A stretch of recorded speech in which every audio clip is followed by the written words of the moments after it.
Come one, come all, to the most phenomenal, most extraordinary, most unimaginable puppet show you've ever experienced. Prepare for an astonishing adventure full of mystery, full of danger, and full of artistry, meant to astound the eye and capture the human soul. The name's Professor Gregorius T. Oswald. But my friends, and we're all friends here, call me G. Today's fantastical tale is the perilous journey of a boy named Katuro. Welcome to the magical theater of the strange and fantastic.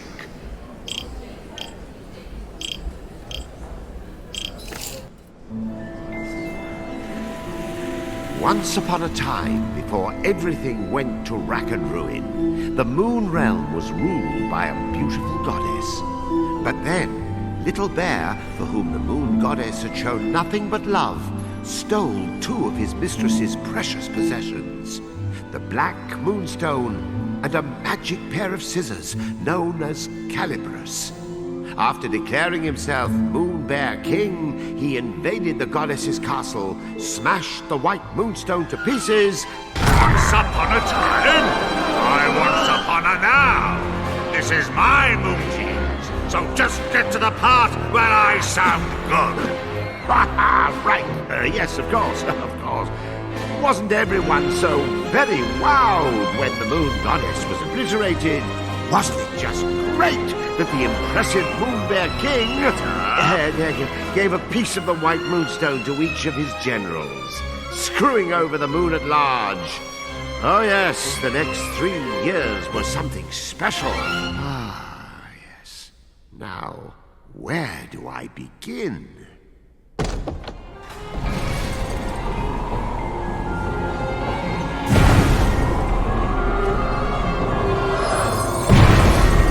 He was the Moon Realm's ruthless new king, and intended to keep it that way. So night after night he spirited away the souls of children and locked them inside wooden puppets who were doomed to defend Castle Grizzlestone. And while tonight was no exception, it would prove to be quite exceptional. Oh, the poor dearie. Look, Yin-Yang, another day, another soul. Poor indeed. You're as bad as the tyrant. How many of these children are you planning to parade off to certain mutilation before you realize you're wasting your time? Why, one more, and then another after that. As many as it takes me to get my hands on Calibris. That's nice. Meet our hapless hero, who's just blinked back to life, firmly in the Moon Bear King's clutches. Katuro, your soul was summoned here at my behest. Katuro, will you be my friend? Pals to the bitter end.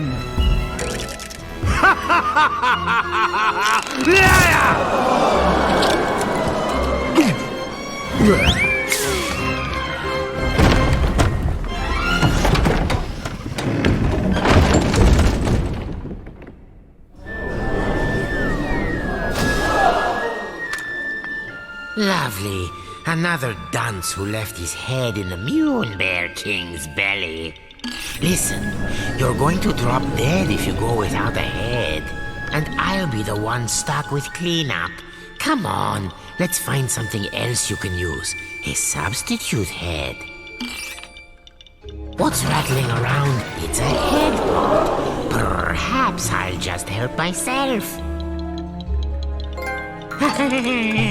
This should do nothing. Hey, you're all set. Remember those head pots. They may be weird, but they flap around with lots of useful heads. But one little touch, and they'll drop their stash. You know, a new kid on the chopping block like you ought to have a couple of noggins at least. Can't take any chances.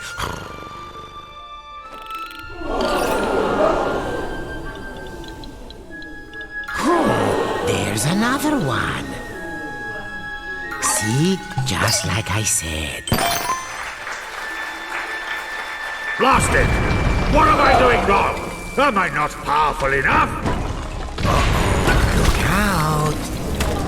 Quick, now, this is extremely important. One false move, and those heads of yours will tumble right off your shoulders. If you don't grab them right away, their magic will fade, and no more head. So remember, if you lose your head, pick it up post haste.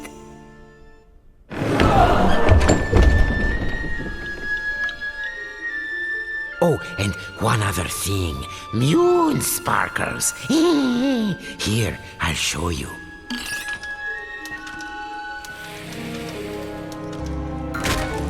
Voila! These are moon sparkles. Collect 100 and you'll be able to magically come back to life, even if you do lose all your heads. Let's keep looking. There, the witch's bloomers.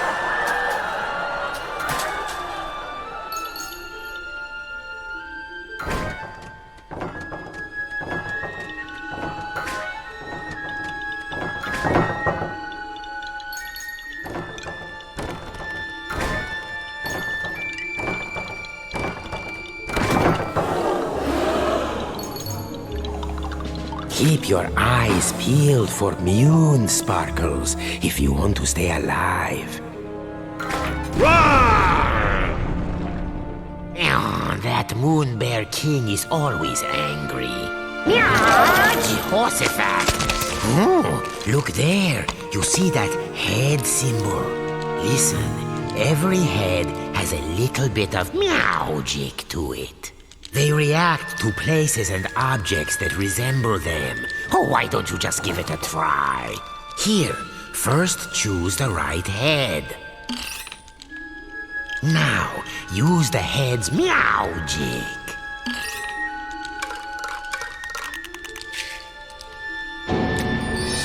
Anyway, keep an eye out for those head symbols. Anything could happen. Look at that. No wonder they're so skinny. Oh, what a little darling! Welcome! Please make yourself at home. Go and bring it to me!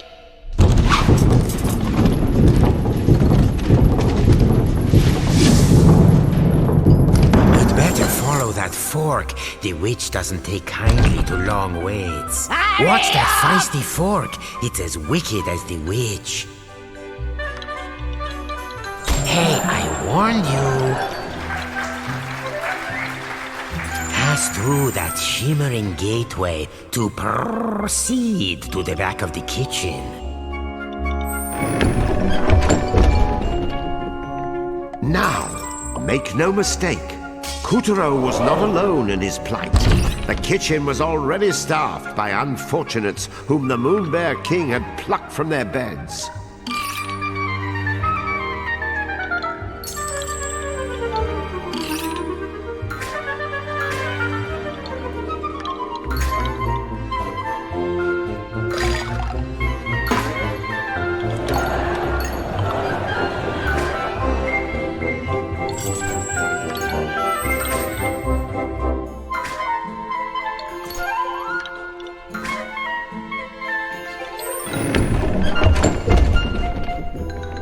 These children had been charged with keeping the fickle king fed, and it was a miserably hopeless task.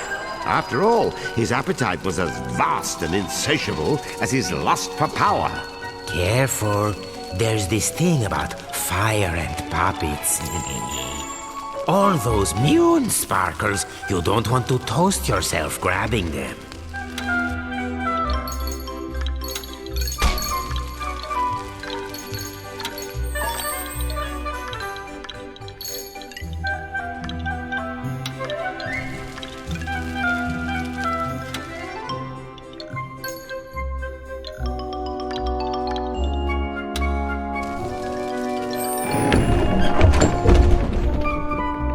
Imagine being one of these tykes and spending dusk till dawn getting kneaded and grated, peeled and parboiled, marinated, melted, minced and mashed. Or, if they were nutty, just zesty, followed by a light braising.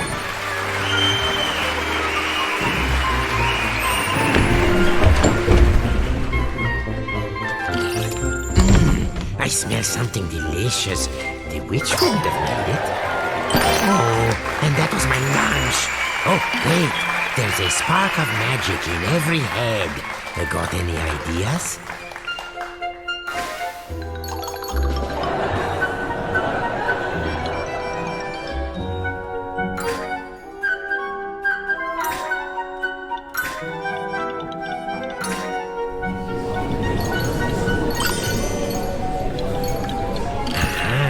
There's that head symbol again.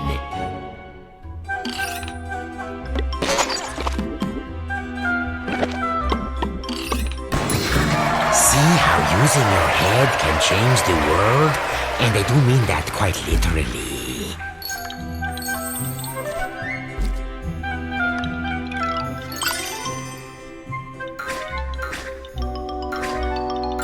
If you don't present yourself soon, the Mune Witch will lose her temper and...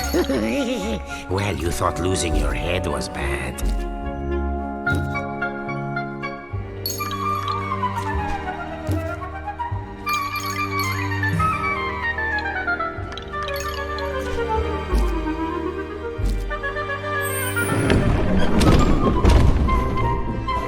The witch, in case you're wondering, was a singularly screwy sorceress by the name of Esma Potts. You'd think someone that gifted with a cauldron would know a thing or two about cooking, and you'd be wrong.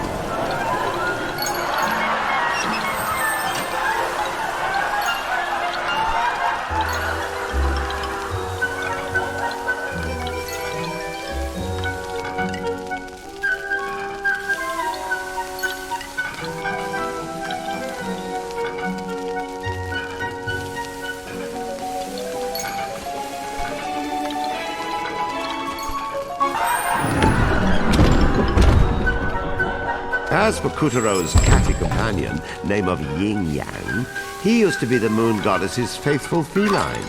One might say his current mistress was a step down in some regard.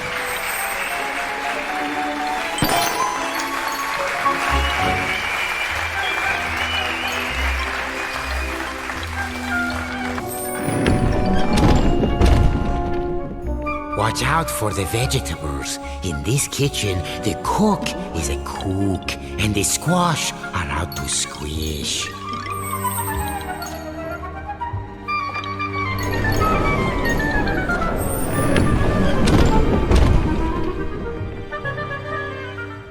Hurry along now, dearies, because lazy boys are the first to get turned into grubs!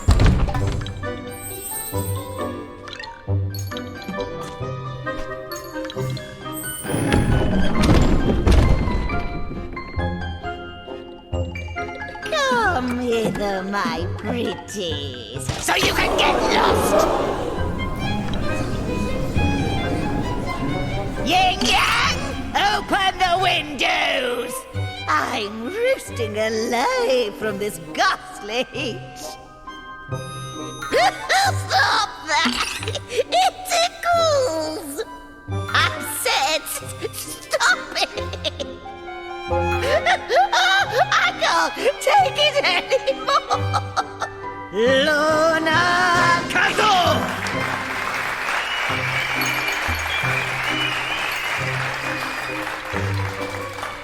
1, 2, 3. What do you think? Meowed by my cat-like reflexes? Ah! Where is the moon goddess? I demand to know where you have taken her! Unhand me, you louts! How dare you! That peppy princess ought to pipe down. Are you the new boy? I suppose you want me to get your soul back so you can return home. Well, not until you march those wooden legs up to the Moon Bear King's throne room and fetch me his magic scissors. You can do it. After all, you are a very special boy. Deja Mew. How many very special boys are we up to now? Yin Yang. You can keep him company. Whoop-de-doo. We get to go to the throne room to find Calibros. Won't this be fun?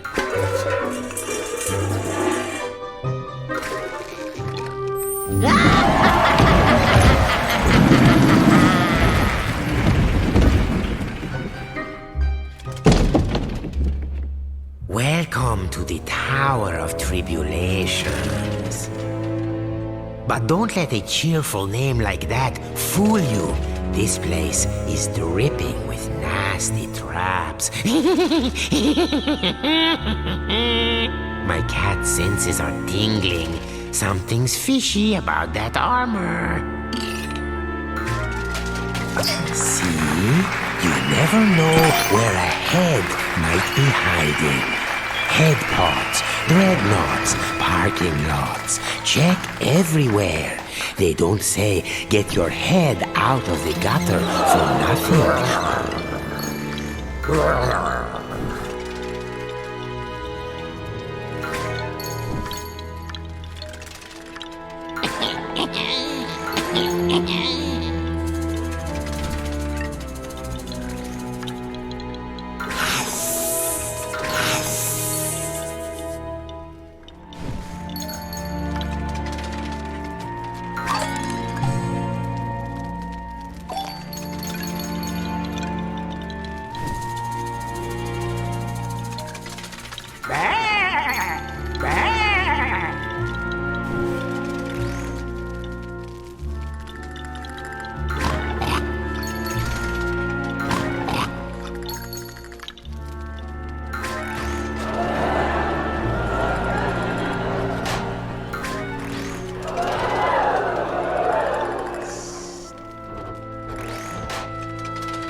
No, not good.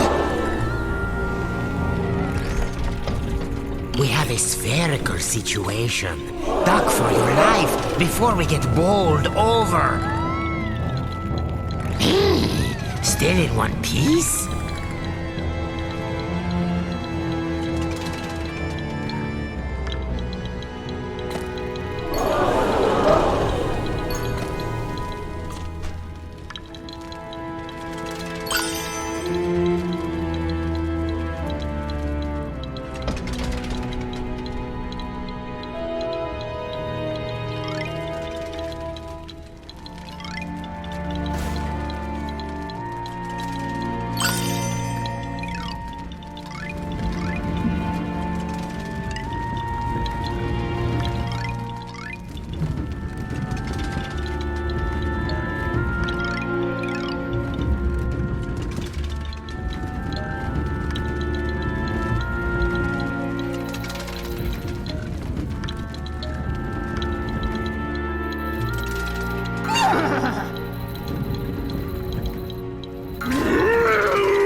Abracadabra!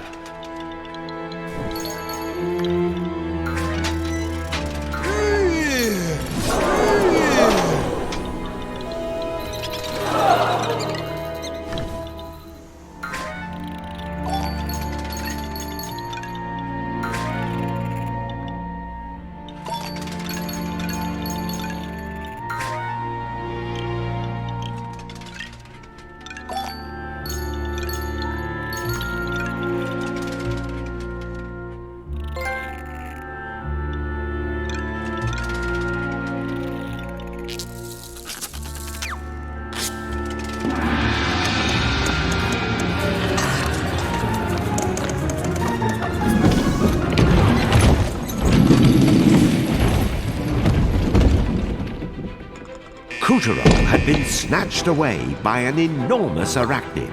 But why didn't he end up as dinner? Perhaps the spider mistook Katuro for one of her 10,000 children. Hard to keep track of all those little darlings, even with 8 eyes.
Scrumptious. I prefer my mice pink in the middle.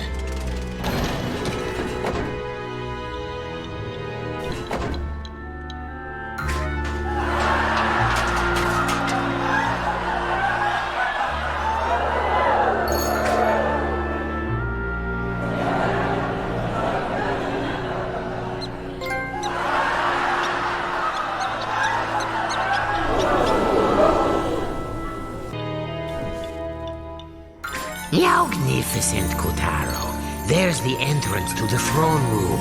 No one has ever made it this far.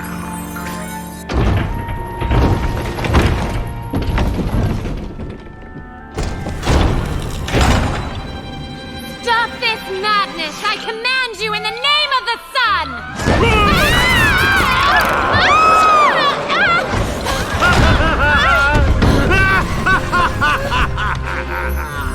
Oh my gosh, are you crazy? Do you know who I am? Dad's gonna have a supernova! Wait, sire. What if she's right? The sun does have a burning temper. Ha! What can he do? I've got his precious daughter! Well, of course you do, sire. And even if you didn't, your majesticalness is more than enough to eclipse the sun. I've prepared a very special room for you, my dear princess. So please, I insist, take a long rest. Meow. What luck. He's left Calibras unattended for once. Katuro, you are one lucky person.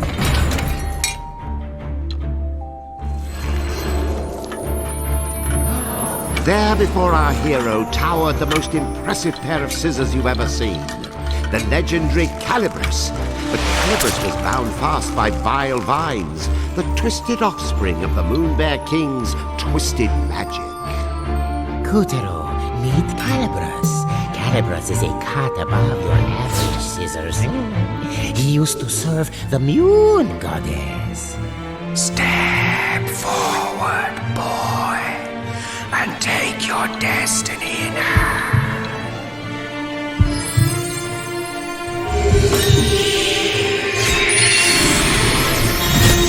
Now that's a shock. I mean, an honor. Don't you see? Calibras has chosen you.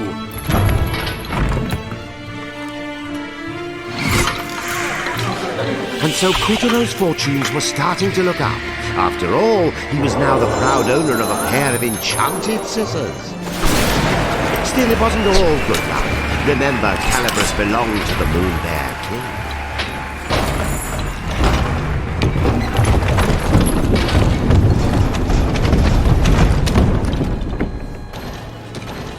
And the boy's first challenge was to extricate himself from the booby trap he'd just set off. Rats, now this is a fine mess. You'd better use Calibras to cut a way out of here.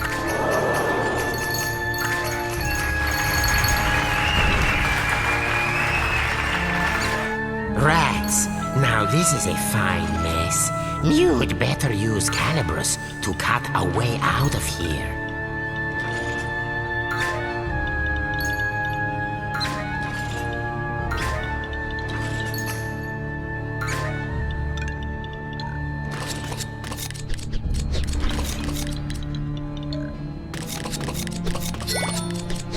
There, that's the ticket.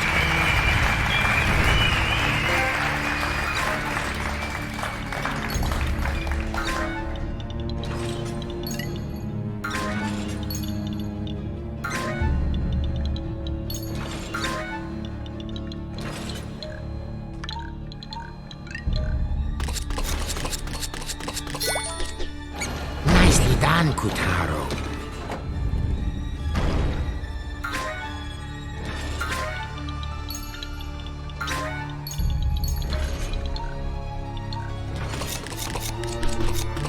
We'll be out of here in no time.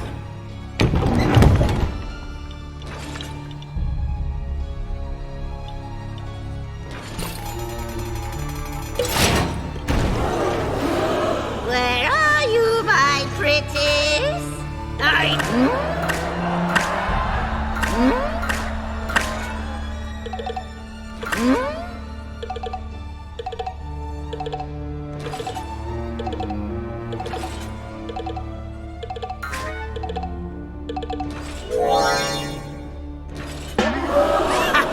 Thought you could pull a fast one on Esma Potts? Get back here!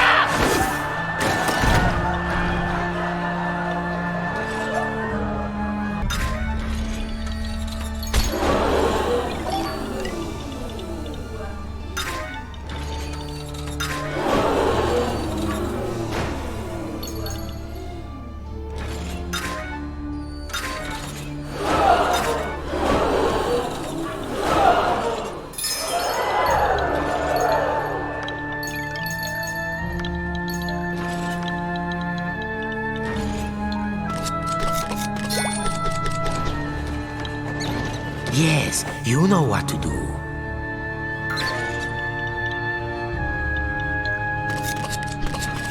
Oh, scissored like a true wizard.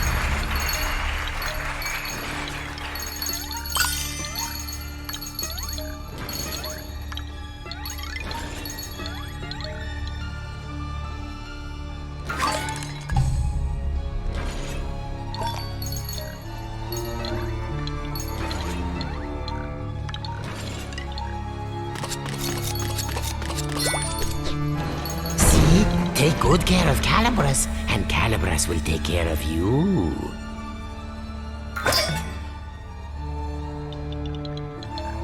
Don't stop now, or that graze will catch us.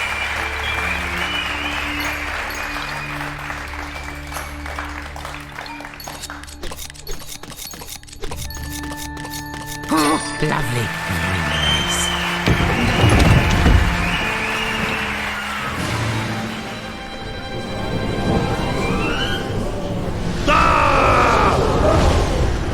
Who dares lay a hand on my property? My traps! How did you get out? Wait, how did you get in? You wretch! What have you done to my throne room? Guards, apprehend that thief! Deftly and darkly, the grubs descended upon our trembling hero. But locked within each of them was the soul of a child, just as scared as him.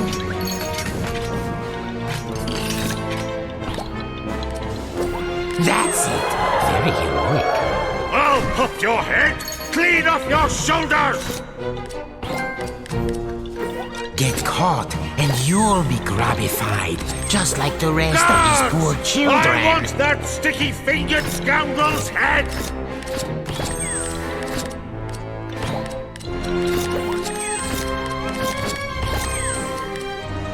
Guards! Guards! I'll do it myself.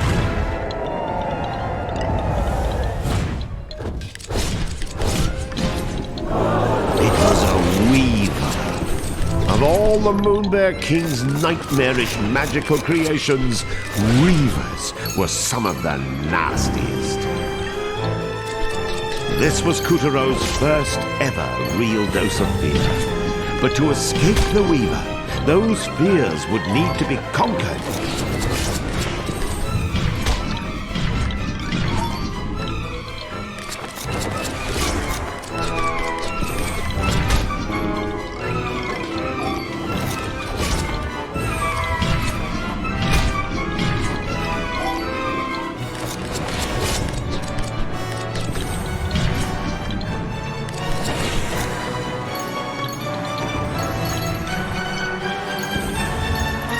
As the clash grew even clashier, the boy snipped, sliced, and sundered with the cold realization his life counted on it.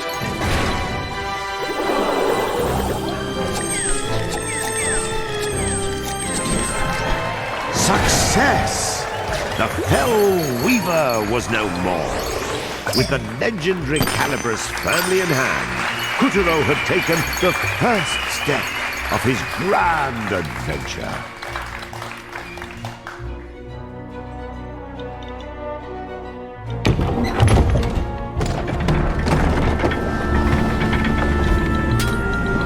Unfortunately, the next steps had to be taken at a run, as the Savage King was hot on our heroes. Tiger! Yes, sire. Where did that whelp go? Well, he can't have gotten far, sire. He has such tiny legs. I imagine he's right around the corner. I don't want him around the corner. I want him cornered! Find that thief, or I'll find someone who can! Please, sire, your blood pressure. I'll take care of it. Would you like a back rub? A glass of warm milk? Anything? No? Bravo, Katuro. None of the others ever made it half as far. This will be music to the witch's ears. Oh, man up, would you please? Would you prefer the grubs find you and the Moonbear King yanks your limbs off?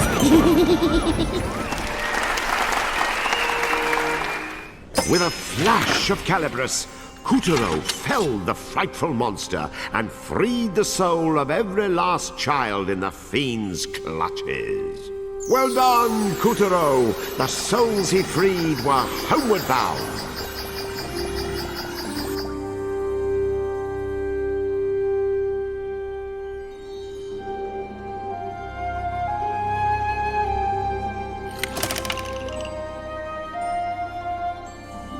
Katuro had obtained Calibris, a legendary pair of magic scissors. But before he could start cutting along the dotted line of destiny, he would have to escape the wrath of the tyrannical Moon Bear King.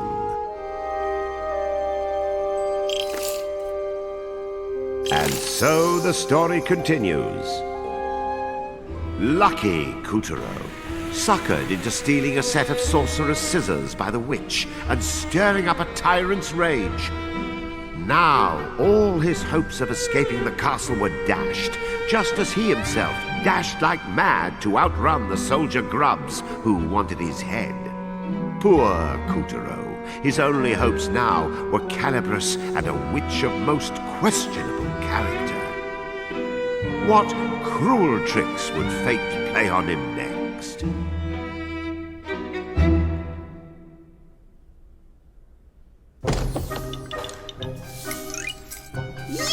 You pussy-footing wussy-cat! Where were you? I ought to fudge! Brownies, it can't be! Did you forget you sent us off in the first place? Yes, Calibris chose him. Finally! Those legendary shears will cut right through the Moon Bear King's lackeys and set the Moon Realm free! Now, my brave young warrior, why don't you let Granny hold onto those for you? Right now, you wooden dolt! What was that for? Don't you tell me I'm not your type! Gotcha! To command Calibris, you need either a heart as pure as the goddesses, or vicious magic like the Grizz. But all you've got is an attitude.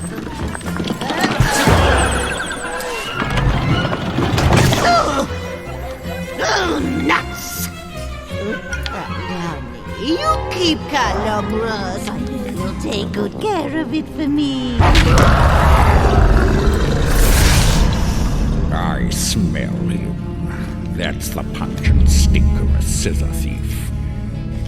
Oh, General Tiger, sir. How kind of you to drop by to check on Beasley only. Gosh, I just don't know anything about Suzuki, but if I see him, you'll be the first and last to know. And this egregiously foul odor must be witch stink. You are certain he's not here? Oh, yes, very certain, your antagonist. I beg you, bring that scoundrel to justice, or I may not sleep a wink tonight. Ah, don't worry. My grubs will have this whole castle locked down in no time.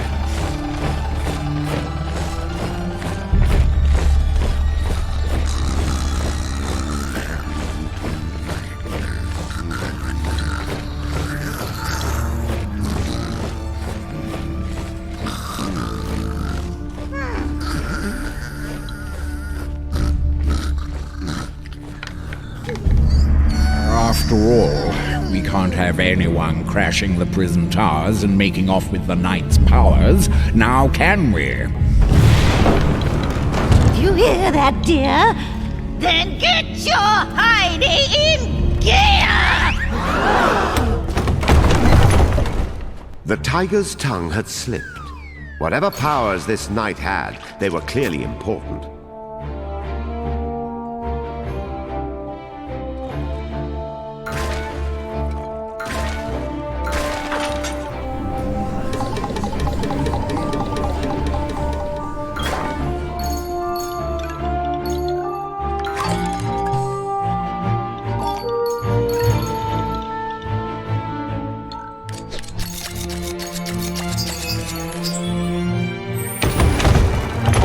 The castle walls didn't come with stairs.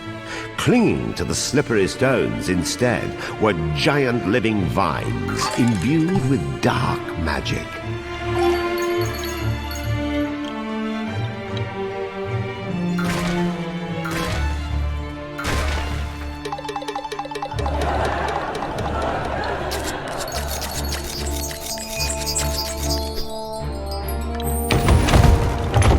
Snipping, cutting, slicing through the vines with Calibris, Katuro scrambled up and up.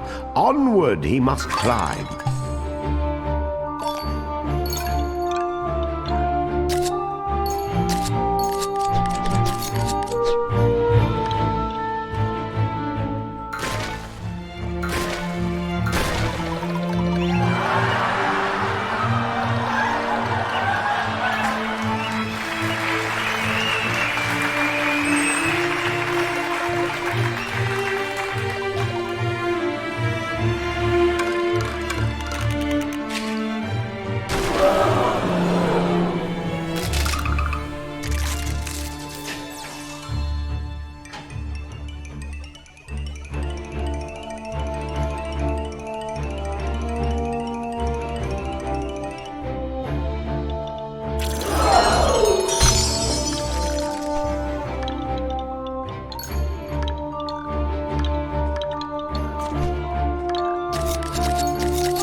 As you may have noticed, there was a reason the Moon Witch framed Katuro for stealing the scissors.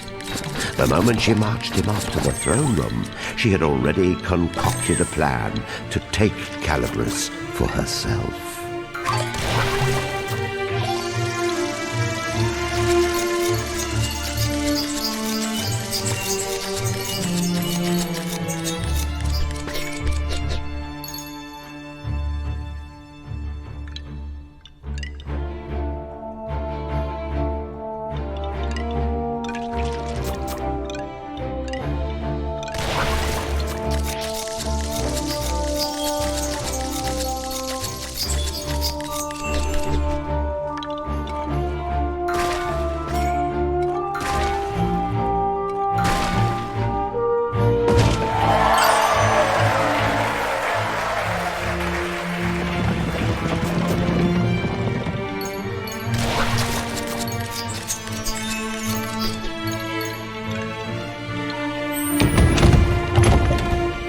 Despite himself, Katuro was growing excited. What kind of awesome power could this knight in the towers have anyway?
Not even the vile vines could still Katuro's scissors.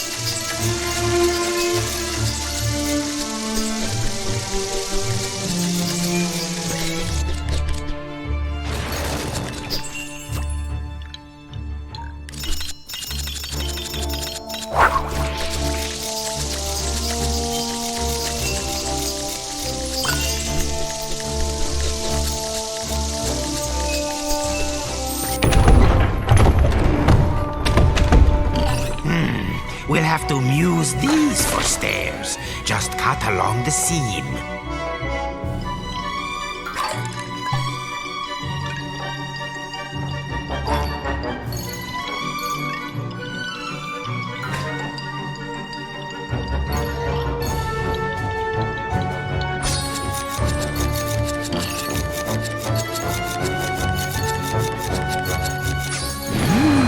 Impressive.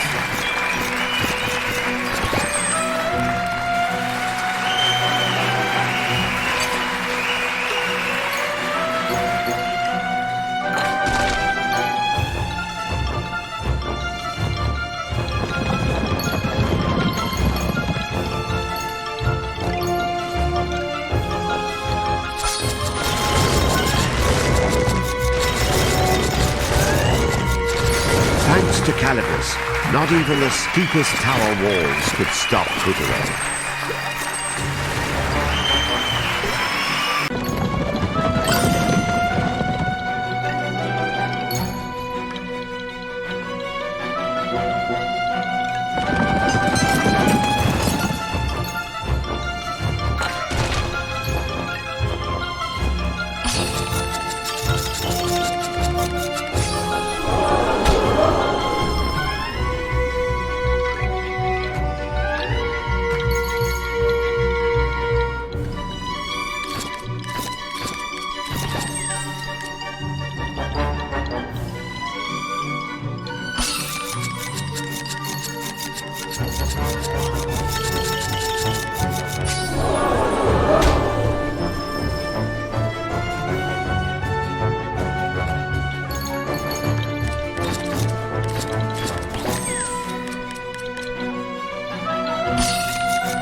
Katuro sliced his way through flags, vines, anything he could sink those scissors into.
Before the Moon Bear King used his dark powers, the vines were just your ordinary, commonplace garden variety invasive weeds. Vines cling to anything they can get their festering feelers on, until they cover everything. Sneaky, you say? But aren't we all clinging to something bigger than ourselves? Strangling the life out of it?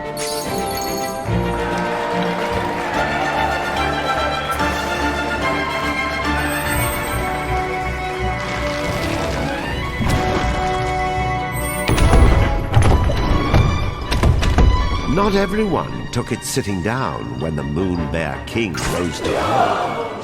Many tried to oust the tyrant and bring back the goddess. One or two of them even survived.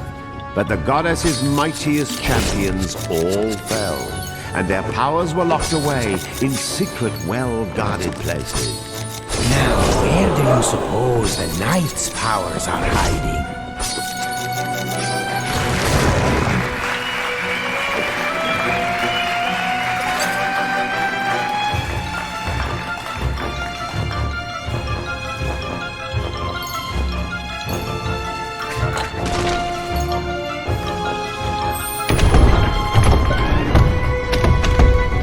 Top security was tight. The Weaver patrolled the smoke-ridden sky, swooping and slicing at anything that moved.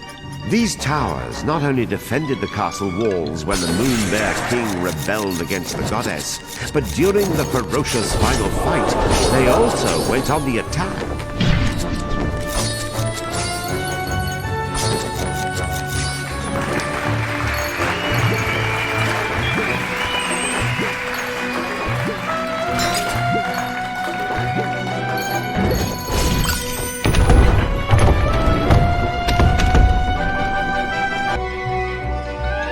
The tyrant later converted the towering spires to a prison, which with a bounding imagination he dubbed the Prison Towers. The crushed forces of the Moon Goddess were detained at His Majesty's pleasure to starve, rot, and generally suffer. Only the Moon Goddess were detained at His Majesty's pleasure to starve, rot, and generally suffer. Only their armor remained to tell their terrible tale.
Gorging on the power in its lord's dark seal, the Weaver stretched to preposterous proportions.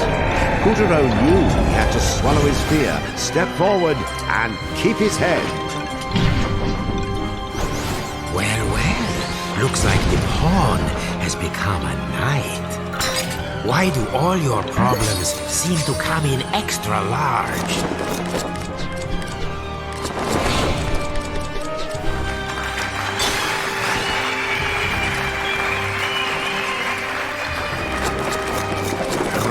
Looks like you found a chink in the armor. I see. I told you so.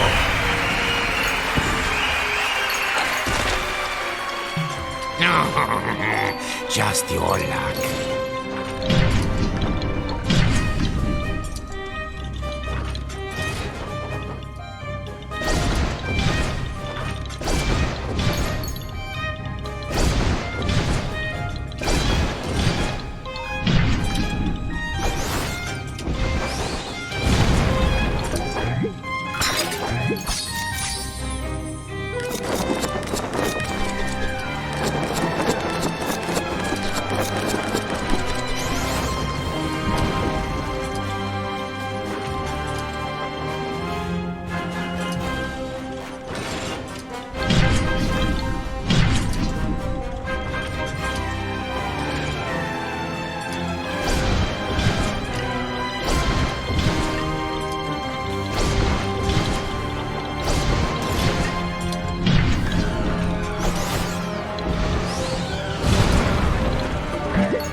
Starting to unravel.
Hurry up and cut those souls free!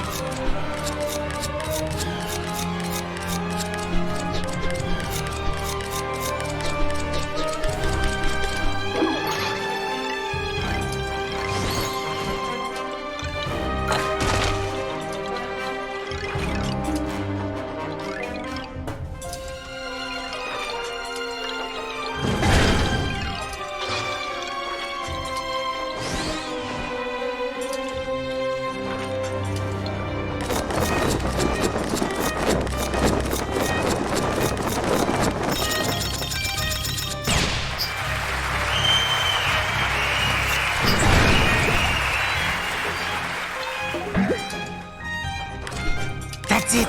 Well done! After the formidable adversary was vanquished, an old and scratched-up shield appeared before Katuro. Could this be the power he sought?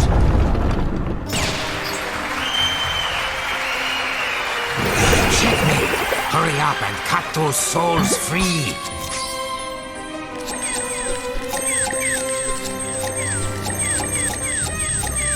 That's it! Well done! formidable adversary was vanquished, an old and scratched-up shield appeared before Katuro. Could this be the power he sought?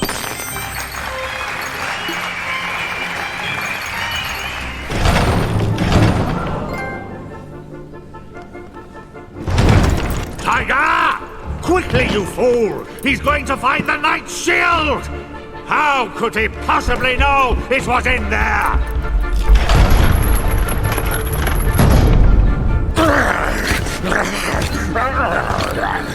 Stop him!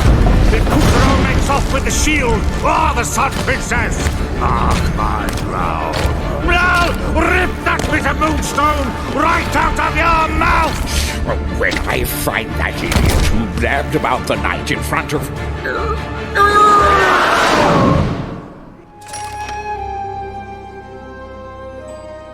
Katuro had spied an old shield in the prison tower, but Tiger was hot on his heels. Where were the knight's powers? Who was this princess that had been locked up? And would Katuro make it out of the Black Castle alive? Let us continue our adventure. You'll recall that even after the Moon Goddess was defeated and her legion was put to rout, her loyal subjects tried to resist. 4 champions, ever faithful, rose to their mistress's calls. Over a period of weeks, they concocted an elaborate plan to lead a pathetically small but equally valiant army against the Moonbear King's castle Grizzlestein. Did it work? Well...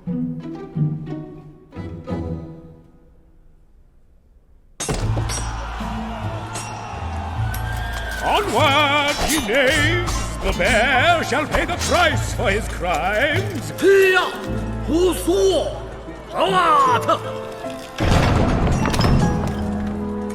They were hopelessly outnumbered, but so desperately did they fight, so bravely did they broil, that the tyrant himself finally deigned to confront them. You fight well, dare I say, skillfully. But alas, that shield will not protect you from me! Coward! And that was the end of that revolt. The Moonbear King used his dark magic to lock the 4 champions' powers away, and all would-be challengers to his throne were wiped from the face of the moon. This shield was a special one indeed, for within it still dwelled the power of the Moon Goddess's knight, he whose valiant struggles ended in tragedy. Alas, poor knight, we knew him well. This flashy shield of his got him farther than most, but when you're pitted against the king, fear got the better of him, and you're looking at the rest of him. These scratches, courtesy of the Moonbear King. Just look what's become of the Moon Sigil. But the knight's honor carries the deepest gashes. He spent his final cowardly moments in disgrace. Oops, sorry, couldn't keep my paws off.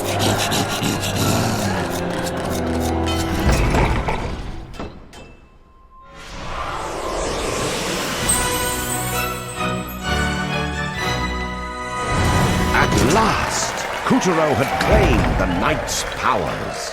Woohoo! Why, you've done it, you sweet little muffin. Try those powers out!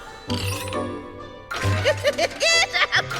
Don't interrupt! Lay off! Luna Kazoo!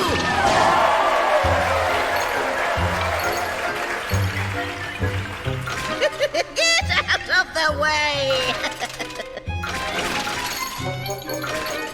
Where's the shield, darling? Use it! Oh, very good. Next up, Luna Bitpot! Okay, shortbread, mouth shut and ears open!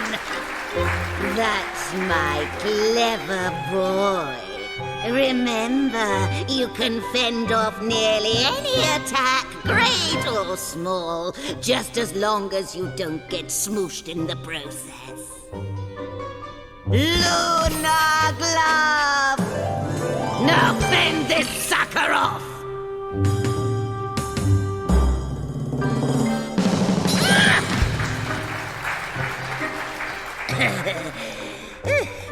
There. You see? Some attacks can be turned against the attacker. Next, try pointing the shield upward. Good. Now point the shield downward. Moving on. Lunar bit part. The best defense is someone else's offense. And the Night Shield, as it happens, was specially designed to deflect beams of magic light. Which is lucky for you, because here comes a doozy! Bounce it at that grub there! Yeah!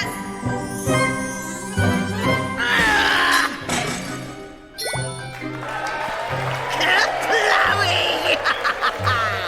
Very impressive for your first try. Now, just one more thing, dear. The shield wears out if you use it too much, so be sure to give it lots of rest. Got it? Then get lost. Oh, look! The witch conjured up an exit. How sweet. We should hurry before her magic fizzles out.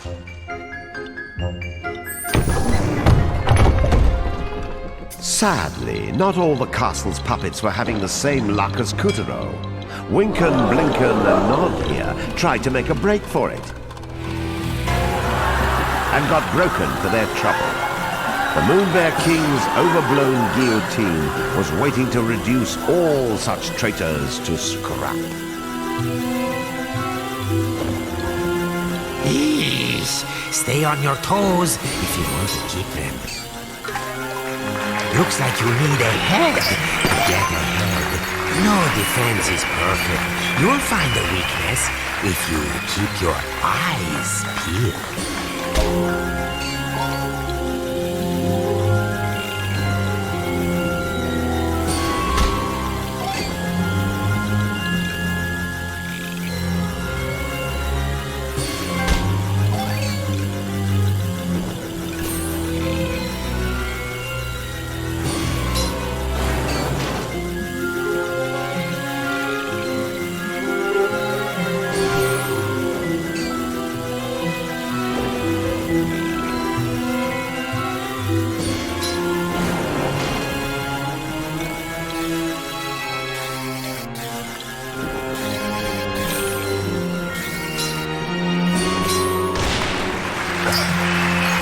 Bravo! An eye for an eye.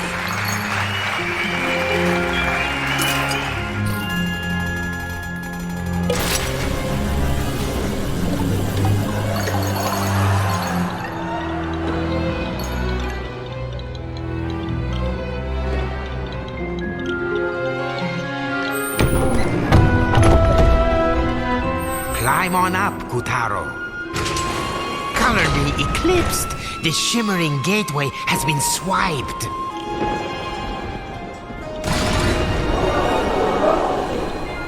Oh, meow, I remember. The king's brand new security system was installed here last week.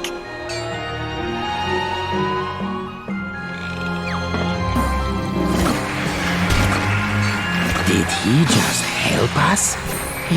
He's probably helping himself.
big bone skeleton.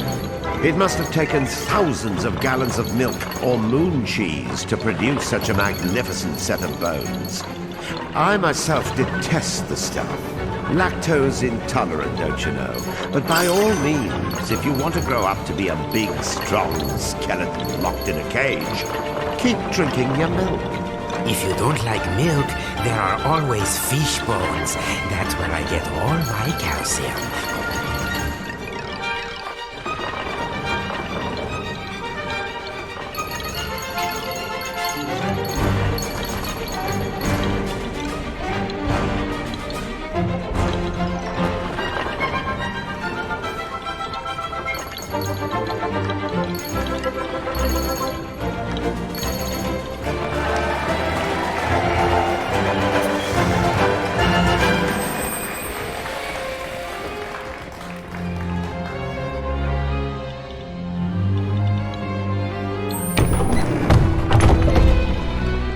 Here, the shimmering gateway abruptly ended.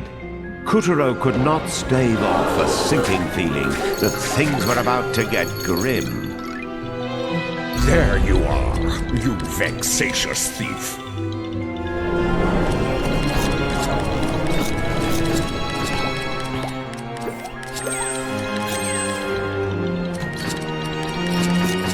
I'll whittle you down to size, you Magic is all around Capabras. Now, let Tiger have it.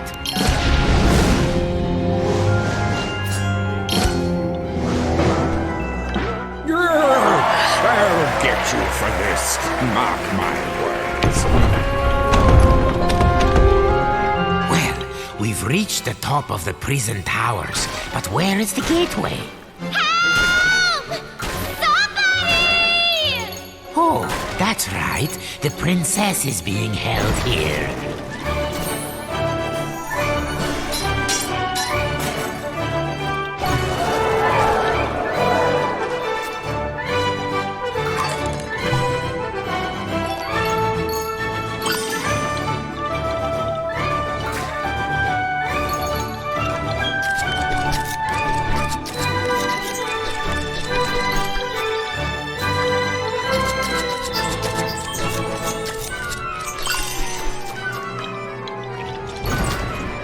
Watch out for the searchlight.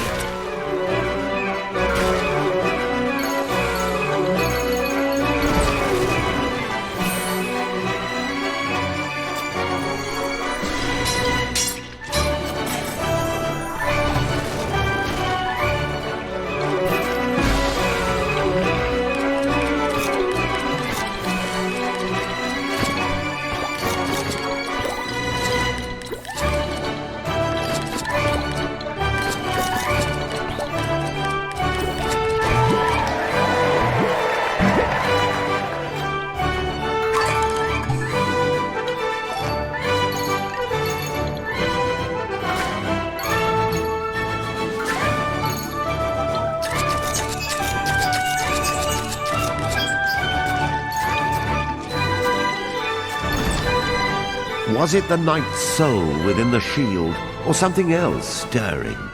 A fire filled Katuro's heart, and he knew it was his duty to save the princess. Just what is it about damsels?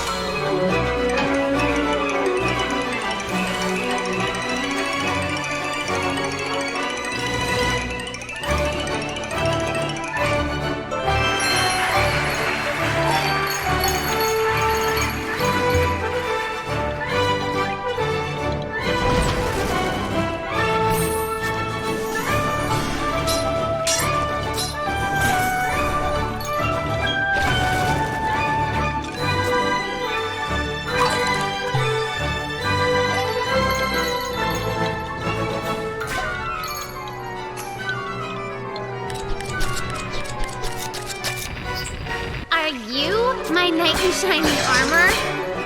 Get me out of here! Now!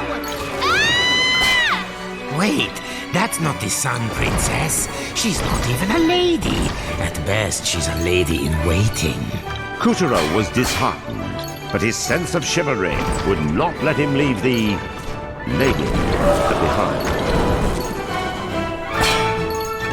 not let him leave the lady Oh my behind. gosh! Get me out of here! I wish she was a princess. I could really go for my own kingdom. No use moaning.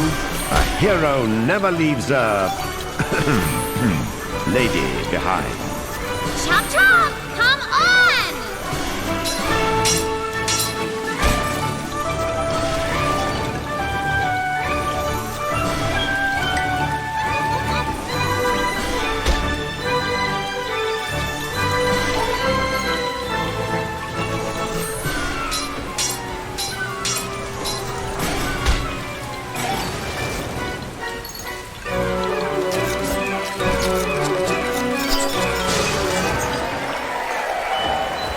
Guess I didn't give you enough credit. You're like a hero or something, right? Questing to save the princess? Why else would you have Calibur's and the Moon Knight's shield? Well, you're about 3 feet too short and 3 hours too late. But thanks. Like, seriously.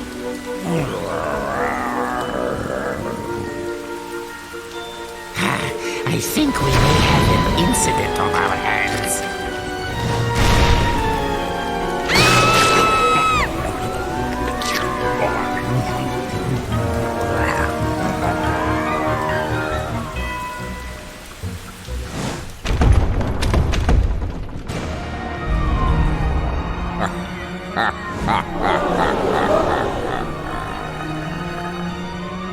See that fang Tiger is flashing? That's a piece of the Moonstone. Without that bit of dental work, he'd be a scaredy cat and no better.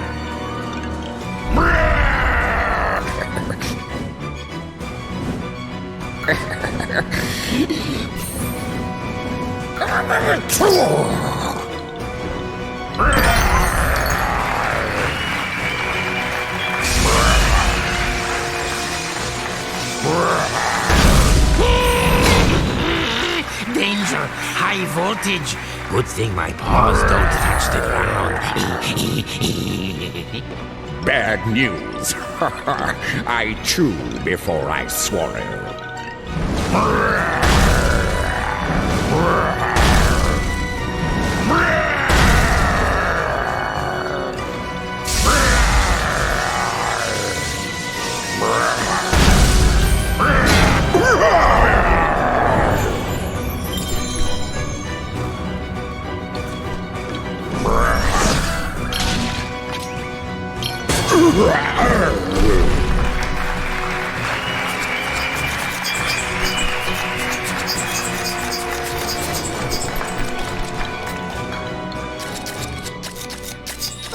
Stop that! Don't do that! Keep your filthy mitts off my fan.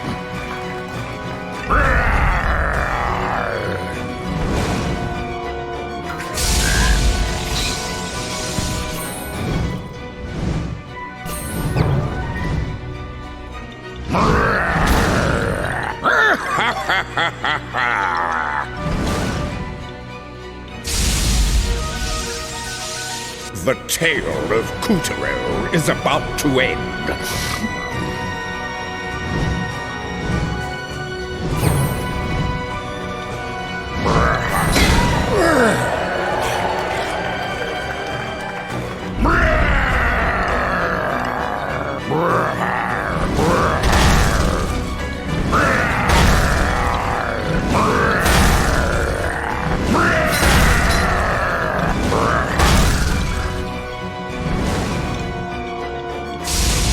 You've got a tiger by the tail, boy.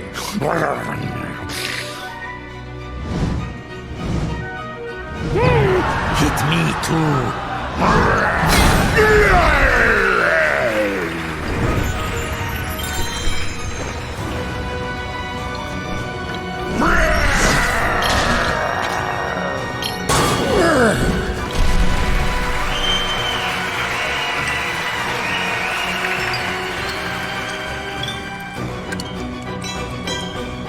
Don't mess with me! You punk!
Covered in tiger slobber.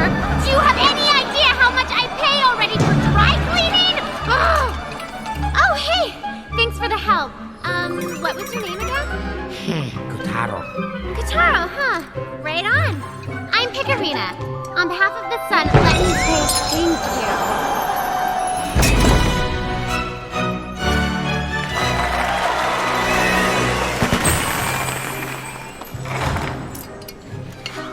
My word! You found one of the moonstone shards! Most impressive.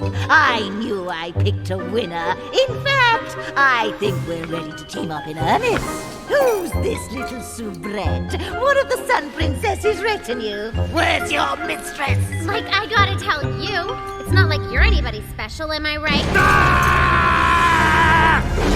I thought. It's the tyrant! Run for your life! Give me back my scissors! I'll chase you to the end of the moon! This world belongs to me now!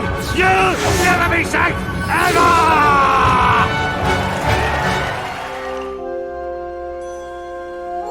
After claiming the knight's power, Katuro vanquished Tiger and escaped the Black Castle with the witch, Yin Yang, and Picarina.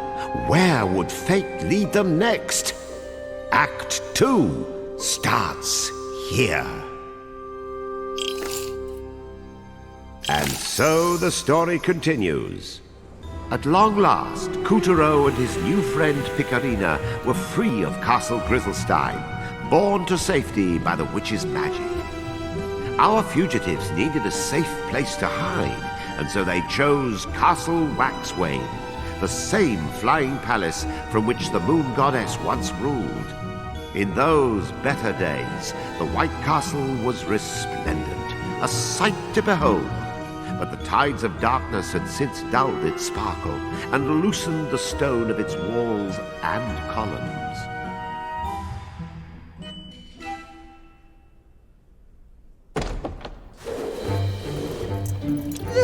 There, sweeties. We'll just hide out here for a spell. But, like, this is Castle Waxwing. Doesn't it belong to... The goddess? Yes, indeed. Although palace and master alike seem to have come apart at the seams. Silence, Yin Yang! No one asked for your opinion! Out of the darkness and into the light, Katuro had gone from Black Castle to White. No, this is more like it. No Moon Bear King spies and lackeys to follow our every move. Uh-huh. You've got a lot of gumption, you know that? Only one hiney should be warming that throne, and it doesn't have warts on it. The Moon Goddess is gone, Dandelion. I'm sure the palace is delighted to have such a promising new master. Promising? Try pompous. Try shutting up! Oh, my little Earth-sent savior. Why, you're nothing short of a hero. Come, be a good child and let me have a gander at that moonstone shard. Don't do it, Katuro.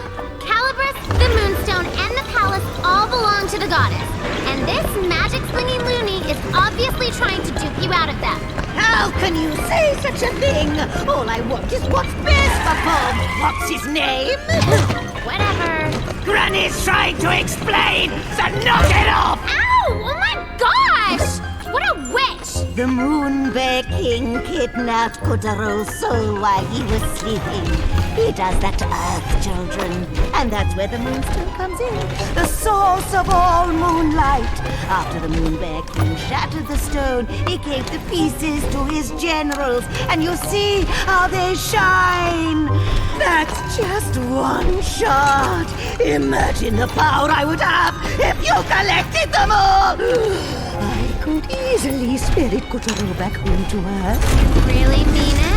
It's in your best interest too, my sweet. Didn't you say the Sun Princess was searching for the Moon Goddess? Yeah. Why? The Moonstone is a symbol of the goddess's power. Restore the stone, restore the goddess. This could be your big chance. You should start in the Moonwood. General Rat has another Moonstone shard, and you're going to get it back. I still don't trust you. You're using Katuro, and I am so going to prove it. You'll have to catch him first. Hey, Katuro! And remember, you can tell a rat if you smell a rat. Go get him!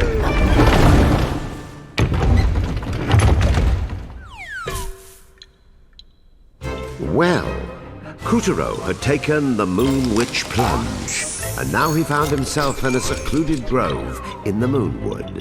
That hag is such a... Ugh. How are we gonna find one lousy rodent in a place this big?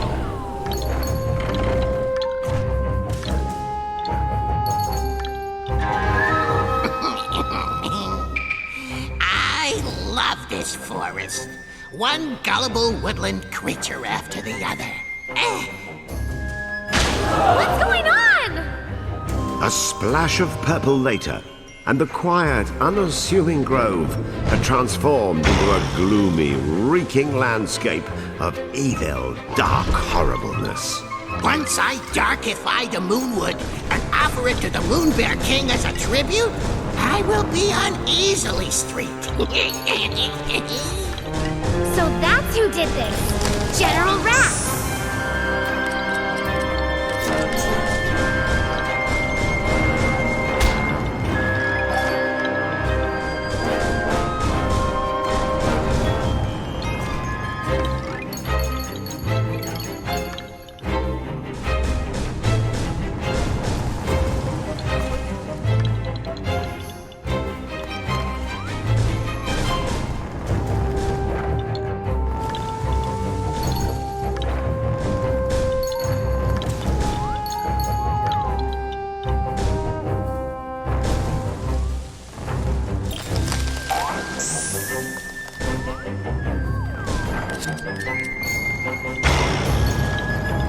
Now, bamboo generally tend to be upright citizens, but these stalks had grown fangs and wanted to chow down on Katuro. If I might share a bit of moon lore, have you heard this one? Once upon a time, there was a lineage of radiant moon princesses who began their lives as tiny babies inside bamboo stalks. But then, one of the princess's souls had a little mishap and wound up in a bamboo stalk on Earth by accident. Sort of the opposite of young Katuro here. Forget about Katuro. How can you bring up radiant princesses and not mention me? Do your job, please. What? How dare you question your narrator? I'm omniscient. If you know everything, then you know who I am. Or wait, are you saving that for a surprise? Whatever. So what happened to the bamboo babe who got stranded on Earth? Things worked out, of course, as they do in all modern sanitized fairy tales. The princess made it home to the moon and lived happily ever after. The question now is whether Katuro's story will be as kind to him.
down on these bamboo stalks.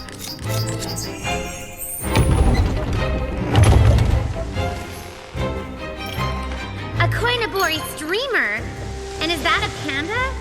It's playing with the bamboo. That's so adorable. Hey, look! Bamboo shoot! Whoa! Look at that thing grow!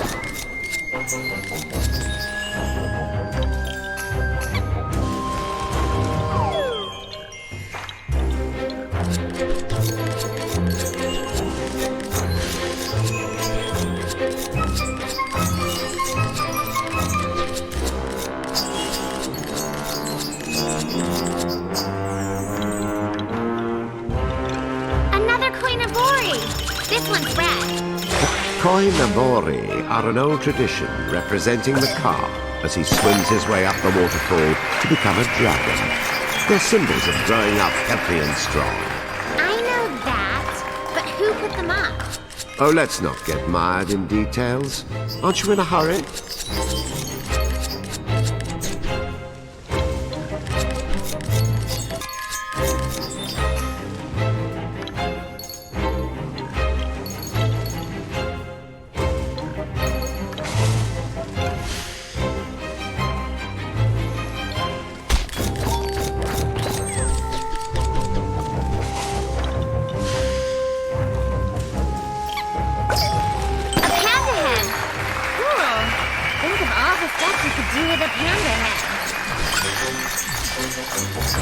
So, is this big panda the other fella's mother, or what?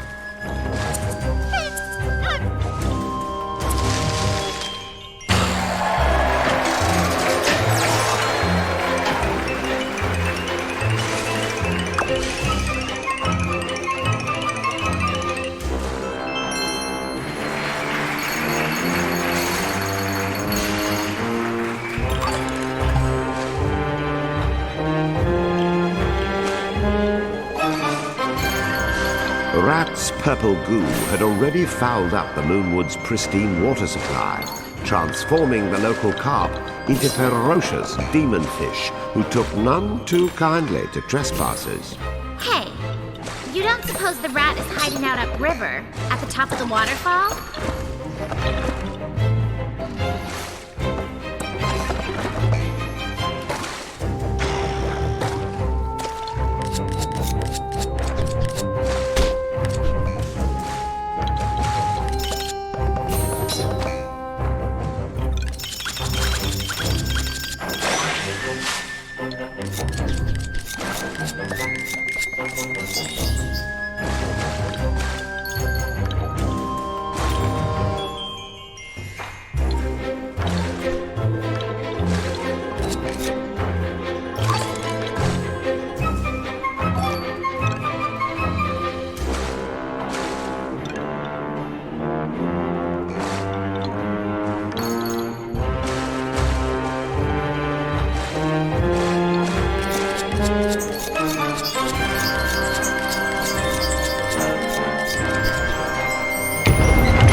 Katuro arrived at a bridge that arched a truly impressive waterfall. Holy cascade! Do we really have to climb this thing?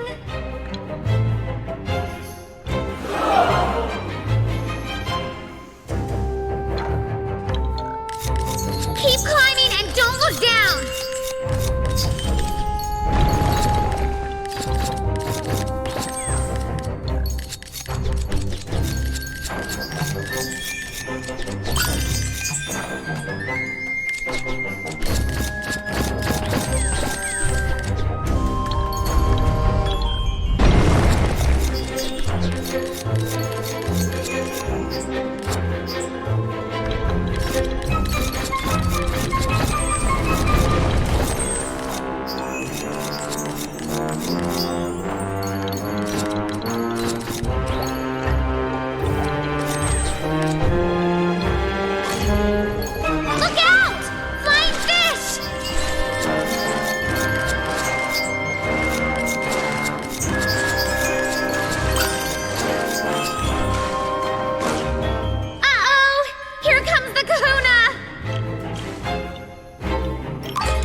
almost like pink snow.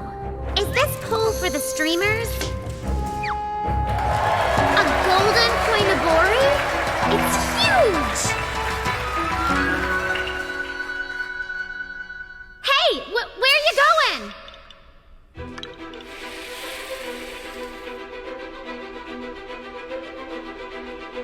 Unlike wild carp, which are a sort of greyish brown, the koi is a domesticated variety prized for its panoply of colours. Right now, Katuro is hitching a ride on a Yamabuki Gold. But I'm personally much fonder of the tricoloured Sankei. Something about those sublimely balanced splotches of red and black upon that fishy white canvas. Oh, it sends me into raptures. That's nice, Jacques. But this is a streamer. It's made of polyester. Golden polyester, but it's still ain't breathing.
Tree, and it's in full bloom.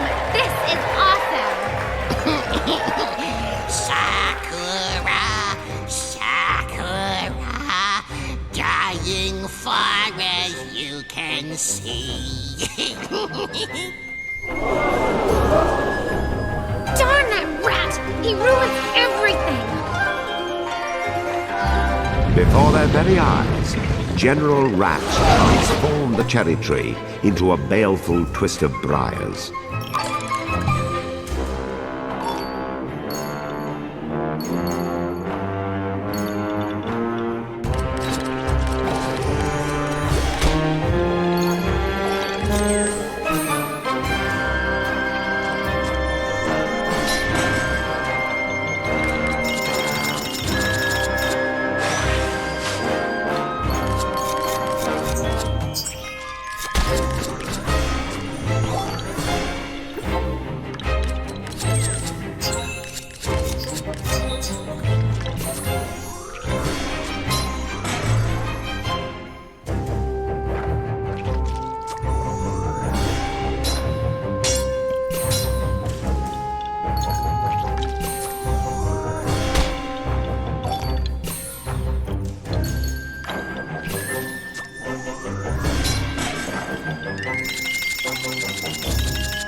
more butterfly riders.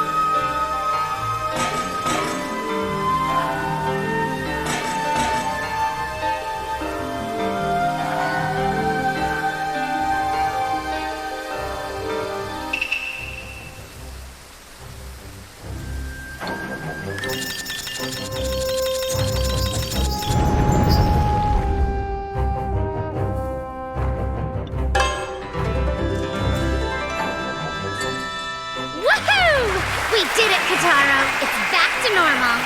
Now that Katuro and Calibris had excised the darkness, the old cherry tree could go back to his usual agenda, standing tall, looking blooming radiant.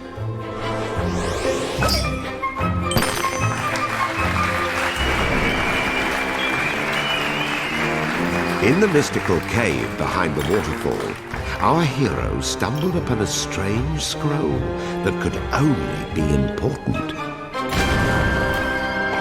How do we get past this magic? Somebody doesn't want us to have that scroll.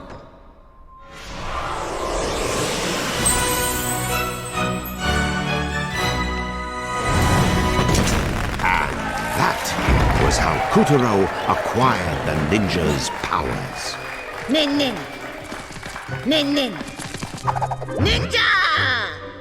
Splendid, Katuro. Now you have the knight's powers. And then it... Who turned out the lights? Luna Candela! Funny. That usually works. Katuro, use the ninja's powers to light up the cave. Pass off! We're training! I said shoo, missy! That's it! Luna Kazoo!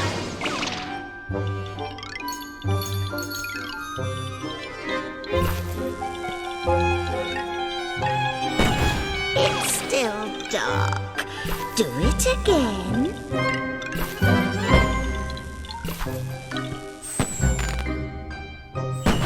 Good. Just a little brighter now. That's a boy. Finally, we can have some light in. Wait! Now it's too bright! Blast it! You can see all my warts! Here, aim for that bomb symbol at your feet.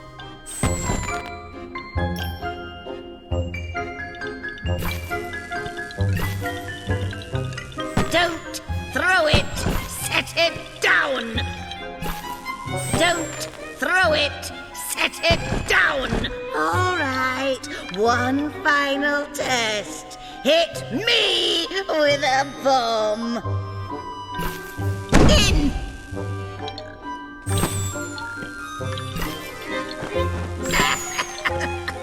Once more, tadpole! In!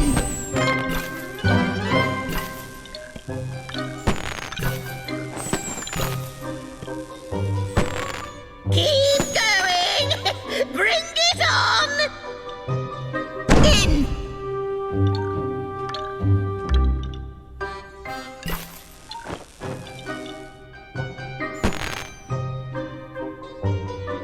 In! Good work! I hereby certify you ninja proficient! In!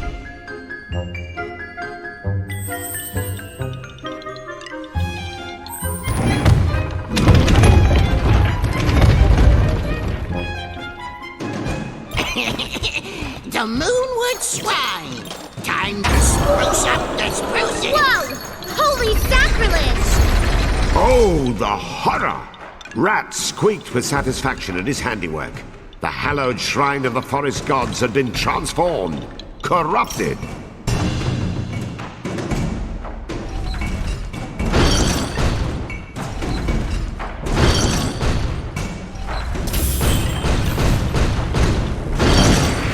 After him, Katuro!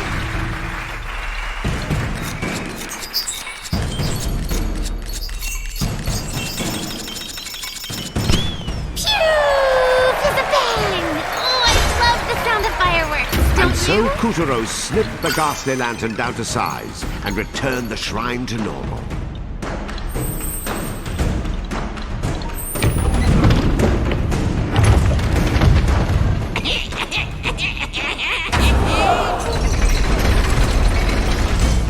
The Torii gate guarding the shrine had been sapped of its power by sorcerous chains.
Katuro used Calabrus and the ninja's powers to fell his enemies and rekindle the shrine's power, one step at a time.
And now, it's time for a fire sale! Suddenly, the giant gate was transformed into a weaver, one of the Moon Bear King's faithful servants, who seemed quite intent that Katuro join the club.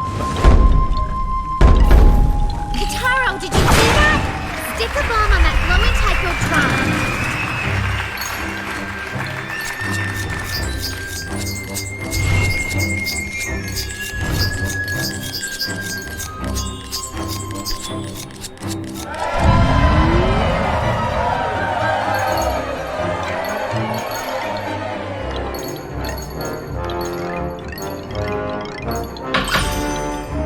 What a fight it was! As Katuro dodged scalding flames and swinging death and leapt from Tycho to Tycho.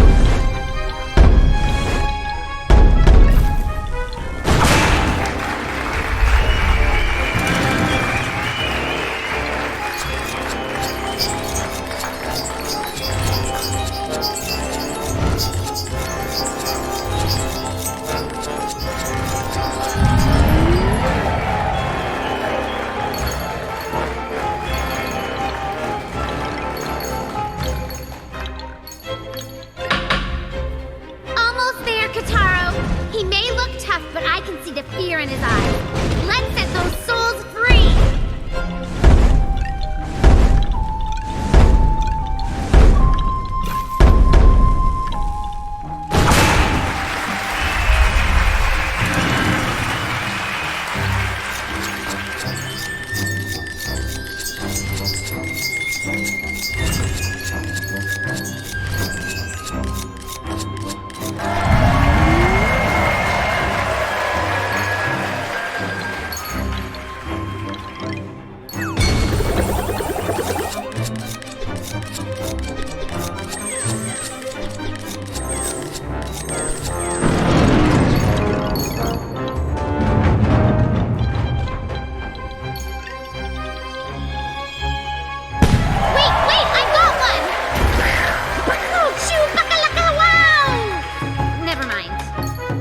Well done, Katuro!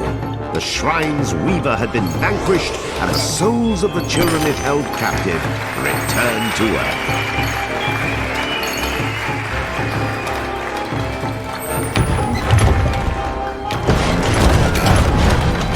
Calabras! No! My scissors! I don't want to go back to me!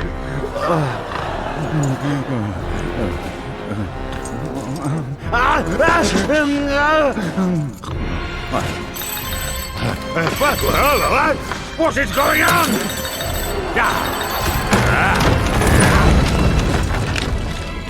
But this had better be important, or else. They what? Rat is supposed to be guarding that forest. Talk to him.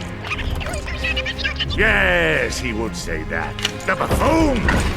Being Tiger, I'm beginning to think the problem with my generals is that I have any! With this week's conspiracy, they steal Calibus, they escape my castle, now they conveniently find the Moonwood. Do you think someone else is pulling the strings? Right, keep a close eye on them. I shall take matters into my own claws.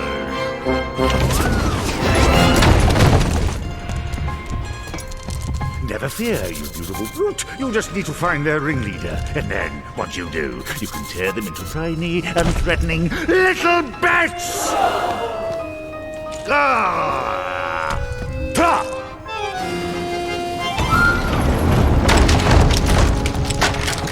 Put toxin production on hold. Katuro has been spotted in the Moonwood.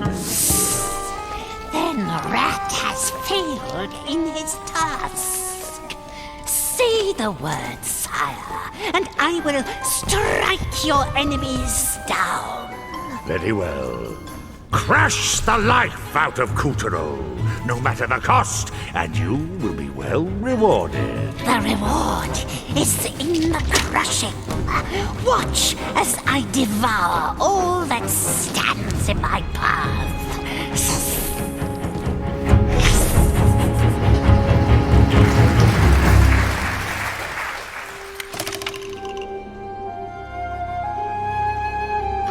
The Moonstone was Katuro's only ticket home to Earth.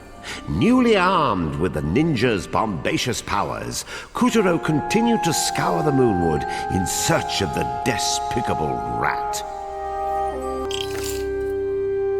Now back to Katuro's tale. Ever since the goddess had vanished from her throne, the denizens of the Moonwood had hardly slept a wink. But then they received a visitor. A single, smartly dressed rat.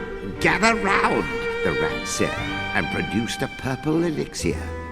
"This tincture will cure all illnesses and stave off the tyrant's magic."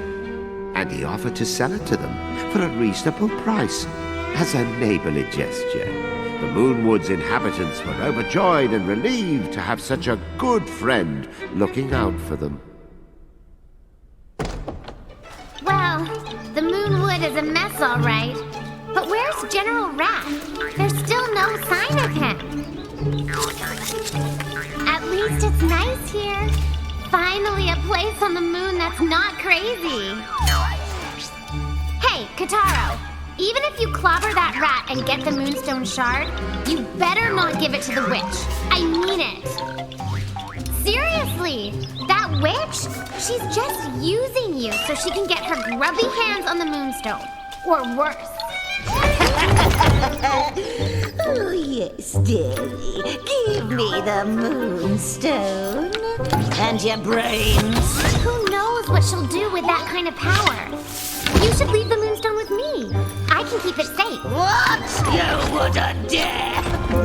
That dipsqueak is even more shady than I am. Can it, Crone? No comments from the imaginary peanut gallery. Be honest, Katuro. Do you still not trust me? Because I think I could tell you something that might change your mind. Ready for this? My daddy is the sun. I know, it's like tragic. I'm a princess. I'm royalty. Then the Moon Bear King hits me with one lousy flash of magic. And suddenly, I'm just royally tiny. What? What's that look? I'm serious. I'm the Sun Princess. Princess. What? Hey! Princess. Stop that! We're southwest, yes, we're west. The princess of the sun is here. We're southwest, yes, yes, yes. The princess of the sun. No! Don't you dare go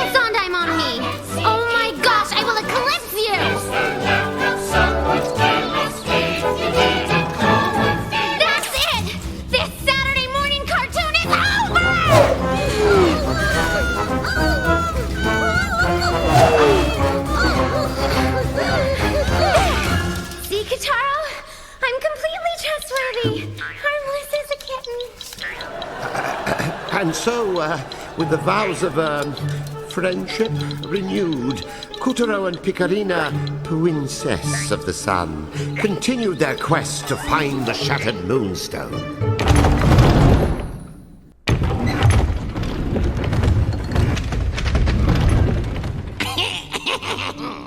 And now for Lake Cedrus. Katuro and Picarina were still hot on the rat's tail when they reached the edge of a dim and darksome lake. Oh, please, someone, anyone, help! Save me from my predicament! Mayday! Mayday! They heard the shrill cries of a damsel in distress. What? Ah, what's that? Lake Cedrus had been one of the Moon Realm's top tourist attractions, until, of course, it got turned into a creepy, toxic, gut-turning pit of stink and rot.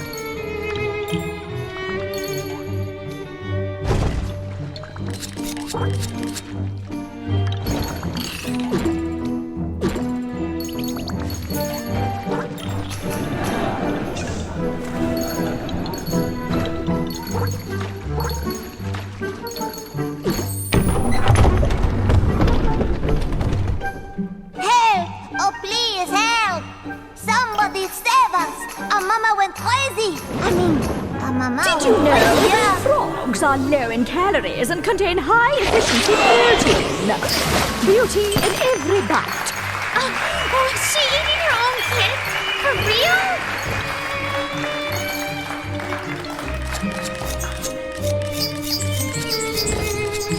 Living in the lake were adorable little creatures known as the Kapagairu.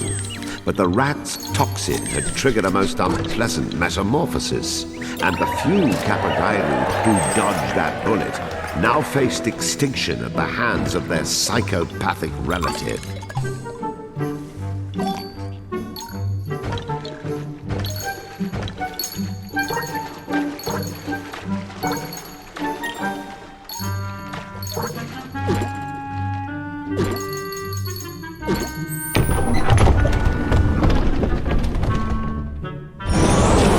Some calisthenics! Give me a break. In days of yore, the moon goddess herself took holidays to the lake, but you wouldn't know it now. Unless her idea of a day off was frightful fishes, freakish frogs, and phantasmal vistas.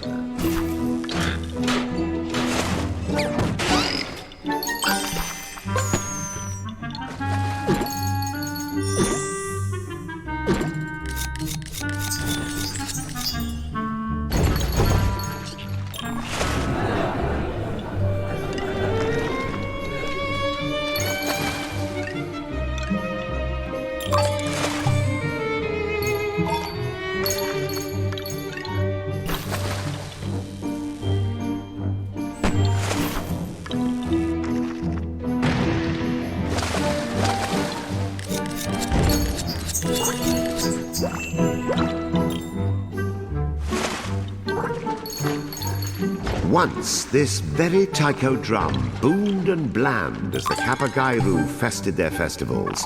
Now, the tune had changed.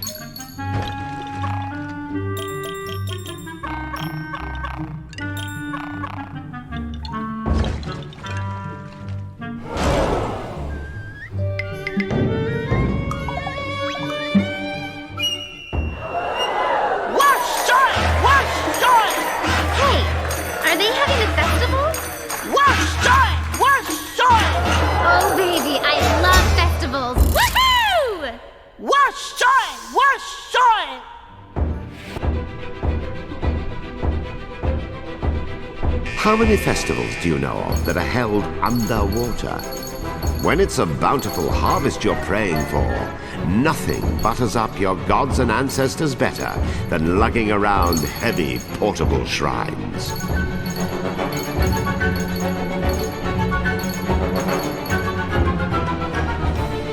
A particularly rowdy festival usually climaxed with Kapagairu romping about in the dark, forging romances and finding creative ways to increase the Kapagairu population.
Can you just picture it? The pristine water, like glass, nestled in a vast kingdom of green. It was the perfect getaway for two young lovers. The grass by the lake, soft upon the buttocks. Well, let's just say it was a very memorable honeymoon, even for a man full of memorable stories. But those vividly luscious days are lost, like frogs in a blender. When you get as old as me, and the days grow as weary and predictable as they do, you too will be longing for grass on your buttocks. You mark my words.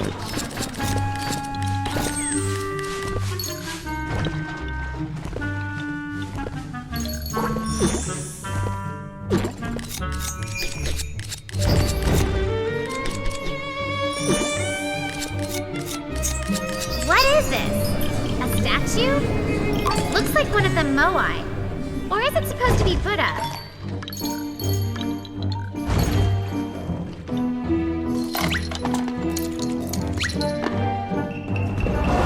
Look out!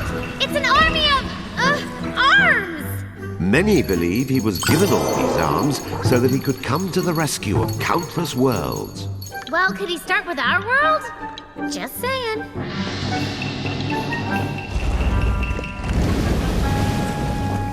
Katuro pressed on, unflinching, across the dangerous lake's mossy rocks and aquatic leaves, slashing at the petals on the wind as if composing a wordless poem. Onward our hero sloshed, noting with every sploosh that the rat's purple poison had been splotched all over the place like putrid paint.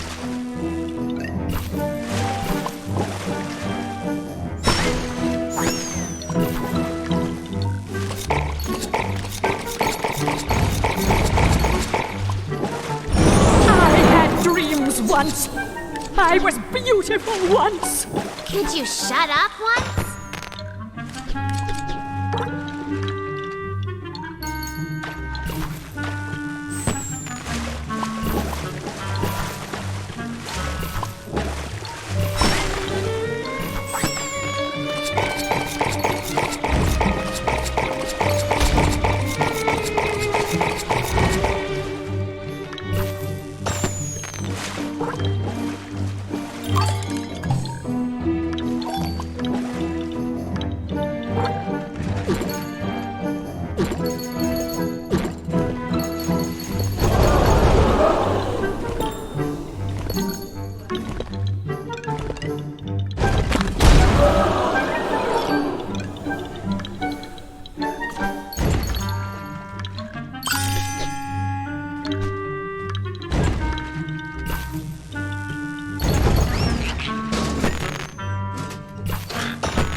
About the middle lantern.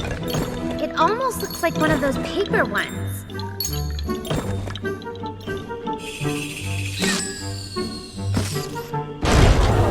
Huh?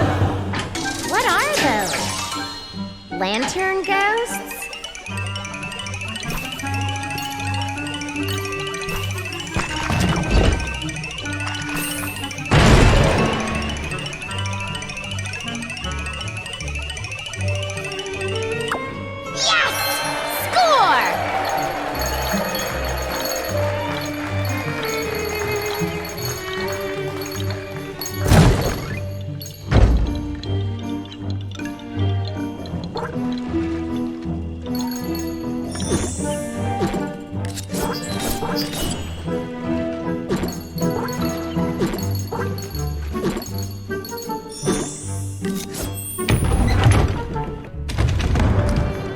At the heart of Lake Cedrus, Katuro came across a great blob of poison.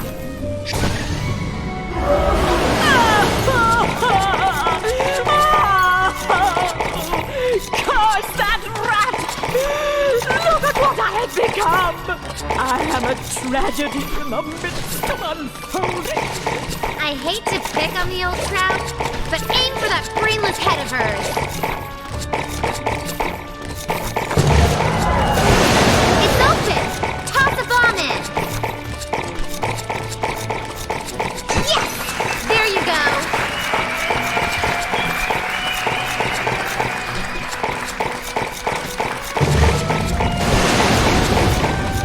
She's getting away! After her! You monsters! I only wanted to be beautiful!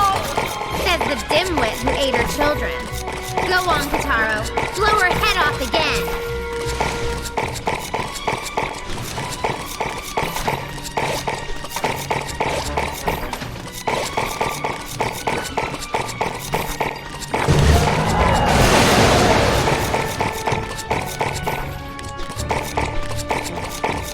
Snap out of it, lady.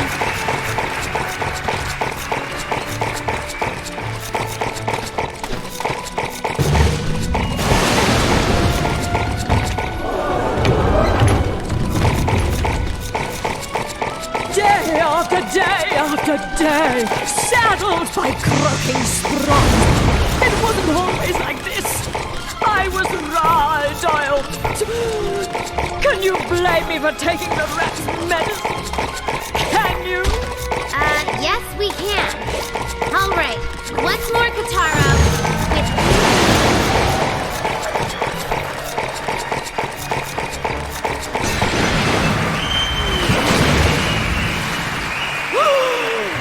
The rat spell? It's broken? Oh, at last! My former splendor will be restored! Yes, I was dialed. Can you blame me for taking the rat's medicine? Can you? Yes, we can. All right, once more, Katuro.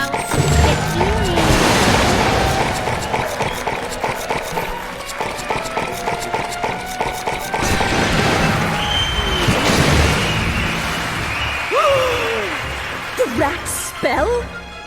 It's broken? Oh, at last! My former splendor will be restored!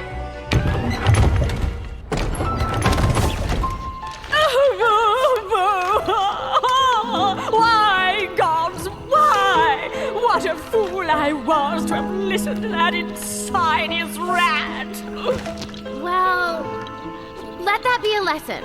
The next time something sounds too good to be true. Curse you, rat! Curse you! You vile servant of evil! Like the Black Death you came and blackened the hope in us all, and then you killed us! You're kind of still alive, you know. Bill, what gives? Is Gloria off today? I can't work with this hand. Whoa is me! Oh my gosh, this is mortifying. Come on, Katuro. Wait! I'm not finished. The gods of the Moonwood, they are in danger. Grievous danger. You are doomed. The Moonwood's end is assured.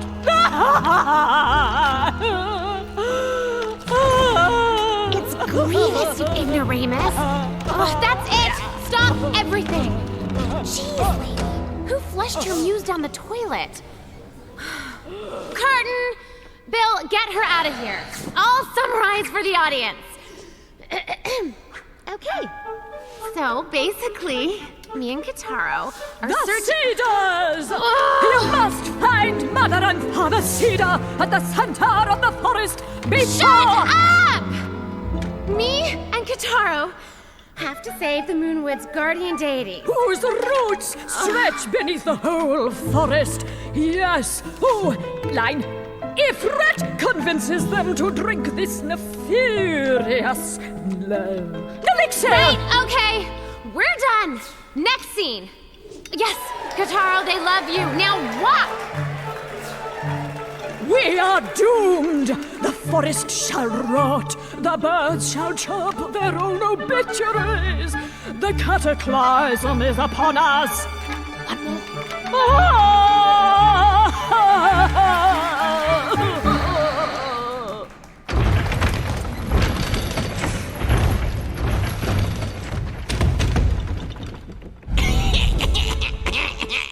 A very good day to you, sir and madam.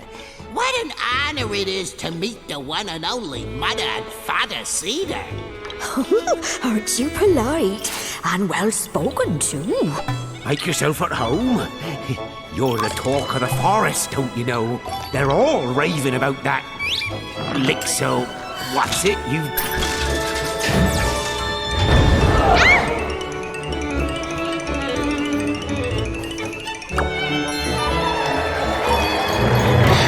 What was that?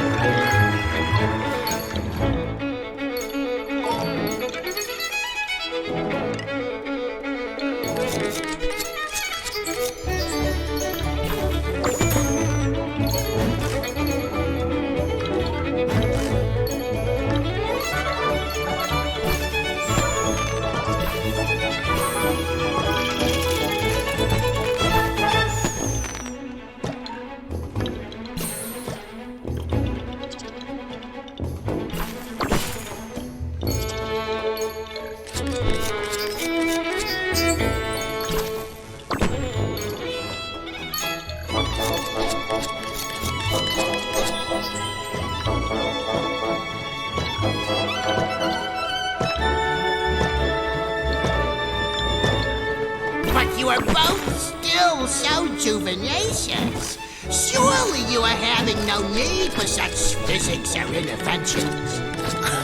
Oh, listen to you.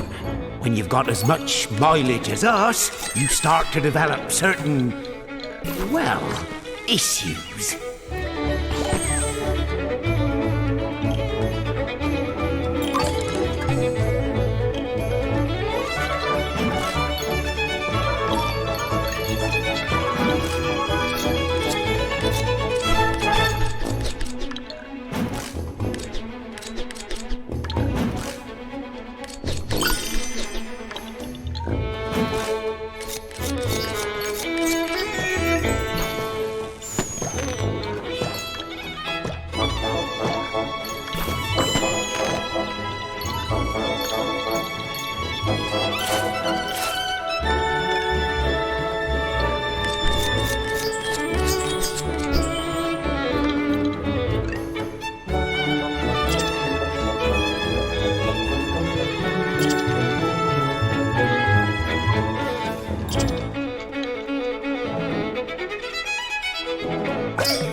Do tell, sir. Well, one of us is a little FAT. I see. But you do not seem so plumpy to me. I'm not the one of us with the problem. Catch my drift? Indeed I do. I shall make your wife slender and supple again.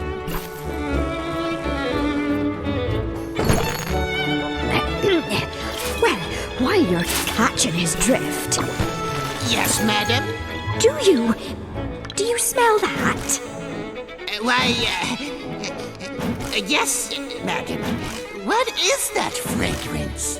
It's not me. Guess who it is? Saying no more. I can make your husband's crag smell as fresh as the cool breeze.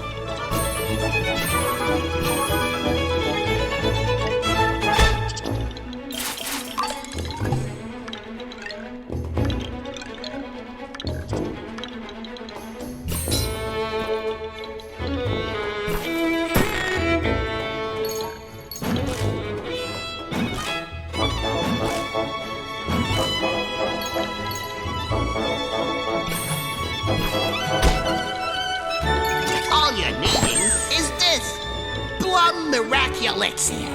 Oh! Here, allow me to gift you with this limited-time free sample. But you must not tell my other customers.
Somebody call 911! And now, the Moonwood is doomed!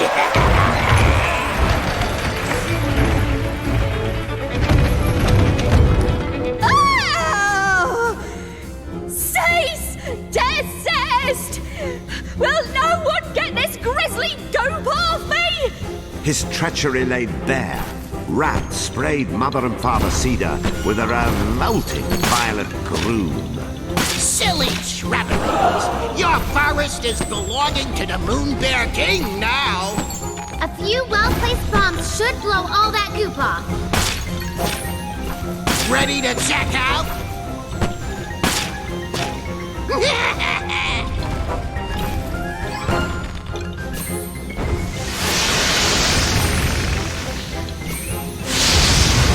This is assault! Now get it off my husband! Quickly!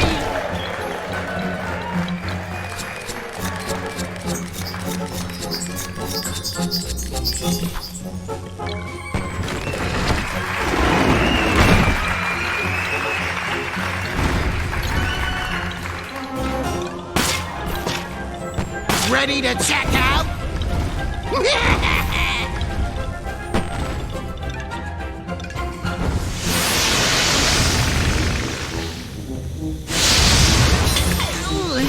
Don't forget to do the misses too! How daring of you!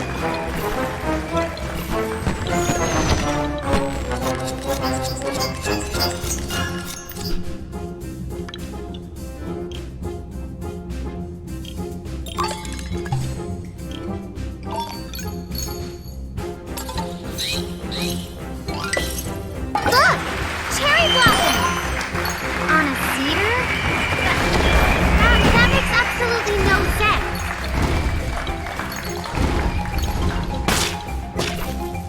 Have a free sample!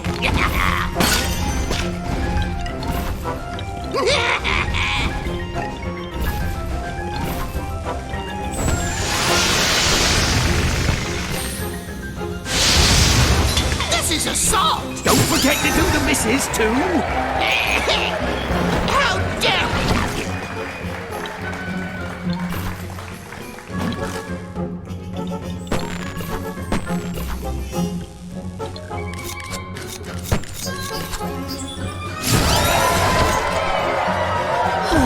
Thank you, dears. We feel better already. I curse at you!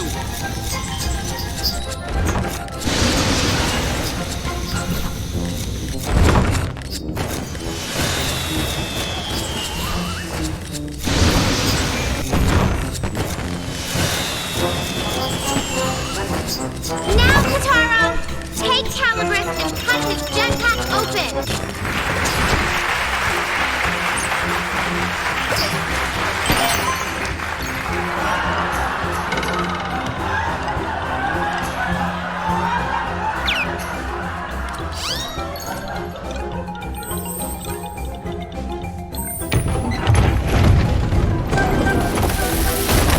Wait, please! I beg of you to spare my life! Let this loser have it, Katuro. He's hurt enough people.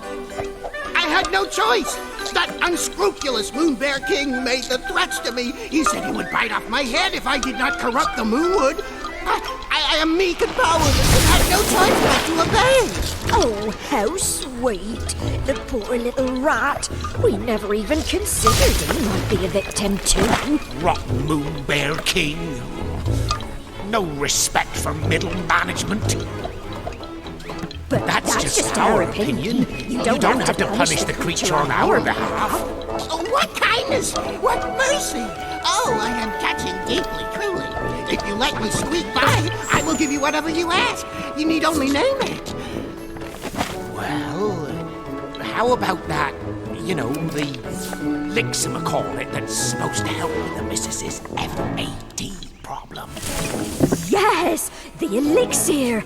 We've tried everything to cure my husband's pit odor. Nothing works. Just take a whiff. Then I've only got a surprise for you! Come on round! And welcome to the Rat Race Shopping Channel! Whoa, what is going on? Mother and Father Cedar, how would you like to be getting your hands on this Plum Miraculexir? Getting the stinky pits in old age? Never to worry. Well, perhaps. Too much junk in your trunk? Never to fear. Oh. With just one gulp of Plum Miraculexir, you can kiss the problems goodbye. Ever wonder how the Moon Bear King got so strong? It's plumb simple. Curious why the Moon Goddess was so beautiful? It's a plumb secret. Guaranteed by the Moony Mage administration or your money back. Oh. Oh, but it must cost a fortune. It does. But today is your lucky day. For a limited time, we're offering a 90-day free trial. It will not cost you a dime. Not one dime? But you had better act now. This offer ends as soon as our program is over. Grab that phone today.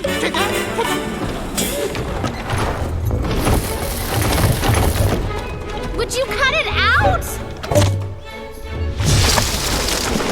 By the way, Katuro, maybe you could do me a favor. Do you think those scissors of yours could lop a few pounds off the missus?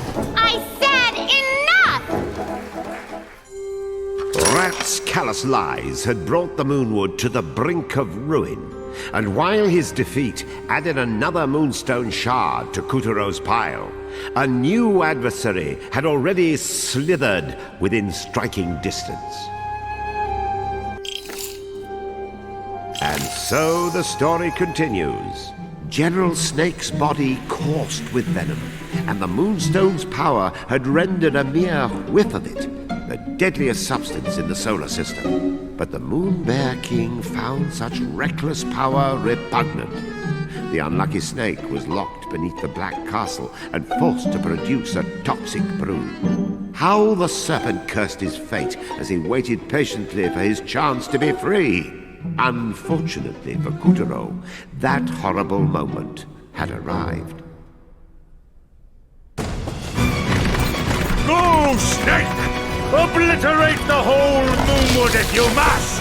Just destroy Katuro!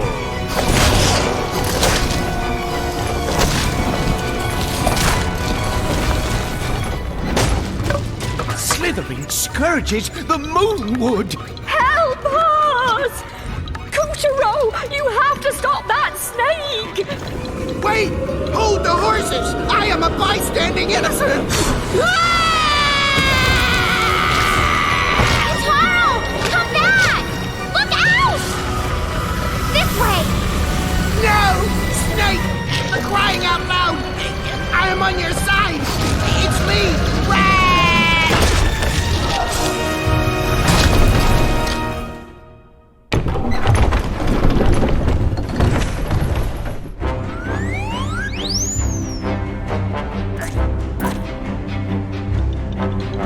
After his narrow escape from the jaws of General Snake, Katuro tumbled to a stop at the tip of the serpent's tail.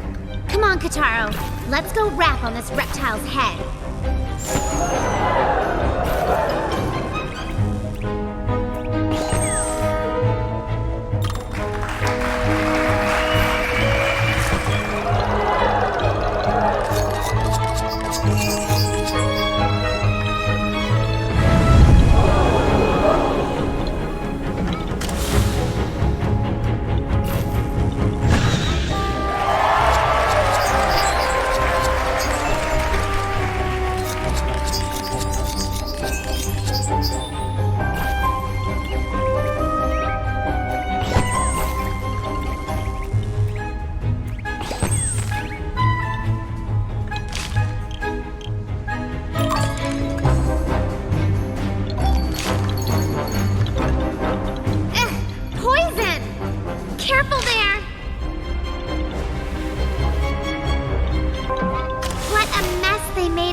Used to be so beautiful, and then boom! Just like that. Instant desert. Indeed. What caused this tragedy? Was it rapid and reckless industrialization? Lax forest management? Inadequate environmental laws? Perhaps we all need to take a long, hard look at... Hello? We already know Snake's toxin is responsible. What story are you telling?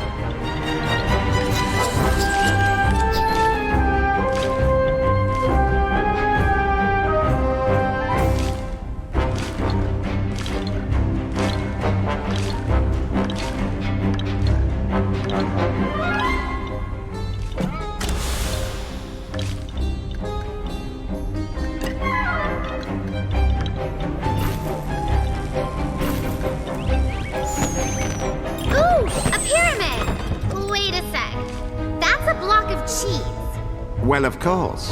The pyramid is made of moon, the moon is made of cheese, there's cheese inside the rat's inside the snake. And some young ladies ought to stop nitpicking and stay on task.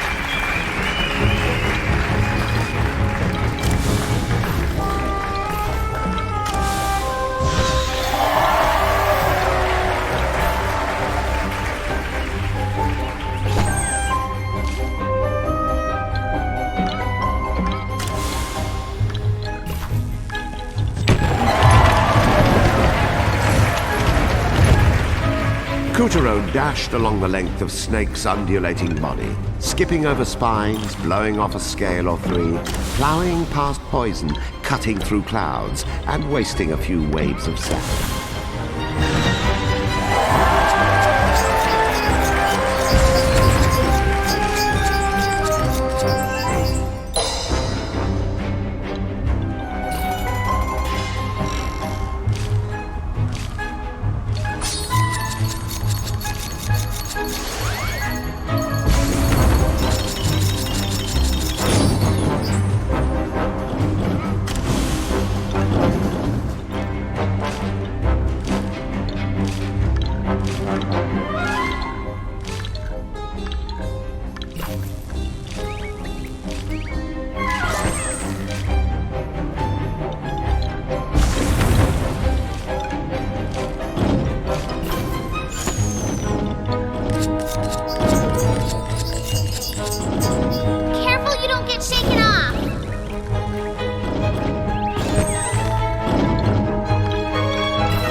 It was the spitting image of Earth's own architectural wonder.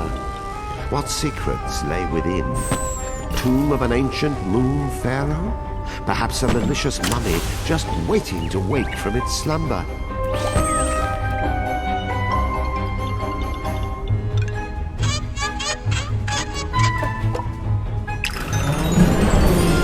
A horde of embalmed escorts poured out of the pyramid, ready to take Katuro to the city of the dead. Because no one knows how to get chummy like a mummy.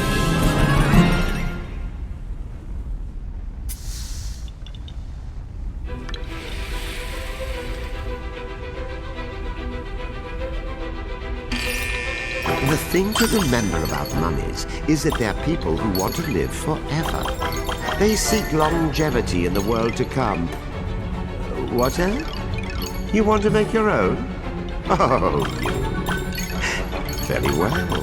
Step 1, find a fresh corpse. Step 2, wash said corpse and remove internal organs. Step 3, leave out to dry in the desert sun. Step 4, gently wrap moisture-free corpse in bandages. Step 5, pass mummy among friends and cover it with secret hieroglyphs for archaeologists to puzzle over in the millennia to come.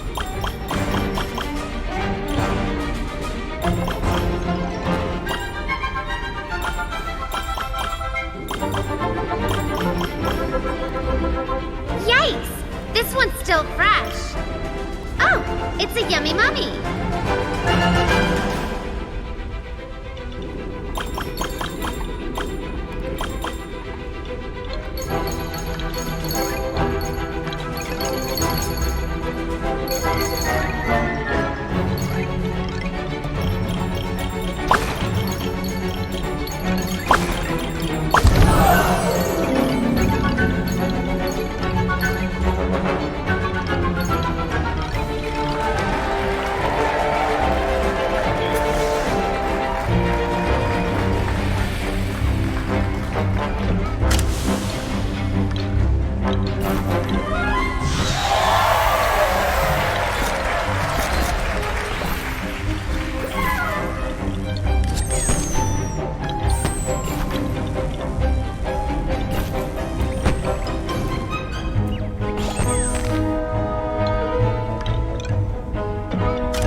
General Snake's toxin had already killed off a third of the Moonwood, and would soon reach Mother and Father Cedar's haven at the heart of the forest. If the toxin reaches the cedars, it's all over. We've got to whack the snake now, before the whole Moonwood dies.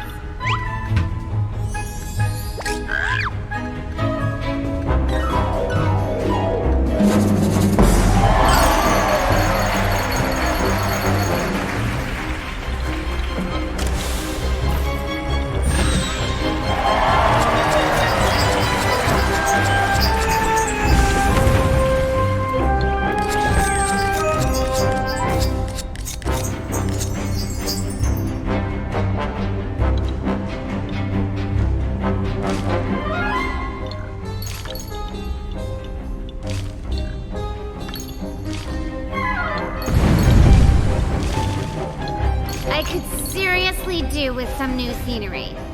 Snake, cloud, desert, more snake. Ugh. Whoa!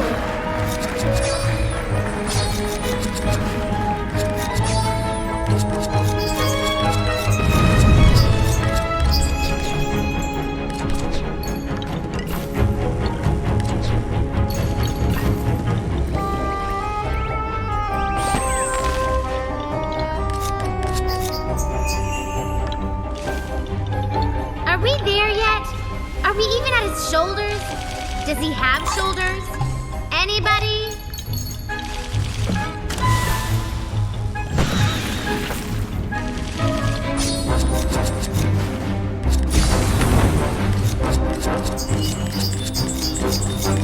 Oh, come on! Where is the stupid snake's head?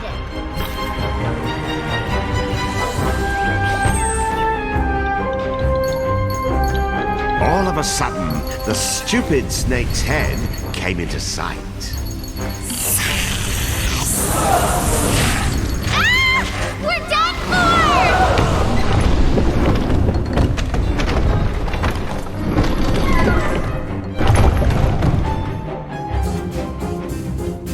It was down the hatch with Katuro and Picorina and into the endless contorted bowels of the foul fiend. Well, we're alive. But look at all this toxin.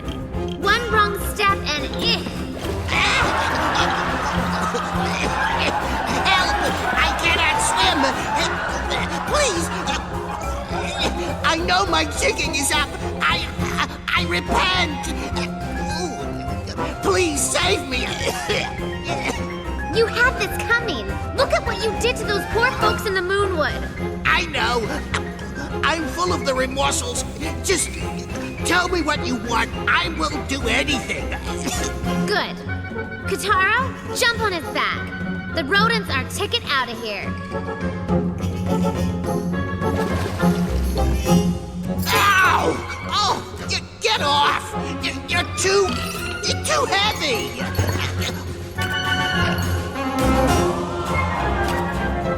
Oh, make it stop!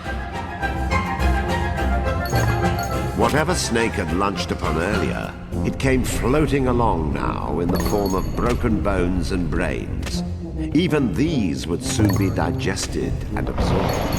I am melting! I am being digested! Silence! Oh. Please, Ow! I'm not liking the taste of my own medicine. It's in my eyes. Ugh. What is this trickling out my nose? Put a sock in it. Katuro rode General Rat down the serpent's slimy channels, grateful for the first and last time that his conveyance was full of hot air. Hey! Never here! Piccolina is here! Thank you so much. I shall never forget. Oh! Holy cow! Did you see that? The ungrateful little... just croaked on us. You monster! Please, Master Katuro, throw the wicked pixie in and save me instead. Show some compassion! Please, no! Shut it, you gerbil. Kataro's trying to concentrate. Here comes the exit. Wait! You need me! You cannot spell strategy without Rat! Don't go! They had done it! From tail to testins, gut to gullet, Katuro had floated his way up Snake. They had just passed the creature's throat. Wouldn't be long now.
Moonstone shard number 3.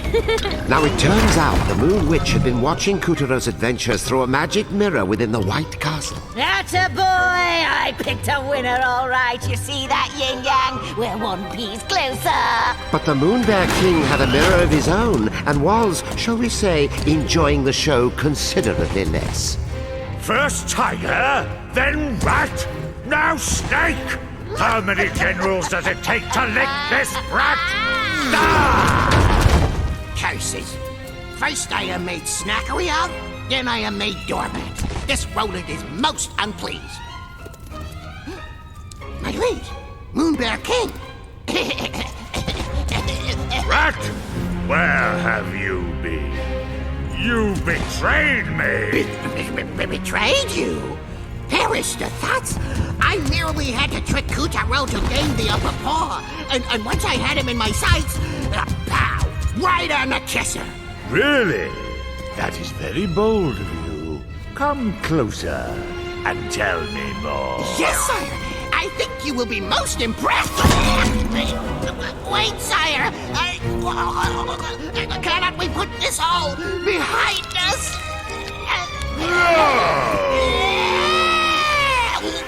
Well, you can't lie your way out of everything.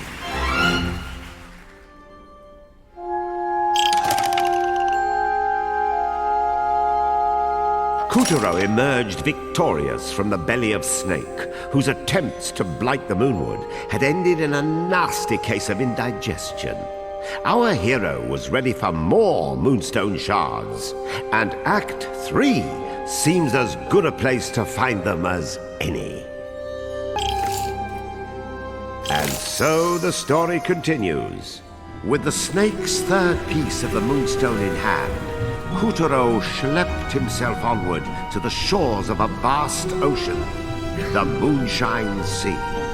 'Twas a dreadful realm full of pirates and monsters, and frothing up its waters at the moment was a roiling rivalry between Captain Gaff, pirate master of the Jolly Lamham, and Generals Pig and Sheep, who were vying for the captain's riches in the name of their king.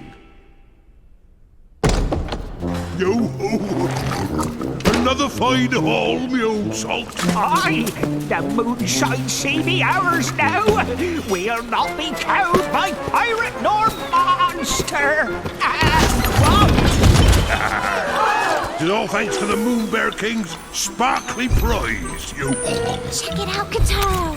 Those are Moonstone pieces. By the by, me hammy hearty, have you seen the wanted posters? For that blackguard Katuro. Begad, cheap. Look at the reward. If we catch this swamp, we'll be swimming in swag. Weigh anchor. Smartly now. Avast, Pig! There's not a cent to be had if we can't find him. Think of the time we might waste. And the electric bill. You be right again. We'll need one smashing scheme to catch him. Shh! Keep it down. How dare you pour one without me, you scurvy bacon bit! First peg, first serve. Quick, Katuro. Now's our chance. Slowly, stealthily, he stole his way closer. The two generals were 3 sheets to the wind, but Katuro could not risk waking them. The Moonstone shards were just a few inches from his fingers when... Oh, it's a trap! That scallywag Katuro fell for it. Yo-ho-ho! The Moon Bear King will heap riches on us now!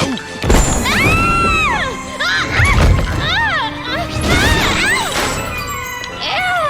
What is this smell hole? Our hero had fallen, quite literally, for a ruthless ruse. And now he found himself wriggling around in the darkness. From the briny smell and lurching floor, he knew he was being trapped inside a ship. Ha! Not the larcenous barnacles I was expecting. Well, hoist high those chins, for ye have just liberated Captain Gaff hisself. Katuro spied a hook, that of the dread moon pirate, one of the goddess's 4 champions. What need have ye of that? A sorcerous trick of the Moon Bear King. Only Calibras can cut through, lass.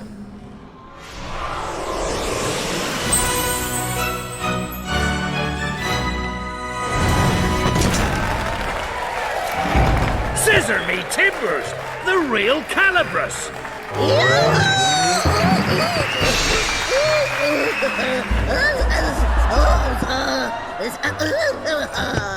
Well, look who's obtained the pirate's powers. Let's use them to commandeer this ship.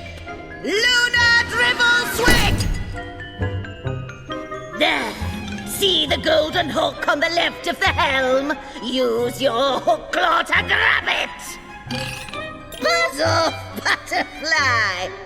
Would you get out of my hair? That's it! Luna Kazoo!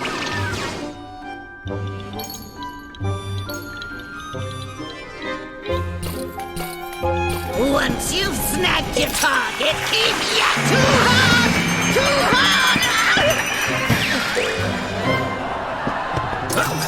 Milady, you are beautiful. Hello? Oh, gross. Are they having a moment? Oh, Katuro, I can't break them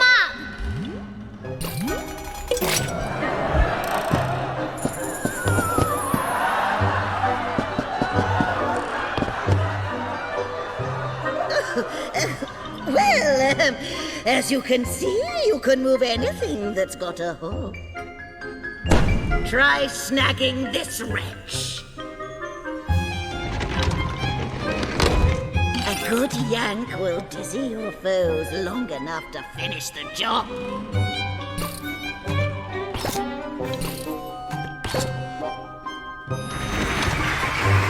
So, get to the deck, no excuses. Avast! Milady, I must have your name. They call me the Moon Witch and Esma Potts. Esma Potts, a treasure truly worth burying myself in. But first, I must steal back me ship. Yeah.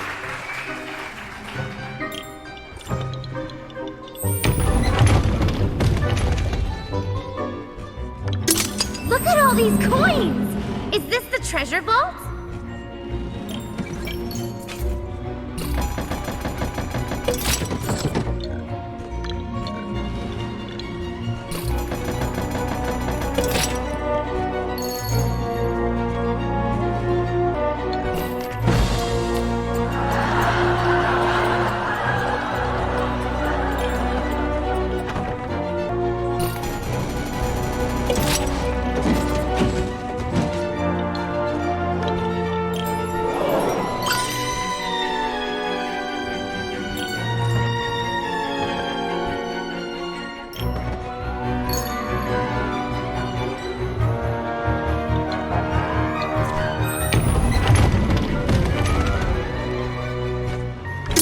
In the next room, they found another mountain, no, ocean of gold. But to Katuro, these riches were just another obstacle to surmount. The question was, how far could he get with a puppet's body, a few hand-me-down heads, magical scissors, a knight's shield, ninja bombs, and a pirate hook? Farther than most.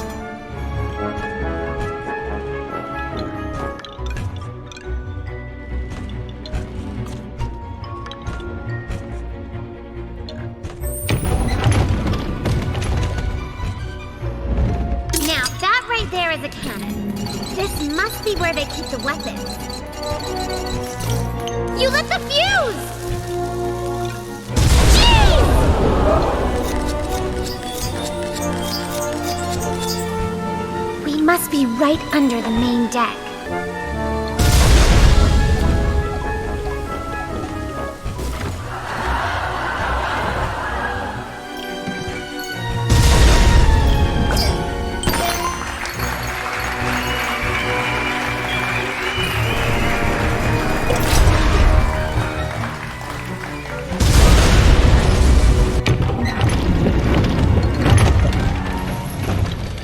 How did ye get out?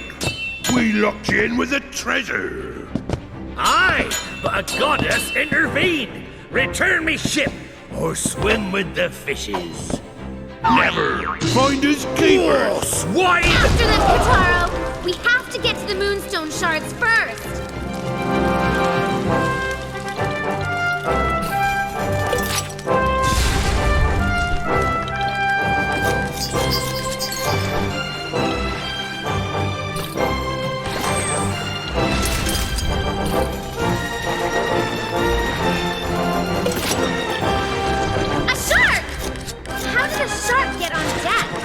Generals Pig and Sheep had been using Gath's ship to capture marine life and test out a malevolent magical oil.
Against the dastardly Mano Hamo.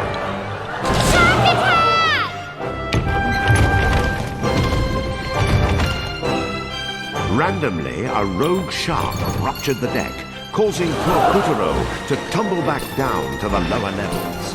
You think the captain is okay?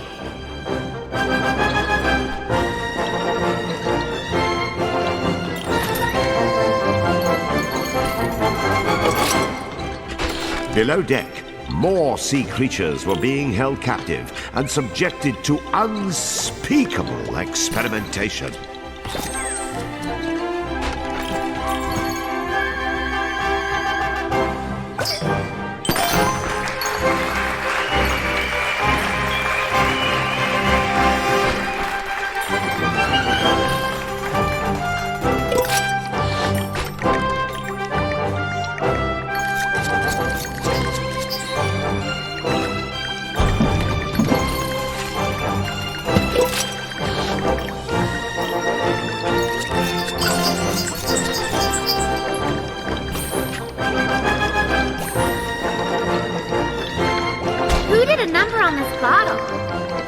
I feel like there's a joke here.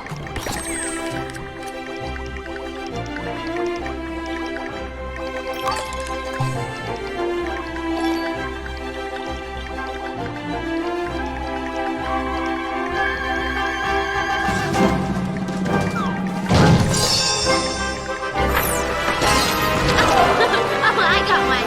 You saved my bottle ship. Get it? No?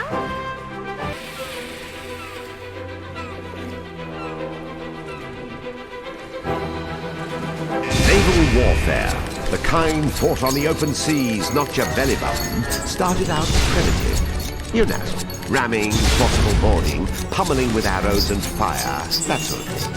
Then, boom! Along came the cannon, and sea roads took up blasting each other from a distance.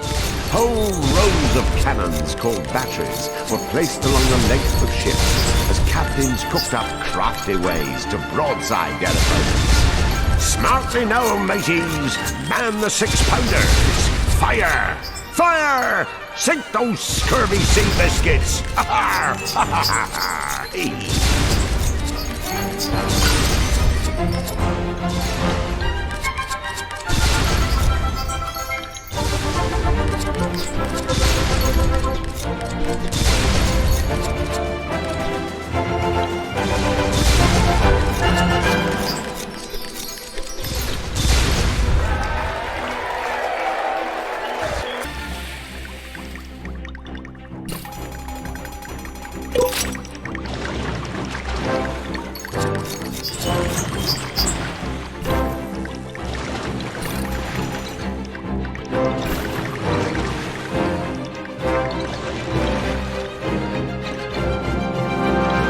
Here we part ways, sheep. Only buxom beauties be worthy of the captain's embrace. Embrace this!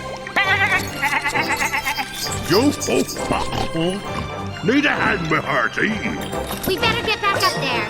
As the crackle of gunshots and clangor of crossed swords issued from above deck, our little hero raced through the ship's bizarre interior with all the resolve he could muster.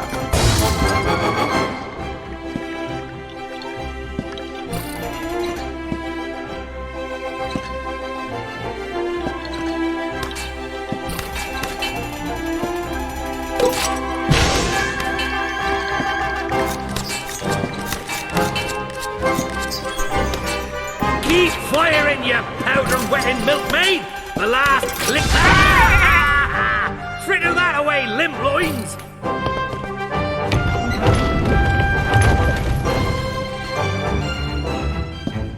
The ship rocked and seas churned as Gaff cornered the treacherous generals.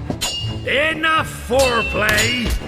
Mayhap we should cut our losses, pig. Craven curs! Our turn, Katuro! Wave after wave, the violent sea unloaded its fury upon the Jolly Lamp.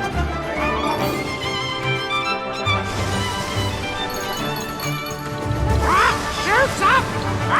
Shoots up! Shoots up! Shoots up! Whoa! Check out the huge fish! Is that a tuna? Man, now I'm jonesing for some sushi. Give me a double order and I am set.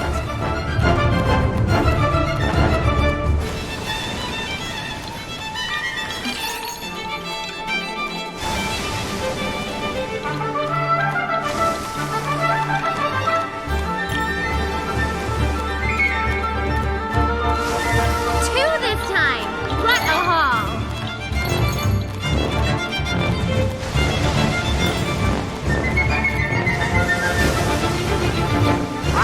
Greedy lamb chop! Greedy lamb chop! You know, one oft overlooked fact about the Moonshine Sea is that it contains vast quantities of pepper along with the salt. It's true. Part salinity, part gesundheit. No doubt more than one failed freebooter marooned on a desert island has doffed his boots and dunked and dined on nature's condiments just to survive. It's a tragic story, really. One that should be told more often. All right, that's enough science.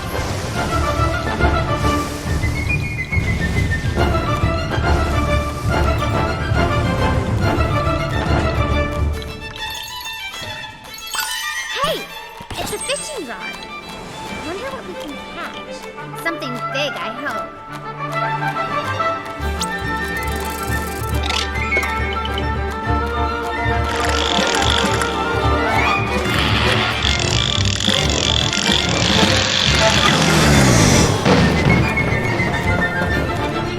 A shark? I'm not making sushi out of that. I guess there's shark food soup, though. Take that, food chain. But just how far would these Epicurean terrorists go in their hedonistic pursuit of fine foods, big bucks, and the mass murder of an ecosystem?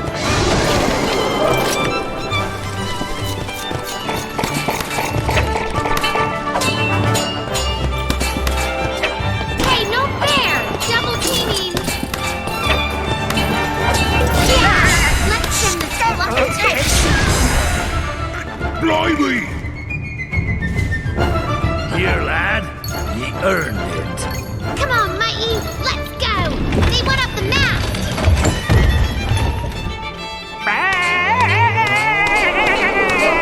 Prepare to die, Captain Goof! Ha! Suck on some seawater, you milk feeder! What? Huh? Yeah! Try me for toys! No!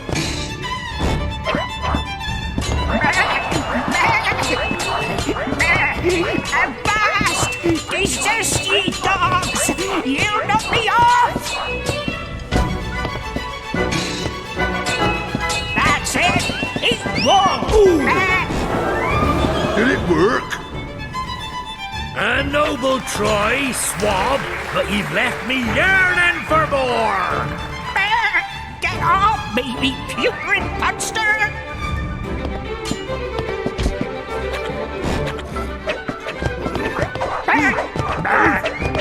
It's stuck! Oh, got it!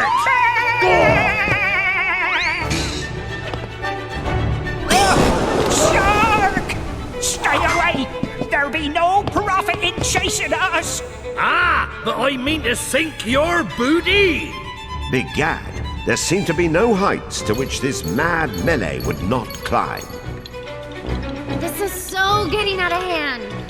Oh well, we have to get those moonstone shards. So let's buckle up and buckle down.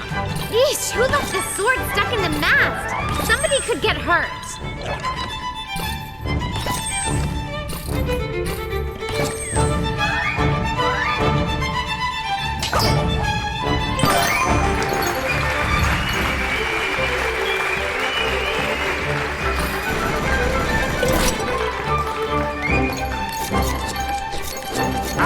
Fat face! Fat face! Fat face! Fat face! Fat Shut face! up, you chicken nugget! Fat face! Oh, baby parrots! Now I feel bad.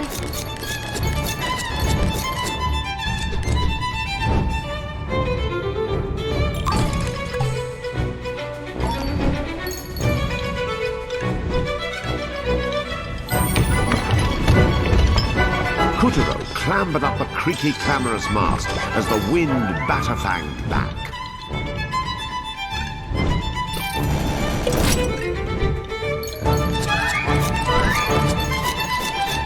Parry this! Ah, you thrusts be rusty! Just die already! You first!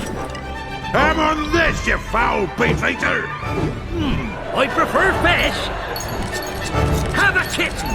Oh, thank you! Watch this! Hocus pocus, duck duck goose! More like dove. But enough games! Have at ye!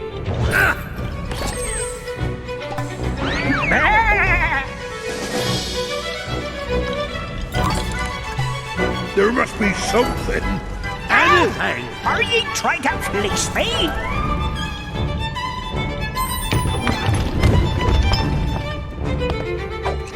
He can't run forever! Whoa, whoa, whoa, whoa! Got him! Begad! Begonias! Oh, me springboks! So long! Ah! Keep running, you cowardly cold cuts! Katuro was far from solid footing, and even the slightest jolt would send him splattering down forthwith upon the mildewed planks below. Careful! Watch your step.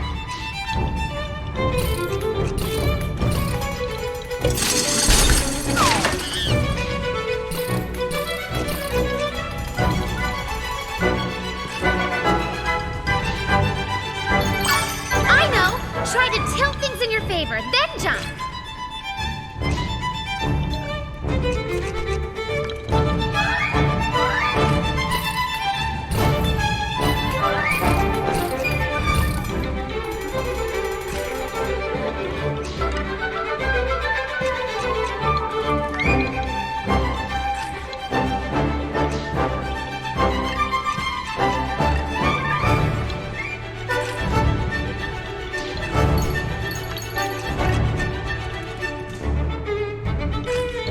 Katuro had to get an angle on the situation as he leapt his way from platform to platform.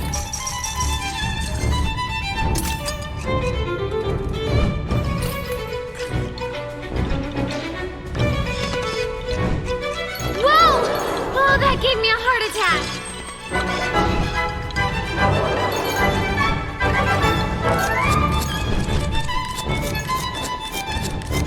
Whoa! Check out the bling on that mast. Wonder if it's fake. You can't trick a lady like me.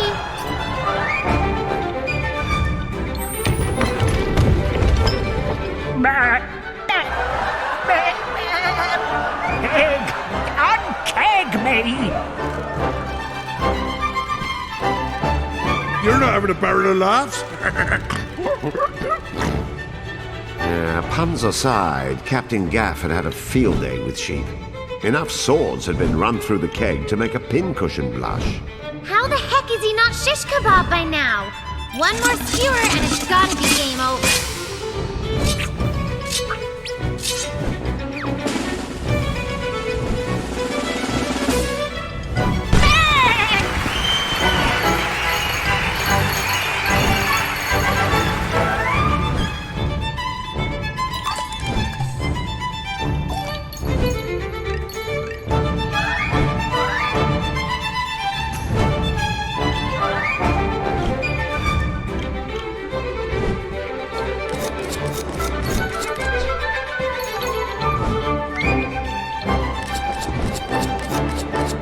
Poor Pig wasn't having much better luck with his barrel.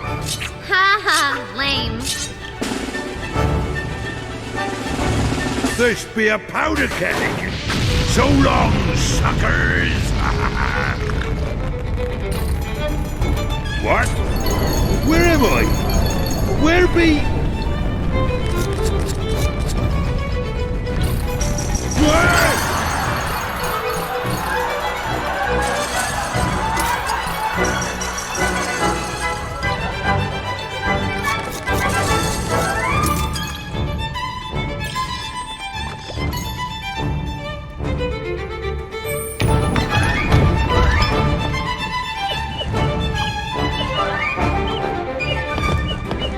Ready to surrender? I can do this all day. You'll not live out the day. What? We call for a little help. Ready? Aim! I didn't say fire! Get back here! Trouble had materialized on the horizon and was making Swiss cheese out of the Johnny Lemon sails. Holy holes! We could be next!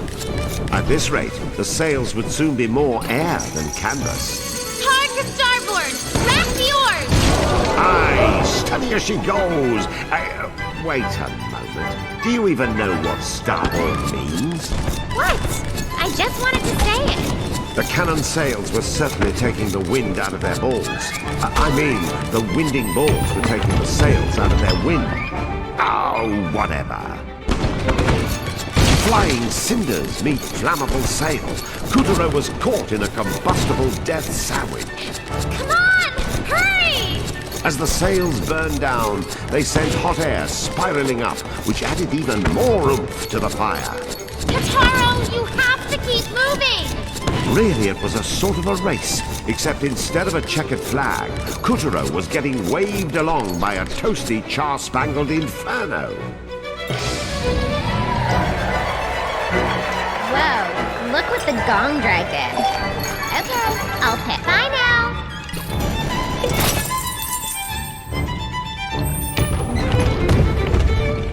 Now, you scurvy chickens, be out of runway. Ready to feed the plankton?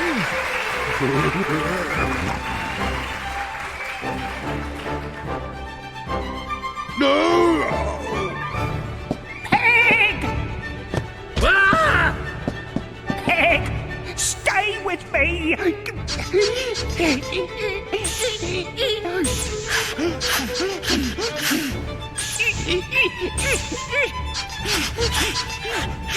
You can't die without paying me back! At least take out some life insurance!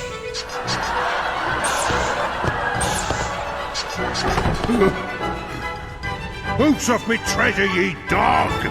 You can settle your accounts in the next world!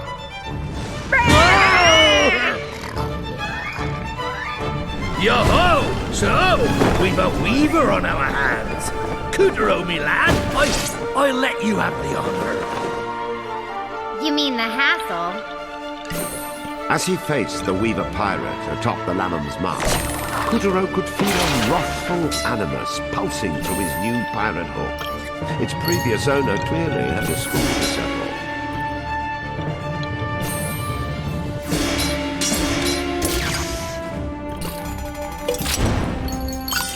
Don't you roll your eye at me! Come on, after him!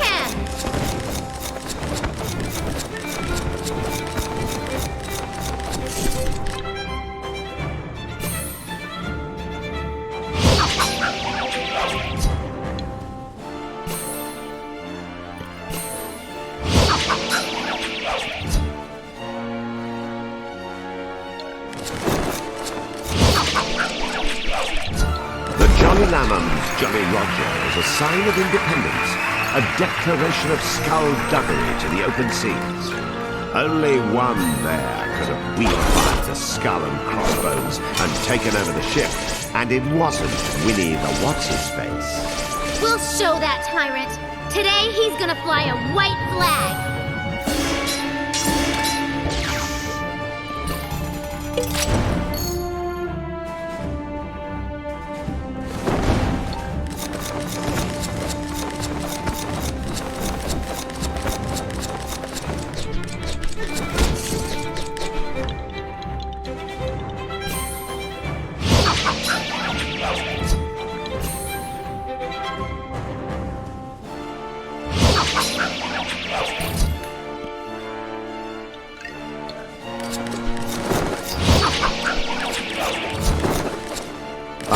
Of steel, a well-timed block with his shield, and a yank of the hook for good measure.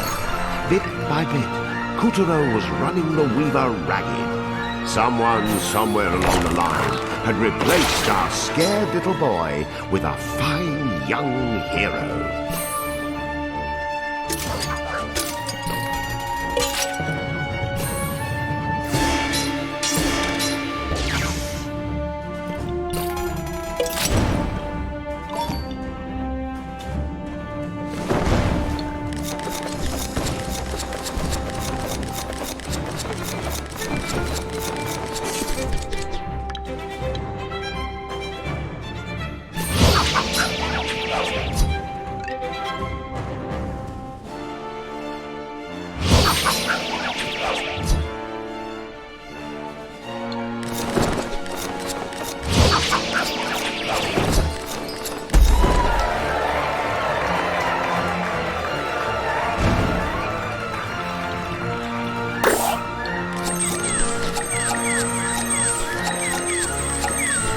With that, Katuro laid the Weaver flag to waste, freeing the souls of countless children and wresting the Jolly Lambam from the clutches of the cruel Moonbear King.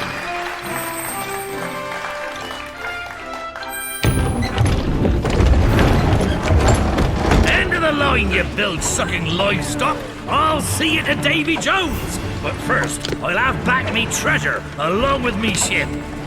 Zoinks! We'll never give it back! Not even a piece of eight! Gold and silver be a heavy burden when you're sinking. Captain Gaff's sword darted like lightning as he swashed pigs' buckles and fleeced sheep's philality. Avast! Me treasure! That's money, you raving lunatic! Could we please avast forward to the part where you cough up your moonstone shards? Never! We'd sooner be shark bait! Ahoy! Moby! What the? Jeremy Timber! Hey! That's cheating, you scurvy whatevers! Darn it! We can't let him get away. Captain, is your ship submersible? But of course, me beauty. When a lass wants to submerge, Captain Gaff and the Jolly Lambham are happy to oblige. Really?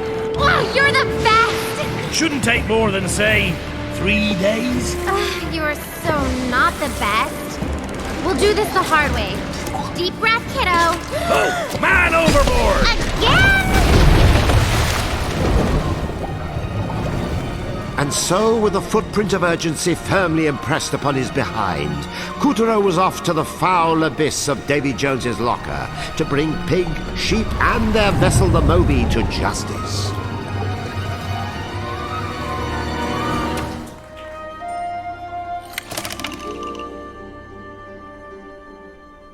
After being trapped on the Jolly Lamon, obtaining the pirate's power, and joining forces with Captain Gaff, Katuro nearly cornered pig and sheep. The epic chase continues as Katuro dives to the bottom of the sea. Let us continue our adventure. Down in the depths lived a plethora of mind-numbingly mystical creatures who happened to like their freedom. So, as you might imagine, they and the god of the sea didn't exactly crack open the champagne when the Moon Bear King took over. Well, the tyrant knew a pack of unruly sea monsters could be trouble, so he ordered Generals Pig and Sheep to pollute the Moonshine Sea with magic oil. It transformed the sea god's servants into dastardly, greedy creatures that devoured everything in their path. As our brave little heroes dove deeper, they found themselves in a world of darkness, where the water ran black and sunlight was a distant memory. What is up with this ocean? I'd say I've never seen anything so gross. If I could actually see. In time, the two arrived at an ancient and secret palace at the bottom of the sea. Within it dwelled a gargantuan god whose strength had been all but sapped by the tyrant's oil.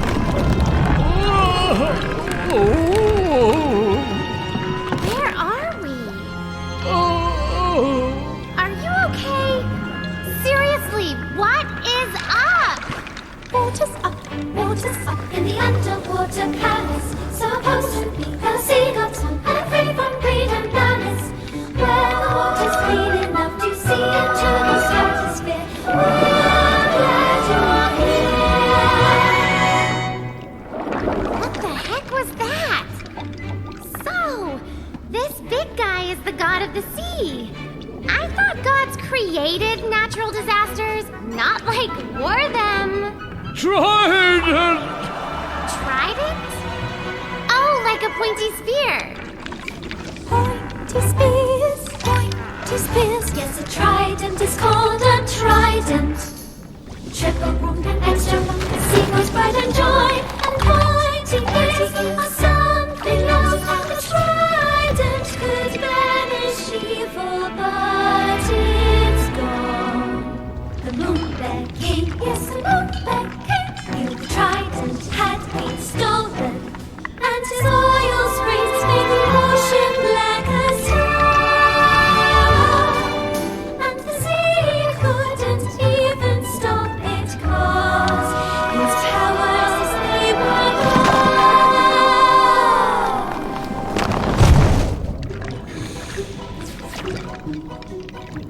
So hang on a sec. Who stole the trident? Must have been that pig and the sheep, right?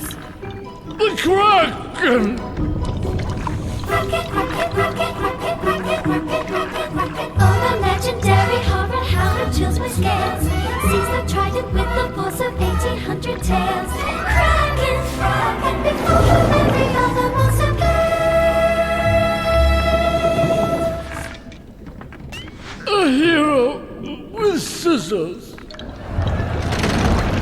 Hero with scissors, the saber season wizard, the Calibros, the bushwhack, The Pride!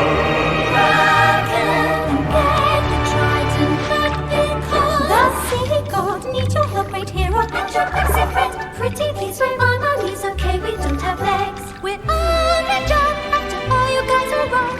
And anyway, he's a hero, not a zero. With that rhymes already paid. And by the way, I'm not a pixie, I'm the daughter of the sun. We fight as one for truth and justice, all the Moon Bear's days. That's great, you big mouth, now get to work. See if I join your musical number again. Katuro, he is the hero of the moon. on his way to send the Kraken to his doom. But will he win? To say it's much too soon.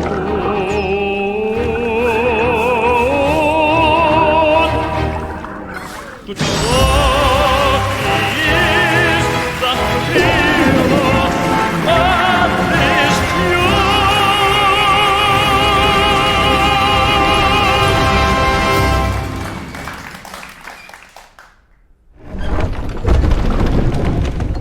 Oh, my poor delicious subjects.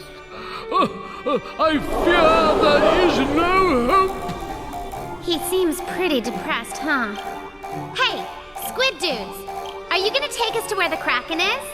You are? Well, of course you are. Your lives are at stake. Let's book it, Katuro!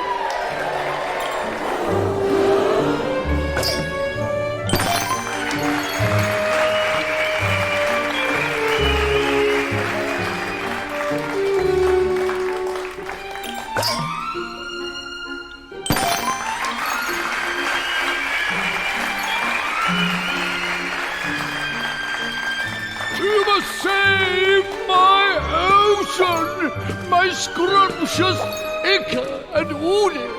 My Tuna and Ebby! And especially my Toro! Oh, and don't forget the Anago and Hotate! And all the other edible white fishes and other fishes! He sure knows his sushi menu. That's my kind of god. I think the squid on point is showing us the way. Attaboy! Give that squid a cookie!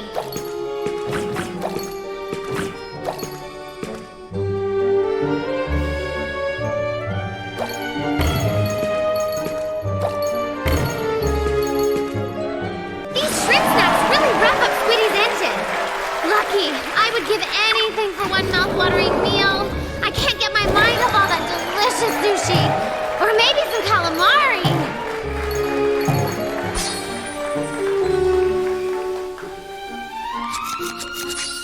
Katuro was on track to finding the Kraken and stealing back the god of the sea's trident. It was a worthy cause. Picarina could picture the clam bakes already. Hey, we're not in this for the seafood. We're in it for some big fat moonstone shards. Oh, I mean, we're in it because it's like the right thing to do, yeah? Nice try, darling.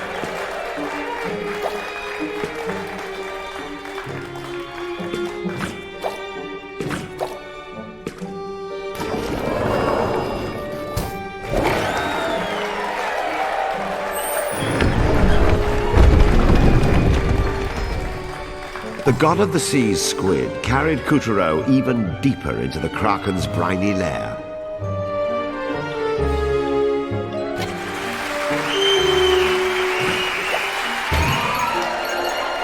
They had plenty to contend with between a smack of freewheeling jellyfish, treacherous spikes in the terrain, and rocks sharp enough to shave them.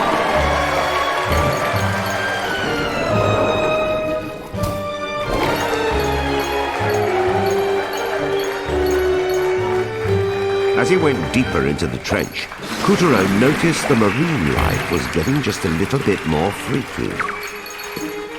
Just then, a ferocious fish with a built-in headlight and a nasty set of gnashers decided to crash Kuturo's cruise. It's an anglerfish! Ooh, I bet it... Katuro was in hot water of his own. One after another, he was beset by murderous deep-sea menaces. A crab! Oh, I love crab! Oh, but I love everything! This is tearing me apart! I want crab, I want anglerfish!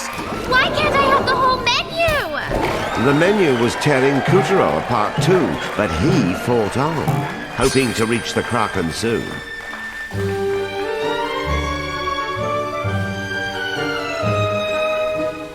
The jellyfish, as it turned out, were on the good guy's side. Sure, they didn't know kung fu, but they were masters at just sort of floating there, which made them perfect stepping stones for Katuro. Thanks, jellyfish! I salute you!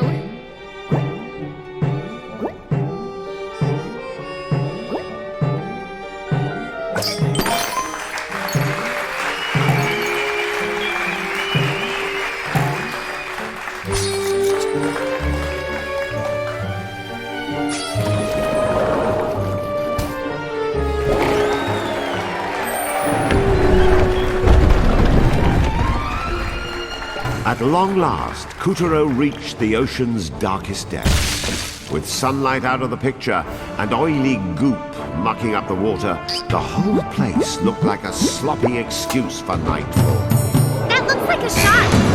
Suddenly, a shark burst out of the rocks. It was coming right for them. I thought we were fish trapped. What a nice shark. Taking us through all those moon sparkles.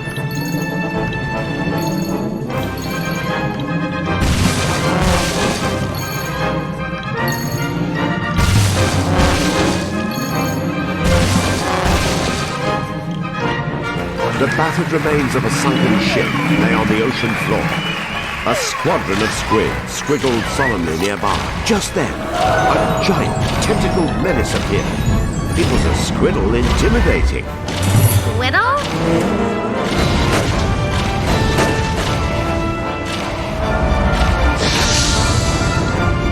Swig! That was incredible! Wasn't it?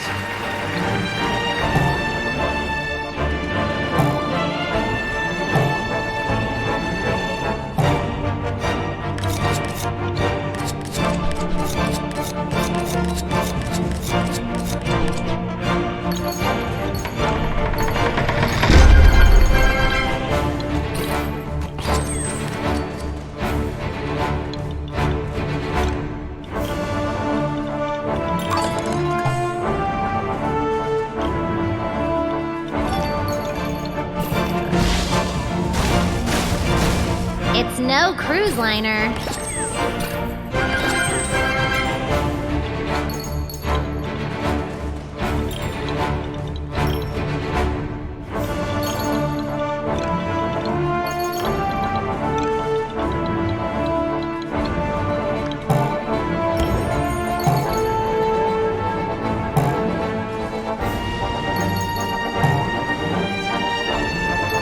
Are these baby jellyfish? Oh, they're so cute!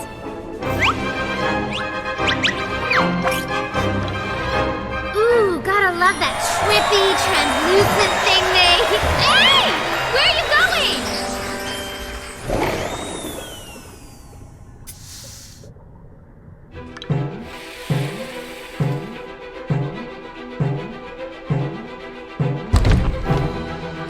Jellyfish, jellyfish, lucent and free. How graceful, how fair, there adrift in the sea. Why swish a fin? The fish have it worse. Why cling to rocks? That's a barnacle's curse. Food comes to you, you spawn as you please. The poison within you makes defense a breeze. Oh, what I'd give to do nothing so well, to float with aplomb and at wafting excel. Jellyfish, jellyfish, lord of the brine, oh, how I wish that your life were mine. Yeah, 'cause wouldn't it be great to not have a spine?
Supposed to get back. Guess we'll have to yank it free. Ow! What's it? Oh, great! Here we go! Pig and sheep's goopy oil had done a number on the legendary Kraken, transforming him into a demonic butcher who chopped up the local marine life, gutted up their corpses, and then devoured their flesh raw. Oh, that's horrible. Completely immoral, I say.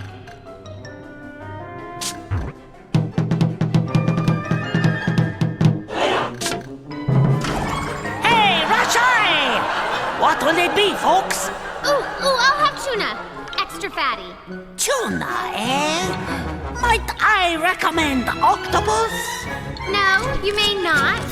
I'm placing the order here, Buster, and I want tuna. Don't tell me what to eat. The customer is always right. I demand service. Then go eat a hamburger, you Philistine!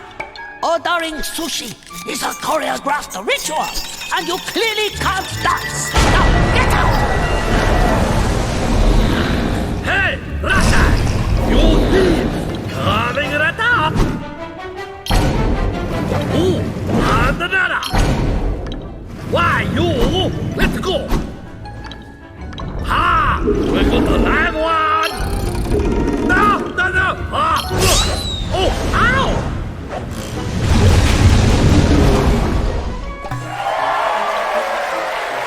Ah! Prepare to be loved!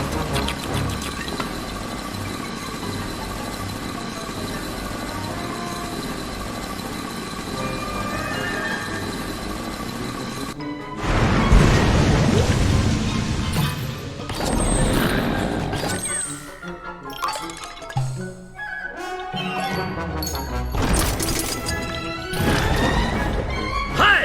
3 daily catches! Extra spikes! Oh, look out! Dodge that sushi!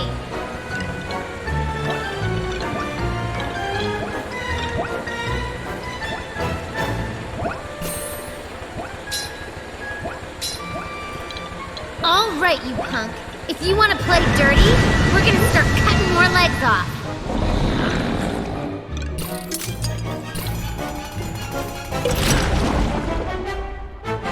Oh, he did it again!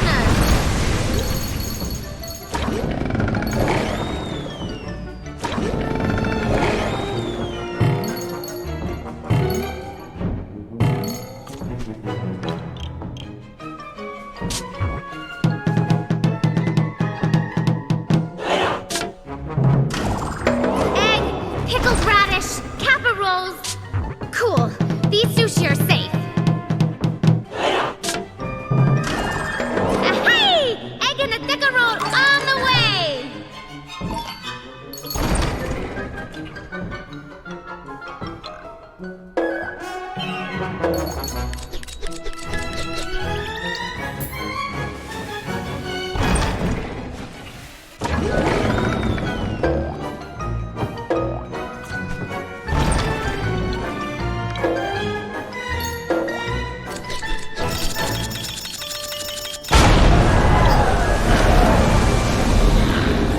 Hey! Coming at ya! Yoink! Ho-ho! A little squeeze! Oh, slippery little eel! Aye! Ow! Ah! Feisty one, eh? Ah! Ah! Just one more leg. Let's finish him. If it ain't weird and wild, you won't find it on Cracker's menu! Don't step on the wrong sushi. He's trying to trick you.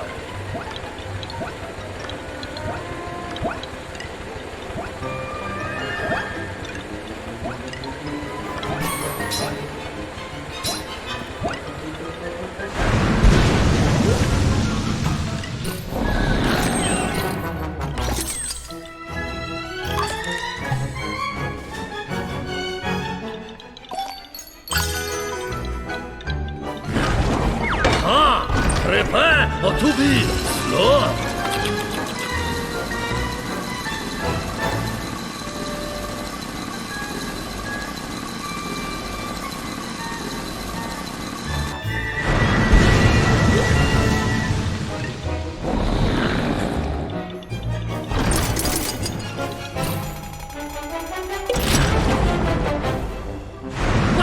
Again? This is not how you get clientele. I'm calling the Better Business Bureau.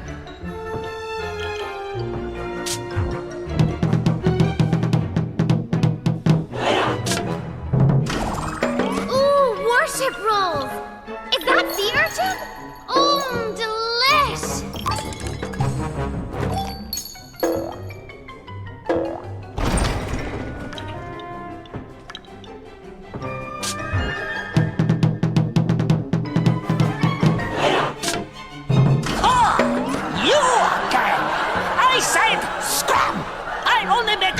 for discerning customers. With that attitude? That's right, you Neanderthal! Go choke on a fried shrimp! I've had enough of your salt! This is the ocean. You live in salt?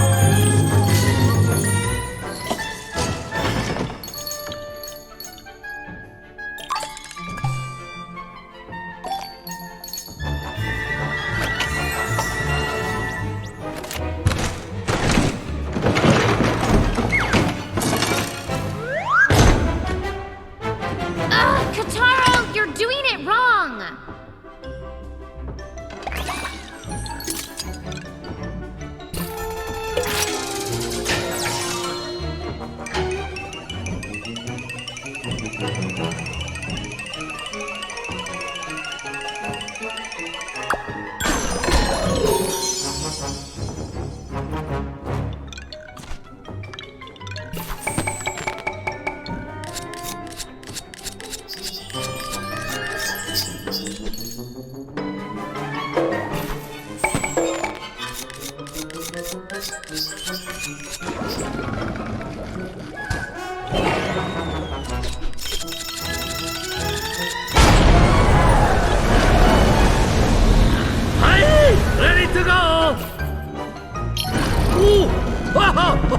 That's bleed! No! No, no!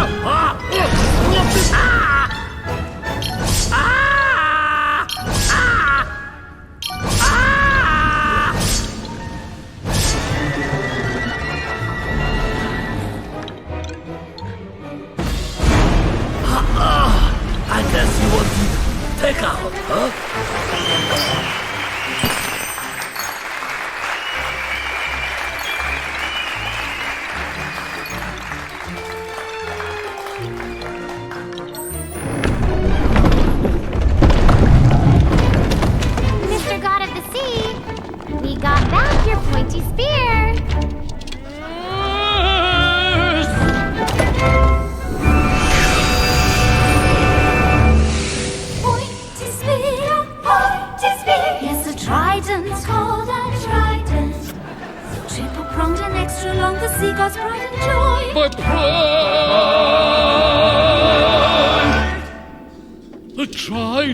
It will make the ocean blue again, and coral pink, and seaweed green, and every starfish orange.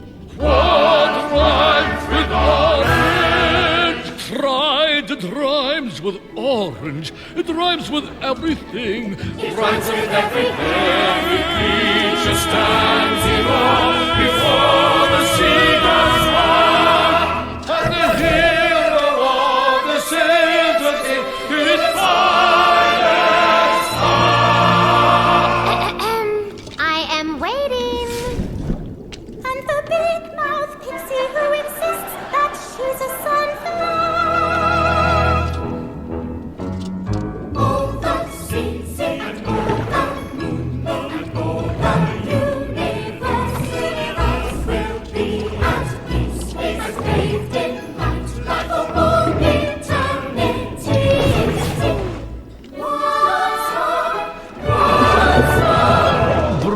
Katuro, scissor-wielding hero.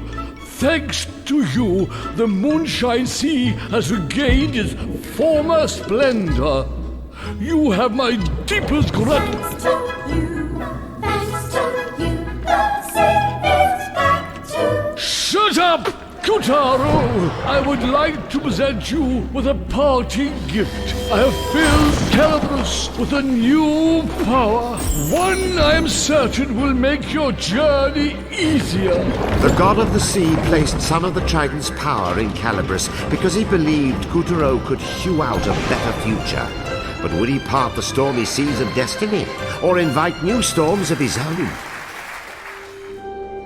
Katuro had proven slicker than the Kraken, winning back the Trident and helping the god of the sea unpollute the water.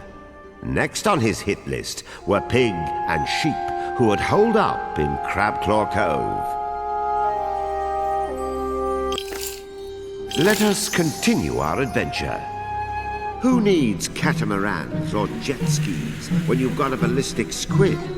Katuro had a new sense of purpose as he rocketed towards his enemy's stronghold, Crabclaw Cove. This hideout once belonged to Captain Gaff and his swarthy band of sea dogs. But just like his ship, it had been lost in the battle against the mighty Moby.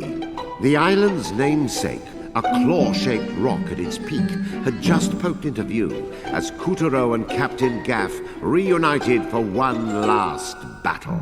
And this time, the clincher was sure to be a pincher.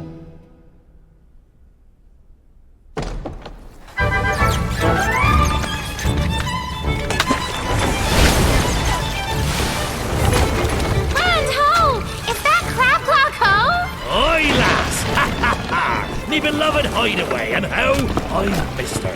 Feast your deadlights on those smooth sands, those supple curves, those clammy crevasses. Look smart, me buckos! We're going in! Fine work, Katuro! But when it comes to impromptu boardings, I prefer a buxom wench.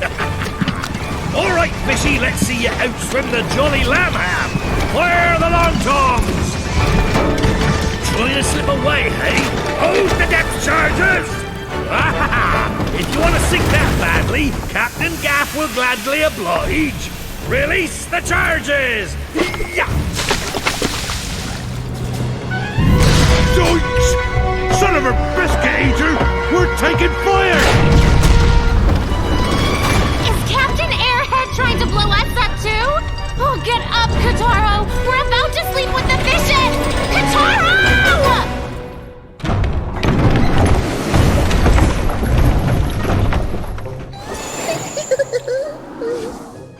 I see you've powered up Calibras, my sweet. Try cutting that!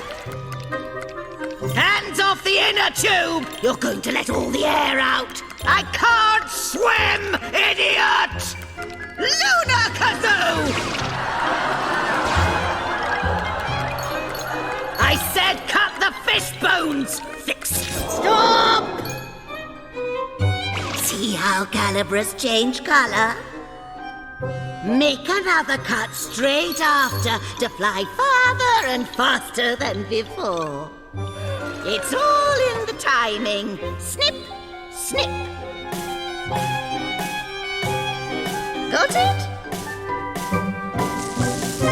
Hands off the inner tube! You're going to let all the air out! I can't swim, idiot! Lunar Kazoo!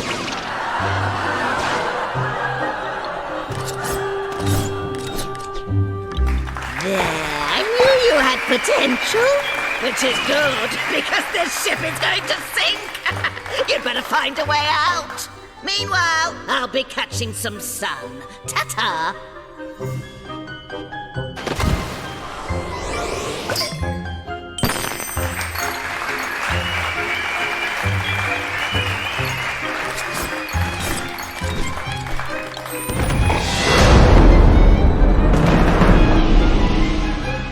Meanwhile, the Jolly Lamb was still lambasting our hero mercilessly. A dead end! But I bet we could slice through that sticky stuff.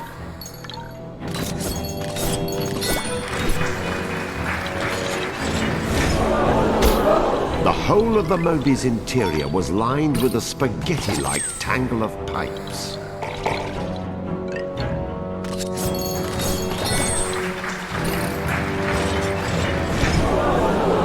Looks like you need to cut in a circle.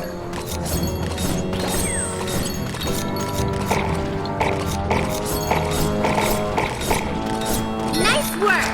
Perfect. A sub within a sub? How does that work?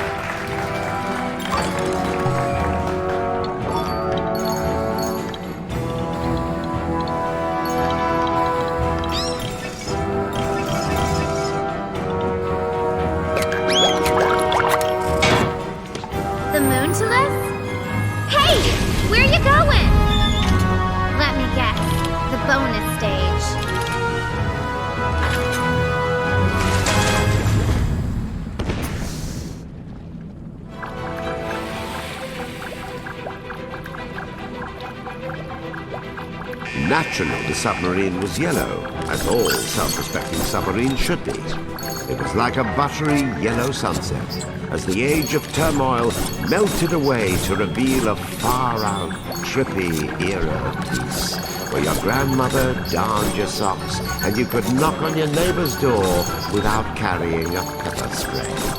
What the heck are you talking about?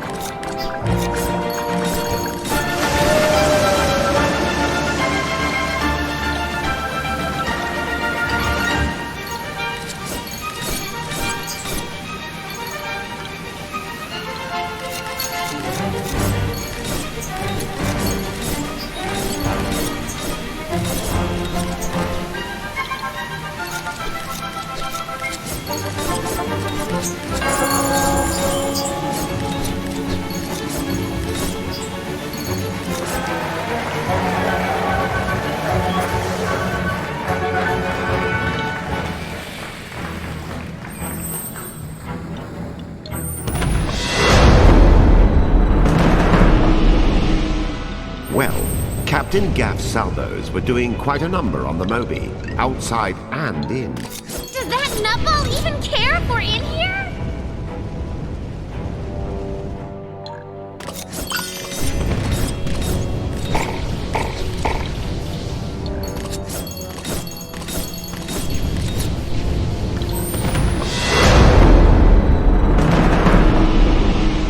The Moby had turned into a deadly inferno.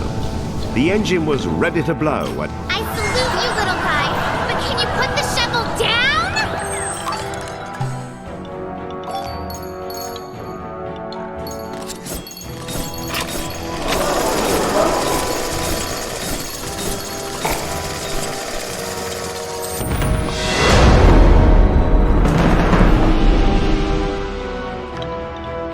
Whoa!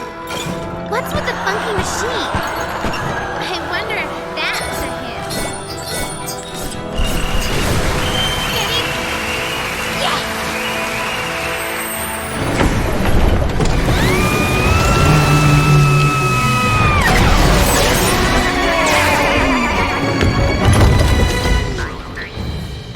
Yeah! The last I saw ye swabs, you were sinking, and now you be falling out of the sky. I marvel at your spontaneity. I'll marvel you, you tricorn jerk! How could you wail on their ship like that when me and Katuro were still inside? Watch my shit lock! This bodes ill, me hearties. Lady Luck has cheated old Captain Gaff. Why? What's the problem now? Crabclaw Cove be a nigh impenetrable fortress. The outer cliffs repel even the tallest ship, whilst the castle walls above deter the most able climber. And let's not even speak of the twisted trail that leads to the peak, or the countless cannons to thwart our progress. Aye, we'll have a hard time extracting those scallywags now. Great! So, we basically have no way of going after them. Ah, ha, ha. I said nigh impenetrable, but Captain Gaff knows the ins and outs of his oldest mistress. Observe. Now that's a big gun. I calls him Long Tom. He can reach so far up the island, she won't know what hit her. Now we're talking. Let's unload on that beach like there's no tomorrow. Katuro, this be a two-man job. Kindly assume the position. Wait a second. You're not gonna... Fire! Katuro rocketed out of the cannon with a deafening roar and hurtled towards Crabclaw Cove at obscene speed. This is so not cool.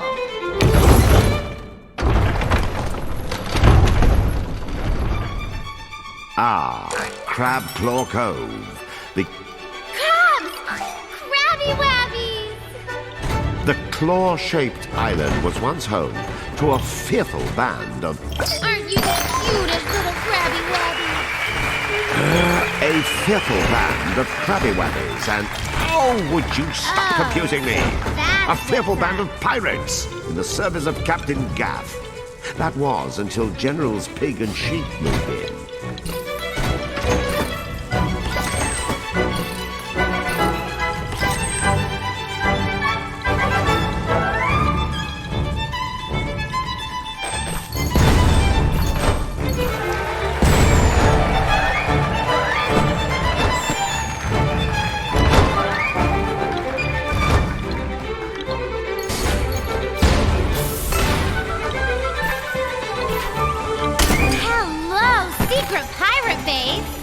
Katuro, Tukarina, your mission, should you choose to accept it, is to steal back the Moonstone shards from Agents Pig and Sheep.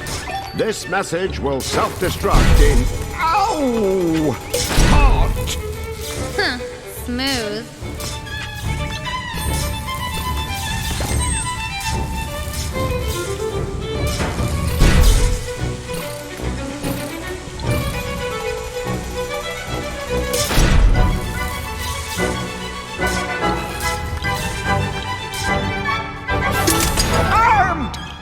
Now die!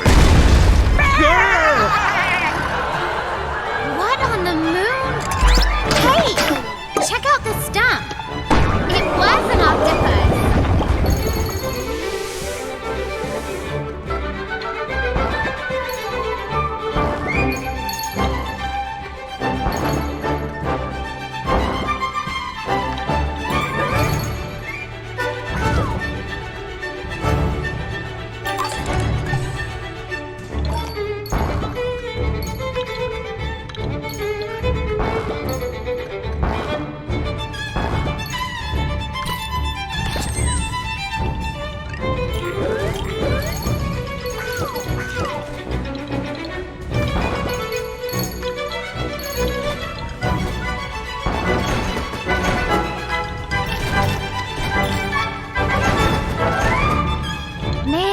All these banana peels. Can't pig and sheep pick up after they eat? Little did she know the banana peels were a trap. Oh my gosh, do you think? Good thing you warned us. Ugh.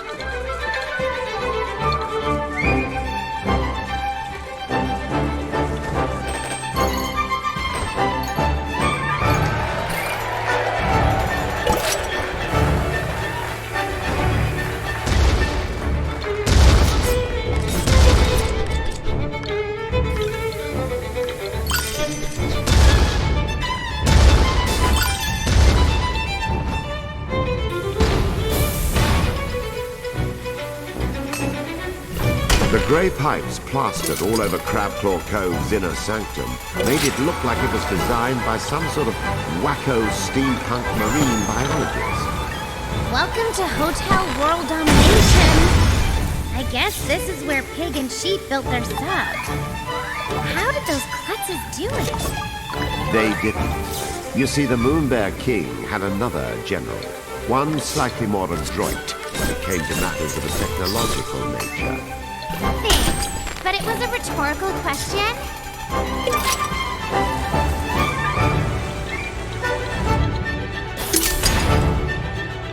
Heads up! Watch it! Whoa! Whoa! Hey there, Spiky. Didn't we see your pals back on the pirate ship? Cool! It popped up!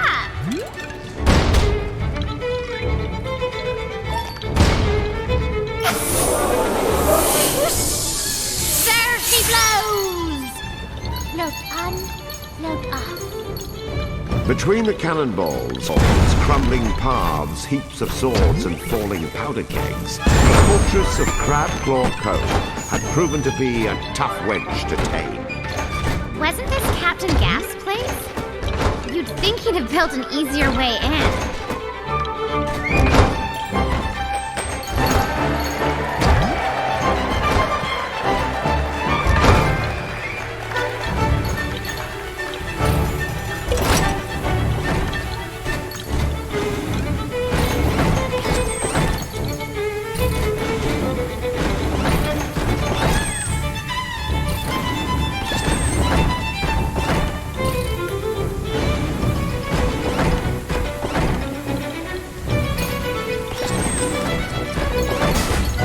Five, 4, 3, 2, 1. Robo-Crab are go! Hey, wait up!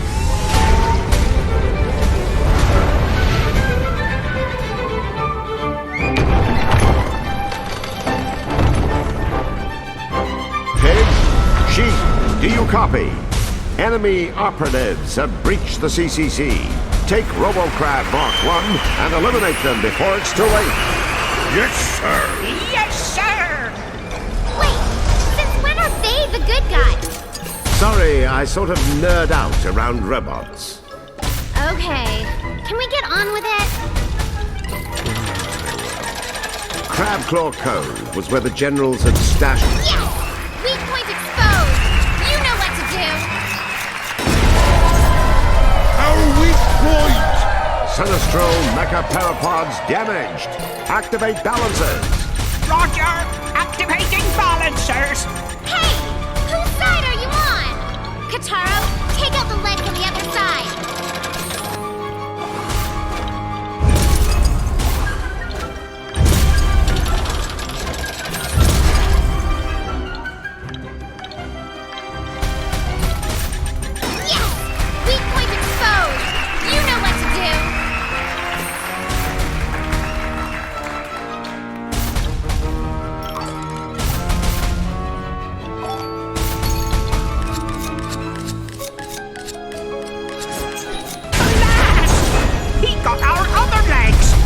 With your stance rectifiers.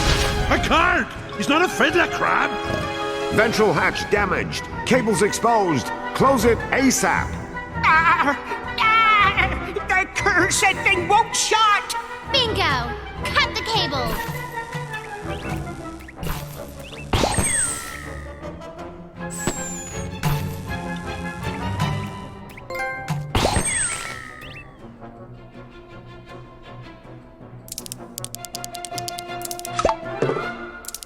She's snow grabbing! Purge the legs! Purging the legs! Engage flight mode! Roger! Engaging RoboCrab flight mode! You don't play fair! Oh, that is so unfair! Fear not, RoboCrab. You can still stop him with a tractor beam. Roger! Activating tractor beam! Oh no! We've got you She's now. gonna blow! Fire erupted from the primary engine. Danger, Will Cravenson! Danger! Stay on him! I don't care if we have to drag Picket Sheet out of the flaming wreckage! Someone was cutting through the thick plumes of smoke and closing in on RoboCrab fast. That's right, it was Katuro, slashing furiously with a mighty Calibros. The burst! Stay away! This robot was expensive! No! So long, suckers!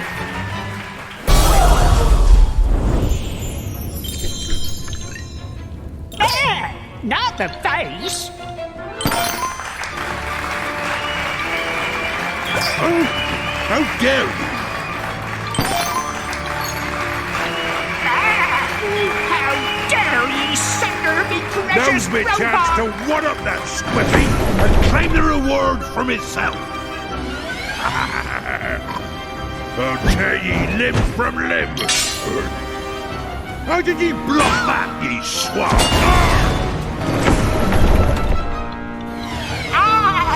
Have a taste of me 6-pounder! Oh yeah! Dodge this! Me precious cannon!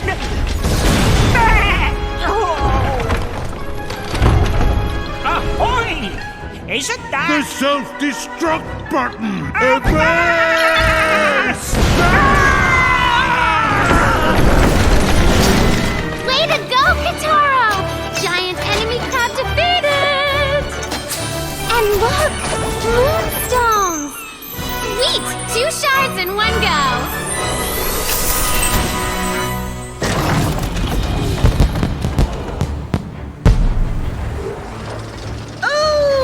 What lovely fireworks! Each a flower of sparks growing in the garden of our hearts. Don't you think, Captain? Ah, but who has time for flowers in the sky, when the flowers below be of such varicose beauty? 'Tis you that I wish to pluck tonight, my amour. And thus ends our tale of how the fetching Moon Witch and brave Captain Gaff found true love and lived happily ever after. The end. How dare you write an ending without me? This is my story. Curse you all! I'll teach you to make a fool of me! All of you! Especially you, Katuro. I'll string you up if it's the last thing I do! It seems the Moon Bear King wasn't quite ready to live happily ever after. No, he still had lots of unhappiness to go round.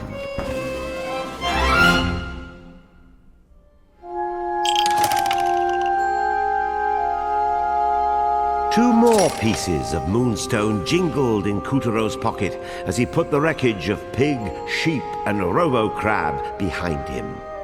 What new adventures await in Act 4? Missing out would be a waste. Now back to Katuro's tale. Katuro's journey led him westward to the moon's wild waste. Generals Bull and Horse would be waiting. Of that, the Moon Witch had been plain. And speaking of plains, these were downright unwelcoming. Night never fell on the wild waste. Sunlight scorched the red earth and torched poor Katuro as he battled the blistering winds.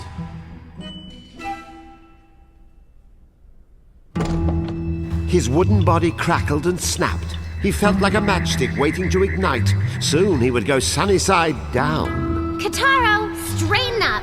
When Daddy gives people the look, he hates when you act all droopy. Now that they were en Route 66, it was bite the bullet or bite the big one. Katuro felt the stare of unseen watchers, cacti who lacked eyes. Bleached skeletons with a bone to pick. Trees as petrified as he was. And disarmingly large monoliths. All were eager to add one perishable puppet to their ranks. Come on, wake up! You'll die if you don't keep moving. Katuro! Oh, Katuro! Hey, what's that? Katuro! It's a car! We got wheels! Yeah. Let's hitch a ride! See you on the finishing line! Oh, dream on, you cow! I'll teach you to look a racehorse in the mouth! Oi! Show me your moves, you stupid Jenny! Taxi! Oh my gosh, how rude! Wait a second. That was Bull and Horse! After them, Katuro!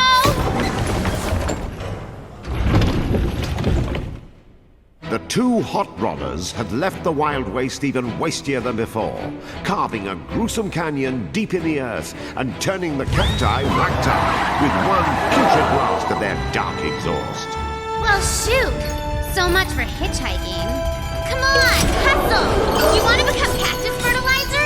Head for higher ground!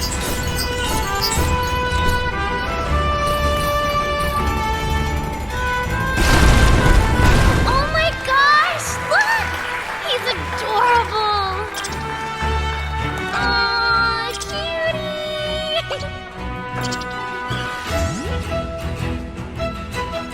Aw, he gave us a head! Quick, Katuro, try it on!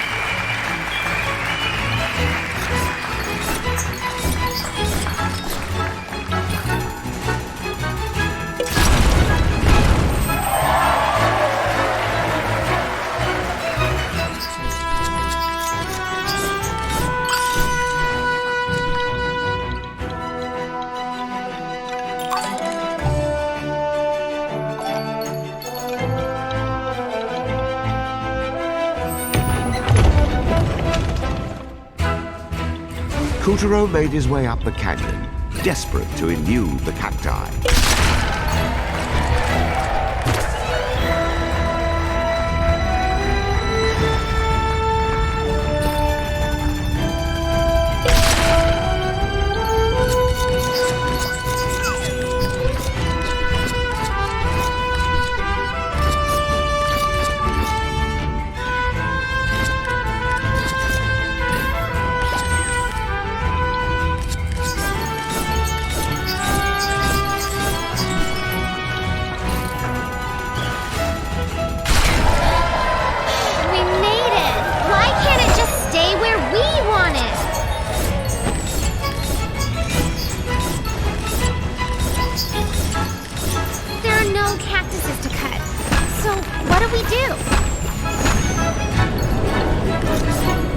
explosion rocked the canyon, loosening huge slabs of earth that began to tumble towards Katuro. Domino! Ugh, it's always something.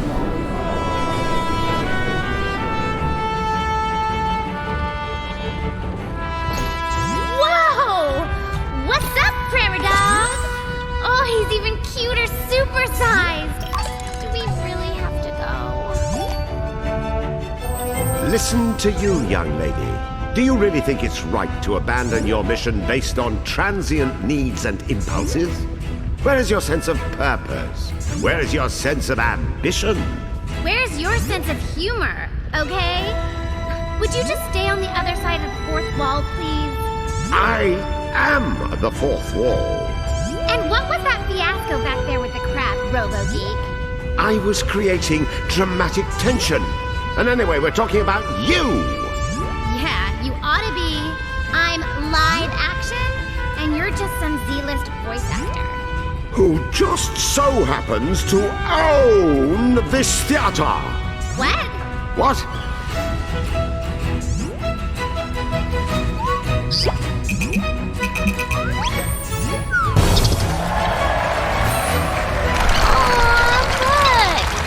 Digging. What do you think he's gonna find?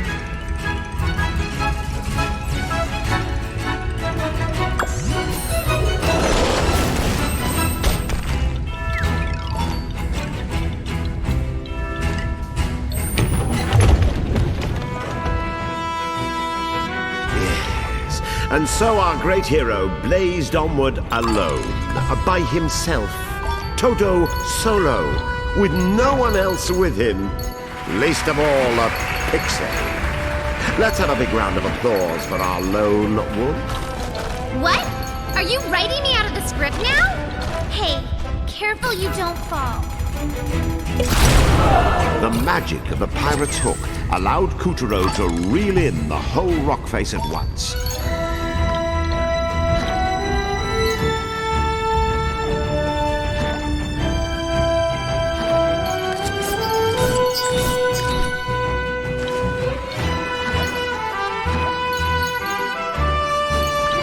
Inside appeared to be Great Scott!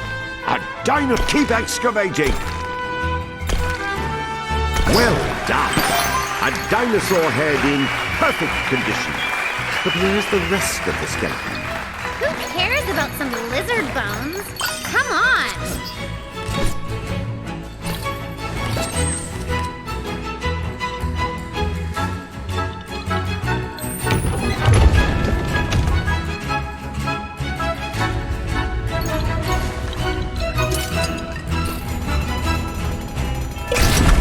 Loosening the rock caused the cascade of sand to pour out like a shining waterfall.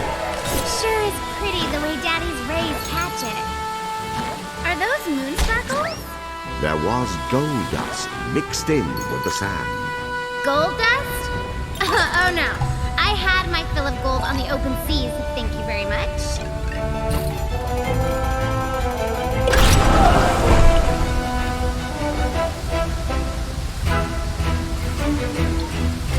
Katuro used Calibris to cut through the torrents of gravel, shrugging off the boulders that threatened to crush him. What new challenges awaited him? Our lone wolf blazed onward.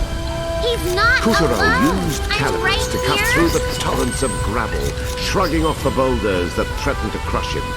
What new challenges awaited him? Our lone wolf blazed onward.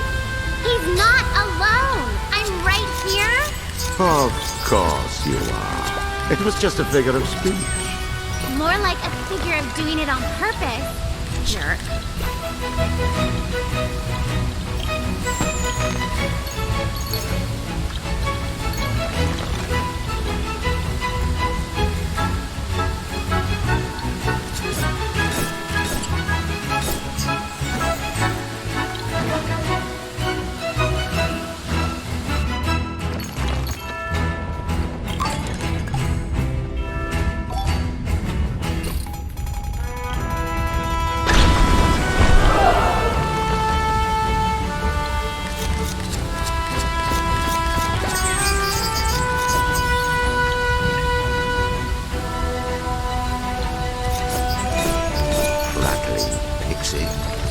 Confoundedly enough, this particular dinosaur fossil was lacking a head. How very strange. What vagaries of nature could have led to this enigma? Let's find out together, shall we? No thank you. Are you kidding? That's a dinosaur, not a monster! Hey! Wait for me! Don't I get a ride?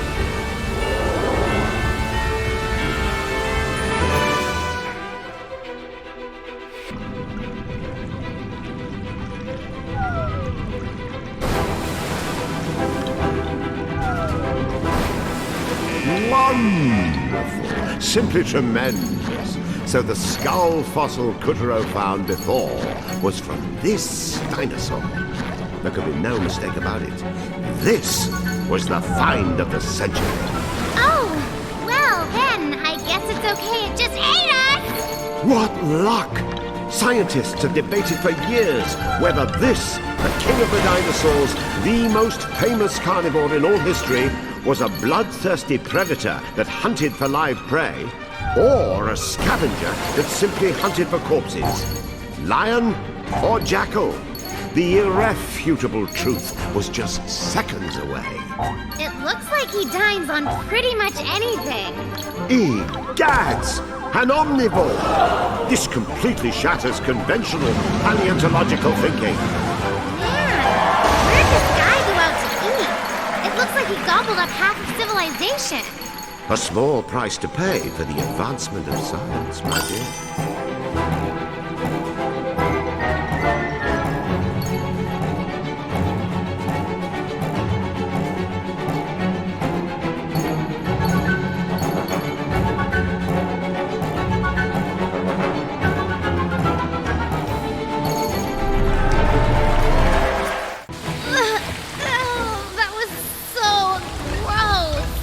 It was only through a bizarre miracle that Katuro and Picorina escaped the dinosaur's belly.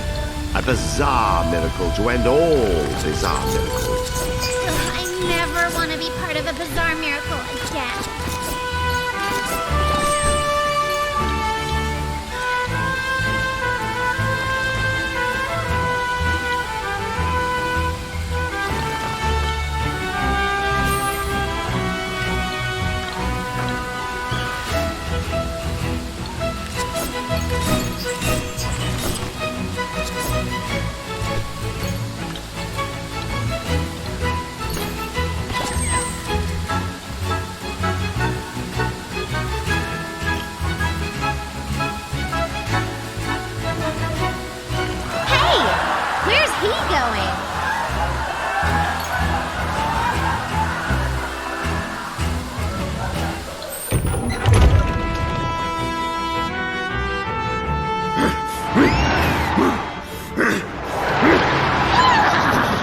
This one's in the bag! My bag, more like! You know, oh, it moved! The Moon Bear King's magic? Then this has to be...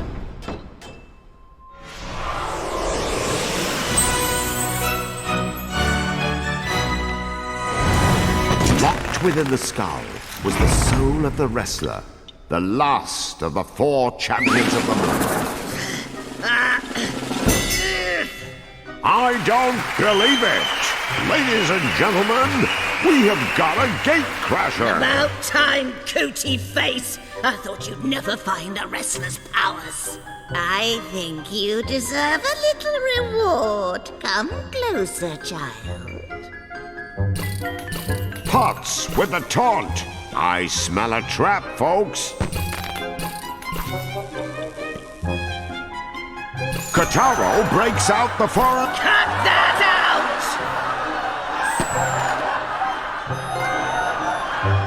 Come closer, I said. 1! Get over here this instant! No way, Jose. He's maintaining his distance. 1! Where's the ref? Flagrant misconduct! 2! Help! Help! Oh, goddess, please! 3! And she's pinned for the 3 count! That's it, you saucy minion! Let's see how you like my signature move! Luna Kazoo!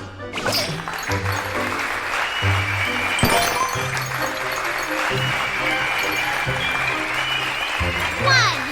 Where's the ref? Flagrant misconduct!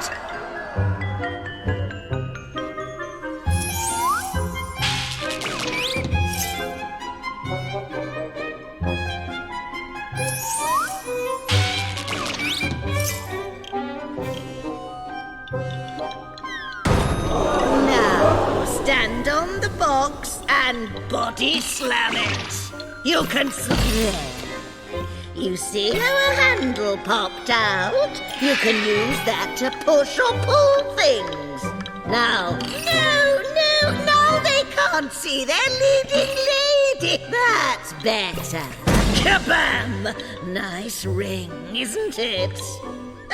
But just a little cramped. Now, step aside. Here comes the Esma Witch Drop! So, you want to learn a special move? Just get up really high before you slam to put some real oomph in it. Now, aim for me. I can take it. Luna Cactosa! Take a good look at the symbol in the ring. See how it's... Hey, take it easy! That really hurts!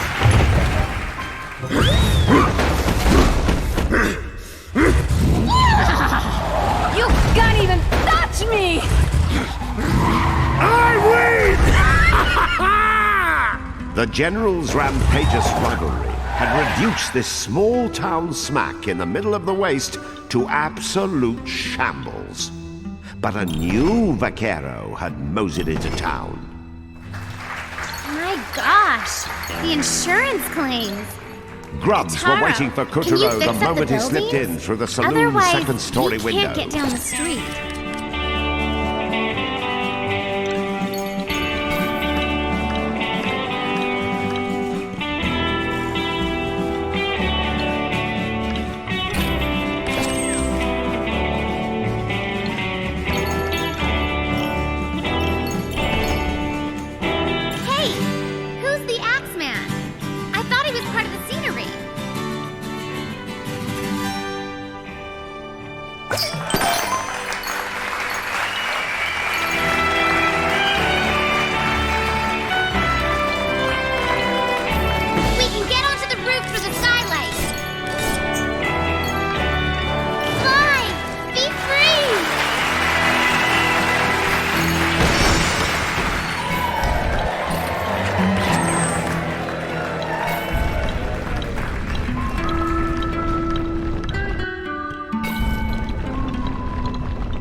All the bull and horseplay was shaking up the buildings along the road, not to mention the good folk inside. The nerve of those two! Hey, are they in detention? Ugh, I hate detention. Let's spring them.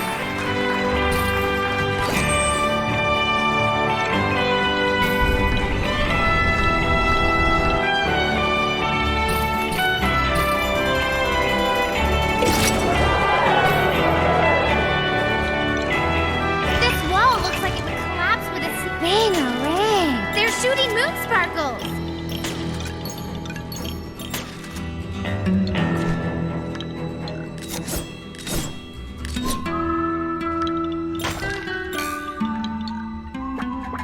Hey! We're not the bad guys!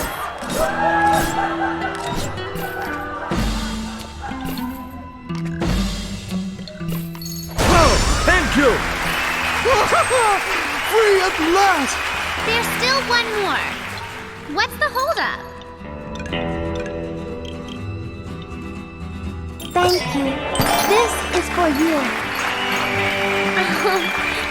Who says crime doesn't pay?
Push this one, because of that manhole cover on the other side.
Underground.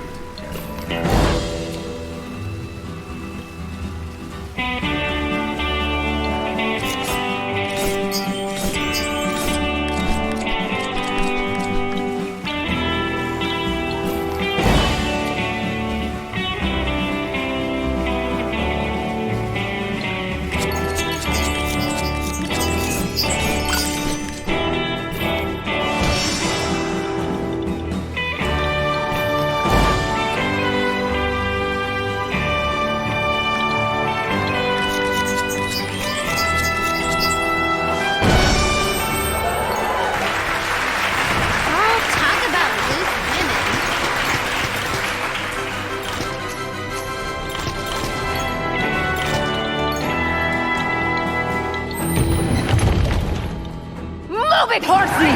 That's my line! The toppled carriage was blocking the road. Hope you've got a bright idea. What, are you taking their horse feed?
No, I win!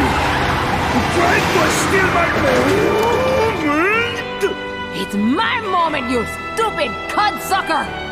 Again, Bull and Horse had eluded Katuro on the outskirts of town, and taking their place was a twin revolver-touting gunslinger who looked eager for a duel at high noon. Dodge, Katuro!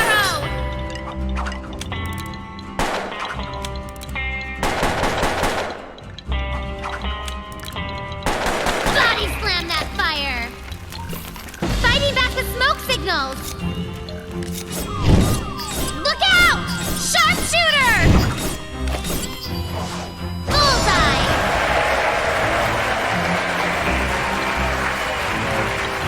Now, slice them up. Cut off all those stinking bad. He changed colors! That show off! Let him have it!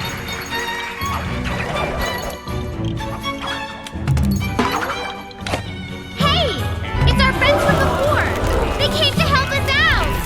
We will start a fire! Be ready to use it!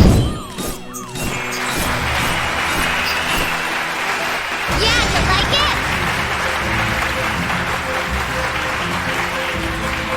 Now finish this patchwork job off!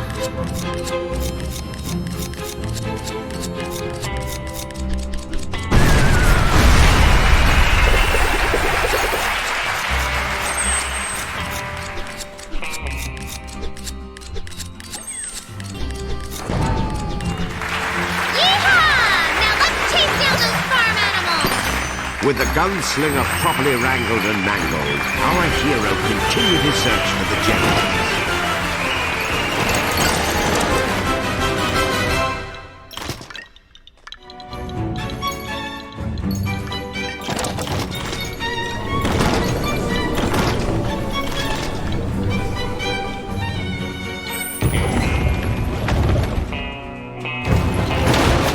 Now's our chance!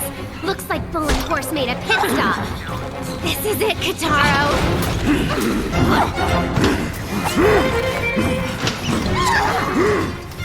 Bull and Horse's eyes locked with our heroes. The air was so heavy with foreboding you could cut it with a knife.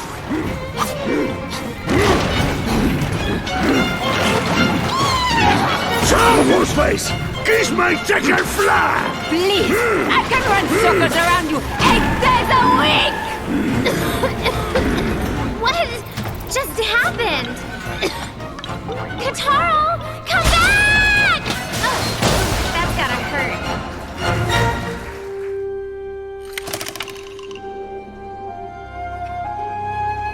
Bull and Horse's drive-bys had left the Wild Waste in chaos. But despite bagging a gunslinger with the wrestler's power, Katuro still couldn't get Bull and Horse to give him the time of day. He wandered off feeling low, real low.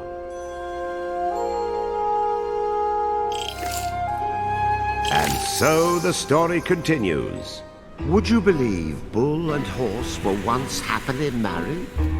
He was easy, she was breezy, and they cared for and cherished each other.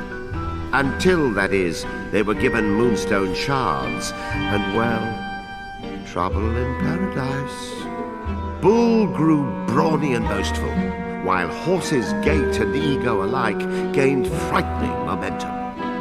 Of all the Moon Bear King's generals, they could have been an unstoppable pair.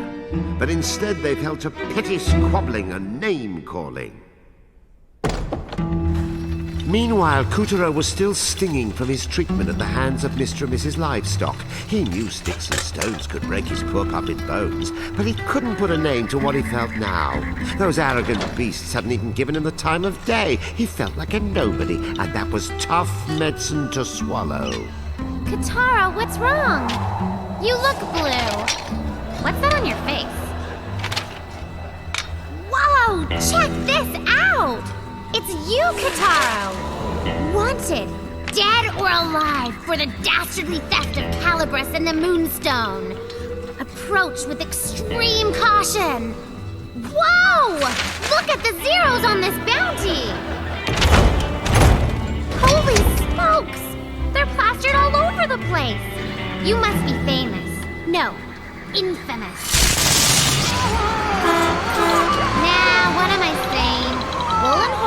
you off big time. Maybe if you were taller, or like grew a mustache or something. Oh well, don't sweat it. Katuro, what's wrong? Hey, wait up! Was it something I said? Katuro was on a mission now. His pride had been wounded, and beating the bull and horse was the only band-aid. Our young hero was like a different person. He hunted down the generals with a newfound fury. Those two could be halfway across the moon by now.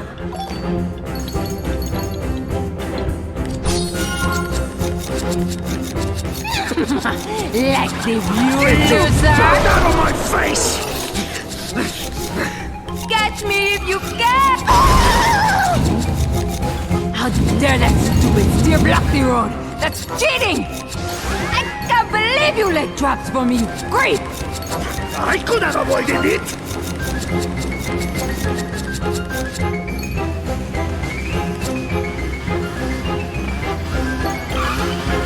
What's with those bikes? And why are they riding alongside us?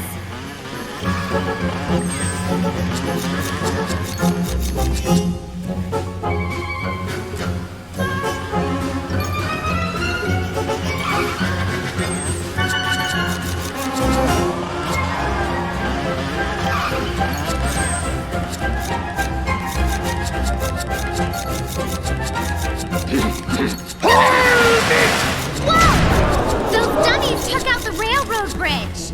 Hurry up! The telephone poles are coming down!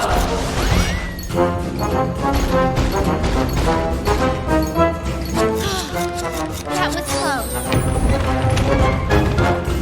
You planning to catch them before the sun goes down, or what? Katuro was frustrated, and Picarina... There's a sign you can't miss. A real cow? You stupid cow!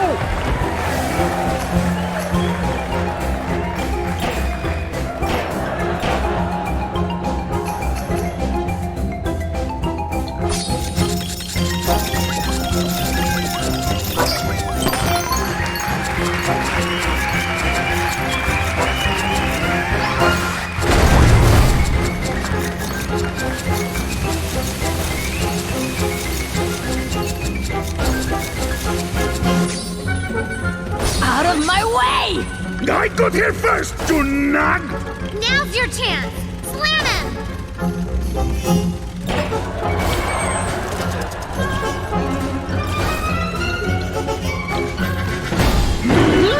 Adios, jump! Horse got away! After her! Despite having finally landed his first hard-earned blow on General Bull, Katuro still hadn't made a blip on the couple's radar. All they cared about was their race.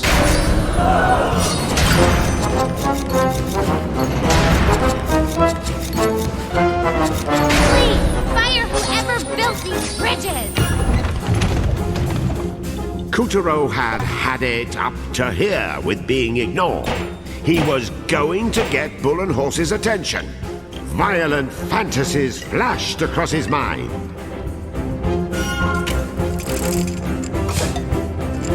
It says no guns! Oh, here comes the highway patrol. Don't tell those coppers nothing! I'll get you a lawyer! This just in. Shots were fired on Route 66 today, shortly after high noon.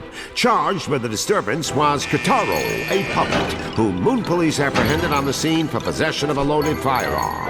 A moon-wide APB for the suspect was already out in connection with the theft of calibers from Castle Grizzlestein and a recent string of Moonstone heists. Don't worry! The leading man may get thrown into jail, but he always breaks out. It's like a trout. Breaking news! We've just received reports that accused scissor thief and Moonstone smuggler Katuro has escaped from prison. Police are urging all law-abiding grubs to stay vigilant and avoid confronting the suspect, who is considered armed and sniffy.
An iron cliff!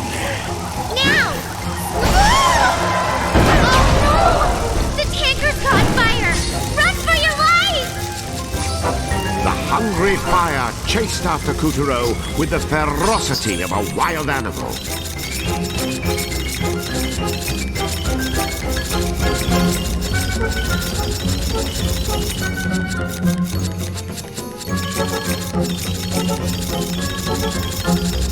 What's with all these cacti?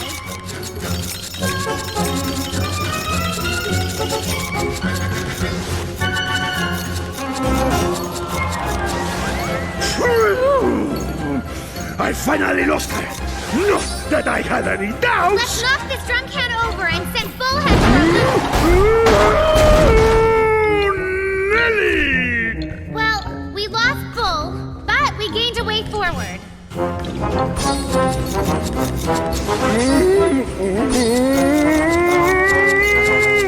Looks like Bull's having gravity issues. Let's overtake him. There's another drum can. Let's stop him for good. Another oil slick? I'm bestowed!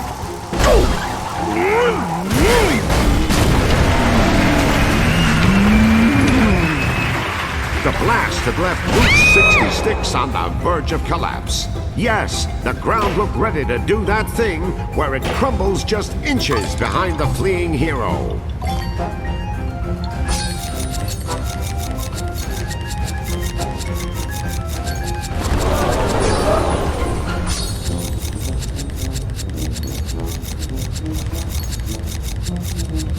Look, it's Horse! Still racing? I will win! I have to... Oh, she looks ready to keel over. Let's put her out of her misery.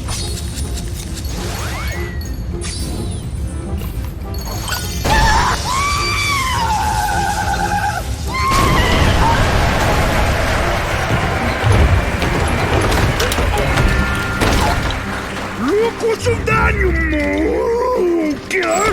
I was seconds from winning! How dare you make me forfeit the race? I was about to beat this bovine! Oh, yeah? Well, now you can fight Katuro instead. Fight this pathetic pipsqueak! Oh, maybe when he's out of diapers. What's the matter? Chicken? What did you say? Gonna run back to your chicken coop? How dare you call me a barnyard animal? We'll pulverize you! First one to the train station wins! Whoa! Hey, wait just a darn second. You're supposed to duel, not race. What's wrong? Throwing in the towel? Why even try when you know you're going to lose? You're a loser, Katuro! They should call you I'm gonna lose, Taro! Wait, my mother doesn't follow Frutaro! Whatever! Fine. If you want to race, we've got one condition. You have to wager your moonstone shards. If Katuro takes first, you cough up the family jewel. My moonstone shard? Hey, real tiny. I'm not that stupid. You should be honored just to gallop with the big girls. Oh, I see how it is. You're the one scared of losing. Guess you better pack it in now, you pack animals. Wouldn't want to take any chances. You might end up buying the farm.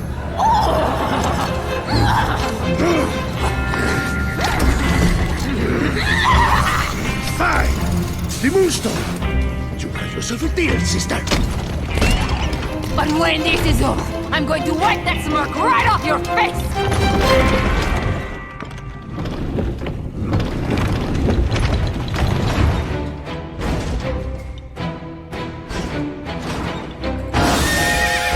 The runners are off. Katuro bursts from the gates, but in front is General Horse. It's General Horse. Behind in second is Katuro No Head. It's Katuro No Head. He's clearing the obstacles and closing ground, but General Horse is keeping him a few lengths behind. I'll teach you to trash my ride! And now Katuro pulls inside to try and cut in and take the lead.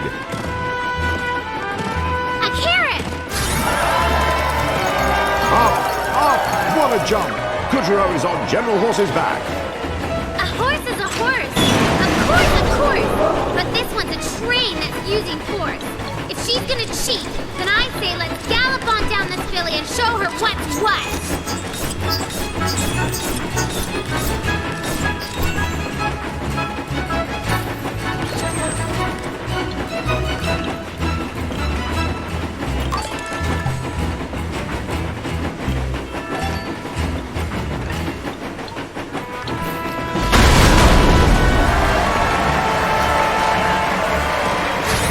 Another burst of speed. Look at Katuro go. He's going for broke. Jump again. Katuro on the inside. Katuro on the inside. He's showing no mercy with that whip as he closes the gap with General Horse. No mercy. What a whipping.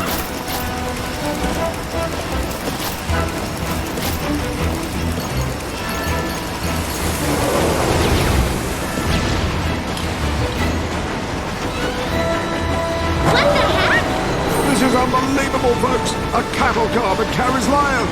No tigers or bears? Oh my! Be free! King of the beasts!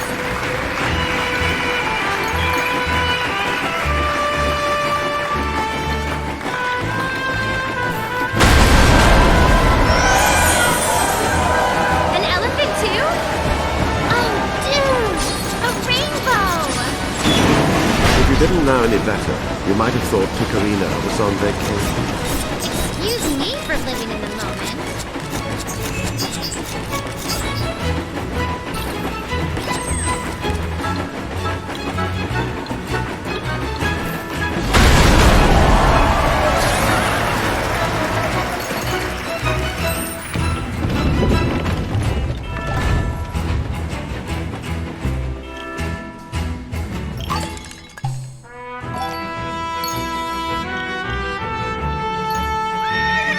And we're back in the race. Dynamite is raining down. Bones are being magic back to life.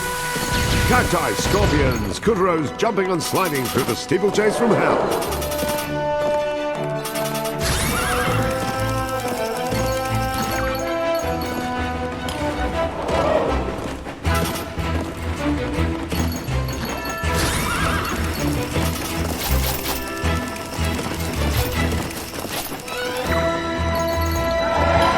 He's on the passenger car. And what better way to soak in the moonscapes than from the lavish seat of a classic locomotive. Sound the whistle, stoke the coals. Today you're riding on the Horsiantal Express. Hello! Life and death race speaking!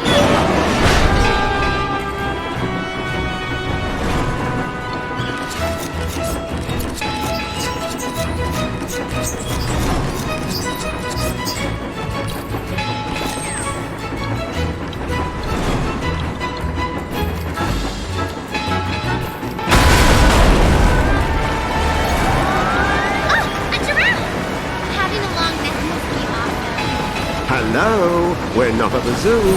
Life and death race speaking, right?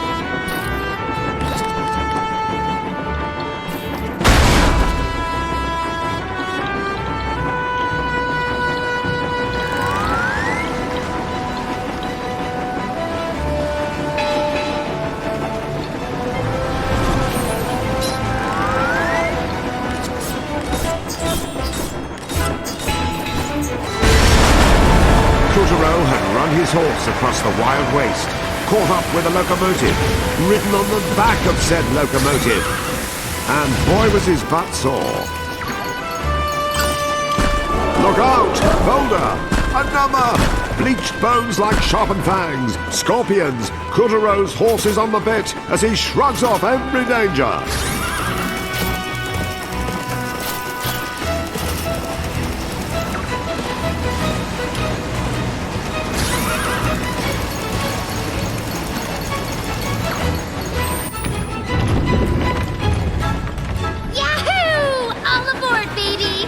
Between slicing through smokestack plumes and dodging flaming coals, Katuro had a busy time of reaching the front of the train.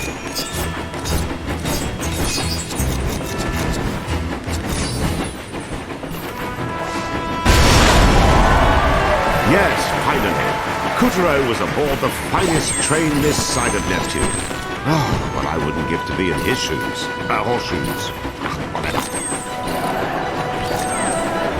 Now, let's have a look at the Horsiental Express's award-winning dining car. The lacy For the love of calories! the thick, Not even I can juicy eat it. steaks. The completely annoying train geeks.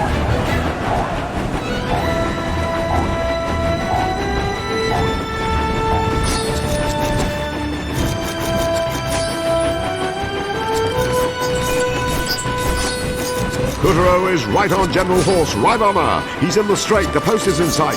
Follow that coal smoke, kid. Ride like the wind, you're almost there. Go for home! You can do it! Tremendous slash smashes through the tender behind General Horse, derailing her. She throws the emergency brake as Katuro overtakes her. First place, Katuro. First place, Katuro. Yeah! Who's your daddy? Looks like the town's celebrating. Thank you! Thank you!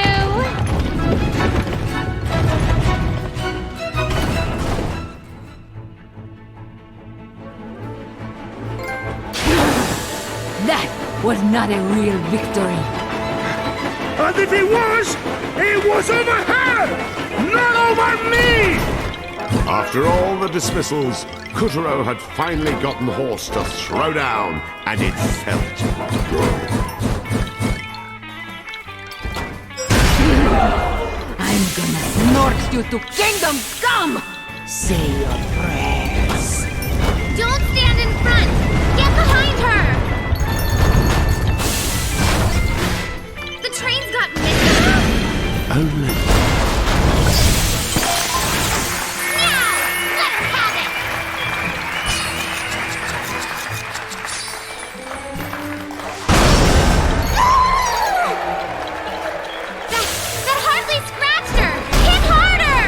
It's not so easy to put a dent in top-grade moon mine steel.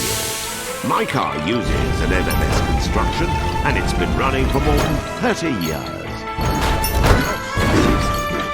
They're on our six! Turn it around! I am trying!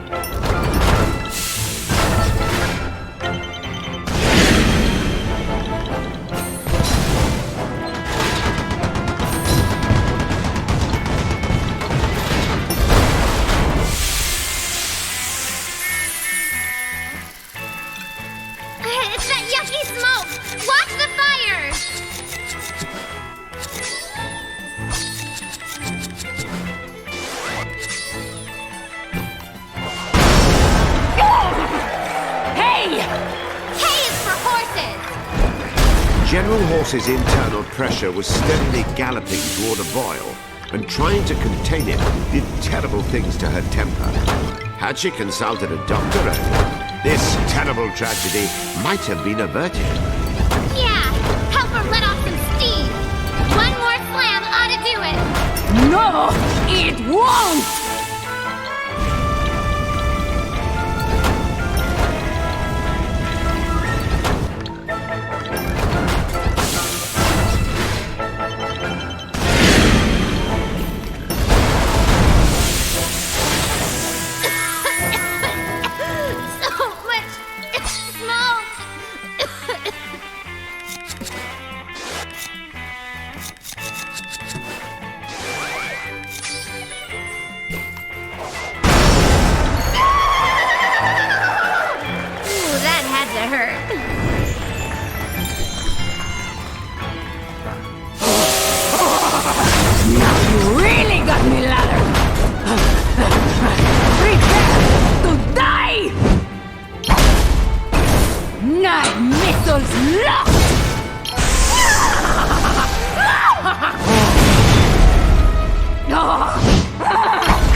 bone shard. If only does work, you may have defeated horse, but I'm still no. Look out! Run! Katuro! No! I challenge you to a duel in the Colosseum! Katuro and Picarina hurtled into the sky, and far, far away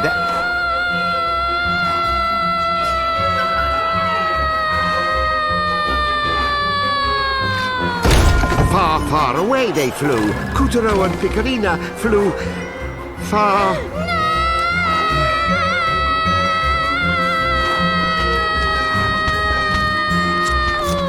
And they landed.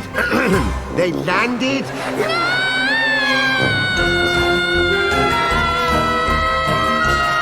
Don't land already! Oh, hey! Wow! I'm okay. Katuro, you got all your parts? Come on, quit messing around. Look at this place. Like, where are we? I mean, ¿dónde estamos? After conning Horse into a race and stomping all over her pride, Katuro was feeling good. But now Bull had challenged him to a duel in parts unknown. When the Colosseum dust settled, who would be standing tall? Let us continue our adventure. The answer, as it turned out, was south of the border, Loco Caliente. Posters promoting our protagonist's punchfest against the prevailing persona were plastered around the Colosseum premises, which were packed with patrons. Who would emerge victorious? Challenger or champion?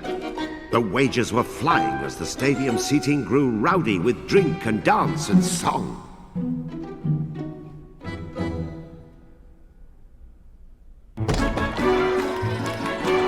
Feel that electricity in the air? What's the occasion? Vamos, Putaro! Ore, ore, ore, ore! Thank you. Just watch. We'll make tacos out of that cow head. Oh, you think it's funny? Better watch it. Kataro's thrown down against half the animal kingdom, and he's still undefeated.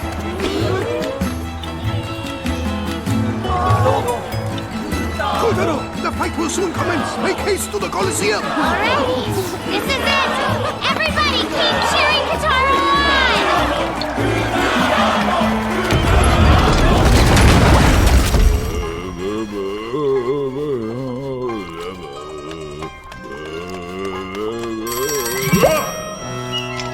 I am trying to rub-a-dub-dub. Call back later. What? Curses! I am trying to rub-a-dub-dub. Call back later. What? The horse has been broken? Preposterous! Am I the king of fools? Why can't just one of you defeat Katuro? Yes, of course. Bull. And you're sure he'll win? He had better. Make sure our fail-safe is in place. Good. Yes, Monkey. I have your bananas. Now go!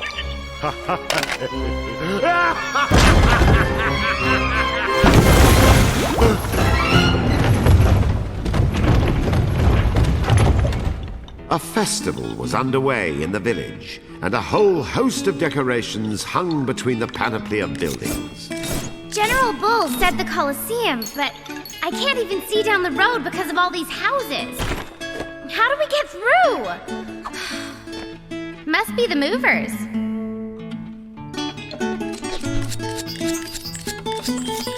The village also had its fair share of piñatas. Some of them more questionable than others.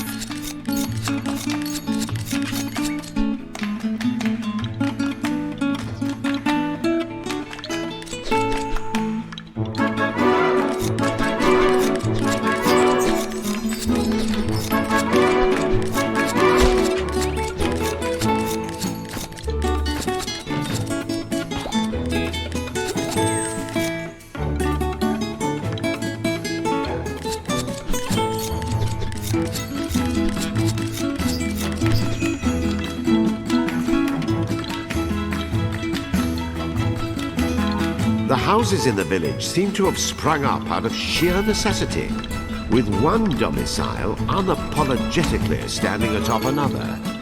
It's a shame this guy has to play solo.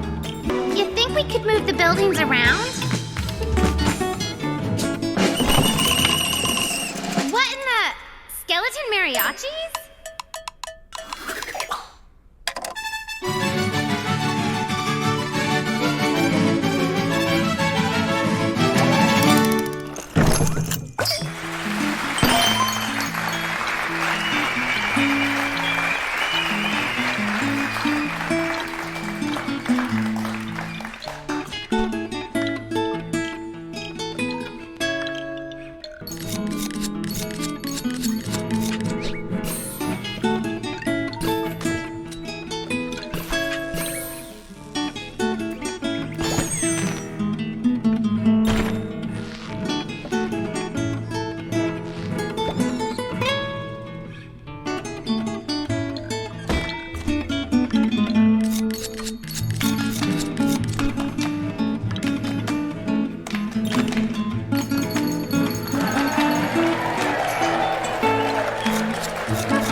Did you notice the bull symbol up where the eaves stick out?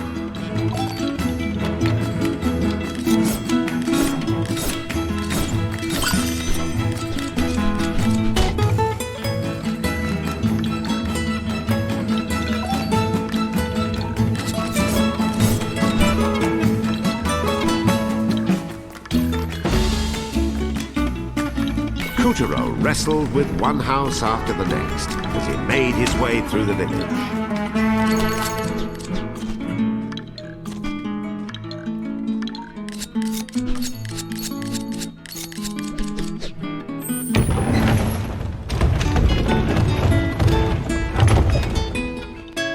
The endless tangle of houses made for a mind-boggling labyrinth.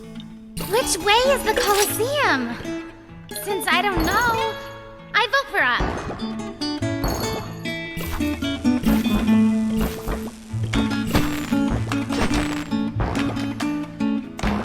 The haphazard scaffolding looked ready to tip over.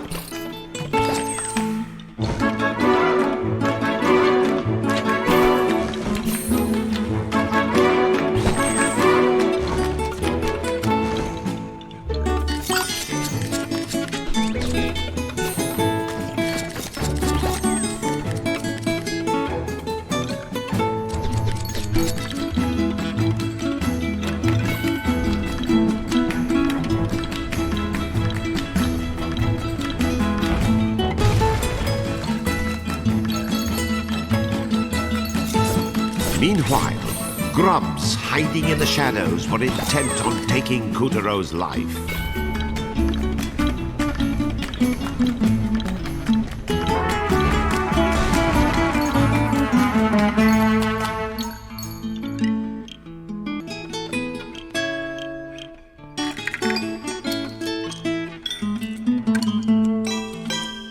It's the first annual Horse Tucky Derby, and the runners are off. Which of these fine horses will reach the finish line first? Stand above the number of the horse you think will win. Yeah! Run like the wind! Murderate him! Go, go, go! Oh, better luck next time. Darn it! I knew it!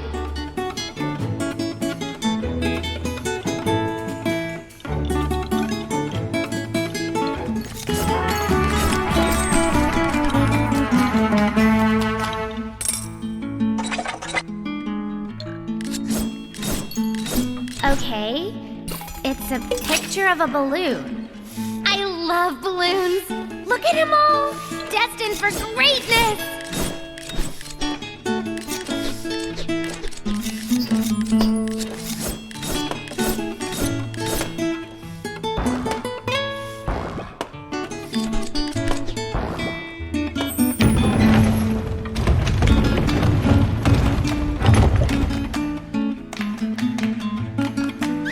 It appeared the village had sent a brave challenger into the fray. Wish him the best, and fight! Too bad. He should have just waited for the real hero.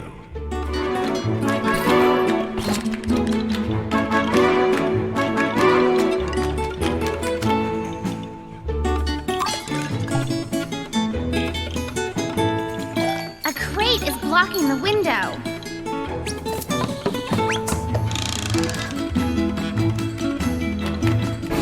Look! A lion piñata! I think he likes you.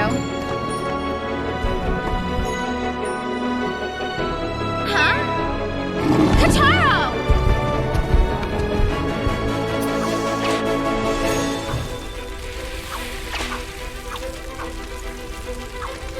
The king of the beasts, the lion, has been prized throughout history as one of its greatest marvels.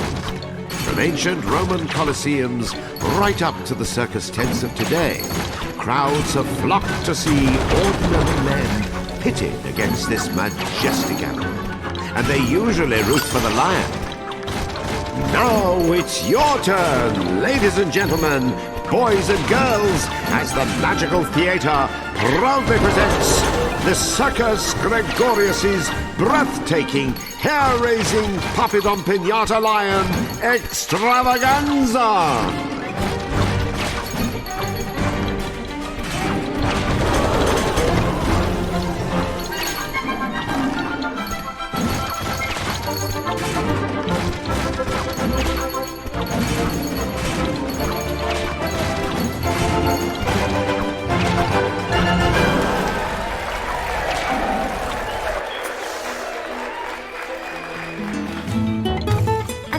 Is blocking the window.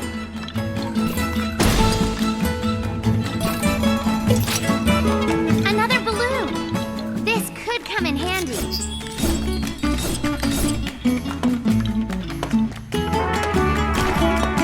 She looks so lonely. Poor thing. Yikes! I thought I was a pecorino sandwich.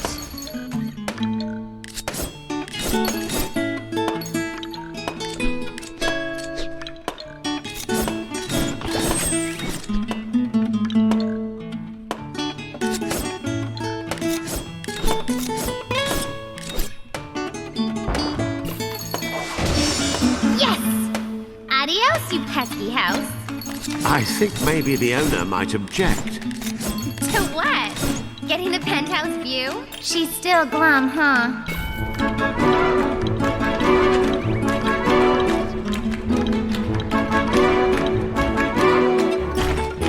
And suddenly, lightning struck. What? Where? Now, come on. It can take anyone by storm. Huh. Where's Romeo and Juliet?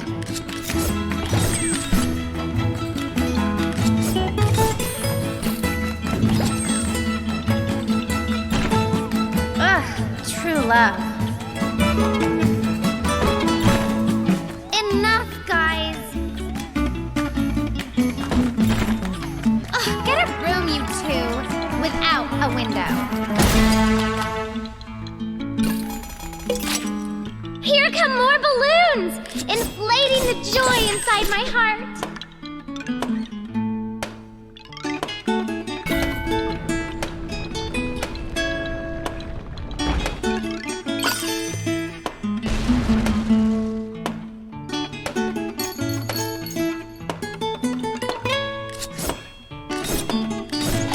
A shimmering gate!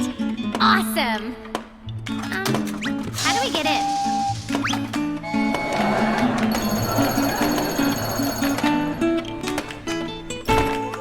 They sure make it sweet. Whoa! When did that happen?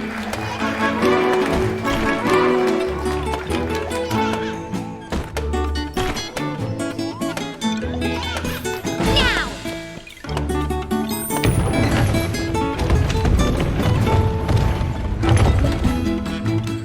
After roughly 1 billion houses, our hero started to wonder if the Colosseum really existed. Oh! Look at these balloons! They're covered in spikes!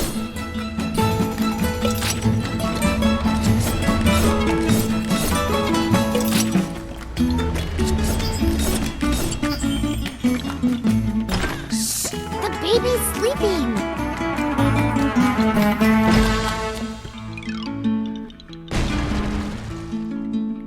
Whoa! Growth spurt!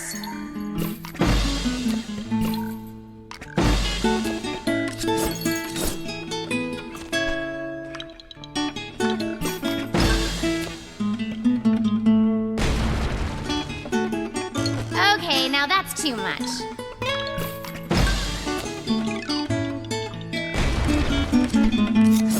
Oh, it regressed. Sorry, there's going to be some turbulence.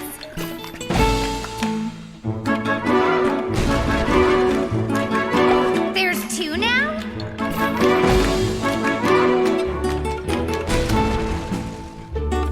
Three?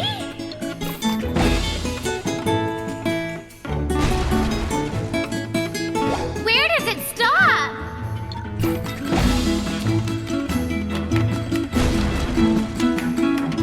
Please, they'll never fit.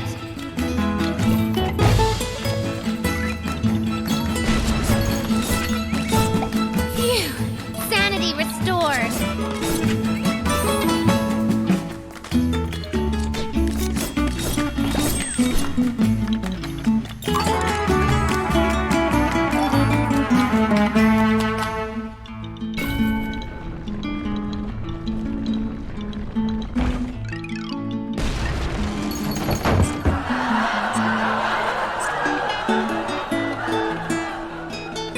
Hey, you two! Quit messing around before you break something.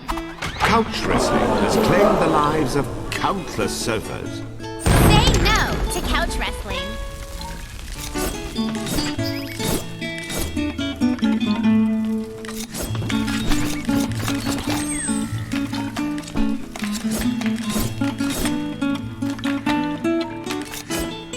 No festival would be complete without a giant piñata. This ultimate party favor was packed with candies and toys and drew stick-wielding tykes like flies to honey. They can't reach. Do something. Children just love it when a piñata breaks. Aww, they're singing. The children's joyful song echoed up to the highest reaches of the sky.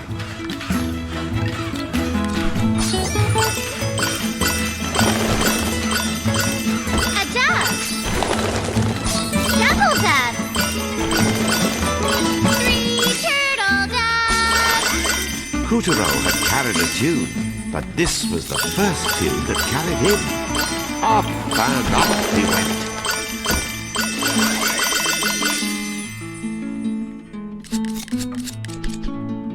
The doves turned into moon sparkles.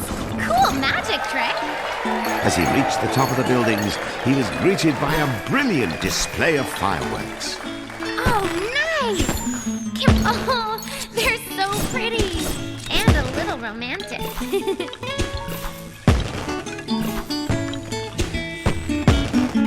And it's a time for today's main event.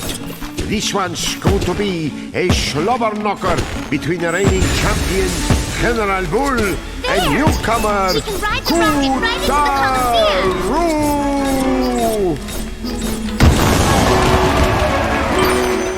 Hey, wait for me, Katuro.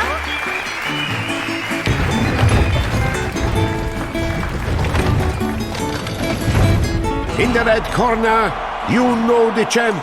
You will love good goddess almighty. A brutal ambush. Business is about to pick up. Wham! Katuro is sucking air. Fight! And the match of the century is We can on. use this contraption. Katuro, use Katuro might be going for... Oh no!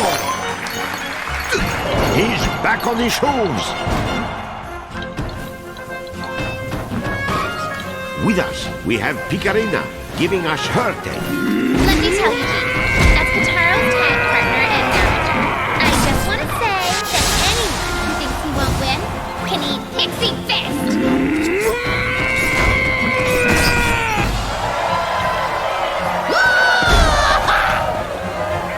We're all rooting for you, kid.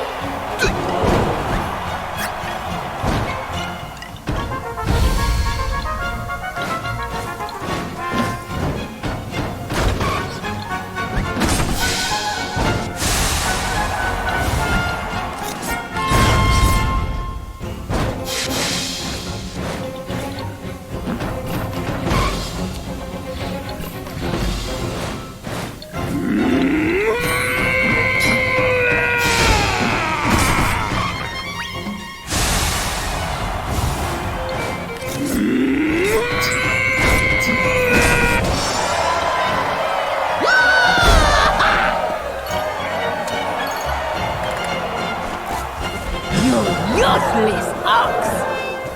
General Horse has got her own partner running like a scolded dog. Each pandemonium. The Goliath swing. General Hawk!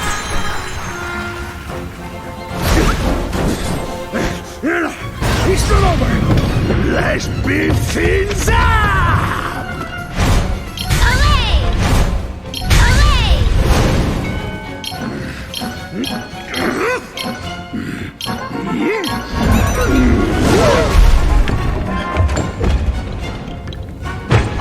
What? No one touch me! Why you? Get off my back!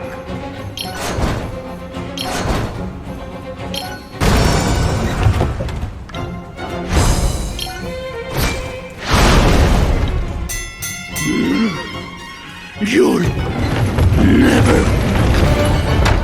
Knockout! Katuro, you won! Way to go, short stuff!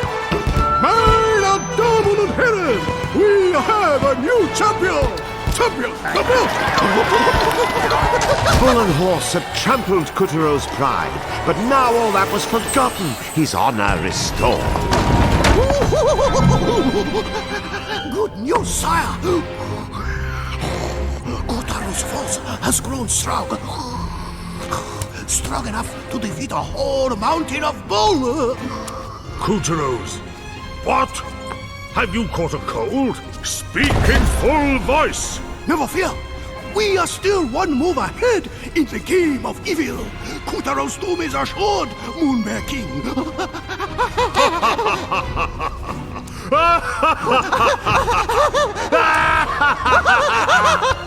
Yes, a tidal wave of cheering washed over Kuturo, and so deafening was the roar that he failed to hear the crack as Monkey hatched a plan.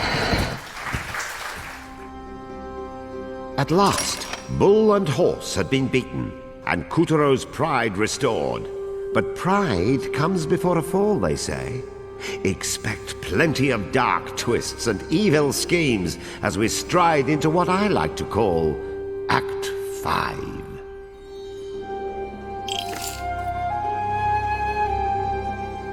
And so the story continues. A short time ago, in a galaxy far from far away, with the power of Calibris and the might of the four champions, Kuturo had won victory after victory against the vicious Moonbear King. More than half the moon had been freed, and the noose was tightening around the tyrant as his moonstone shards were taken and his advantage slipped away. Kuturo's deeds of derring-do had become a beacon of hope, and the beleaguered peoples of the moon were on the brink of rebellion. The flimsy soul of a selfish boy had become the adamantine soul of a hero. Kuturo, may the forceps, scissors, be with you.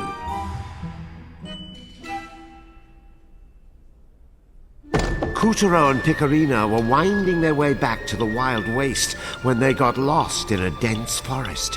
And as dark clouds settled in overhead, our duo found themselves longing more and more for the light of the sun. Yeesh, we're not in Kansas anymore. Hey, maybe we should, turn back. Yeah, Getting lost would be a total bummer. Okay, back to the entrance. But alas, neither one of them had the foggiest idea from whence they came. Katuro, you're not supposed to chicken out. You're the hero of the moon, the big cheese. You took that bull by the horns and won, right, champ? Surely Katuro was strong enough to wrangle a couple of trees. Look, you've got a moon to save and a sun princess to please. So man up, kiddo! As if he had a choice. The only road was forward, or whatever direction they were facing. So our hero steeled himself and pressed on. The pale blue light of the earth, his only guide. Head!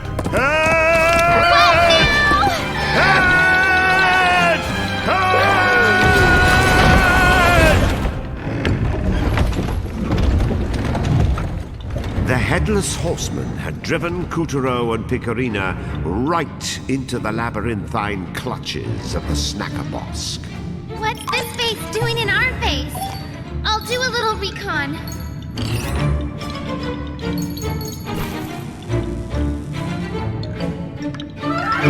That's one chubby pumpkin. Looks like a bomb ought to light it up. And then there was... Ah! What's it doing? Our light just rolled off. Hurry! Wax on, wax off. Even the candles are pumpkins. Want me to light a candle?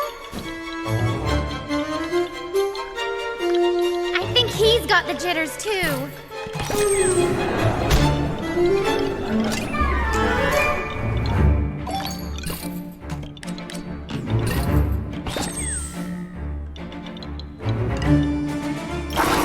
Trick or treat, smell my feet, or cough up some heads. Another one? Lantern Jack! Watch your step, please.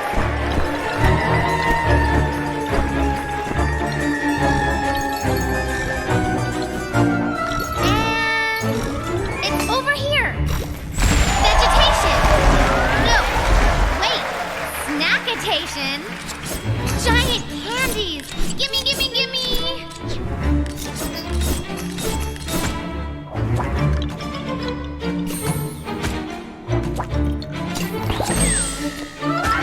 Here comes trouble.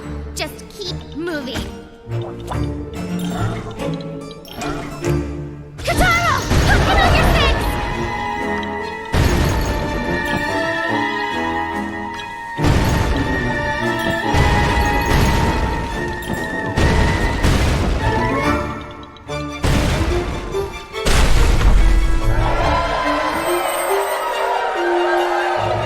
Oh, how is that? This is my favorite. Hey, you got that! My cake!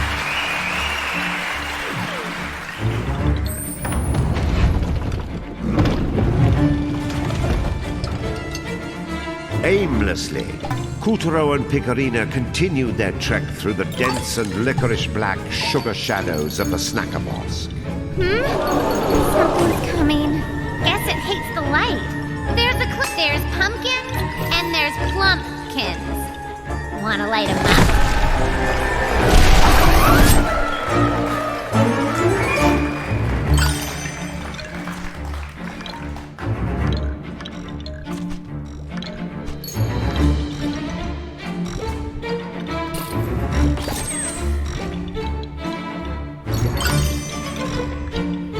It's those ghosts again! We're in business!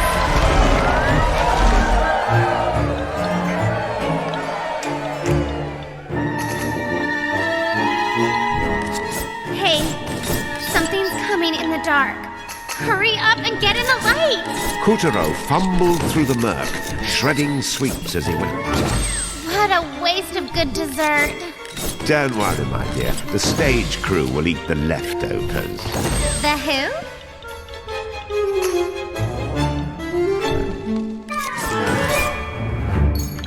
Chocolate bars!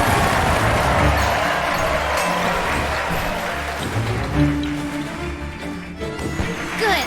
The light got rid of him. And who said pumpkins were just for smashing.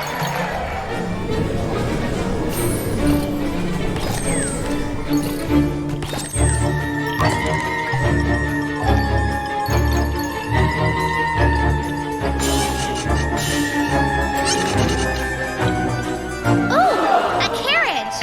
And me without my glass slippers.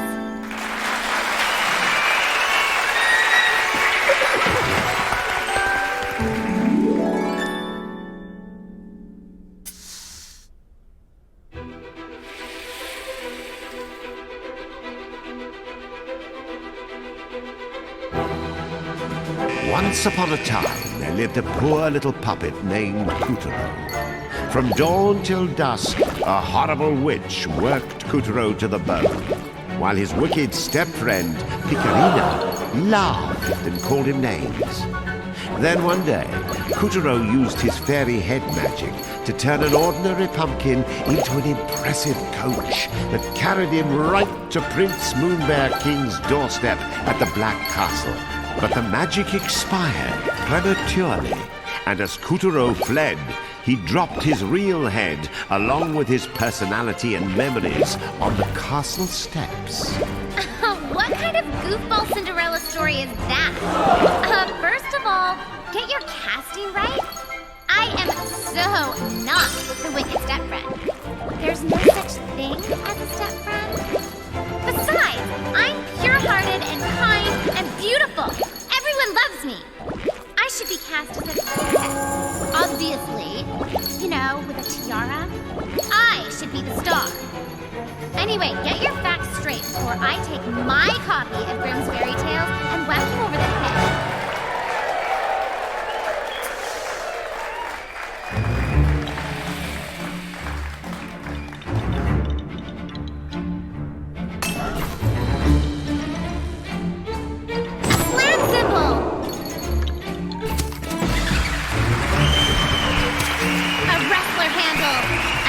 Lighten up if we brought this card over to him.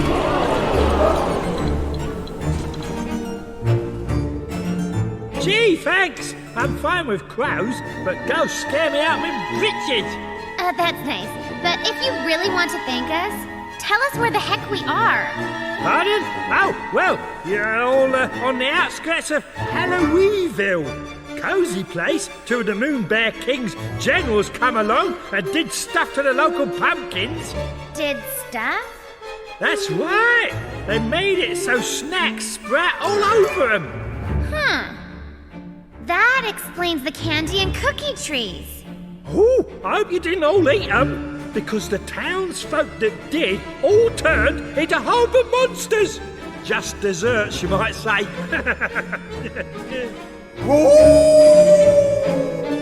What was that? Wolves? Ha! Try dogs. General Dog. He's all that stops us from running for the hills. Come on, Katuro. Let's whip that puppy and take his moonstone shard. Oh, I'm sick of these ghosts.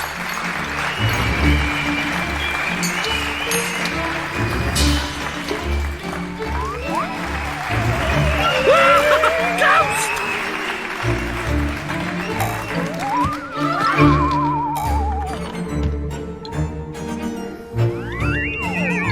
Make it stop! Just beat the straw out of me and be done with it!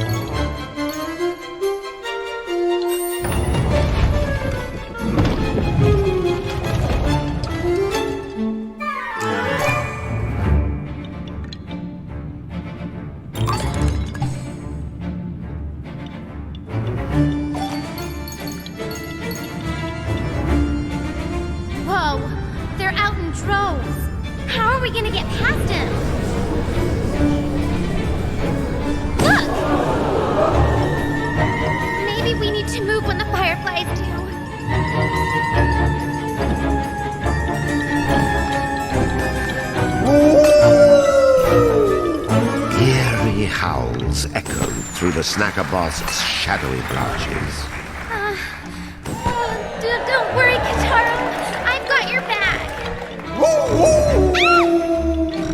Our hero blazed on like a flaming pumpkin in the darkness.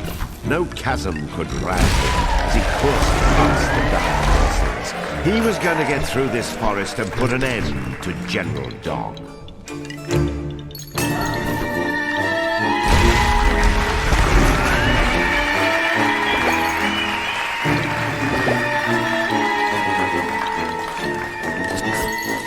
More shortcake! Oh, it is so not fair that I can't eat this. So not fair! Whoa! I was gonna say pizza cake, but I guess we got the whole thing!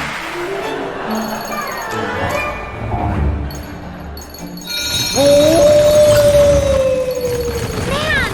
The howls grew closer and closer.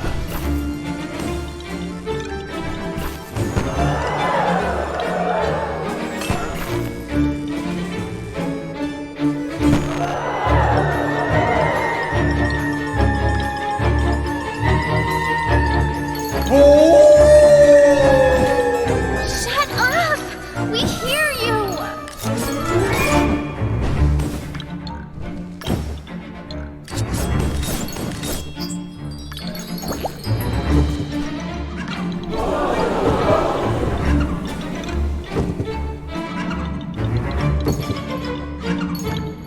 There's something up there.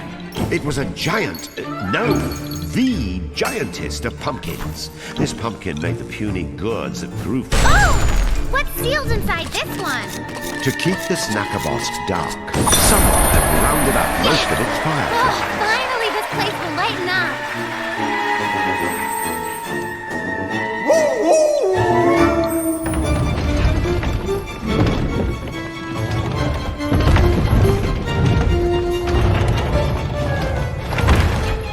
Just outside the bosque, General Dog stood watch like some great Stygian hound. You are firewood. So this is General Dog. Huh? Wait a second. He's on a leash. What leash? You know, maybe we should just ignore him. Yeah, let's go. Wait, don't go. Do you mind? We're in a hurry. All I want is for that nasty moon bear king to scratch my ears. Scratch this. Are we playing? Oh my gosh. Come on, Katuro. Please, just for a minute. No way. Look at me. You know, I think I'm a cat person. I am big and strong. If you beat me, you can have my moonstone piece. We'd get that anyway. I know you love me. Let me count the ways. Oh boy, she does. Could this quite possibly be the dumbest animal I've ever seen? What do you say, Katuro? Should we throw him a bone? I love bones. I think it's safe to say his brain's his weak point. Give him a thwomp!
Katuro! Quick!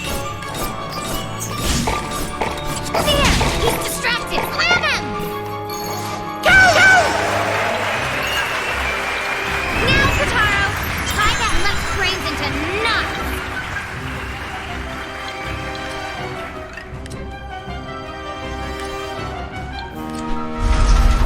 You shall not pass.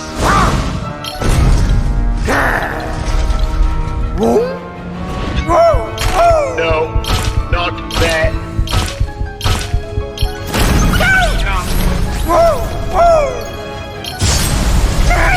Happy Dogma Mask, let's go for a woof.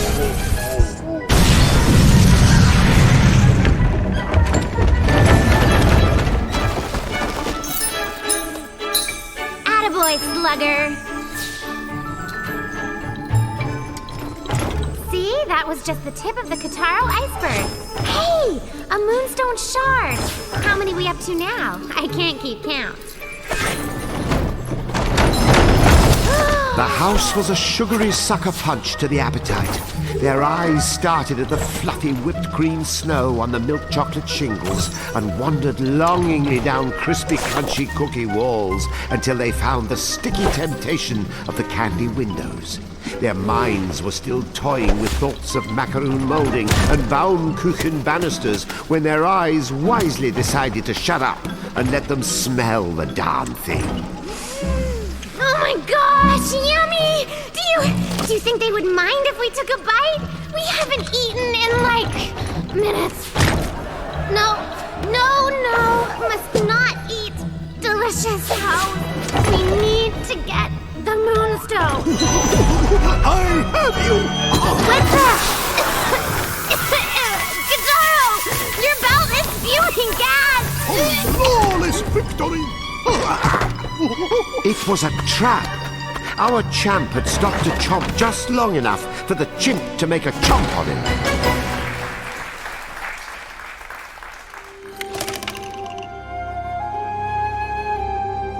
After braving the Snackerbosk and taming its watchdog, our hero finally met his match. A house of dangerously delicious confections. But try as he might to resist, Kuturo's fate had already been sealed by the belt about his waist.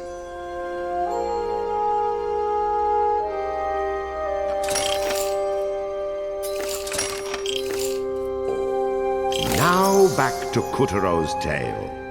Behold, Halloweenville, where every ghost worth his sheet loved a good scare. If you manage to spook someone out of their treats, then by George, you've done your job. However, that was before the moon goddess vanished, and sly General Monkey played a real trick on Halloweenville.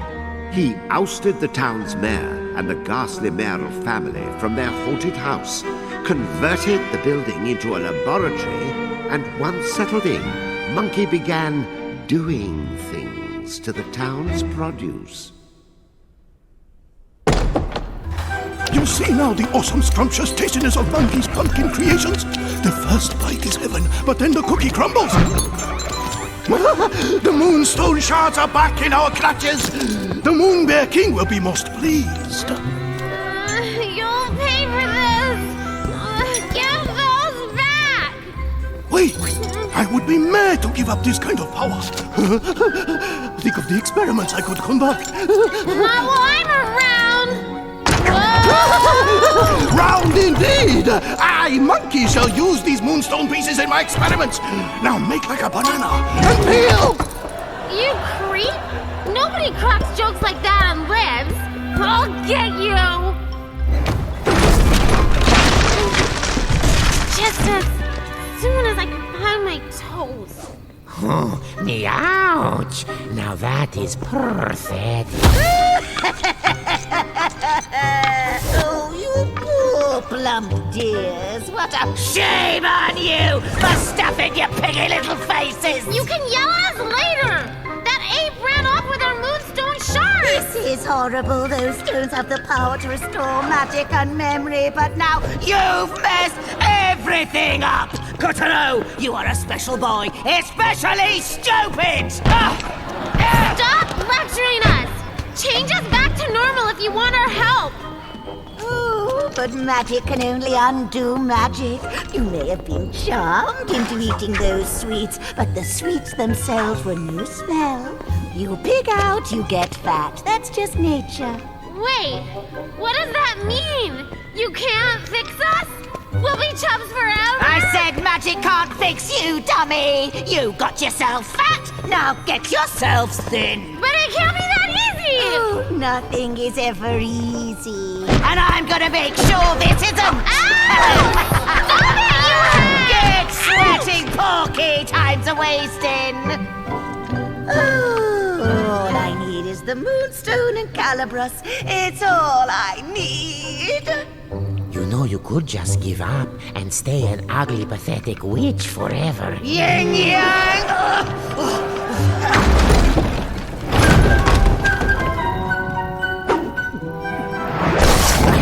So, the witch is the one pulling the strings. This awesomely juicy morsel should come in handy.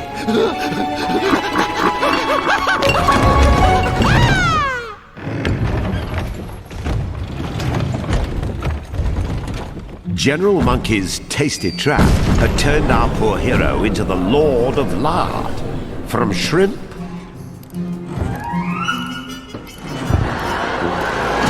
to blimp. Oh, man! We need a diet! Roll out!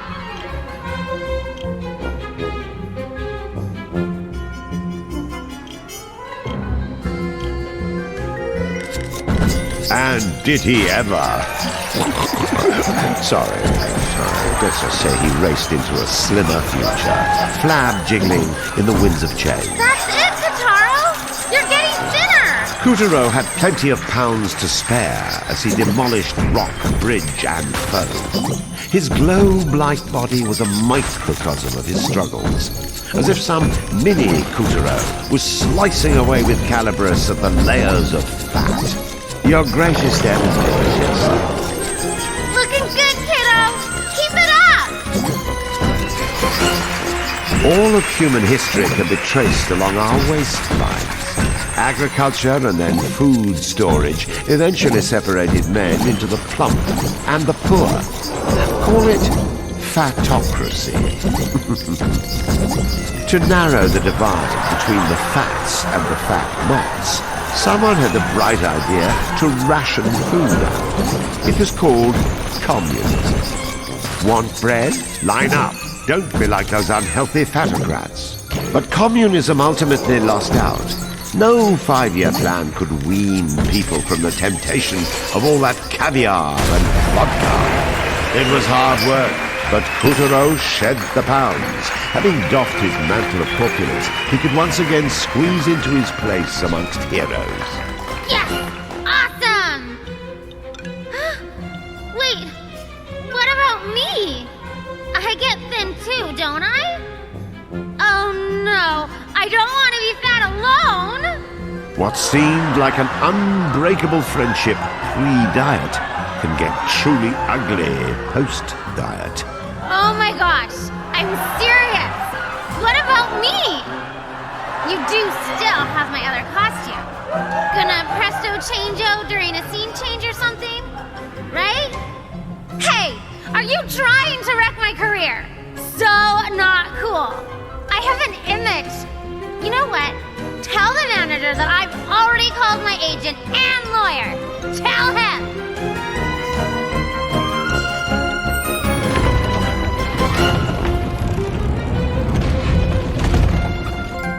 At the end of his pot-bellied, stout-hearted slog through self-imposed emaciation, Katuro had wandered right into Halloween-ville. Oh, this is much better. Give me candy or die. I don't think that's how Halloween works.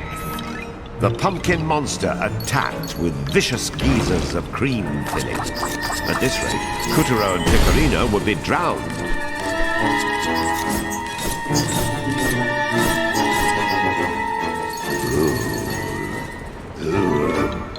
I feel sick.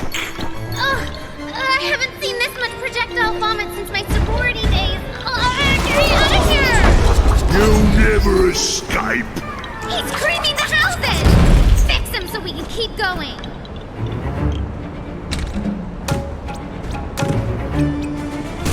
You rang? Hi there, weird ginger kid. That's Ginger Bean, miss. Oh, who's this delicious morsel? I'll have a bite. Oh no, Kataro's been eaten. Come on, we all know this is one of those bonus things.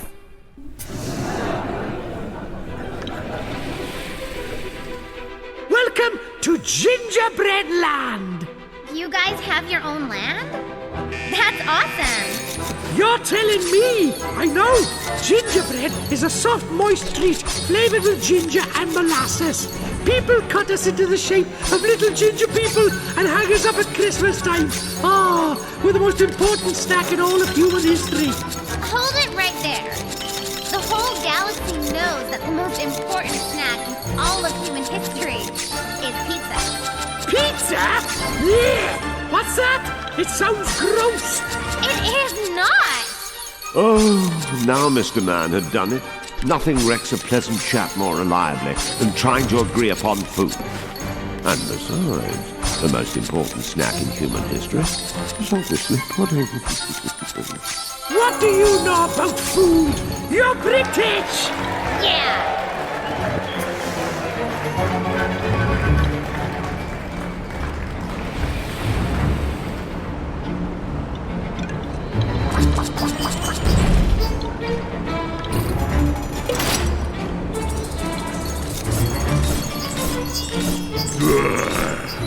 I will crush you all! Oh no! The ground's collapsing! Hurry, or you'll end up face first in cream! There was no safe haven for our dashing duo. Halloween was clearly out to get us. Is there no escape?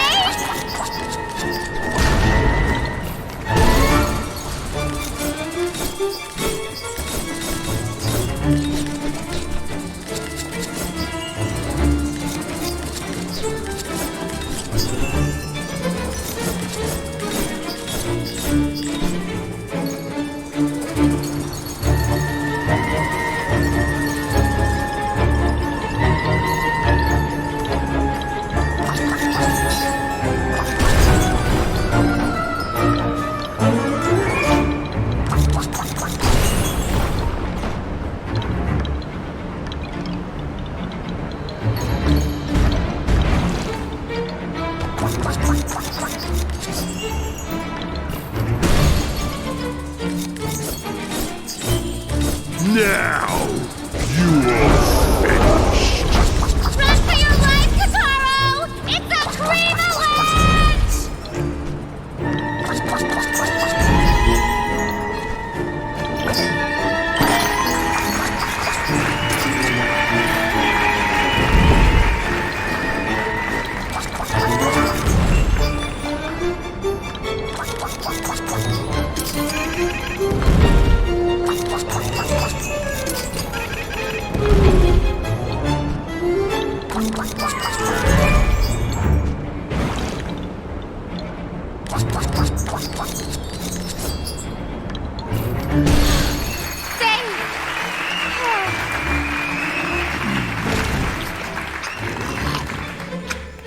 Yum. Or not! Thanks to Halloweenville's lack of orthodontists, Katuro and Picarina avoided almost certain death. I'll chew you yet! Now! Chuck a bone into the cavity! I'll trap you forever! This time, the pumpkin monster kept his jaw clamped shut, leaving neither nook nor cranny to crawl out of. They were trapped. Let's just get away from the teeth! Now this looks like a nice mushy cavity! Slam it to pieces! You monsters! I guess the moral here is, think about what you eat. Otherwise, your food might kick you in the teeth! Actually, we get gobbled up a lot. Tigers, snakes, whales, and now a pumpkin!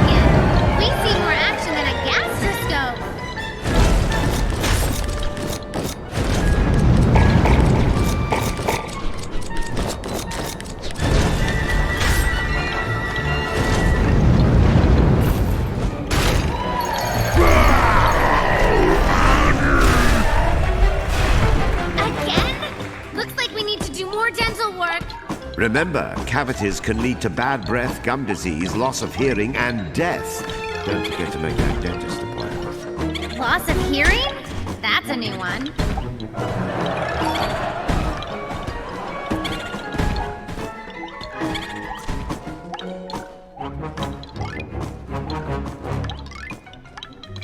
Here we go! Hello, cavity!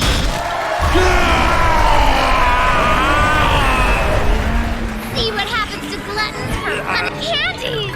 A whole smorgasbord of them! Whose side are you on, Candy?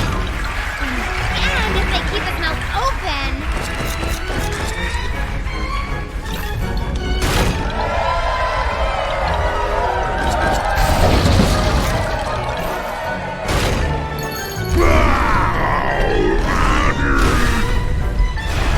The battered cavities had only worsened the pumpkin monster's depravity. He was done savoring. This was one meal that needed to die and be forgotten.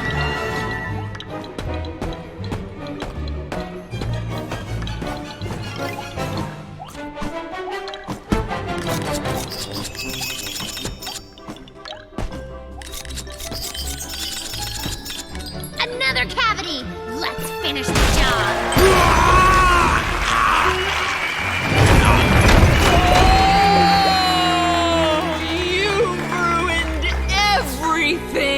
What? Hey! Whoa! If we hadn't busted you out of there, you'd be spending the rest of your days as a pumpkin monster! What is a pumpkin but a manifestation of the predictability of everyday life? My soul will never be free! That's crazy talk! We just freed you big time. I am Nebula, Nebula Oblongata, the existential wanderer of the cosmos of the soul, and yet prisoner of the fleshy coils of my impending adolescence. You're a ghost? So is everyone in Halloweenville. People insist I am the mayor's daughter, but they are deceived by illusion. They do not realize I am a ray of blazing light in a galaxy of darkness, cast out by the gods and saddled with this cage you ordinary fools would call a body. That's nice.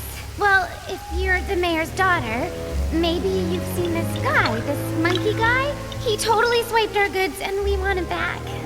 Yes, the simian is conducting experiments in the haunted house in the center of town. The place I called my literal home. Well, Katuro, let's go. Wait! What? Don't do that. General Monkey has transmogrified the haunted house into a laboratory. It is a fell crucible of tin and iron, a portentous labyrinth of tubes and tinctures. To set foot inside would be to bring down the hammer of your own doom. Unless, of course, you enter through the unspeakable door. Unspeakable? You just spoke it. So, I take it you know where the door is? Yes, it was my literal home. Then could you, show us? Impossible. Monkey stole my key to the unspeakable door. Of course he did. But not the mayor's. Okay, great. So, where's the mayor? In the one place where the haggard robes of mortality can be shrugged aside, upon the golden bridge that separates life from death. Right. And translation? The graveyard.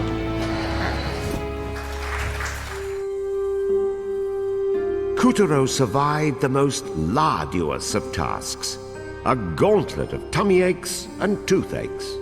After fasting as fast as feasible, he made his way to the graveyard to find the mayor, and hopefully a key to the stolen moonstone pieces.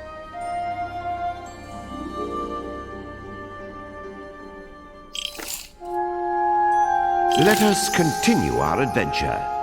Before his stint as a scientist, General Monkey was a brilliant mime who made everyone laugh. But being laughed at always rubbed him the wrong way. Determined to better himself, he studied hard and used his evil inventions to get in the Moon Bear King's good graces. His piece of the moonstone made him the smartest creature around. Smart enough to build Castle Grizzlestein, and smart enough to turn Halloween Veal's pumpkins into wickedly tempting snacks. Now, within his laboratory in the haunted house, he was combining Kuturo's 7 moonstone shards with the one that General Dog already had to create an abomination unlike any the moon had ever seen.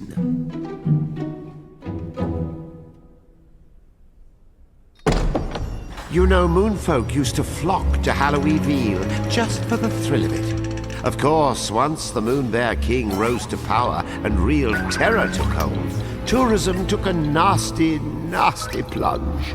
The ghost town turned into a, well, you know. Ha! You see? This place isn't so scary. Now, how exactly are we supposed to get in? Oh, mister! Hey, mister! Could you unlock the gate for us? Ah! It's open. Here they were, in the scariest corner of the scariest part of the moon. Fortunately, not even the most horrible of deaths could deter brave Katuro from his search for the mare. After you! Yes, Katuro mustered all his courage and faced the dangers ahead. I said Katuro summoned all his courage because if he didn't find the mare and get the key to the haunted mansion, the moonstone shards would be lost forever. Clearly, Katuro needed a little persuasion. Oh, get your hiney in gear, you chicken!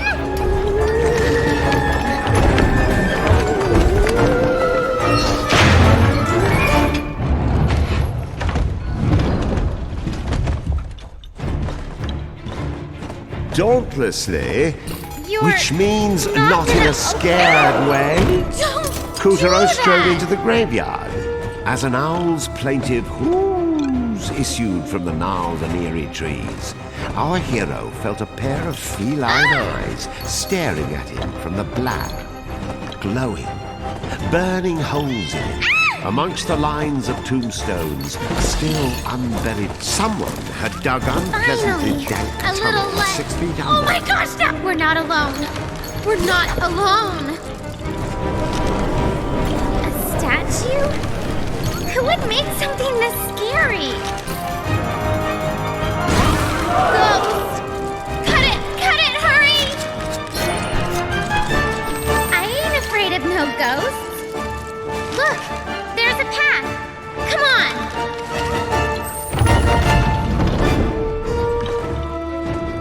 There go the coffins again.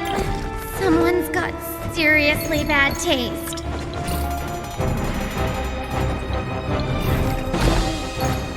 We're going down there again? And then there was Fright.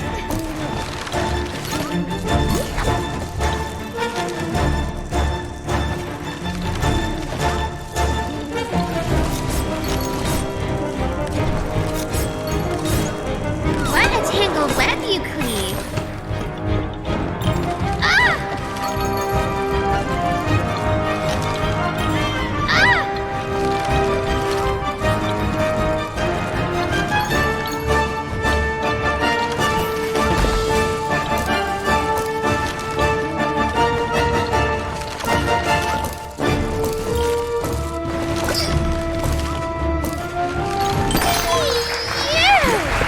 Kind of a potent pet.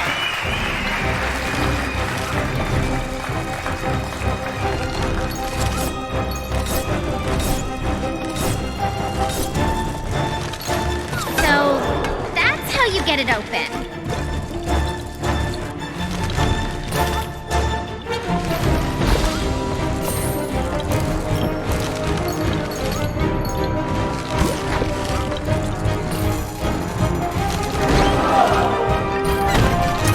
What was that?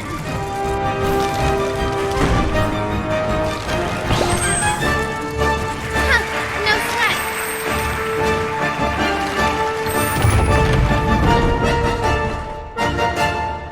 And then, in a cruel trick of hyperbole, Katuro found his way blocked by a coffin of epic proportions.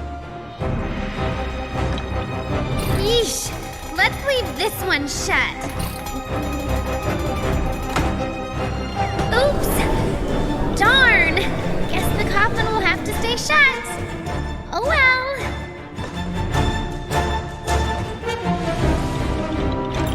Ah!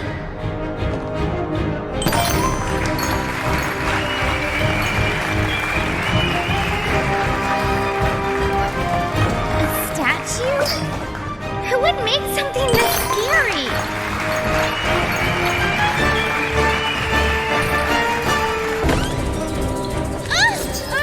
Just bats! Okay, a lot of bats! Let's dig behind me! Brains. Brains. Let me guess. He eats brains. Whoa! Hello! Random wardrobe change. I feel like this calls for a skeleton closet joke.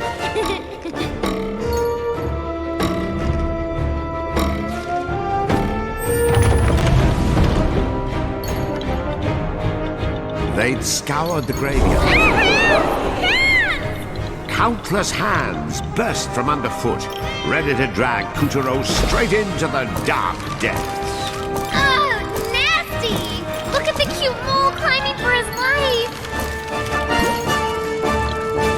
You can do it, mole! Who's that kid? It was one of the three tights Katuro met back in the Black Castle's kitchen.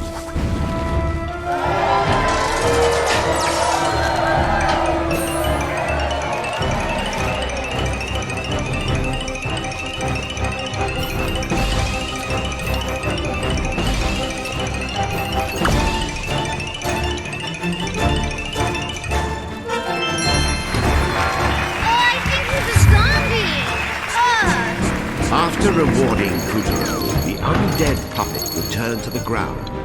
For the sake of closure and narrative convenience, we'll just say his soul was free and, went back to Earth.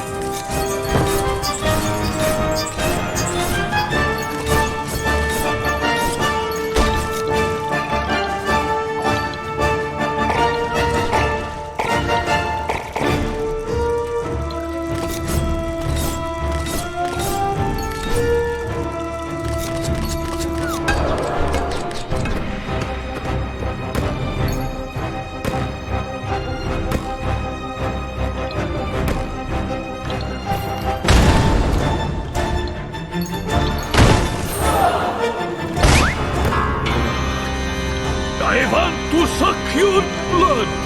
Oh, you're not a virgin bride.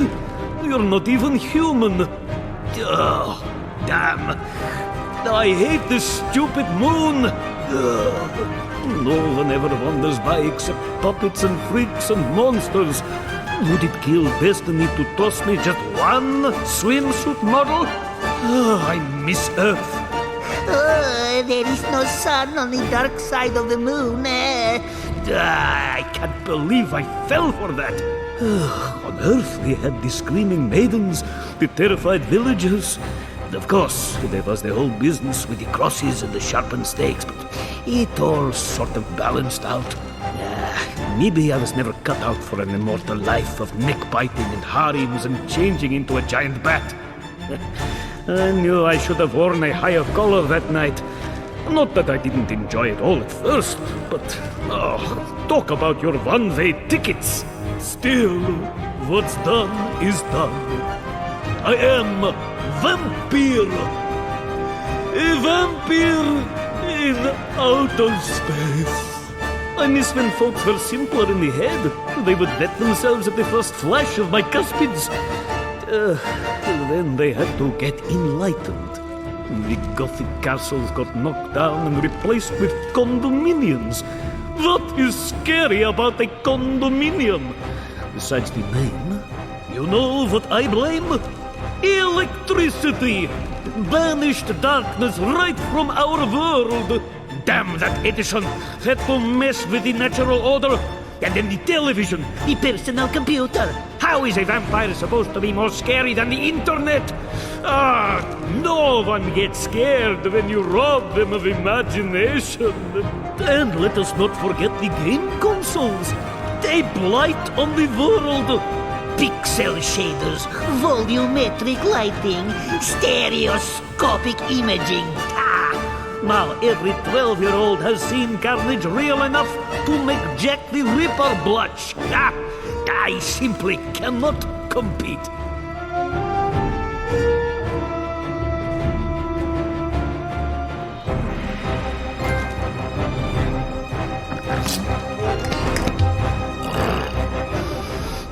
What is that smell? Oh no! Stop! Get away! I hate Italian food!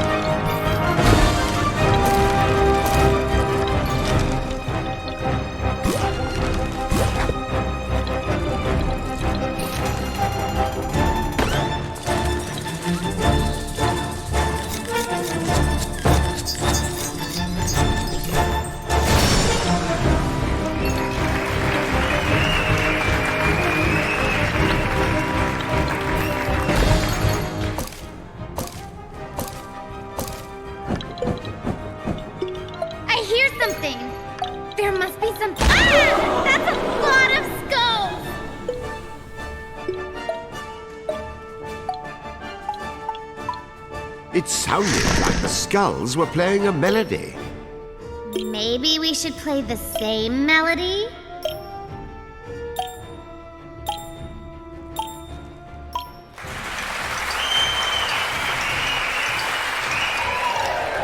Yes! Jackpot!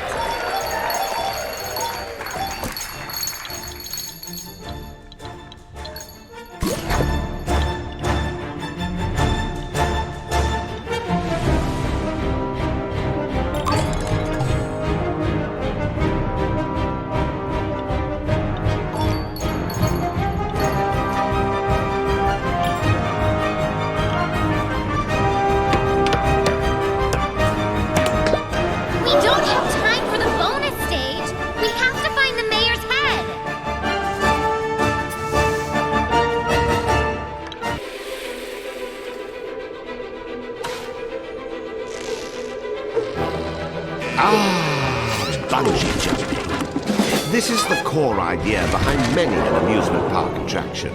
After all, who doesn't love a good gravity-induced thrill? The human body was practically made to be tied to an elastic cord and hurled toward a springy climax. Bungee jumping relieves stress, douses depression, and keeps boring old reality at bay. And it's easy.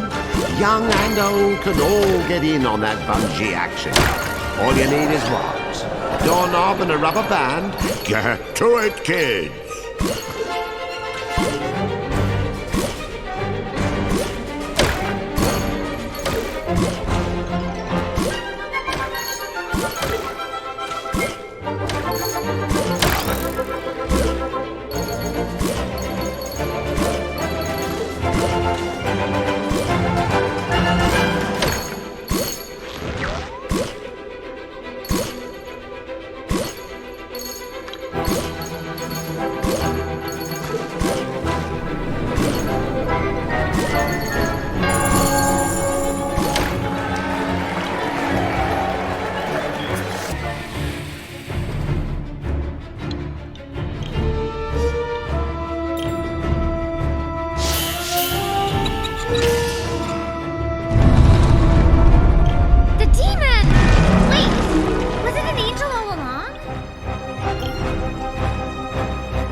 The ghost transformed into a swirl of darkness and effortlessly dodged Kutaro's attacks. Then, suddenly, a ray of sunlight bounced off the earth and pierced through the dark clouds above. Of course! Now we can take it down!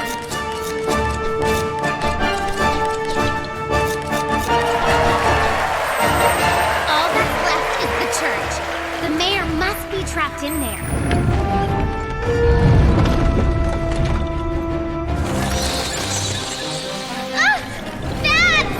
The cloud of bats swelling overhead swooped down and transformed into a horrible weaver.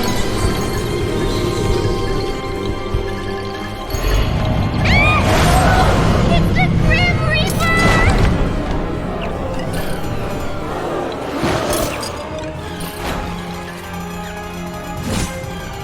Is that an hourglass?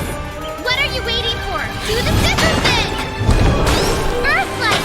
Now we're talking! Aha! I knew it! Hickorina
Reaper Weaver swung his deadly scythe, but Katuro wasn't ready to give up the ghost just yet.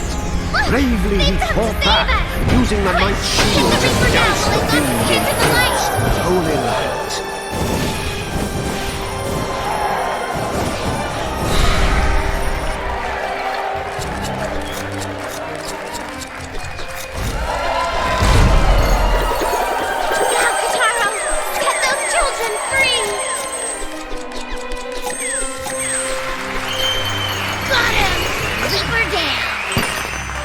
With the macabre monster vanquished and the graveyard conquered, Katuro was ready to continue his search for the mare and the key to entering the haunted house where General Monkey waited.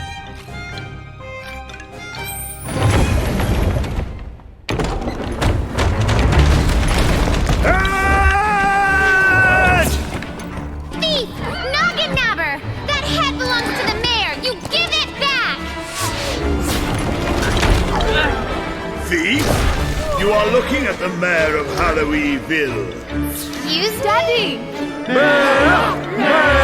Daddy's missed you, Susan. Don't call me that. My name is Nebula. Silly girl. Daddy knows what he named you. Susan's a wonderful name. No, Susan is so plebeian. You can call this earthly vessel, but you can never name my soul. My name is Nebula. Nebula Oblongata, wanderer of the cosmos. I think we need to look into cancelling your library card. Susan! Susan! Stop it! Katuro's efforts had galvanized the ghosts of Halloweenville, and now they rose as one. Armed with torches, they closed in on the haunted house, determined to have the monkey's head. Kill the monkey! Smash his head! Drink his blood! Woohoo! We are on our way! Alright, come on everyone, let's make that chimp pay! Yeah! Charge! Huh? Are you with me? Yeah! Charge! Guess it's up to us now. Let's go, Katuro! And so our Katuro was left to face Monkey's machinations alone. He's not alone.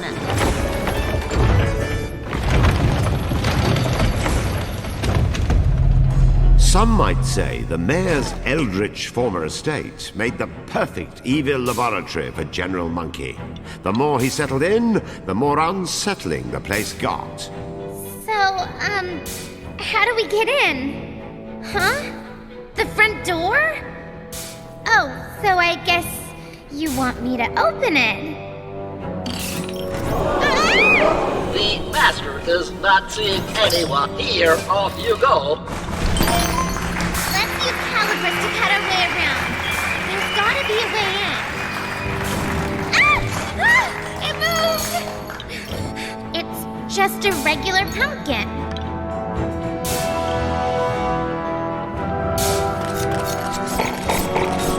Ahead loomed searchlights, and the crocodiles under the eaves had undergone some wicked brain surgery. What was a hero to do? Kuturo's infectious dance had all the robots breaking down. It was Halloween night fever. Right.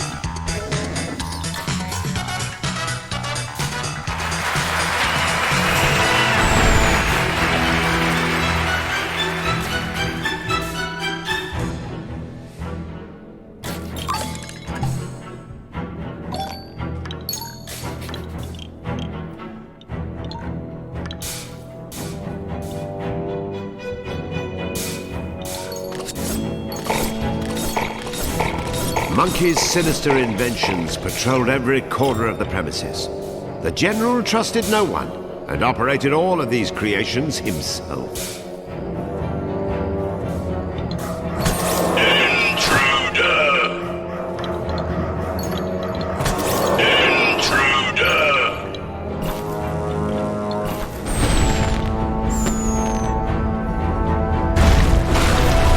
I love a good renovation.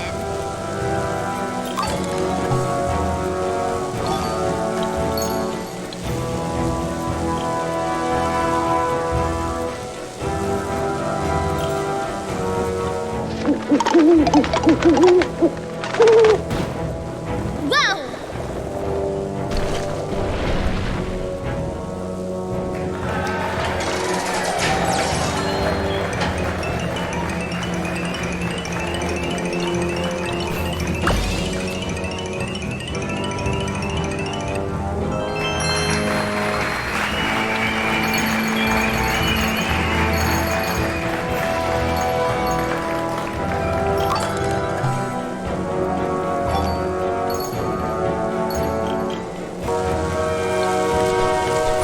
Forget breaking in.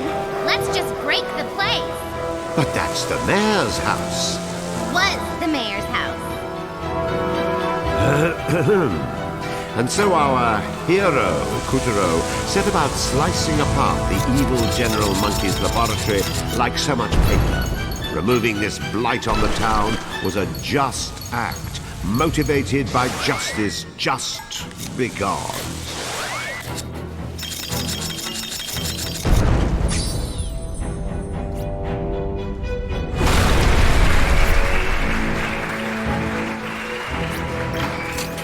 How may I be What have you got of there? Sharing is caring. It's like a light switch.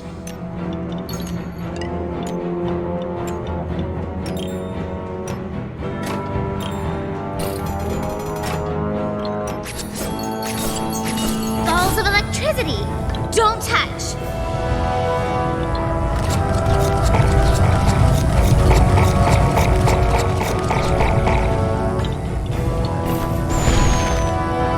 Another switch.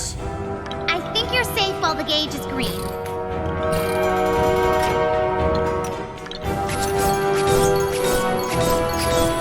The balls are multiplying.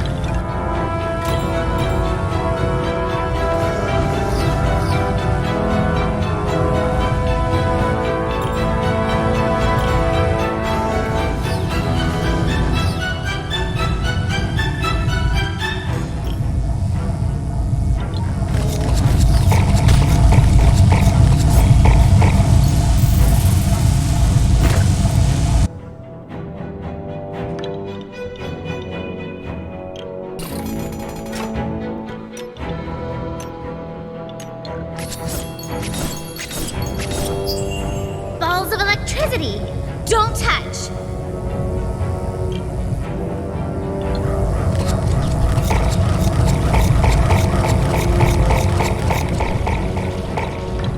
Another switch. I think you're safe while the gauge is green.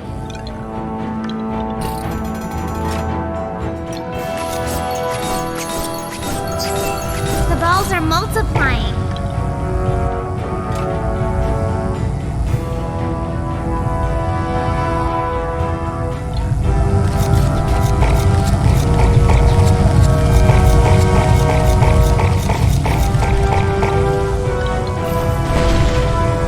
With the last of its supports gone, the fourth story came crashing down.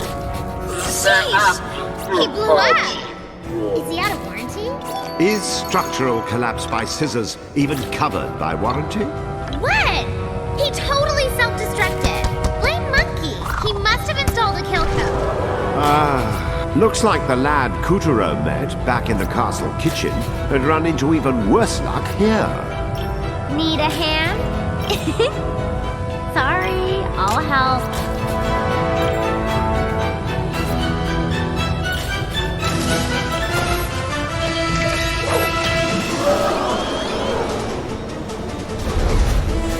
Hey, where are you going? Don't we get a bonus stage?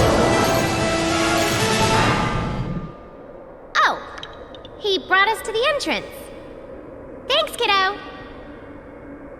The evil monkey's abode had been demolished. Monkey's gotta be in here. I can feel it. Ready for anything, the savior of Halloweenville stepped into the heart of the laboratory. Show yourself, Monkey! Give us back those moonstone shards you stole! But they are right in front of you, my dear. What? You will help me test my new bodacious experiment. General Robo-Dog, destroy Katuro. Acknowledged. Battery pack This melted. is General Dog? What happened to him? Go, Robo-Dog. General Monkey has augmented all of my primary functions. Forget your primary function. Paw Crusher!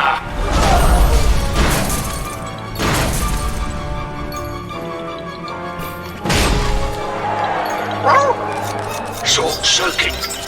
Malfunction. Power lost. Ooh, what's on TV? Okay. Take this.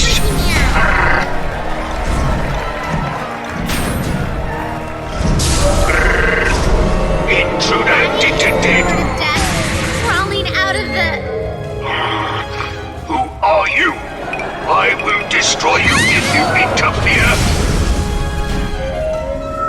Huh? He vanished. Changing tactics.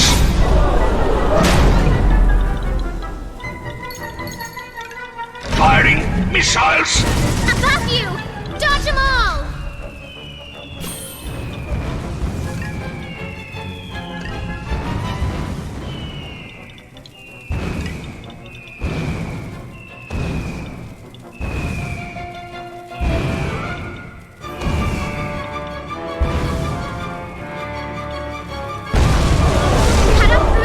And slam him on the head! Defense system activated!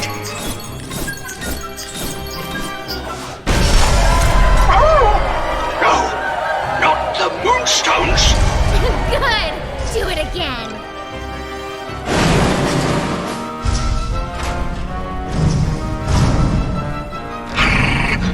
Firing missiles! Saturation mode! Whatever that is, dodge like crazy! Curse this pooch's newfound vocabulary!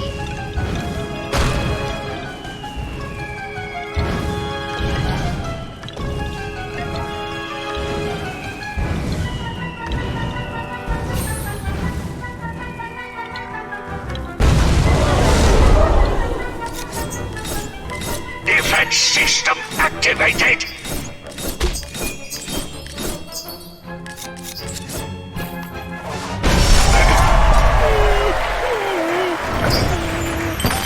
Energy low. Lights on. Booster activated. Launch.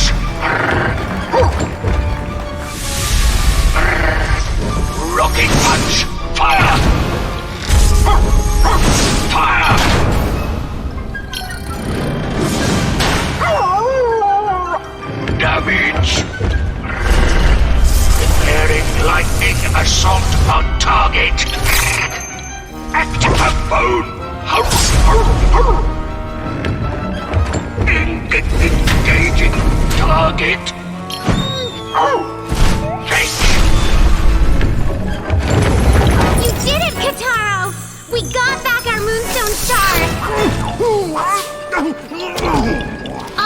Buster. Monkey see, monkey do. Wrong! We'll see who says who. What? Where did he? He's disappeared! Quick, Katuro, nab him! Darn! We had him right in our clutches! Dog had been tamed, and Katuro was one moonstone shard the richer. But Monkey had slipped right through their fingers again. As for the consequences, well, how could Katuro know? He was just a puppet, not the one pulling the strings. Katuro had dismantled Robo-Dog and reclaimed his cache of moonstones. But the Moon Bear King would not stand idly by. As our tale rockets towards a climax, the tyrant is already hatching a plan. A plan called Act 6. Now back to Katuro's tale. Thanks to Katuro, the shattered white moonstone was coming together piece by piece. Meanwhile, the witch, Esma Potts, who apparently had no qualms about holing up in another person's house, stood before Castle Waxwane's towering portrait of the moon goddess and said, Just you wait! Soon I will be the goddess! And the smile playing on her hideous lips gave way to a chilling laugh.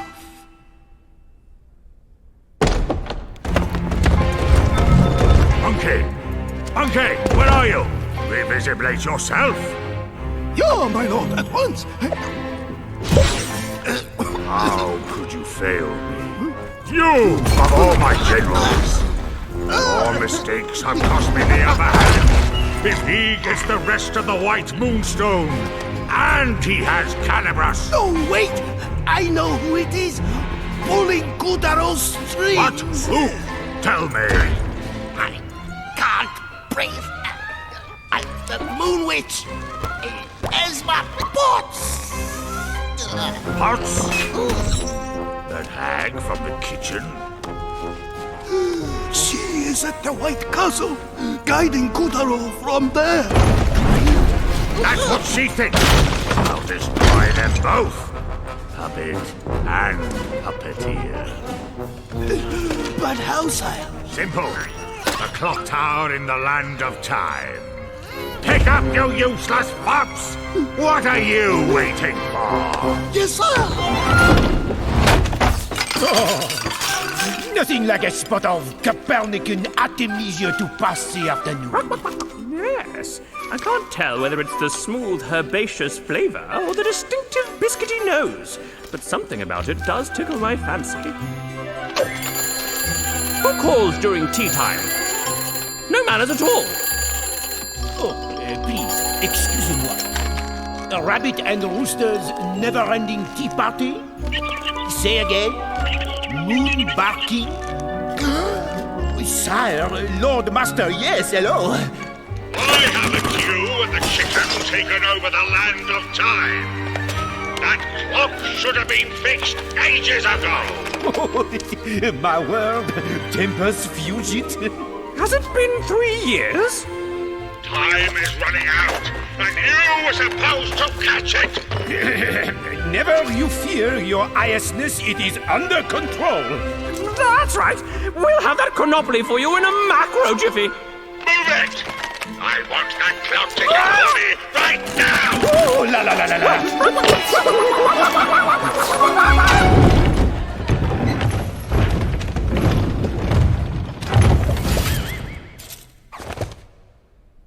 Oh, late, I am late!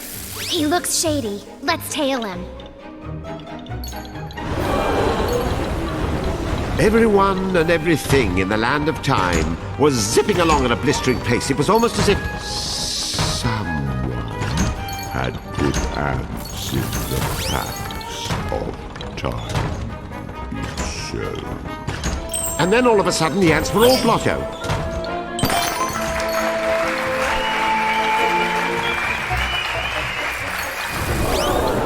Even the buildings lining the street were recombobulating at breakneck speed, their heights changing like rippling waves. The sole exception was tea time. Oh, no. I mustn't Darjeelinger. Late. Hold it, Buster. You work for the Moon Bear King.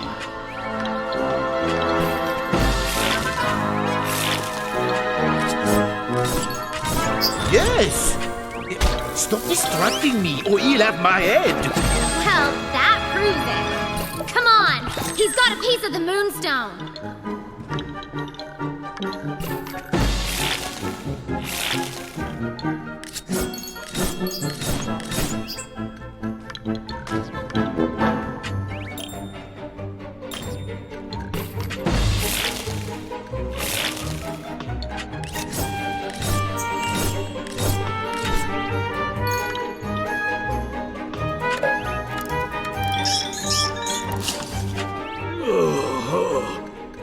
I want to suck your blood! Yes!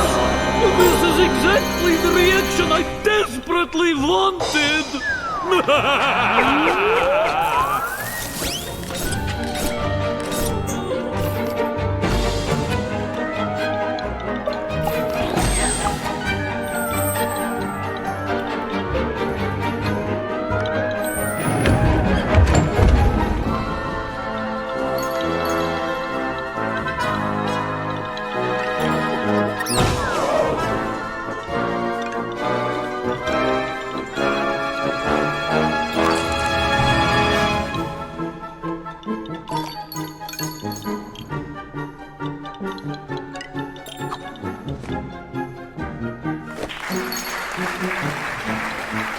I must conquer the land of time post-haste. Oh no!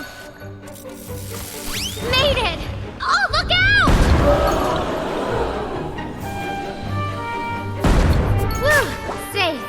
Even the chimney sweeping seemed to be utter dumbness to the land of time. What should have been running like clockwork had been reduced to running in circles.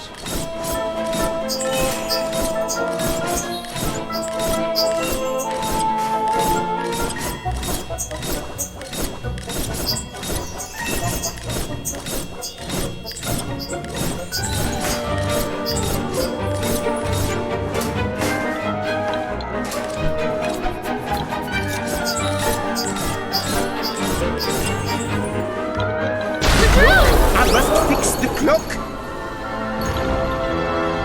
Jump! Again! Uh-oh! We're out of buildings! Who needs rooftops when you have playing cards?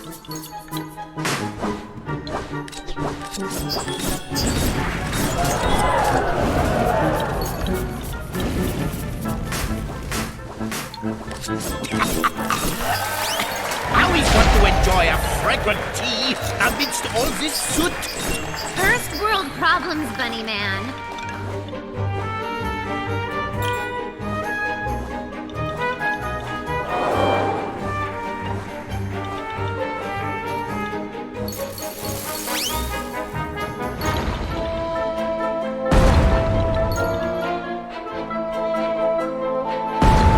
By popular demand, I shall traverse these precarious cards atop a unicycle. An enormous chimney loomed before them, and a deluxe-sized chimney brush to match. Glad this isn't my house. Kuturo's search for General Rabbit had turned into a wild hopscotch across the land of time's rooftops.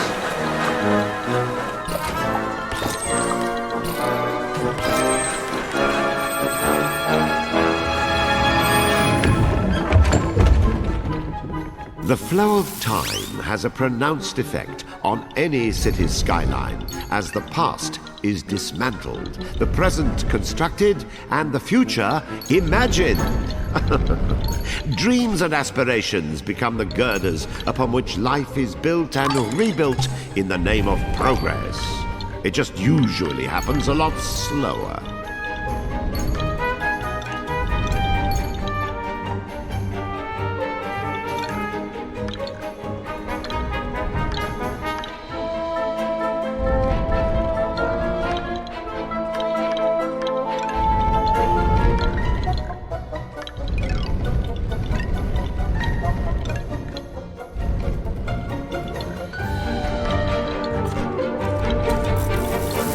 The land of time was also a sky-gazer's paradise.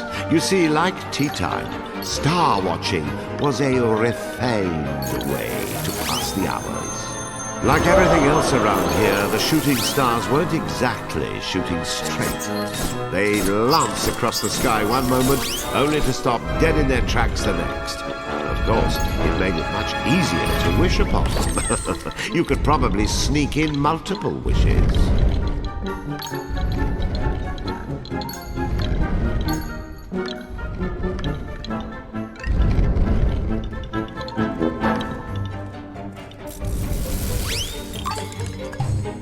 The locals were true romantics, peering through their telescopes and trying to count the stars as they blinked by, which took patience with all this chimney smoke in the way.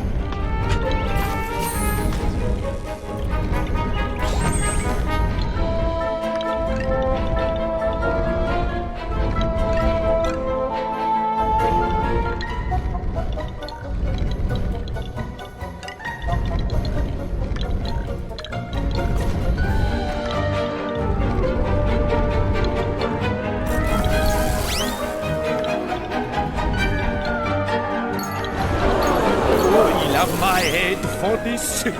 Yes, sure as rabbit's feet are lucky.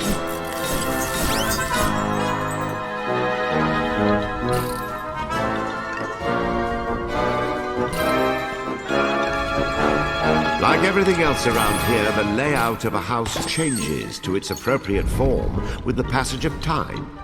The larger the number of your family, the greater the number of rooms in your house. Then, of course, you no longer need the rooms if you no longer have your family. The house is too big. Without a family?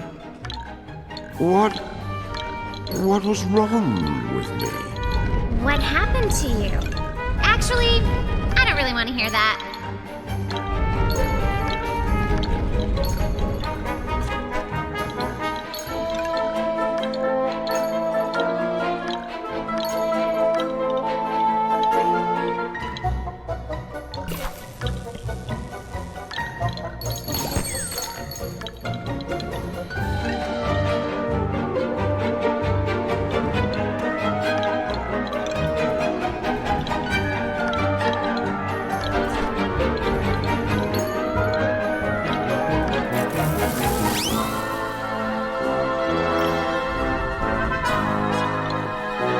The land of time had an old and well-established observatory where time was closely watched, a calendar devised, and the stars slid around to play. Hey! Who are you guys? Space aliens! Katuro has been abducted by Greys! On the 8th of July, 1947, a single flying saucer crashed down in Roswell, New Mexico. The U.S. military recovered extraterrestrial beings known as Greys from the crash site and performed autopsies. And that was just the first close encounter. Beginning in the 1960s, people began reporting sightings, abductions, cattle mutilations, and other strange phenomena, all connected to the Greys. And now, ladies and gentlemen, boys and girls, we get to see this strange and fascinating species firsthand. Oh, please! The Greys are just one big hoax. There's like zero scientific evidence. You might as well call them purples or Bertsianas. Look, the only places that support life are the Earth, the Moon, and the Sun. Facts.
A gravity-magnetational temporospatial anomaly. Yes, this all seems correct. And right on schedule. 1, 2, 3, et voilà! Whoa! Into the wormhole and on to the Halcyon past.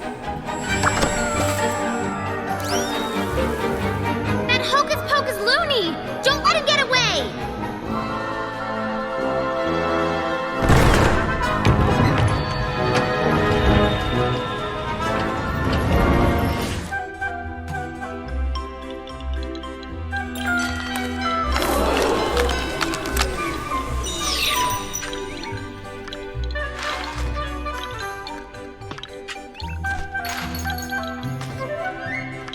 I thought diamonds were a girl's best friend. A fair weather friend, maybe.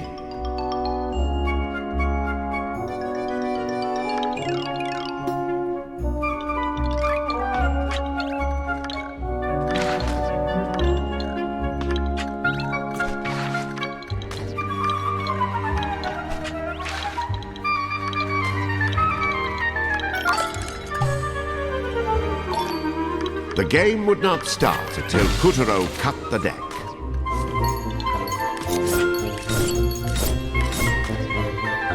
Bit by bit, sand drained into the hourglass.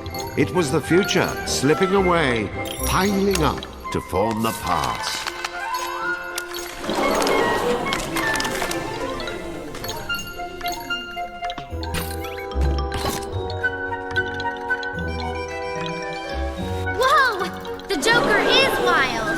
Stupid cards are in the way! Waiting is unfortunately part of the game, but a good card shark uses that time to plan his next move. What?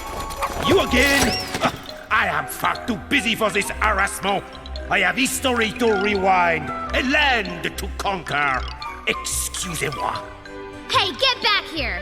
Face Katuro fair and square!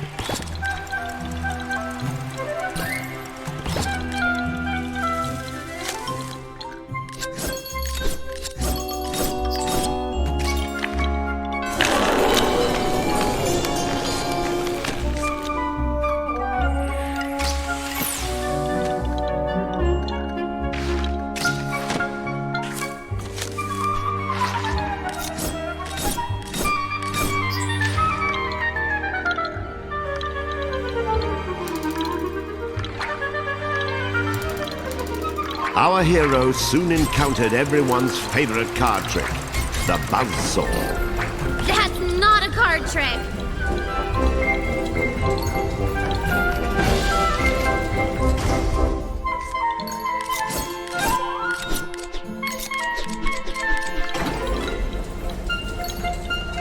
Katuro laid all his cards on the table.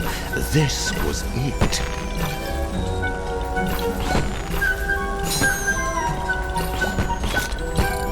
A fine hat trick for Katuro. This is our stop.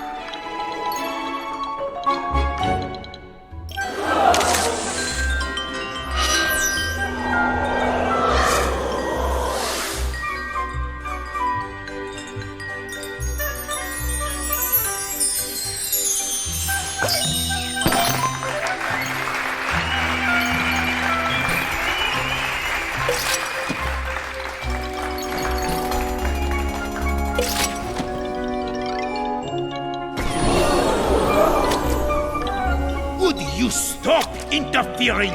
I have to go back 3 whole years before I can fix that blasted clock.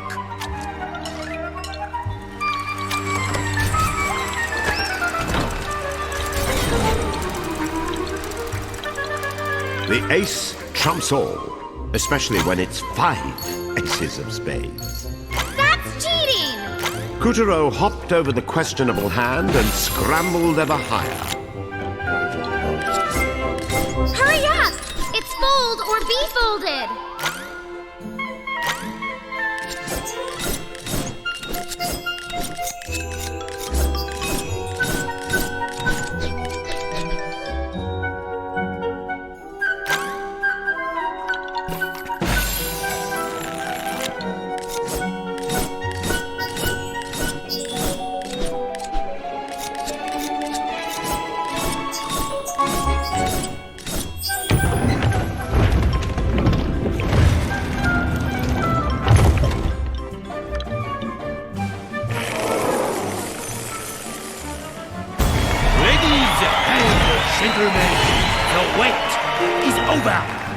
Monsieur Lapin's magic show is about to begin. First, flip a card. Any card.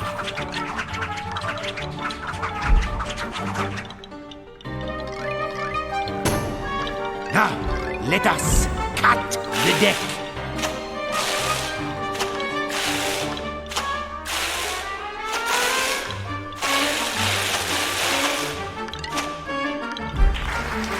Flip again.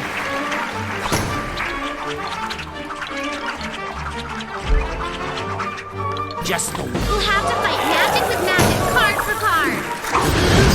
My cards! Stop trying to peek backstage! That rope looks ready to snap.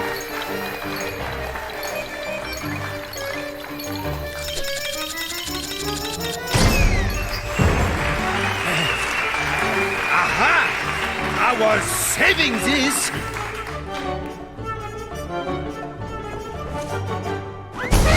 Ta-da! Wasn't that something? Oh, it was something. And now, the flying daggers. Flip again.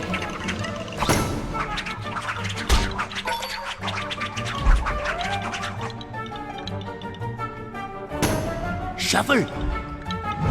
And again.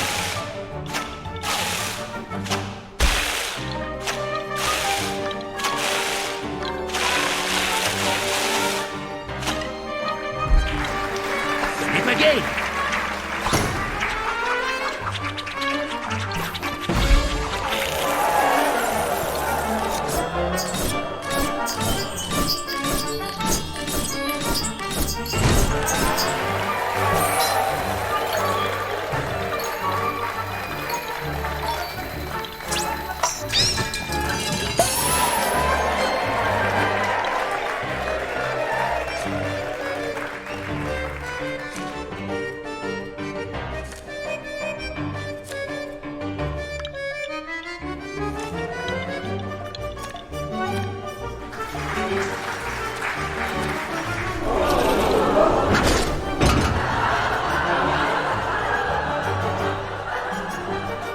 Next up.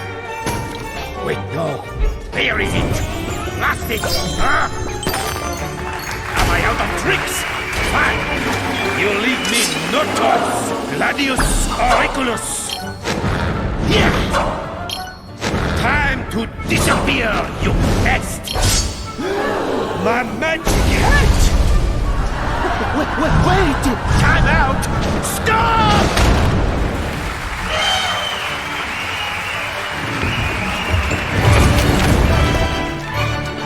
You get for abracadabbling with us. All right, another one in the bag. Yes, good boy. Gather those shards. The moonstone will soon be complete. Completely mine! And once I'm the goddess, this palace and all the moon shall obey my every command! Now, dear, the witch has finally cracked. Aha! Me buxom beauty Esma Potts. How ye shiver me timbers when you dance like that. Maybe we all have. Katuro, find those last pieces. I'll spatter aside usurper and make room for me.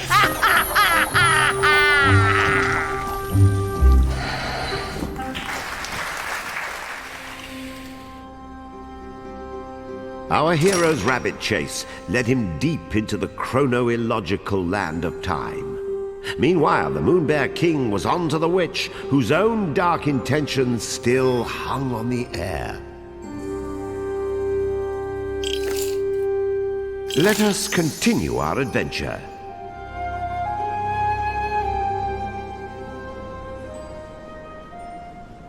No world is complete without a clock tower, and the moon is no exception. But the hands of this clock are not used to tell time. They are used to shape children's dreams.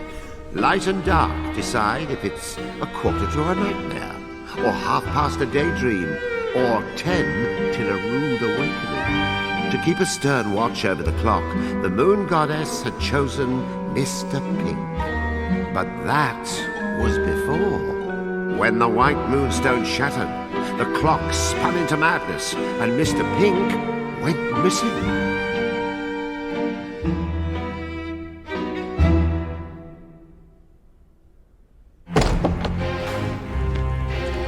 To bear or not to bear? Who is she, this witch who's after my moonstone? Why does she oppose me? She didn't have to steal Calabrus. She didn't have to pick on me like this. It's not fair. This is my moonsies. Nobody else can have it. Not that mean witch, that awful hag. Whoever she is, she's mean and I hate her. Have I seen her somewhere? Yes, that would explain it. Who is she? Where have I met her before? Wait. Yes, Rika. Of course! You're done, hag. Checkmate!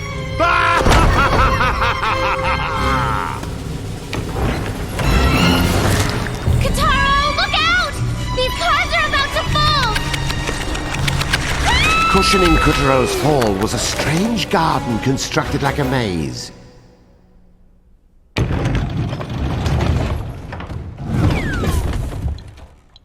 Primly precise hedges were prankishly preventing Kuturo's progression. Of course, Katuro had prudently come pre-equipped with the proper pruners.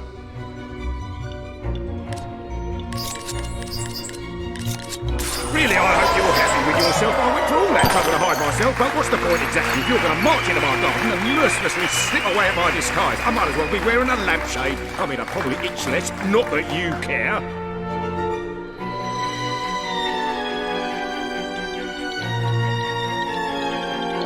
Show a little gratitude? Katuro just, saved you. Do you have any idea who he is?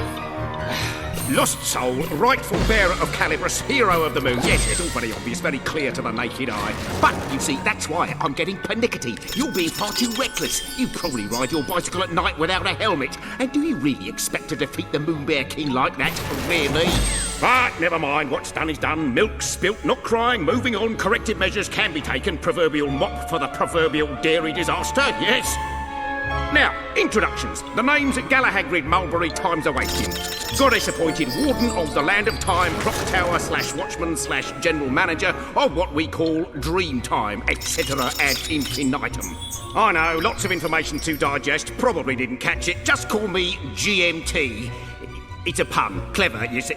This is going right over your head, isn't it? Your mothers didn't read to you much, poor things. Forget it then. You can call me Mr. Pink. Mr. Pink? Okay, so, why were you hiding in a bush again? Must we go over every detail? Clock's ticking, sand trickling out of the hourglass. Come on now. Fine, here we go. Class is in session. Have a seat, or stand, or hover, whatever. Basically, this all started with dreams. The goddess, because she's rather smart, decided that there should be a certain parity, that means equality, in how we interact with children in their dreams, which of course led to the construction of the clock tower, built by a watchmaker by the name of... For crying out loud! Can you just give us the abridged version? You talk faster than most sane people think, and we've got a lot to do. Shameful, simply lamentable, the attitude of our young people today, shrugging aside the weighty implications of their history and heritage, demanding instant gratification, reading spoilers of movies they haven't yet seen. Dreadful, this kind of rapid culture death. Just give the Moon Bear King the edge, you know? No, us dying of boredom will give him the edge. Come on, don't tell me the great Mr. Pink doesn't know how to be concise. Get with the times! You're a bird. Don't you know how to tweet? 140 characters or less. Go.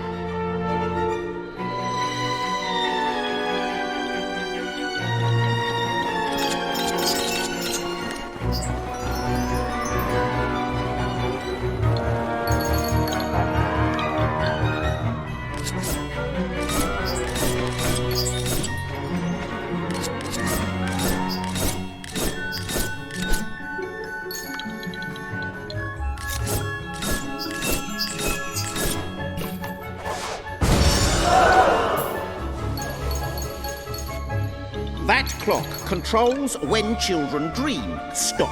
Only I can operate it in the goddess's absence. Stop. I hid from @NBK to keep him from using it for evil. Stop. 140! Well done. So, the Moon Bear King is after your clock. Wait, what does he want with a clock? Can't he buy a watch? I have to explain that too? All right. 20 words or less. He wants to permanently stop with the clock hands at midnight, but he needs me to do it. Right. That does sound bad. What happens if the hands stop at midnight? Dreamtime will be frozen at the darkest hour, never to flow again. In short... Yes, please.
If the Moon Bear King uses me to stop that clock, we're all... And for once, Mr. Pink was at a loss for words.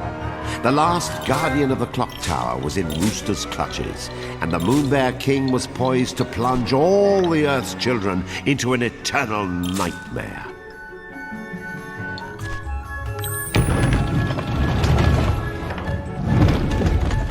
Katuro dashed through the verdant labyrinth, determined to free Mr. Pink from the diabolical General Rooster.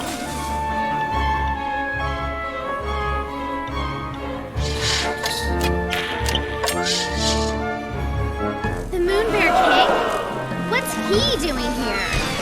As I said, now a sweet little bee is here. Well, this casting is too ridiculous.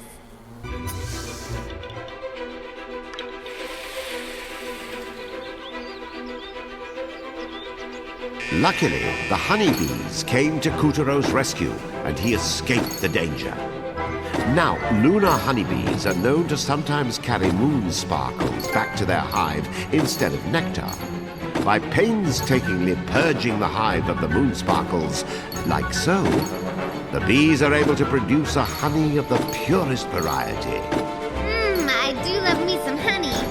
What's not to love about nectar the bees found who knows where and stored in ant-like stomachs, only to vomit it up again so they can mix it with gooey gobs of bee spit? Ugh, what? Have you got something against honey? No, but I can't say I've anything to say for it either.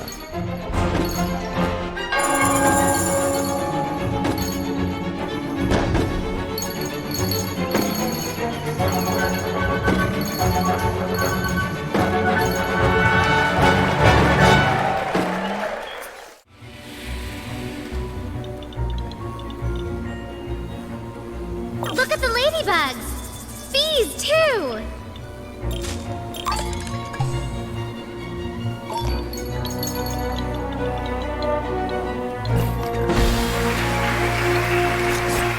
Quickly, lad! You must emancipate me, which, as you know, more or less derives from Latin, meaning deliver from the hands of. Idest, you must free me from General Rooster's talons. Hey! He does It came to life! And thereby render me liberated. Yes! Now, freedom may seem subjective, however...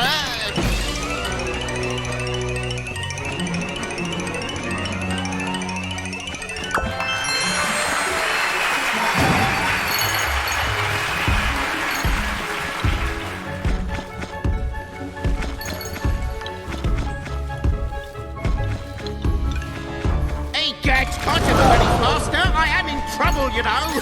I mean, you've got stumpy appendages, but a bit of urgency ought to compensate for walking rate. Unless you've already written me off as a disposable character. Yes, well, I have a few things to say about that. Oh my gosh! Talk, talk, talk! Kataro's gonna ditch you if you don't stop polluting the air with your noise.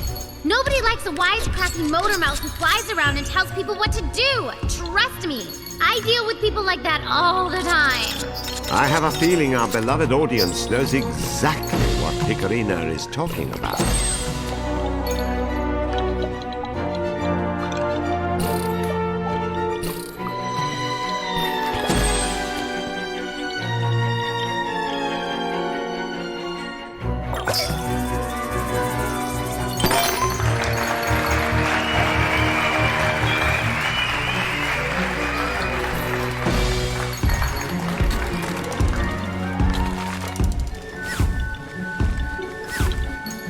On through the verdant labyrinth Katuro dashed as Mr. Pink...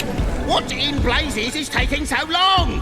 It's your fault I'm even in this predicament, you and your snip, snip, snip. Why don't I slice up Mr. Pink's disguise and ruin everything and destroy the world because I feel like it?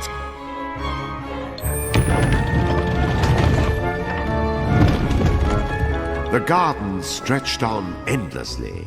I see we've upgraded to dinosaurs. A Triceratops! Oh, yes!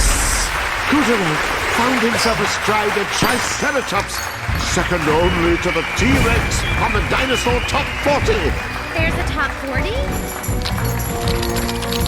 Have you got your wings and extremes mixed and multiplied? The thing about Triceratops is that they're hard to classify. You have to hurry. Scholars still argue about see what whether I they're did basically there? the same thing as the Torosaurus, which I think is just silly. But then again, what used to be called Ceratops has, alas, gosh. the twisted Tokyo Promise you'll never was love making Mr. dinosaurs. Pink's Promise rescue me. rather difficult.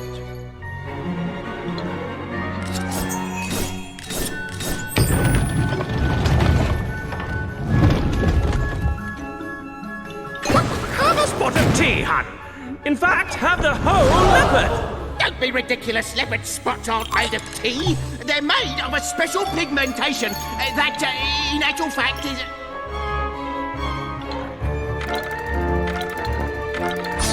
Katuro found himself an unwilling guest at General Rooster's afternoon tea. But there was no time to sit back and nibble on pastries. He had to leap from table to table just to keep up with his host.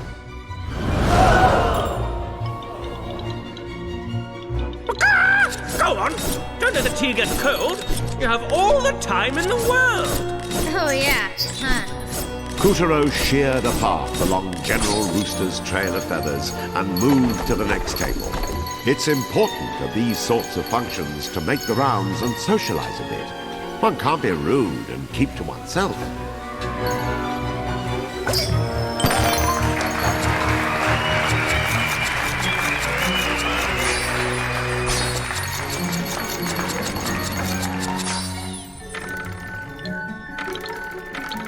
Biscuits and fruit, cold cuts and scones. It all looked scrumptious. But a party is more than just eating.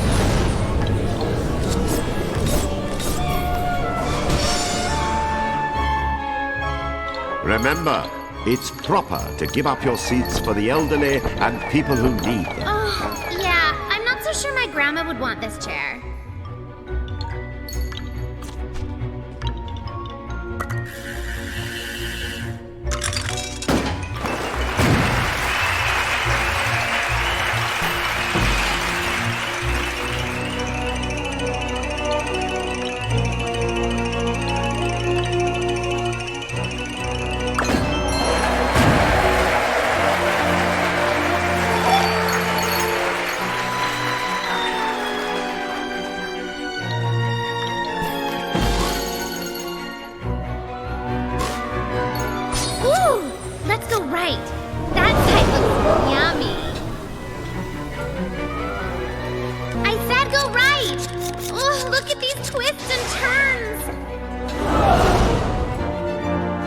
General Rooster flapped away disdainfully every time Katuro got close. But the trail of feathers was leading our hero ever closer to the clock tower.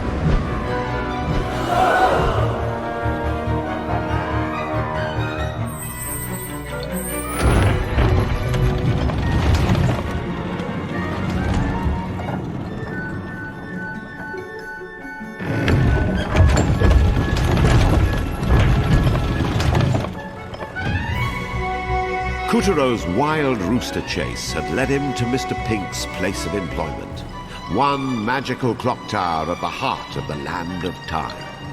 The insides of the tower were stuffed with enormous, intricate gears. Do they really need this many?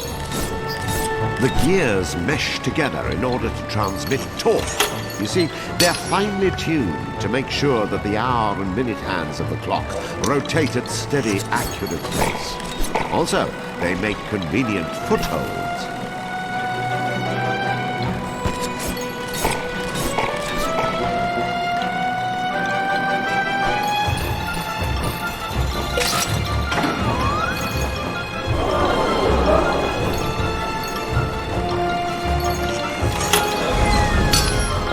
The Land of Time's clock used a magic pendulum which always kept perfect time and never had to be wound. It was scientific perfection. You just said it was magic. I'm just trying to create a little atmosphere, all right? If you want to be strange, go ahead and put every little story detail under a microscope, really. The rest of us will be having fun. Thank you.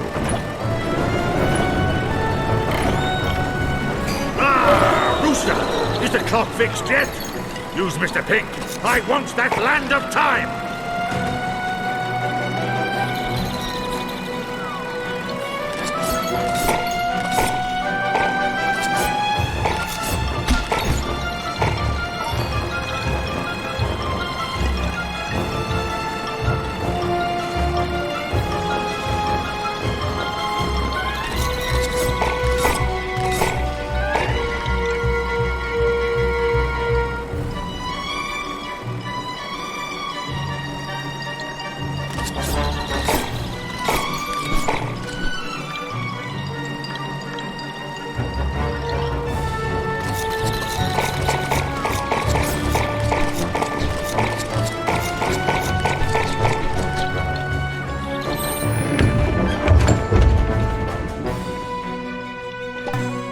The tower's stately exterior was lavishly decorated, which worked out well for Katuro, who needed a path to the top.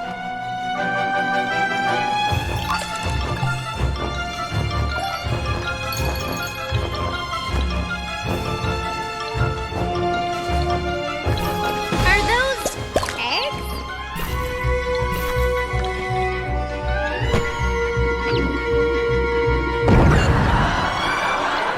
Hey, why don't you use them to cut a path up? Heads up!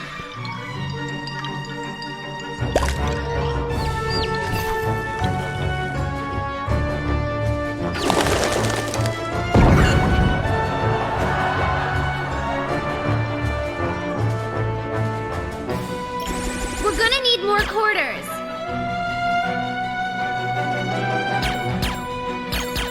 Yes! Perfect bonus!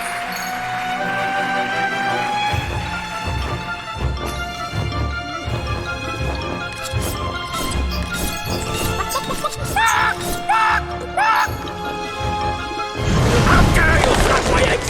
My babies! Those were yours? I thought you were a boy chicken. I can be anything I want! I'm a peacock!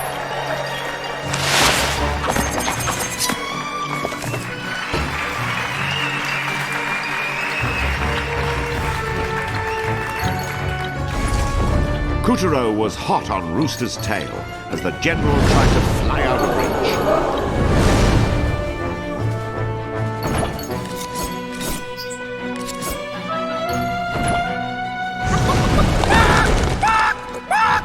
You nasty little thing! Why won't you fall?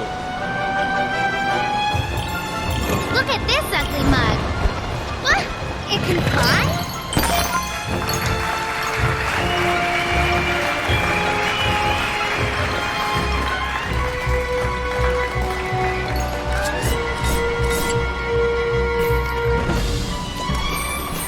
My babies! You little jerk! Every egg of mine you smash, I'll smash back on you tenfold!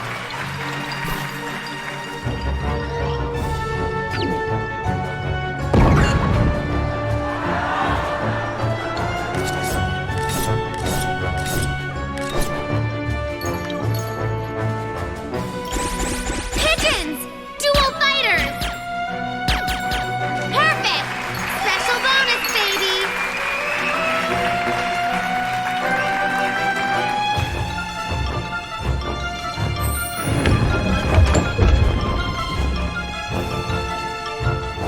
What's with all these levers? It worked! Flip all the levers!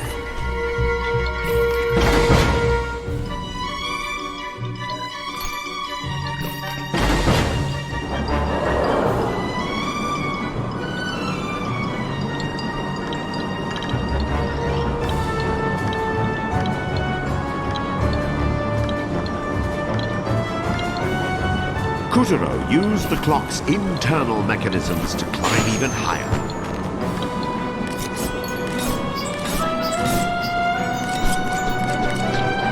Another lever! Where's the beaver? Oh, I was never really clear on that.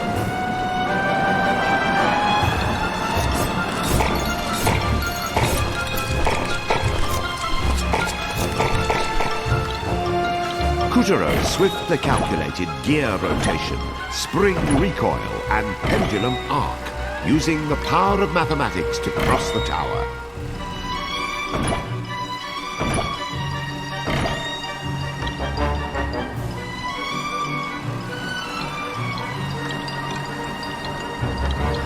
Katuro thrust his way past the endless machinery that worked tirelessly to keep time.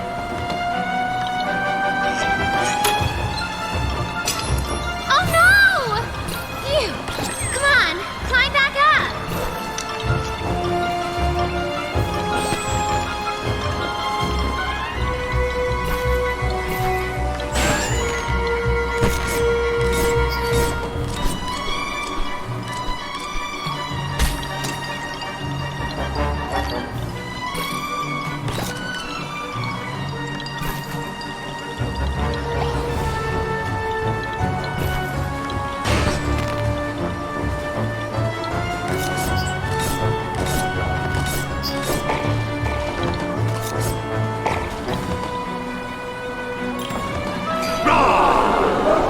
Faster, Rooster!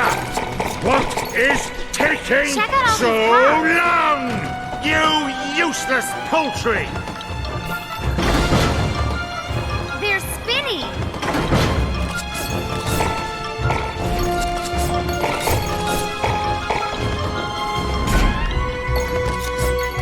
Katuro's innate sense of rhythm allowed him to cut his way safely past the obstacle. Oh, look at the pretty ladybug!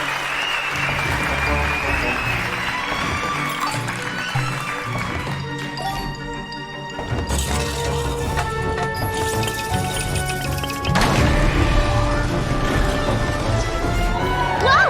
It moved! It's a roulette wheel.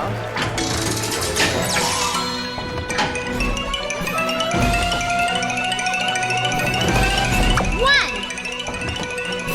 Ahead?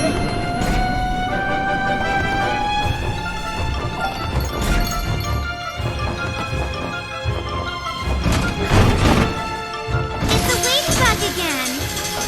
So long, ladybug! Send us a postcard!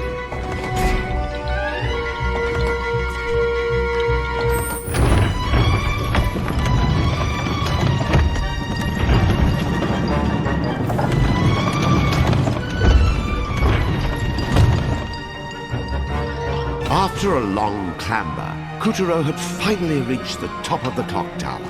Hey! Sitter, hero! I'm up here! He's been turned into a clock hand! Save me, please! Before the clock strikes 12! Your time is up, Katuro! Soon this world will be plunged into eternal starkers! I hope you mean eternal darkness. Don't, you cowardly chicken! You're in no position to call anyone yellow, Mr. Pink.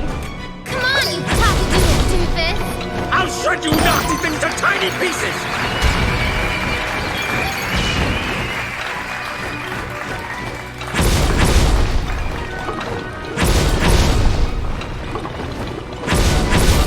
Watch out for those little chickies, which I'm certain you've noticed, and you've probably already fallen in love with them, children like you and fluffy creatures. But look, Thank you for explaining. He flew the coop! After him!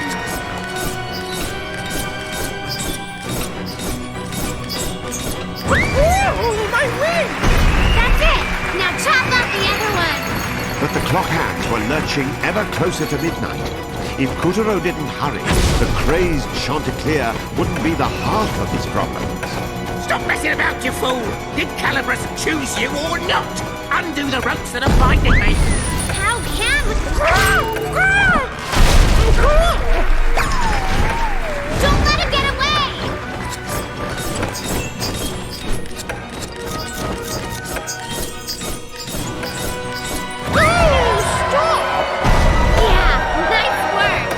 However, the clock hands now teetered just a few tick-tocks away.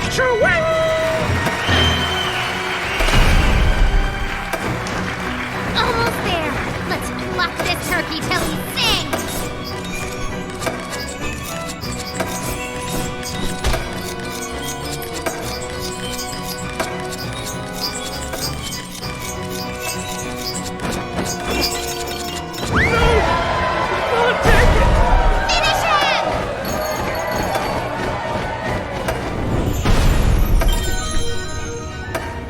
He's on the ropes! My beautiful plumage! I'll make a rotisserie out of you! Look out, lad! Destroy its wing! Marvelous and timely hit! Hurry! Time is running out!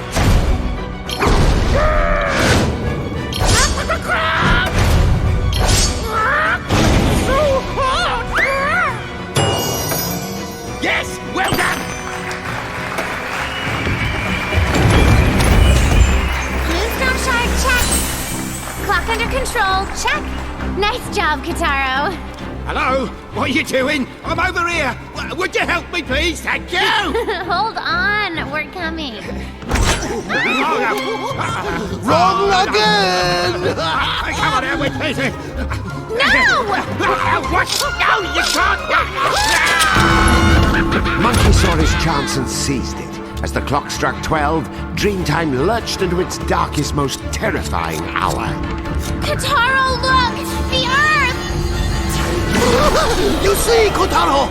Now children everywhere will be locked in an inescapable nightmare. Their souls will be ripe for the harvest. They will make my master invincible. Dragon, come forth! Open the gateway to Earth! Bring me those children's souls!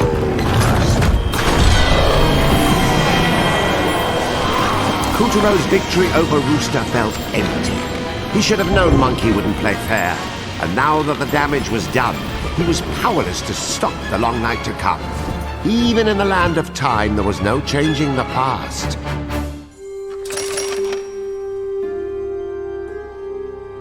The land of time's clock tower had struck midnight, plunging all of Earth's children into an endless nightmare.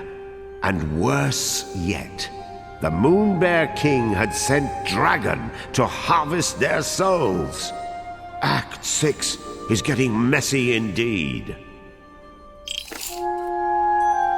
And so the story continues. Dragon had been called forth from his celestial roost to bring judgment down upon all who dared to defy his ruthless master. And it was none other than Dragon who spirited away the souls of children each night on the tyrant's behalf. That's right. Dragon was part of the reason Katuro got dragged into this mess in the first place. But now the stakes were much higher. The souls of every last boy and girl on Earth. Having parted the heavens and opened a portal to Earth, dragons set to work harvesting the souls of children from the coils of their nightmares. Dragon! Bring me those souls right now! I've never seen so many at once. If the Moon Bear King devours all those, we'll have a disaster on our hands. Not only will I not rule the moon, he'll rule the whole darn universe. Come on, Katuro! Up to it! Stop that monster! Katuro watched dragons soar off with a host of children's souls in his wake. Hurry, Katuro! We can't let him reach the Black Castle! Put it in high gear!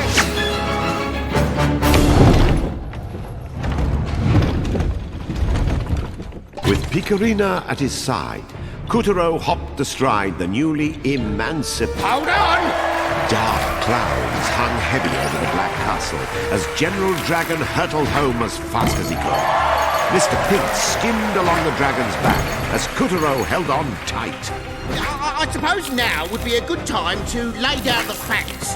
Well, there's nothing to lay them on, but metaphorically speaking, you see, I'm primarily an academic. I look after a big clock for a living, and... Man, if I knew spicy food would shut him up, I would have ordered some buffalo wings hours ago. Dashingly, Mr. Pink leapt over Dragon's blade-like fin. Bolts of lightning struck and missed. Storm clouds shocked in vain. Nothing could stop them as they raced up the riding dragon's back to the heavens.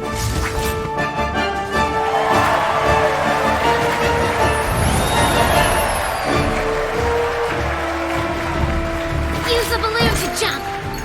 Mr. Pink flapped so hard, his wings looked ready to snap. Whence came this passion? Was it rage toward the Moon Bear King for using him as a clock hand? Was it a sense of justice, a need to undo his mistakes? Well, it's damnable bad luck is what it is. What do you mean, my mistakes? I'm not the one who broke the clock. Besides, the warranty ran out ages ago. That's right! Damn the lightning death that was raining down on him. Mr. Pink was determined to set things right. Yeah, that's not what I said. Don't fabricate stories.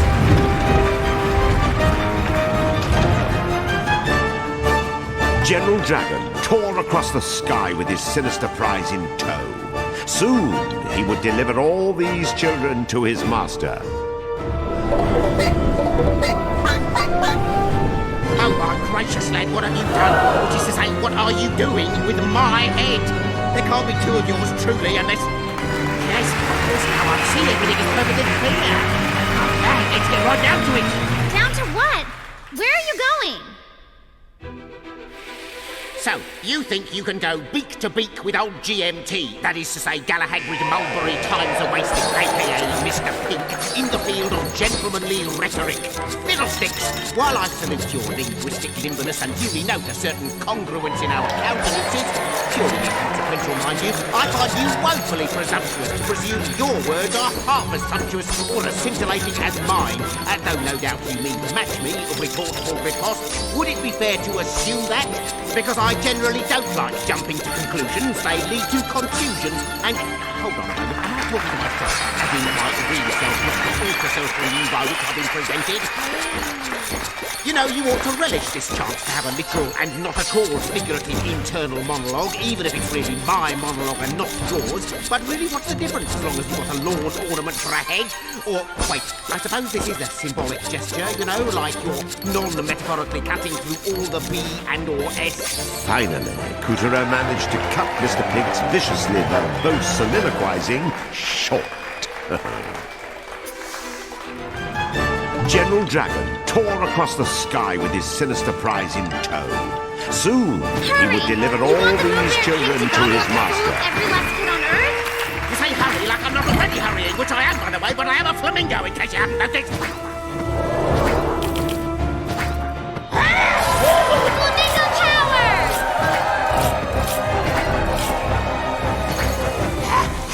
Mr. Pink's body coursed with the hot, holy justice of capsaicin. The bird's heart and muscles swelled with new purpose after every massive, heavy kick. A cyclone tossed Katuro into the path of lightning and rain, but these and more he cut in twain. Either the clock tower disaster or General Dragon's own power had triggered a great cataclysm.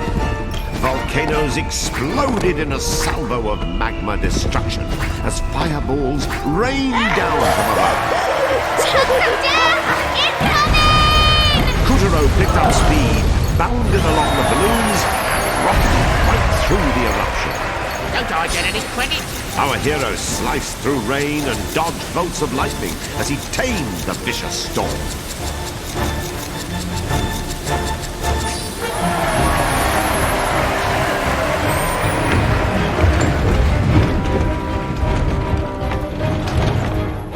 We need to get through these clouds! It's your head that's in the clouds if you expect me to fly when I can't even see where I'm going, which would be just like you, actually.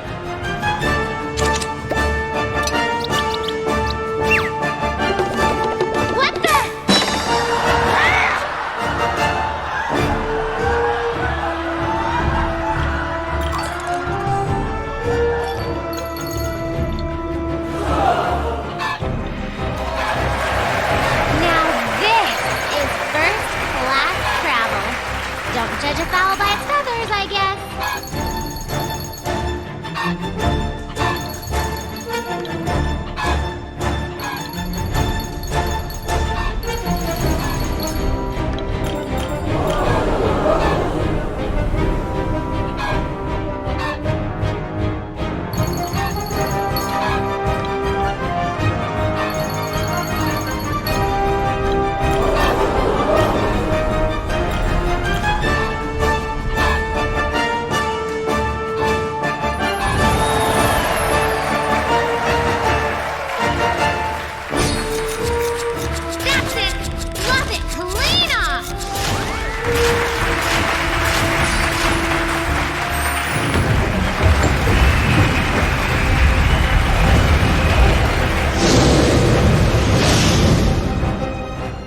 General Dragon tore across the sky with his sinister prize in tow. Hurry! Soon, he would deliver all these children to his master. Say hurry like I'm not already hurrying, which I am, by the way, but I am a flamingo, in case you haven't noticed. Flamingo Tower!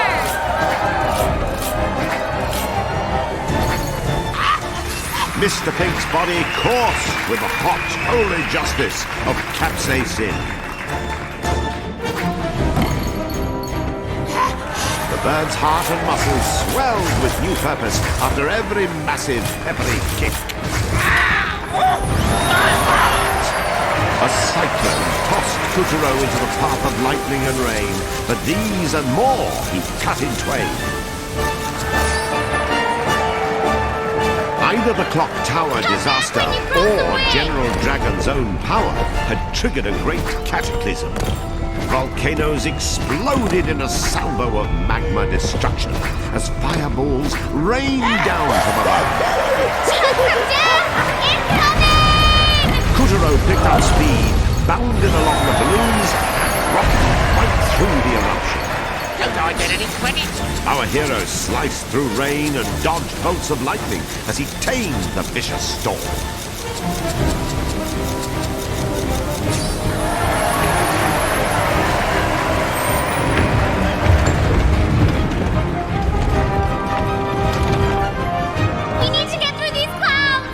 It's your head that's in the clouds if you expect me to fly when I can't even see where I'm going, which would be just like you, actually.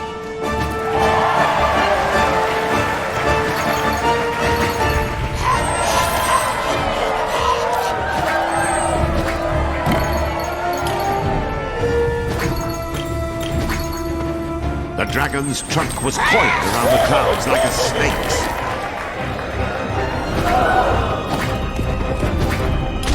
Meanwhile, the volcanoes had taken things up a notch. Fiery boulders smashed apart the clouds. It seemed as though General Dragon's body stretched on forever, How are we gonna catch him with all this junk in the way? The eruption had grown so intense, it seemed the whole sky might soon be snuffed out. We gotta improvise. Katuro, just start hacking off pieces of dragon. That's it. Fluff it clean off.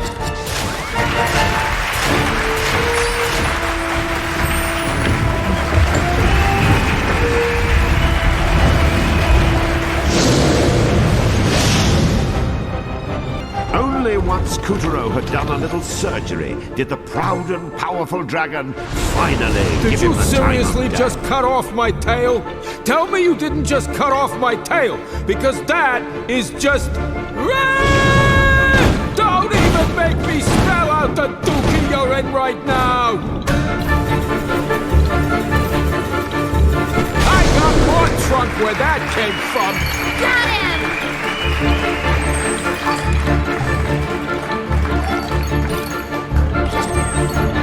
I grew up with the sun, and you're trying to burn me? Right.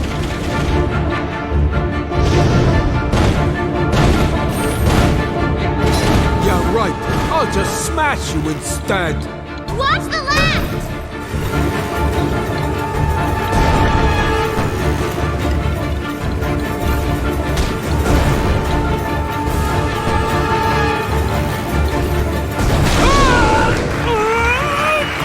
That's it!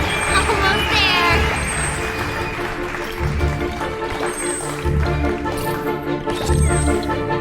Our hero dodged searing balls of fire and danced between dragons' razor-sharp scales as they battled atop the clouds.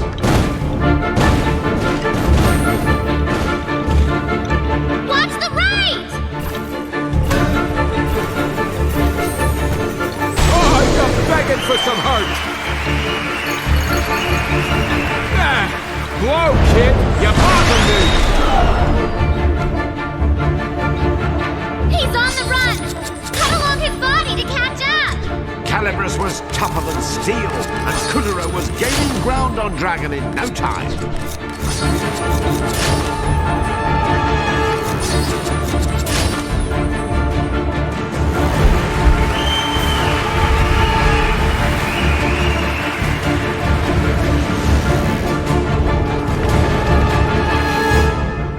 I said beat it!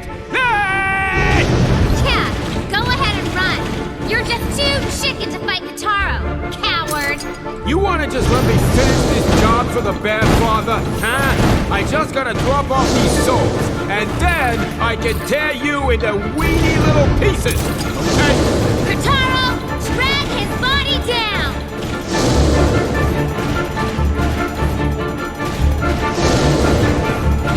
I got more trunk where that came from. Almost there.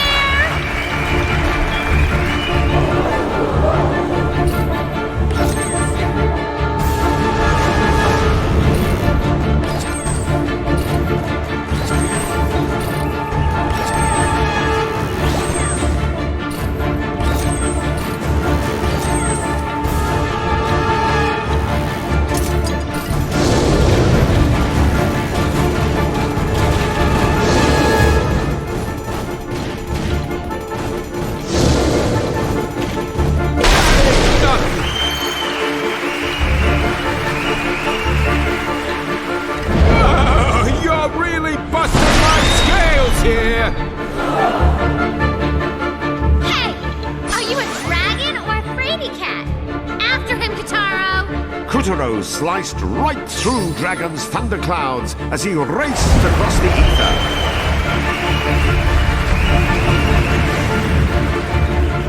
This is my sky! My clouds! You don't get to be a wise guy with me! Great. Now we've upgraded to full-on dragon breath. Ugh.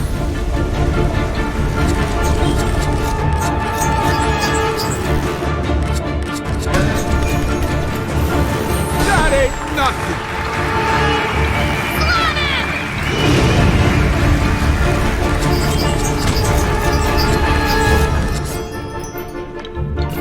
I got more trunk where that came from!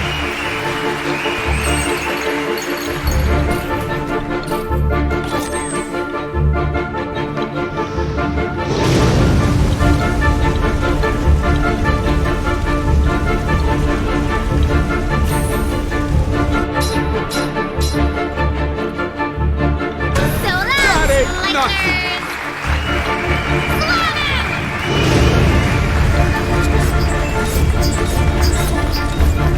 That ain't nothing.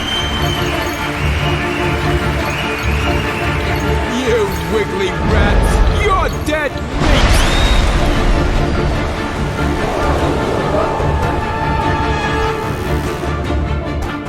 This guy's a train wreck. Just a little more. Katuro clipped through clouds and lunged over lightning bolts. Look out He for the had gap in the score to clouds. settle with Dragon. You've got a dragon to catch.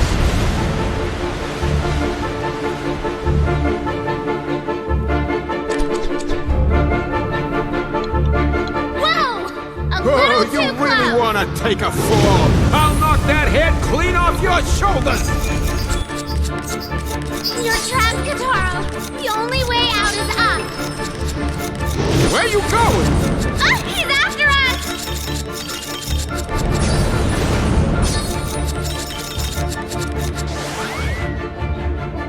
Slam him, Katuro!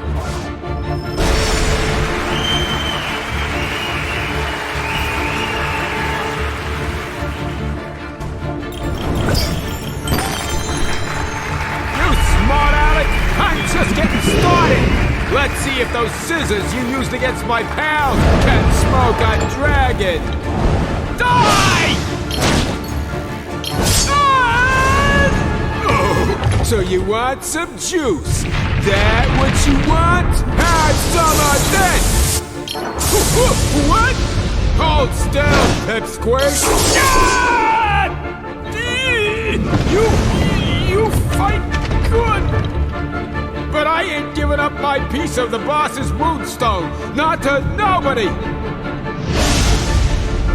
You can kiss the earth, and your little adventure, goodbye! Hold it right there! I've had enough of your bullying and that stupid accent! Don't you make me go full Picarina on you! Katuro, you may be from Earth, but you're our hero! I know you can win! You can beat him!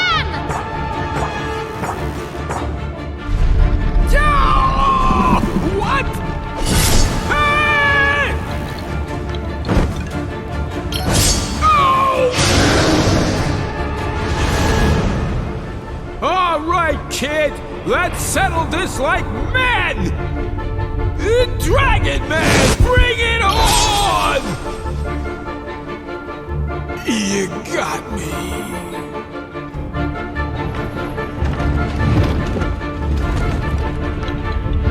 Yes! We did it! Katuro, you are one stellar superhero. After an epic battle, the wicked dragon had been slain, and the souls of the children were free once again. Katuro, another piece of the puzzle. Just one more shard. And Monkey's business is no match for ours. Hey, wait just a solar second. We beat Dragon, what gives? You're too late. All you did was ensure the gateway between the Earth and Moon stays open. Now, I need only wait. Soon, the Moon Bear King would possess a more terrible power than ever. But Katuro risked everything to stop the dragon. It can't have been for nothing. No, it's too soon to give up. We've still got the Moon Goddess. If we put the Moonstone back together, we can bring her back too. And with her on our side, that half-baked grizzly is toast. We've got to stay positive. Let's go find Monkey and make him cough up that last piece. That's right. You'll get your goddess. Now would you just hurry up? Goddess or no goddess, the tyrant's too strong now. If we get the Moonstone back, you should send Katuro home where he belongs. Don't be crazy. Why would I ever do that? Katuro is our last hope, especially mine. You release me! Let me go right now! I've got you now, man! You stuck that warty nose of yours in my business for the last time! Yowzers, this is terrible. With the dragon down and one moonstone shard to go, Katuro was certainly on a roll. But with the witch in the tyrant's clutches and the power of countless souls at stake, it seemed the rolling would be uphill from here on out.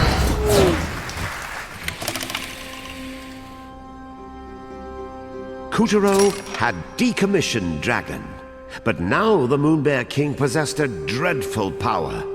With the witch in captivity, what was a hero to do? The stage is set for the final act in Katuro's saga. Now back to Katuro's tale. Hot on General Monkey's heels, Katuro and Picarina stumbled into a steep, snowy mess of peaks called the Mean Moon Mountains.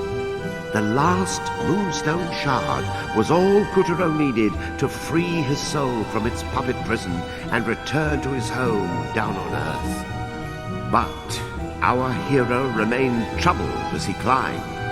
He knew General Dragon and that clock had given the Moonbear King control over every last child's soul. As Jack Frost nipped at the boy's fingers and toes, a cold and unshakable suspicion was starting to tug at his heart. Wait, Your Highness! This is all a terrible mistake! Did I mention your fur looks especially lustrous today? Spare me the theatrics. I know exactly who you are. Then get your grimy paws off me, Guppy! You thought you could pull a fast one on me, eh, Granny? But you were wrong! Once I've slapped down every last soul of every child on Earth, no moon goddess, not even the sun, will be able to stop me! Katuro still can! Calibros chose him for a reason! The power of the four champions will see him through to his final task! He's going to restore the White Moonstone and bring light back to this realm, you poor, stupid bear! I can't wait to watch him knock the stuffing out of you! Shut up! Bring it on, Katuro! Bring him down, Katuro!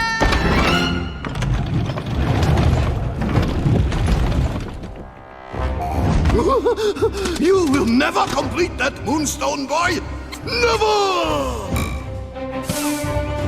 Stand and fight, you coward! At the very first glimpse of Katuro, General Monkey ran as fast as his legs would take him.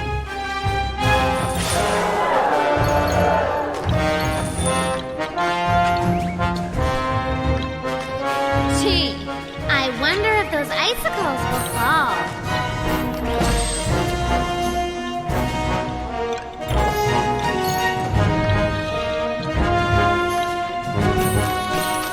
Careful you don't slip on the icy patches.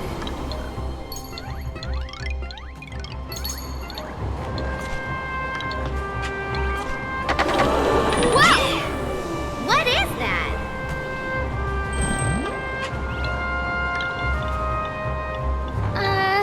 Sure is wobbly. I hope it doesn't collapse.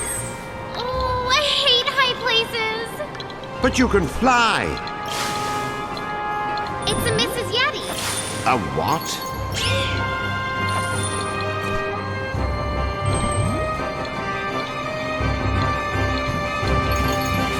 Whoa! Watch your step. We've got slippage. Yeah, just stay calm, dear. Slow and steady wins the race. No, it doesn't.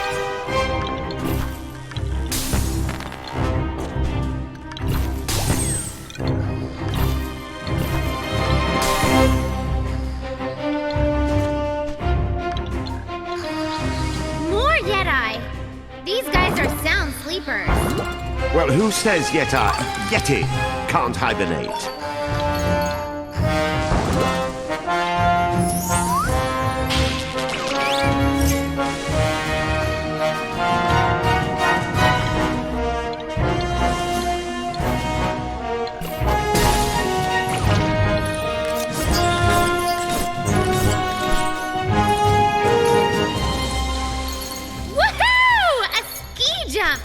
cool. You know, some say that ski jumping began as a crude form of capital punishment. Okay, not cool. You're not a tree, deceiver.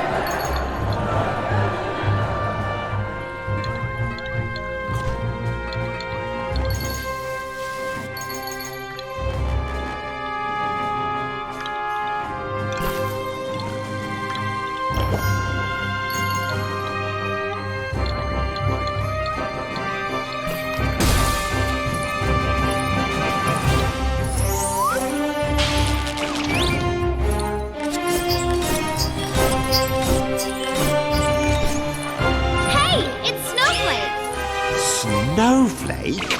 Yeah, re-encounters later if we're tight like that.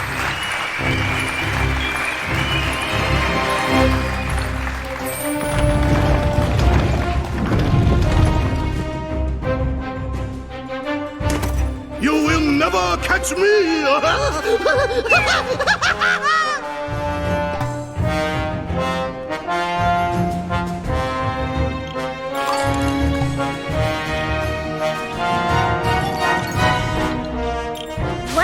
Doing there? Are you trying to get butt pneumonia or something?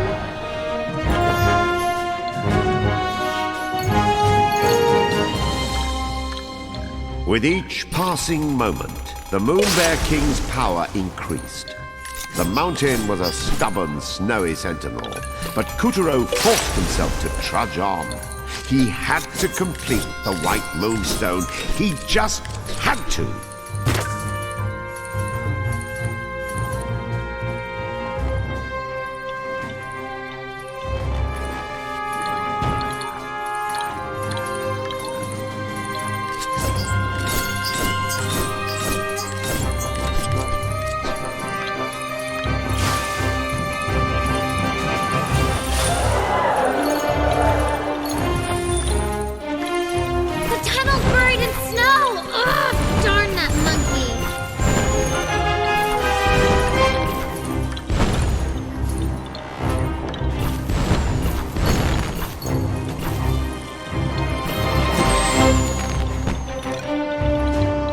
General Monkey was a crafty one.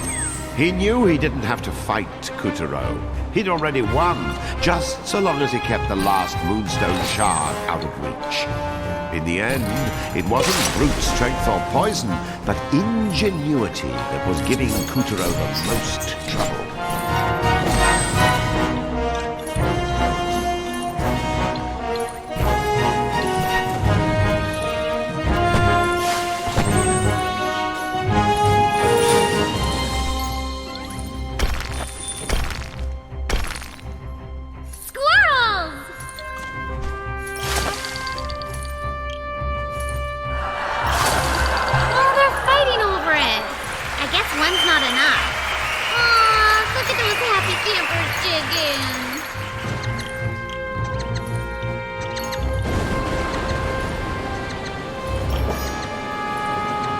As Katuro climbed higher, the snow quickly turned to a blizzard. Snowballs, great and small, began tumbling down the slope. A gift from Monkey?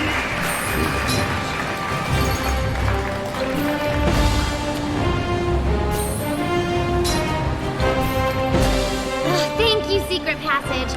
I've had enough of winter trying to kill me.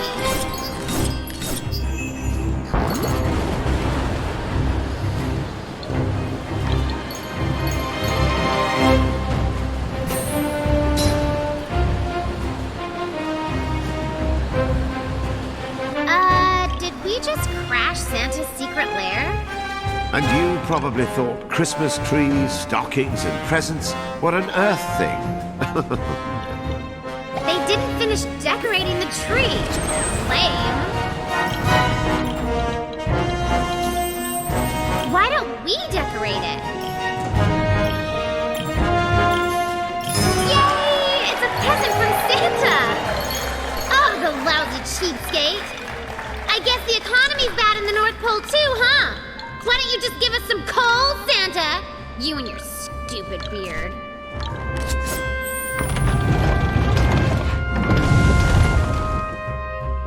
A world of white stretched as far as the eye could see.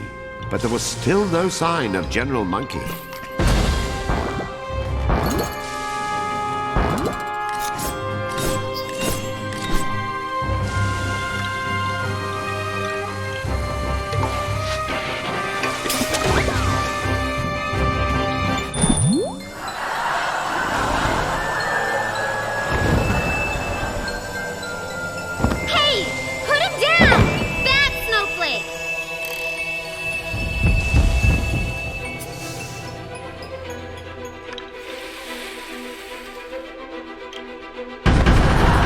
What is it about humankind's fascination with giant, hairy ape men living deep in the mountains?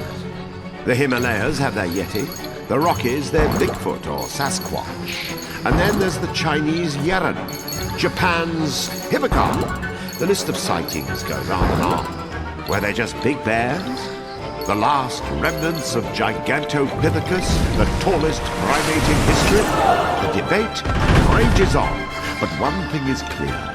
These creatures are very real, and certainly not bald-faced lies concocted by slackers who wanted to get out of work in the coal mines, or half-baked attempts by men dressed in ghillie suits to drum up some extra cash for their Everest climb.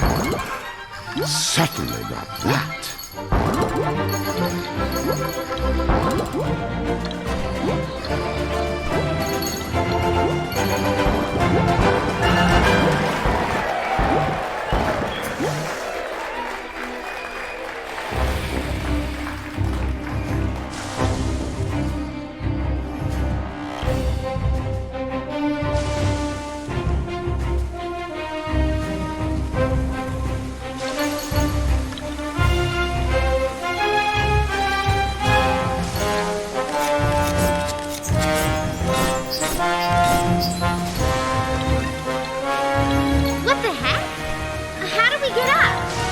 General Monkey's down escalator only went in one direction.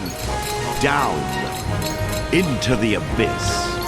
Fight it, Katuro! Keep climbing!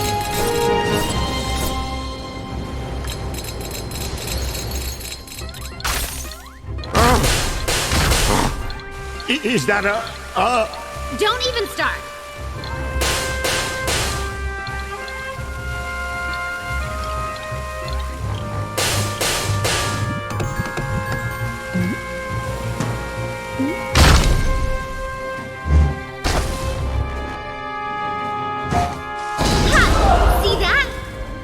Turn your back on nature. And by nature, she meant a magically induced and therefore completely unnatural phenomenon.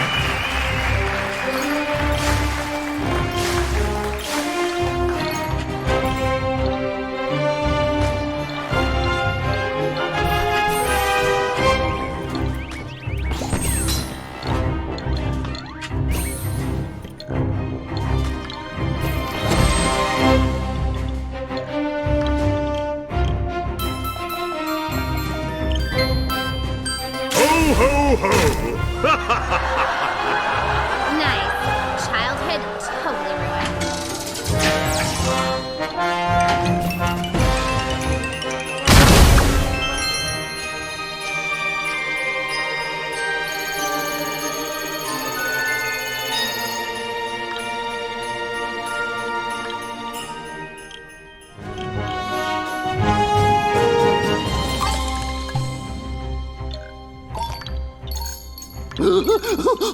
Why not just give up?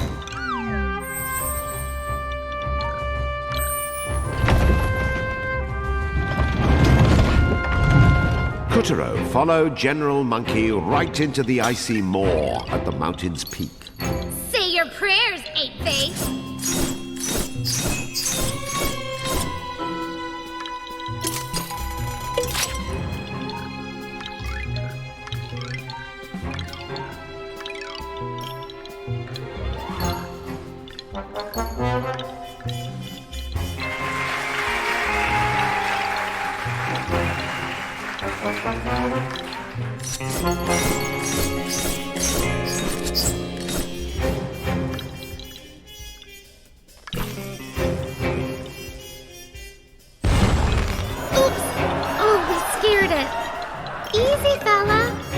won't eat ya.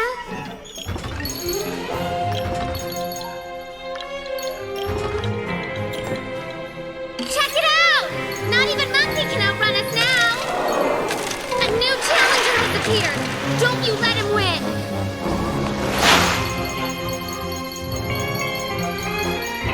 Yes! Right over the K-line! Did you see that crisp start? That beautiful form?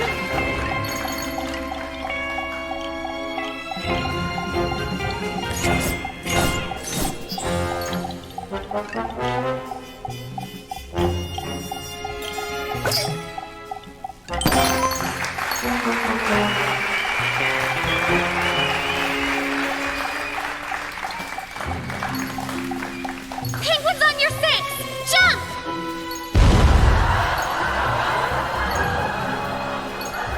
That was close. What the? Oh my gosh! Hey! Nice work with the mid-flight scissoring. You training for the biathlon or what? Oh! A frozen mammoth!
What? Is this a team sport now? Oh, we made it! Ah! Our heroes tumbled from the frigid peak into a scorching volcanic crater. Extreme!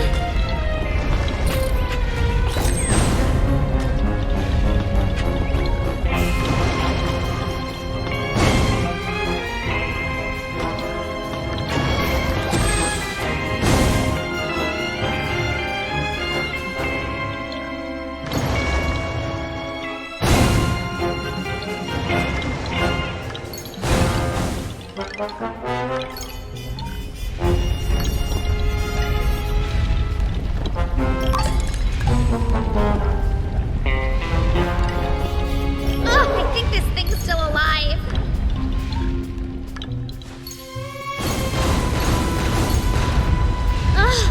Finally a little peace.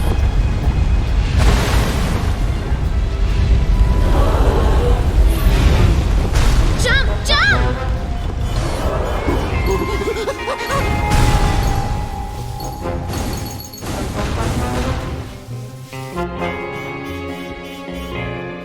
Behind you! Lava can reach temperatures over 10 times the boiling point of water. A wooden puppet would be vaporized instantly. Huh? Keep moving!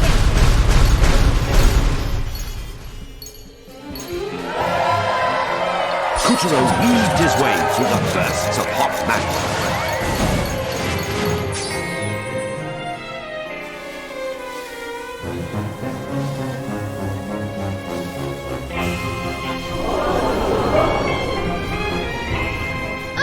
I told you that thing was alive!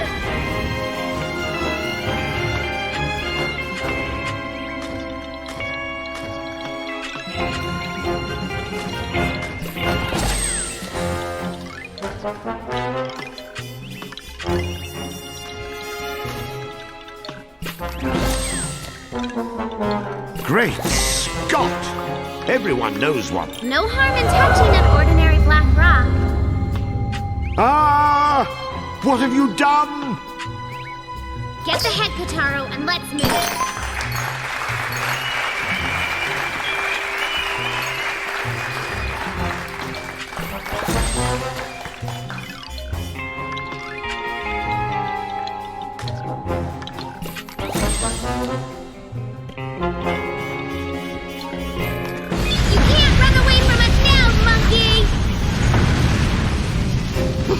You thought I was running away? I was running toward! A rocket? You had a secret rocket? He also had a secret volcanic base designed to hide the secret rocks. I mean, what self-respect, but gravity was no match for Katuro as he sheared through the stratosphere and up into outer space.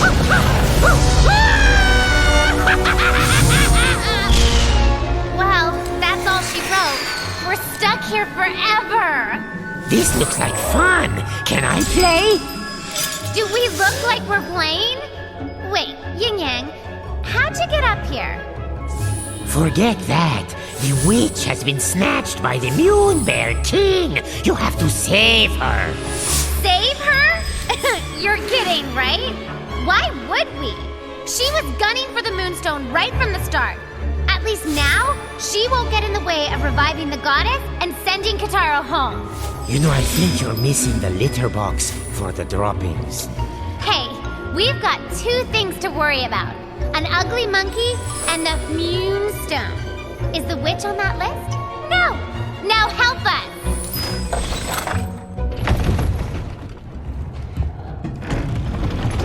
Fine, but hurry up and choose your transportation. You've got a monkey to pursue.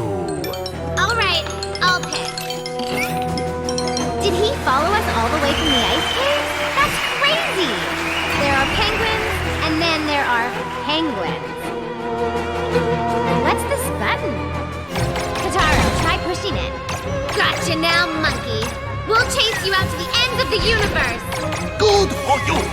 I think this calls for a very special reward. Octopuses! Space octopuses! Actually, they're Martians. Oh, they're hideous! Why are we always surrounded by ugly people?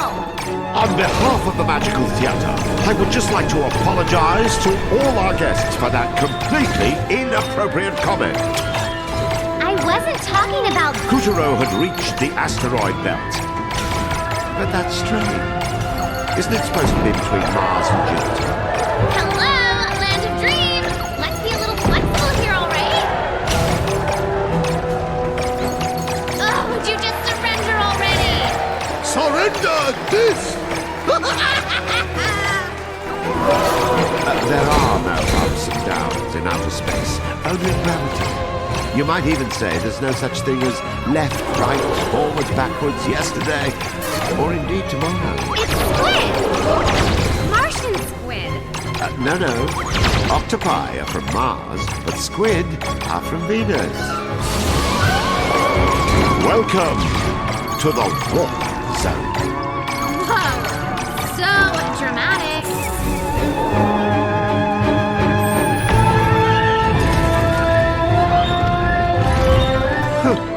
When Katuro and Picarina were done warping, they re-emerged in a spaceship graveyard. These marvels of science and intellect They've got baby UFOs too! into mere shadows of their former glory. Love it.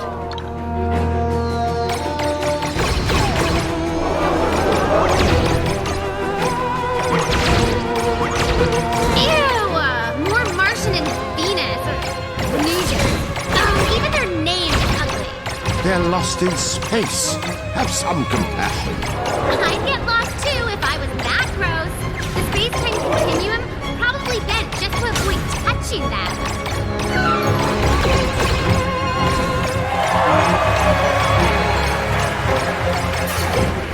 Wait, so down is up and up is down. Aren't we gonna confuse the audience like this? All of our guests are encouraged to sit upside down as required to follow along. Warp engage! What? We have to do the gravity thing while warping? Man, I hate space!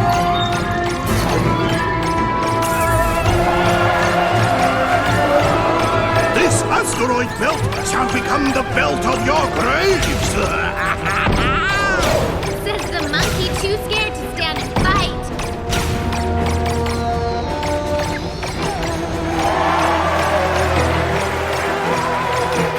Okay, we're almost caught up.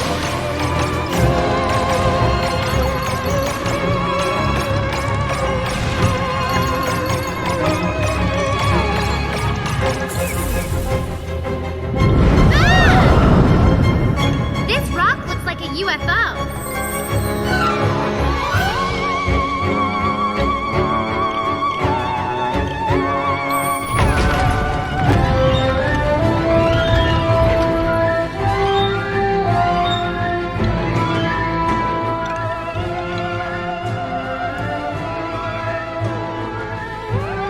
End of the line, chimp. It's... I'm weary of dealing with you simpletons. The rock is a UFO. The monkey gloves are off. Force field on! Look, Katuro. The stars are on Heat us. signature, Cut a path. Aries. Someone's locked onto you. It's okay, Scorpio. Let that aggression out. Scorpio's rocking the scissors, too.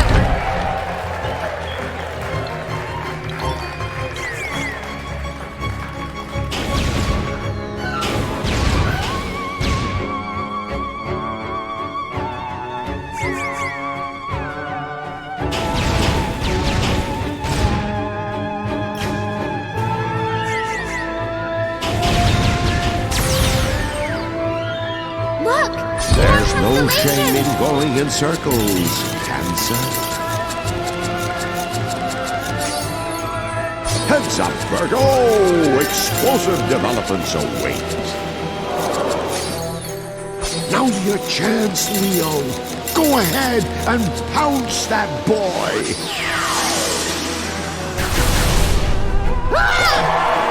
My helmet! Can't breathe!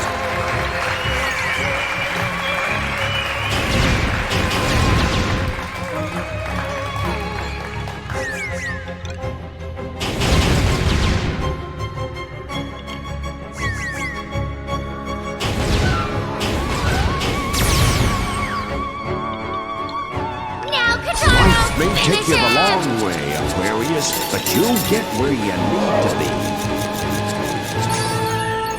Go on, Pisces. Dare to be twisted. When life gets hard, Capricorn, remember to cut yourself a break. Keep it real, Sagittarius, because he's about to fall for your arrows. Good job. The engine! It's all over, monkey! Now, where did I leave off? All right, Taurus. We're done.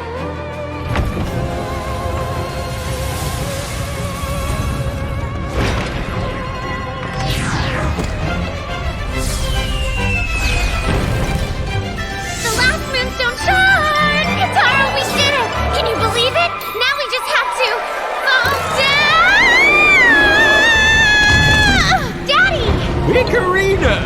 Thanks, Daddy. You saved our butts. Butts is not princess talk, young lady. Look at you, my only child, a pixie. Don't worry, I love you all the same. It was the moon bear. Bad monkey! He cast a spell? I told you to let the moon work out its own kinks! But did you listen? Okay, no, but I was I worried warned about you. the moon goddess. She's always been so sweet to me, you know? Yes, well, she had it coming. I warned her, beware the dark side of the moon! Never turn your back on the shadows! But no, I want a balance. Light and dark in equal shares. Yeah, that worked. But Daddy, me and Katuro have worked so hard to find the moonstone shard. Galactic issues, sweetie. Not fair to pin it on one kid. I know. Tell you what, I'll go have a word with this moon bear, rough him up a little, then save the goddess. How's that? Sound good? Oh, Daddy, that would be Solar. Yeehaw! Ew, ow, oh, ah, oh. Daddy? We'll find another moon, honey. You're no help. Fine, we'll take care of it. Come on, Katuro. And so, with newfound courage, Katuro and Picarina descended from the brilliant center of the galaxy to once again face the dark terrors of the moon. Katuro had finally obtained the last piece of the Moonstone. But did he stand any chance against a tyrant more powerful than the sun himself? Would peace be restored? Or would Katuro be ripped to pieces? Let us continue our adventure. Well, Katuro's re-lunization kicked off with a horrific sight. The beautiful Castle Waxwayne had been bound curtain and keep by Castle Grizzlestein's vile vines, anchored to the moon like a swan in the death squeeze of 1,000 vipers. Even now, an army of grubs was making ready to storm the goddess's argent palace and bring it down. Thanks to their convenient solar staircase, Katuro and Picarina were back on moon soil. Oh no! The White Castle! They won't be able to hold out much longer. We need to revive the goddess, like right now. So, any ideas? You think we need some kind of lunar super glue? The only thing I like better than power is more power! Not even the sun can touch me now. But it's not enough. I need more. Give me all the power! Katuro! You have got Are you two all right? Yin Yang! Did you procure the last Moonstone shard? Of course. But I wish these things came with an instruction manual. What for? It'll be written in Muon language anyway. Just get to the palace before it collapses. It's our only hope. The moment of truth was upon them. Would they manage to un-Humpty Dumptify the Moonstone? And would the goddess really return to them if they...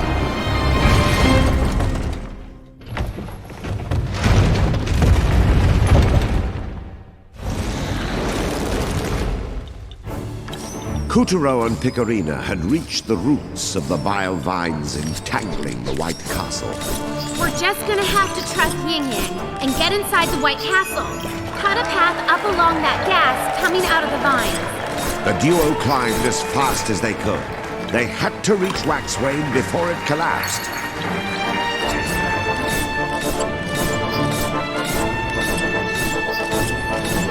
Oh, wow! Is that an MBK-21 Lunar Striker? Oh, darn, it's gone! You're supposed to be giving the play-by-play about us, you geek. Huh? Oh, yes, right. Of course. Sorry, so sorry. Fearlessly, Katuro charged into the path of the vile vines' death rays. He knew the knight's powers would bounce the danger back.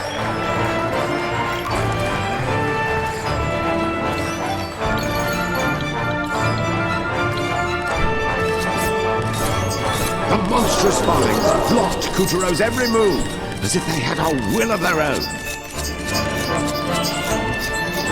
Watch it! These guys are playing dirty.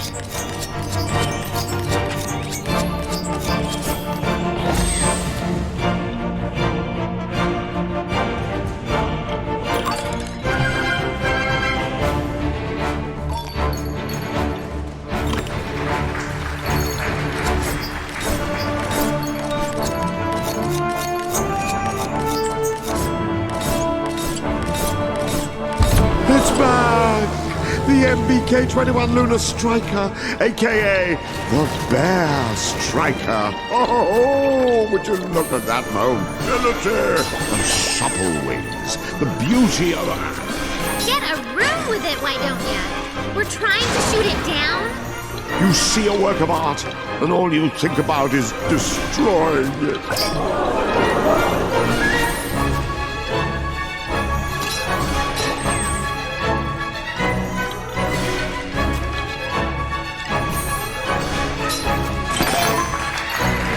The death ray-dealing foul flowers were clad in armor as thick as a Kuma 1 tack. Foul flowers? So that's what they're called. Why'd you wait to the end of the story to tell us?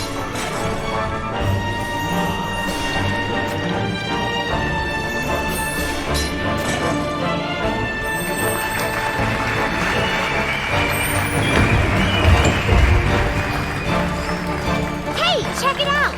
That's the White Castle just above us! We're almost there!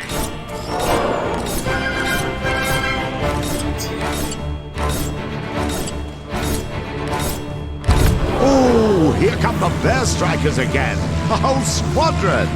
Look at that perfect formation. Ah, here come the Paragraphers. Oh, that's great. We're gonna need every tool in the box.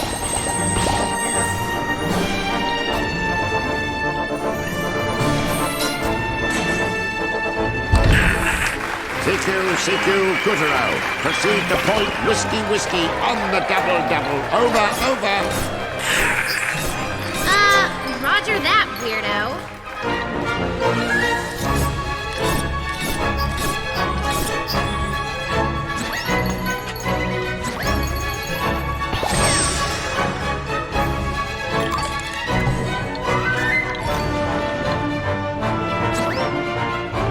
Oh no! Jumping Jehoshaphat! The Bear Strikers are going down! We have to salvage the aircraft!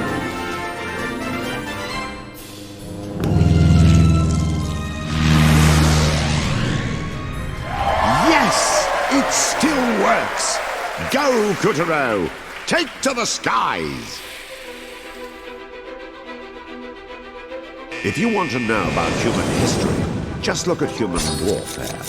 Since we picked up our first hatchet, the Horse, the Helm, and the unexplored frontiers of science have just been excuses to shed blood on a grander scale. And then the advent of aircraft brought us ways of destruction in skies as well. Why do we do it? Why do we let hate guide us? All we need is love, peace, and understanding. Rip those dastards apart, Katuro! Blast the grizzled stallion gremlins right out of the sky! The rivers choke on their evil blood. Nobody messes with the captain of the Lunar Solar Terrestrial Federation and lives to talk about it. Nobody!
At last, Katuro had reached the base of the White Castle.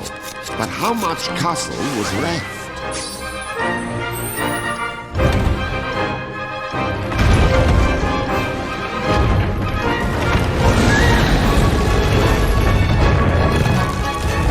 The vile vines had wormed their way deep into the halls of Waxway. There wasn't much time.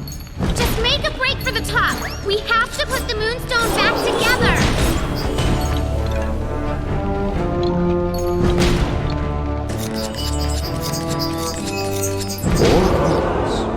moonstone shard began to breathe.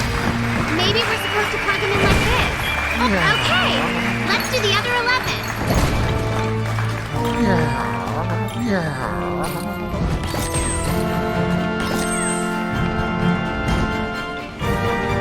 You can't spell brat without rat.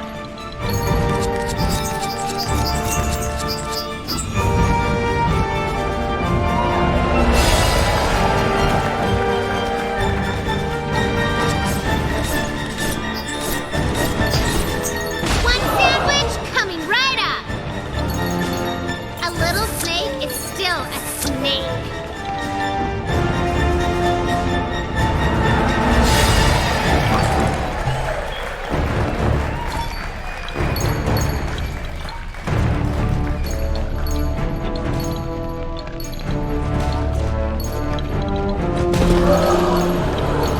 Oh, that's nasty! Get rid of it!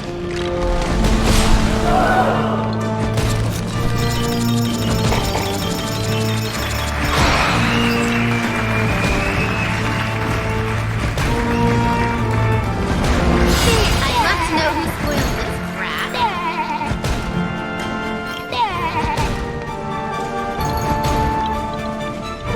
How come you never see skinny pigs, huh?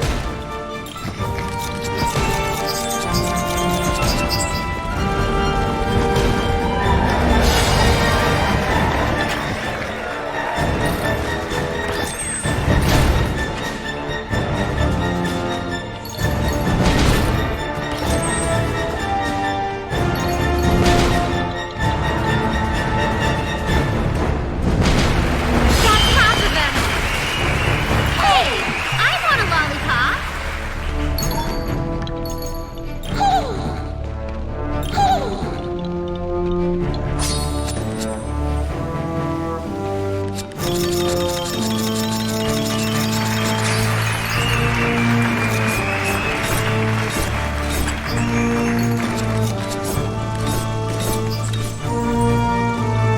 Is this a cow? Wow, abstract.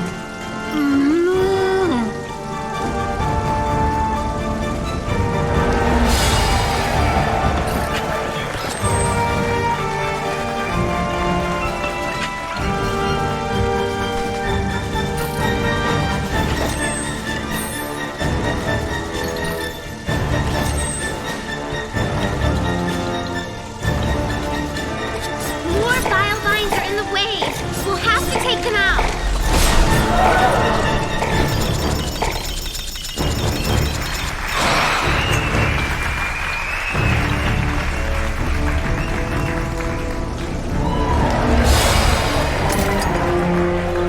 Oh, I want a sweet little puppy. Yes, suck it, bile vines. I like monkeys better when all they care about is stupid bananas.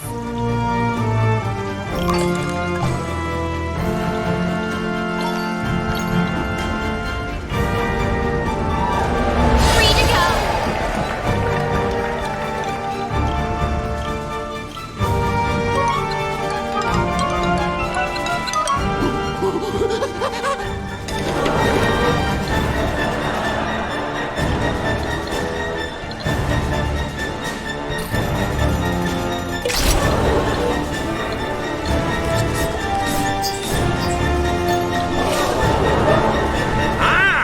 If the lady in green wishes to dance, allow me to cut in! Ha ha ha! And turn! No, fair winds, me lad! Right, moving on.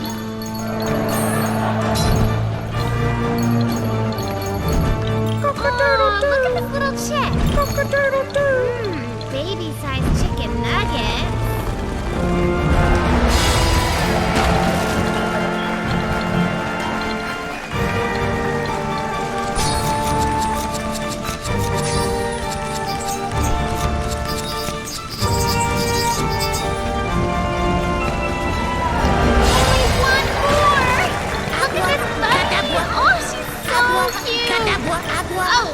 Whoa, it's a boy.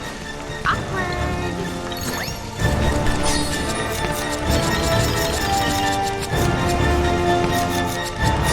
Okay, the castle's much brighter now, but it didn't fix the moonstone. Waxway could not be restored until light reached the heart of the castle, which was still at the mercy of the What now? Ew! Not again! But this one's out of reach. I think we found our problem. Let's go take it down.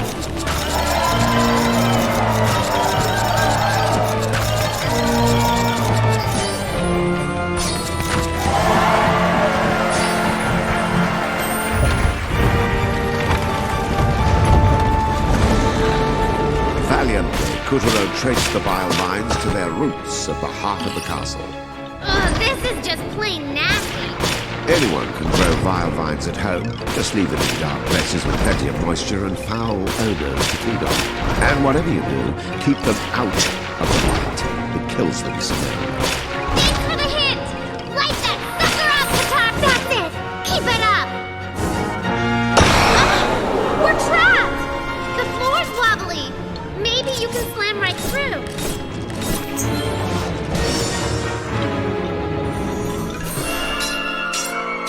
The walls and columns are falling apart!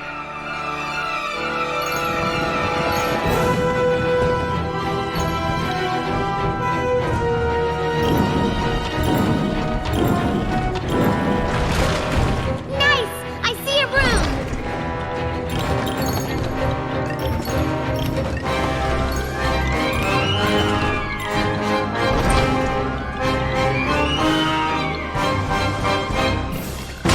Vines and more vines! Oh, this reminds me of that stupid birdcage I was locked in. Ooh.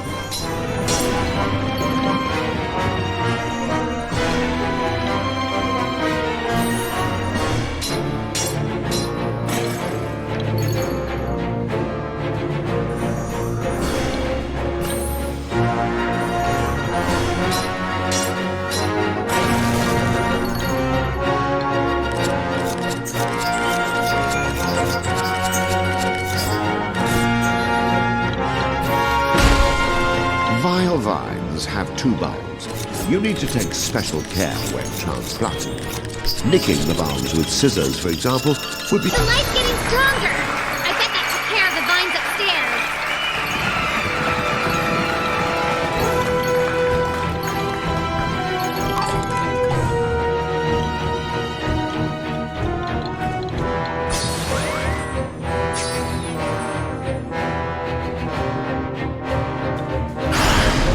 Ugh, creepy! Nothing should have this many eyeballs! Do something, Katuro!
other bulb. Fortunately, vile vines are able to regenerate as long as one of their two bulbs remains intact. So, if you love your vile vines, make absolutely certain not to damage that other bulb.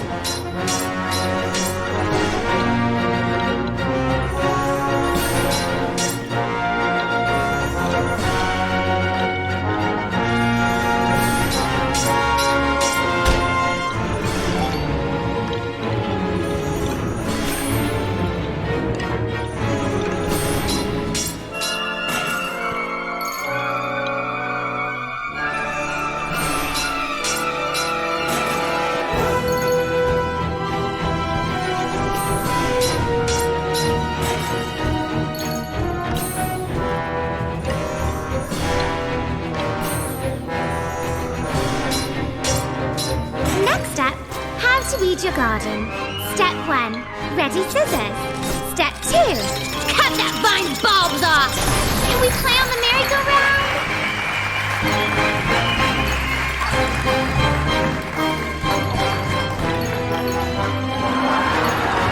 Hey, who said you grubs get to use it? I was here first! While Katuro and Picorino were struggling to defeat the bucket. No! My merry-go-round!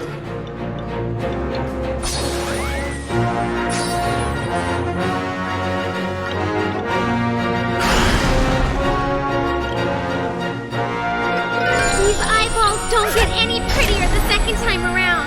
I mean, they're like looking at me.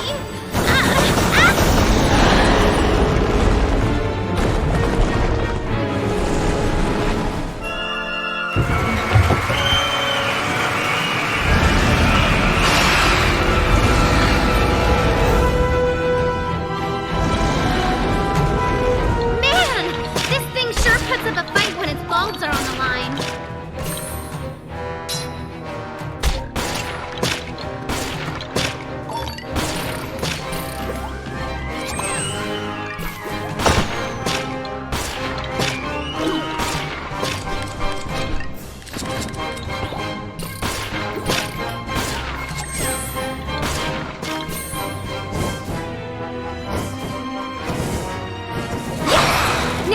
For the kill.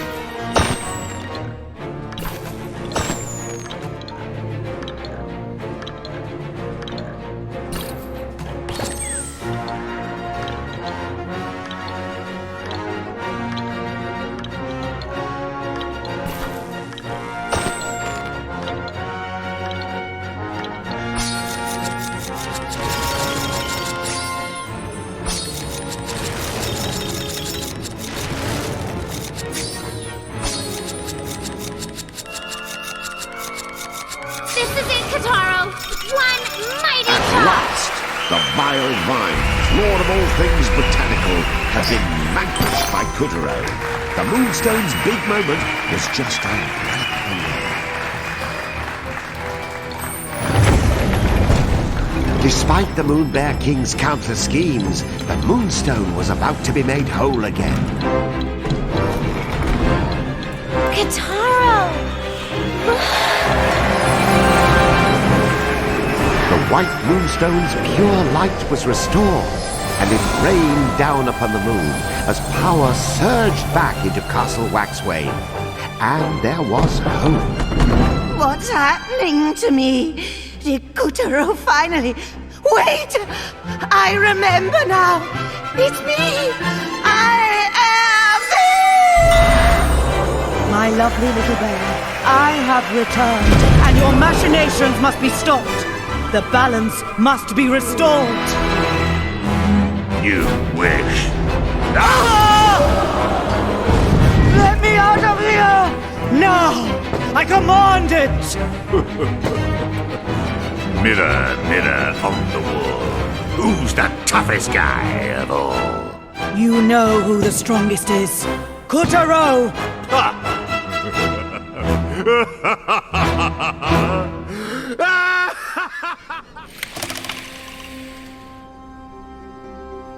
With the future of Earth and Moon hanging in the balance, Castle Black loomed larger than ever.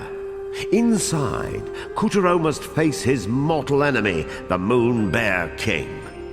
The final battle draws near. It's the beginning of the end, folks. Let us continue our adventure. Ah, fate. As the forces of light and darkness said, Marco, what could the moon say but Polo? The bitter struggle for power between the shimmering castle Waxwayne and the shadowy castle Grizzlestein had reached a healthy boil. Hero and tyrant would soon have their final showdown. At stake were not just one boy's fate, but the fate of the whole moon, and the Earth, and the sun, and galaxy, and... well, let's just say he better not mess up. Now it just so happens, Katuro and Piccarina weren't the only ones who had refused to give up on the White Castle. A battle be brewing, me hearties! Man the long toms! Raise those mizzen masts! Look alive, me buckos! There be no getting the Davies now! Aim for the Black Castle! Where be my coxswain? Yin Yang! Faster! Put your back in it! Aye, Captain. Me buxom beauty Esma Potts has need of her able seamen. Fire! Fire! Thanks to Katuro, the White Castle had been restored. And now the stage was set for their epic clash with Castle Grizzlestein.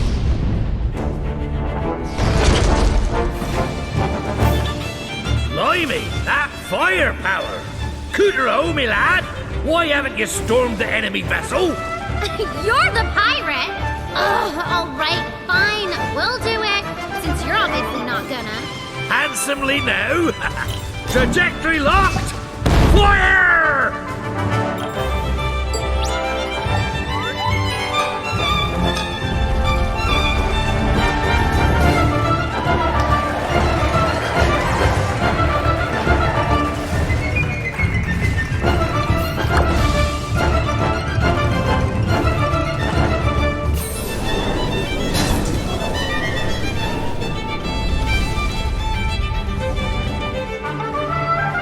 Trajectory locked!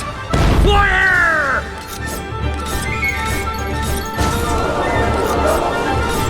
Sail straight and true, me lad! The moon needs you, me bucko! Katuro busted right into the Black Castle's drive chamber. Destroying this section ought to stop Grizzlestein in its tracks. Careful if you don't want to be a pancake!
The further into the Black Castle they wandered, the bigger the gears seemed to get. Was the castle itself resisting them?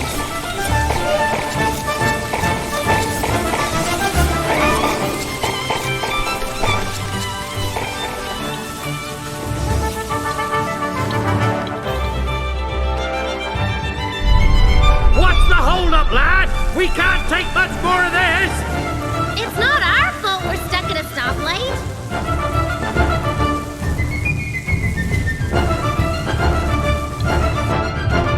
Wait for the juice to stop. Then it's safe to jump in.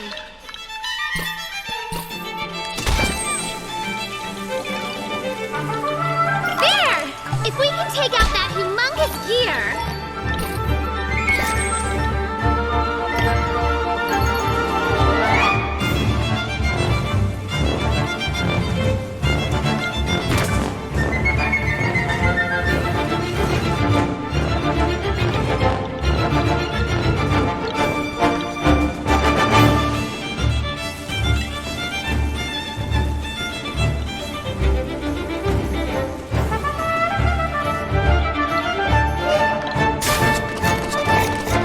Katuro cut his way toward the main shaft. He had to destroy this massive gear and bring the castle to a screeching halt.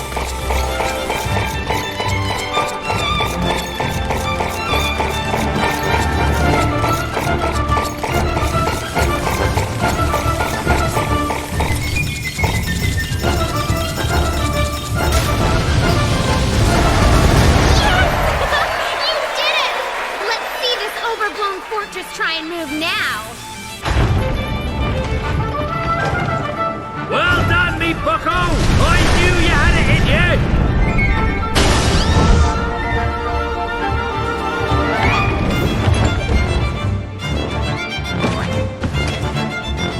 But there was no time to celebrate.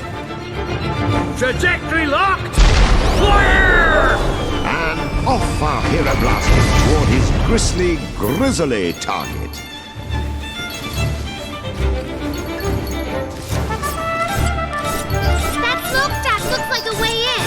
And sure enough, the smokestack led right into the engine.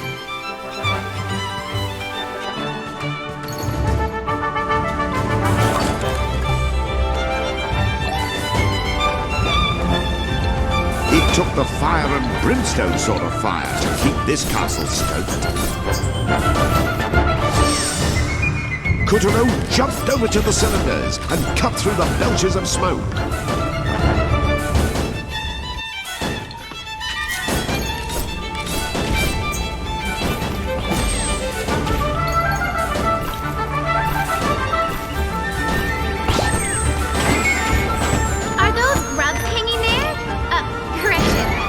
The Black Castle used trolleys to transport fuel. Ah! A crop! Hey! Don't play with your heads like that!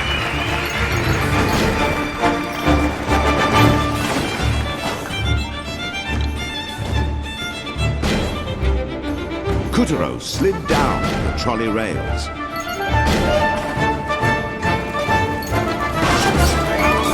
Narrowly avoided a messy accident.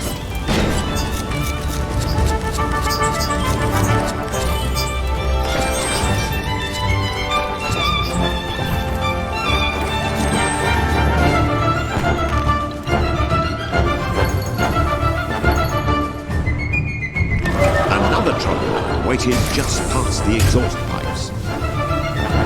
We've got company! Hurry!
Don't get too close! Nice!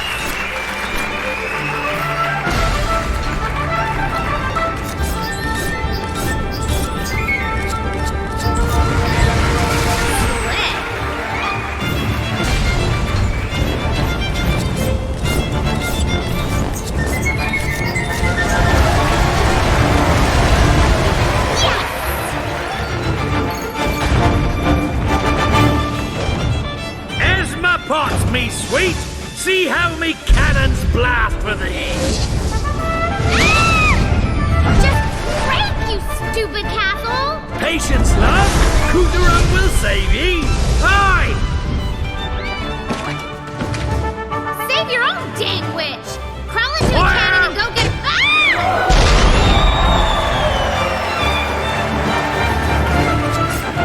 Look out for the thunderclouds. They'll sizzle us in a second. blasted out of yet another cannon toward his third Black Castle invasion. He was starting to feel right at home.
To the bonus thingy. Correct! Katuro, come on down! Behold, a state-of-the-art grub manufactory at the heart of the Black Castle. Here, the souls of innocent children were melted down, poured into molds, tempered with terrible thoughts, and reborn as mass-produced, built-to-spec cogs in the tyrant's workforce and army. Naturally, they were made to obey unquestioningly and give their lives in his service. Quality assurance was in place to make certain the Downs were quickly identified and booted from the assembly line. There was a gruesome sight to lay eyes on. Hurry, Katuro, free them from their pain, send them back to Earth, and let the school systems do this to them instead.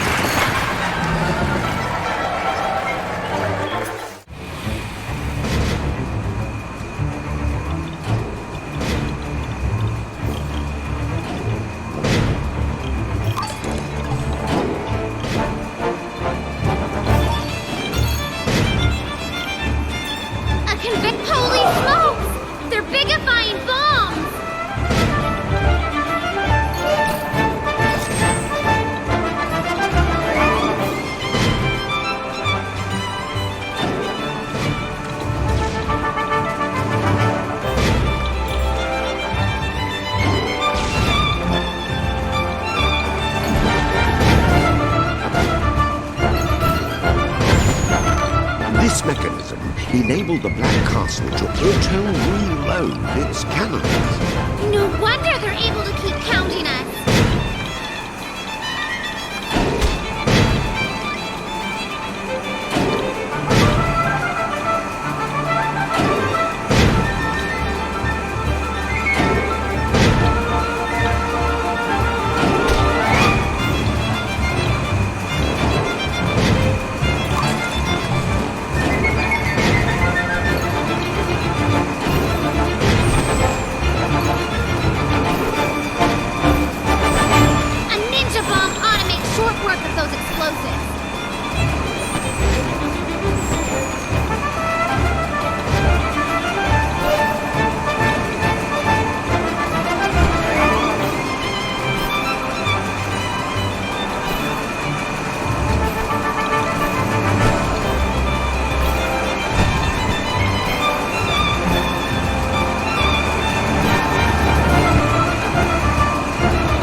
Mishap here would blow the whole castle sky high. That's it! Keep it up! Katuro, careful!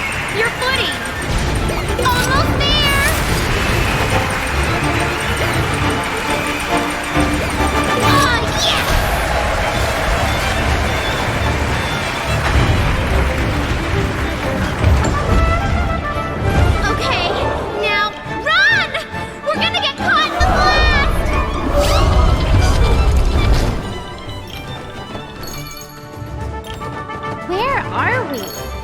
Is this someone's bedroom? What kind of baby keeps this many teddy bears around?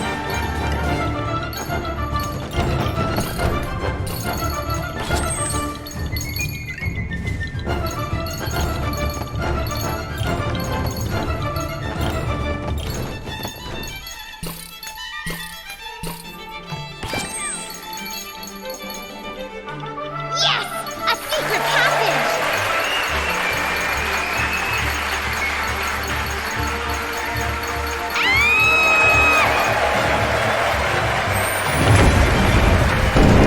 Between Castle Waxwane's fusillades and Katuro's own efforts, the Black Castle had finally screeched to a halt. Its ramparts ruptured and baileys blazed, and the victors' cheering echoed through its dying hall. Whoa! But hold on! The Moon Bear King is still in there! We have to finish him off or the children will never get their souls back. And Katuro, neither will you! So you destroyed my castle. Big deal. Who needs a castle when I am already invincible? Poor little bear. You are in no position to pity me. I am all powerful. And what does that achieve? It won't fill the emptiness in your heart. You have no friends you trust, no family to love, no subjects who love you back. You're still just the lonely little bear you've always been. Power changes nothing. I don't need love. My subjects and soldiers, and the people of the moon and the children of the earth serve just one purpose: to feed my hunger.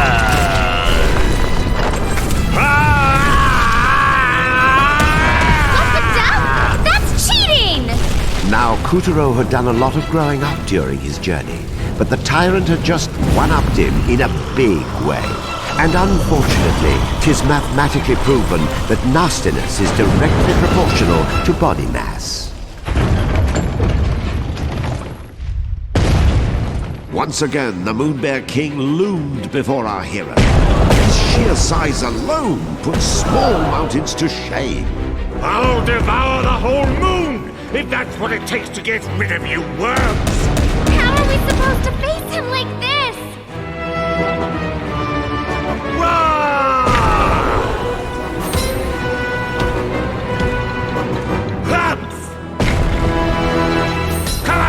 Come out, wherever you are!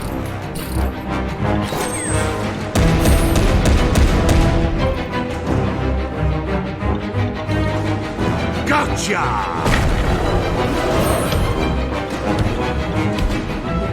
Gotcha!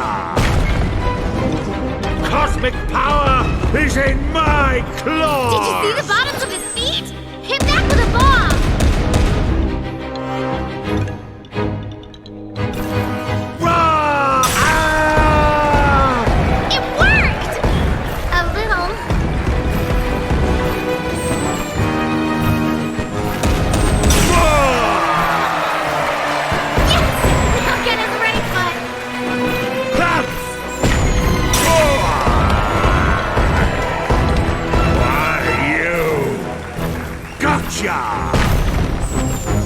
I'll stump you flat!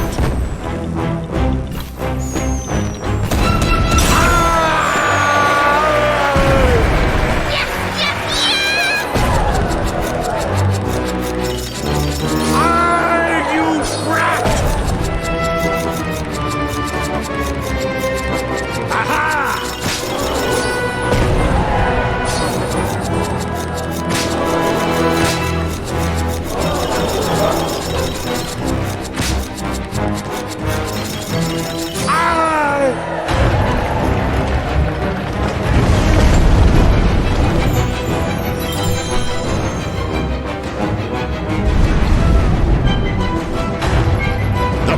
Was a whirlwind, and at last, the tyrant bent the knee.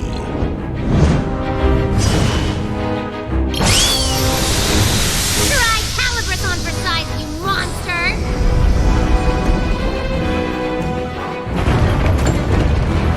This proves nothing! I'm still the lord of all the universe! It was the three puppet brothers whom Katuro had met in the kitchen. Gotcha!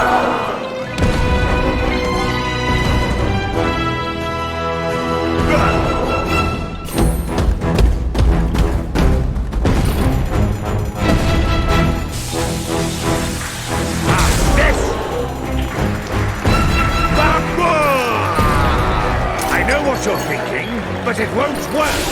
Actually, I'm pretty sure it will. Cheeky little whelp!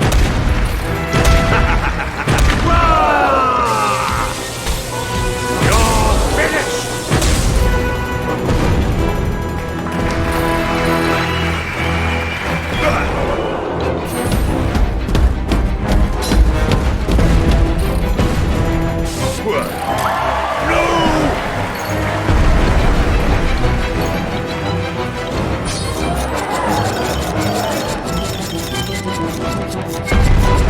You pipsqueak!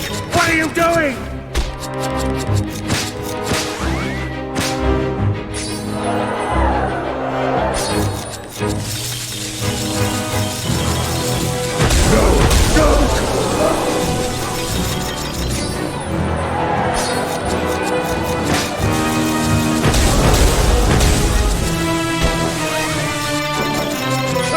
Stop this at once!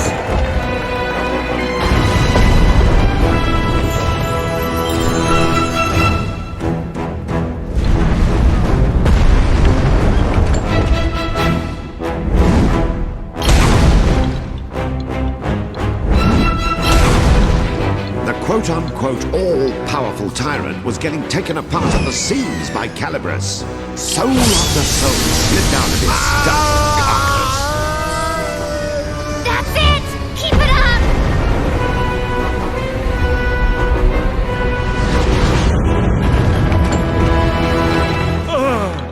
Well, you give up? No, not until I devour everything!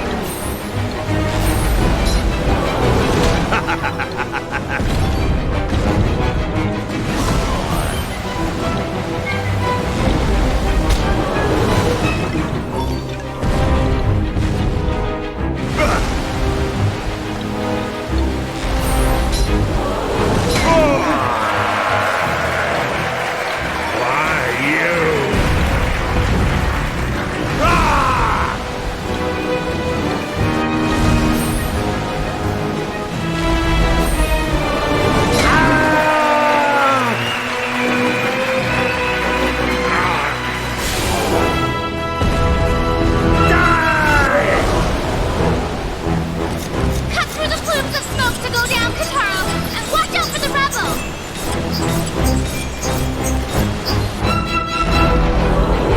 Pathetic!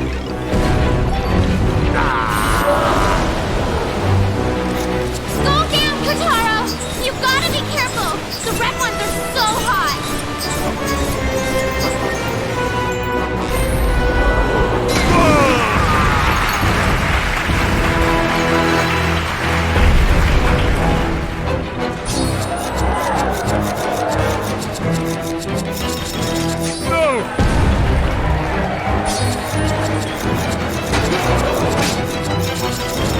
I'll curse you! No! Try again!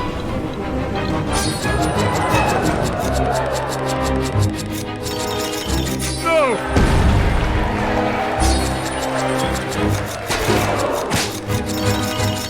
I'll curse you! No! Try again!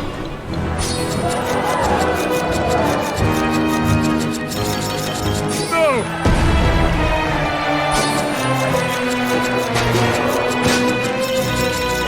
I'll curse you! I can't!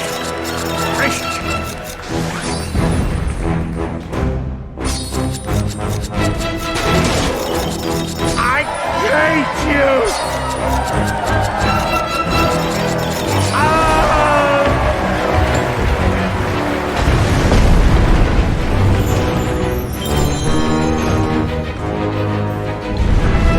Oh man! I think he's gonna cry! The tyrant was in tatters. He hardly looked like a king at all now.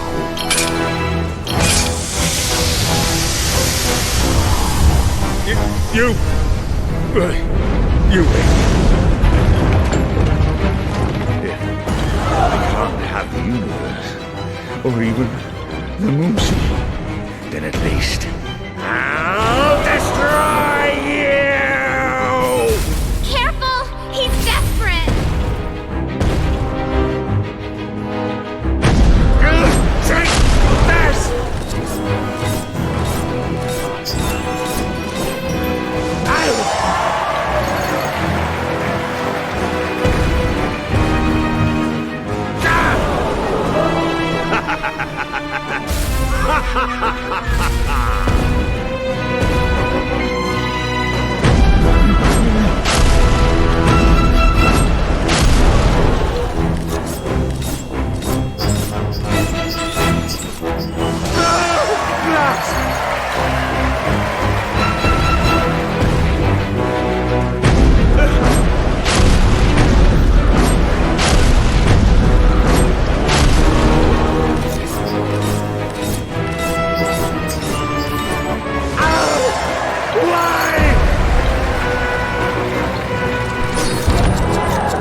did you want? I hope it was worth it!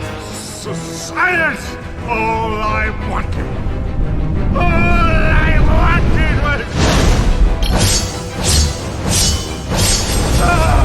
Katuro! What was it? Oh, yes!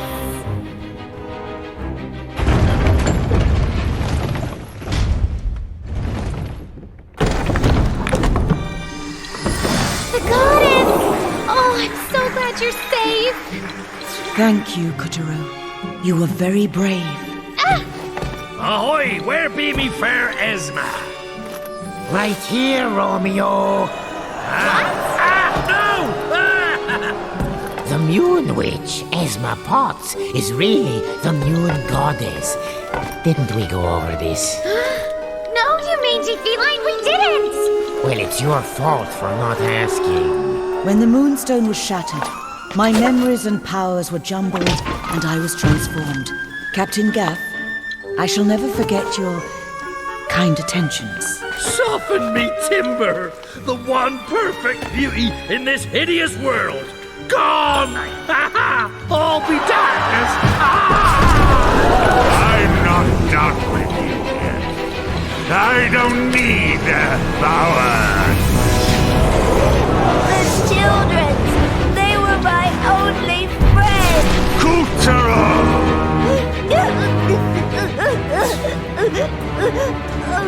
What are you doing?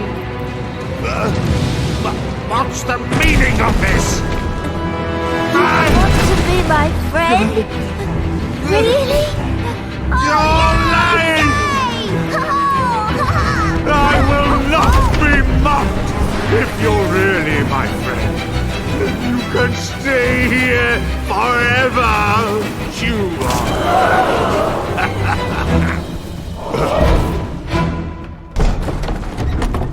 Katuro, get the Black Moonstone from Little Bear. We have to set things right again.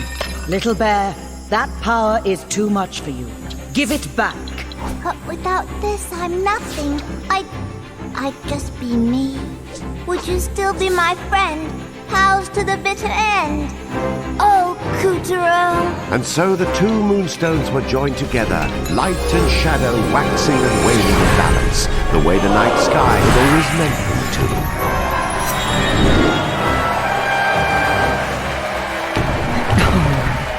Don't fret, one little head. You have grown to 100 times the boy you used to be. So big is your soul that your old head would hardly fit. Quite right. Katuro, how will we stay friends if you're going far, far away? Hush now, little bear. You have a friendship, and that is a ship that can sail anywhere. Once tight, always tight. We'll always be friends, even the goddess. Really? I must remain impartial. I suppose she'd rather consort with stuffed animals in her magic castle. Poor thing. I heard that. And so Katuro's journey to save the moon came to a grand and joyous conclusion. Yeah! Come back to me, Esma Potts, flower of the moon.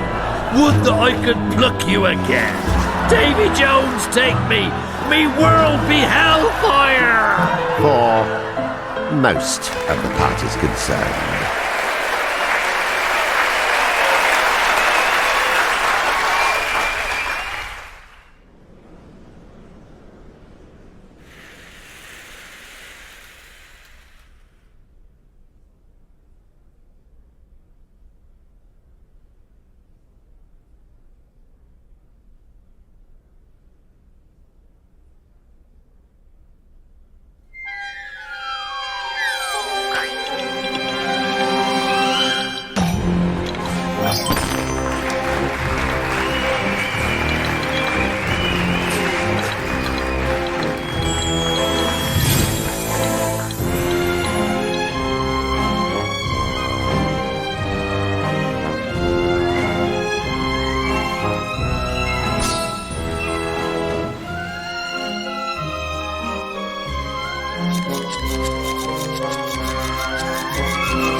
Rose.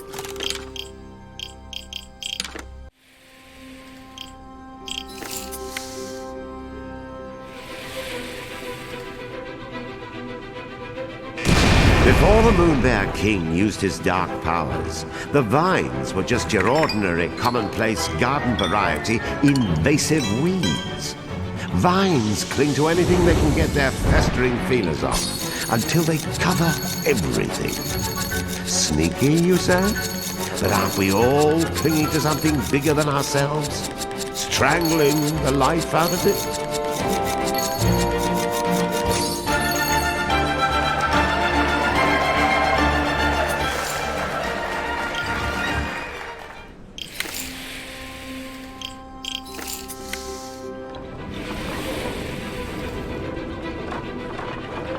That's a big bone skeleton. It must have taken thousands of gallons of milk or moon cheese to produce such a magnificent set of bones. I myself detest the stuff. Lactose intolerant, don't you know? But by all means, if you want to grow up to be a big, strong skeleton locked in a cage, keep drinking your milk. If you don't like milk, there are always fish bones. That's where I get all my calcium.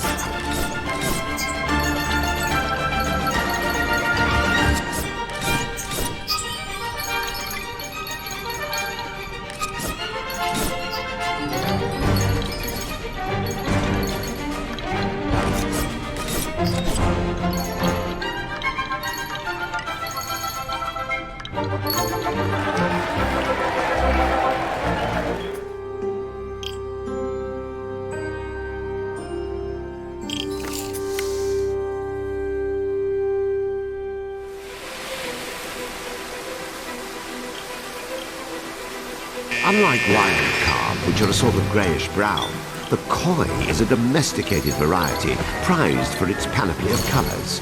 Right now, Katuro is hitching a ride on a Yamabuki Gold.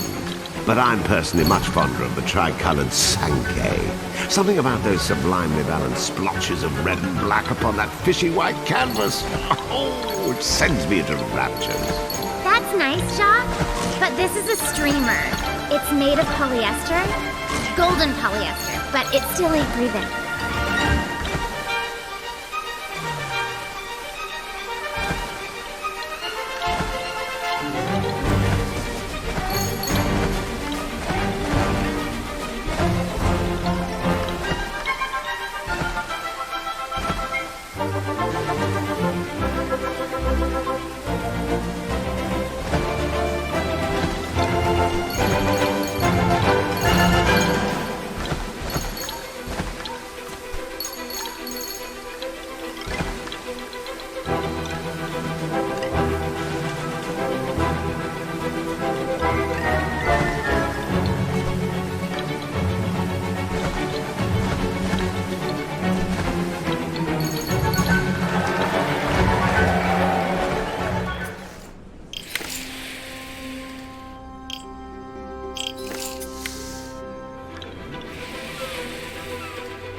warfare, the kind fought on the open seas, not your belly button, started out primitive.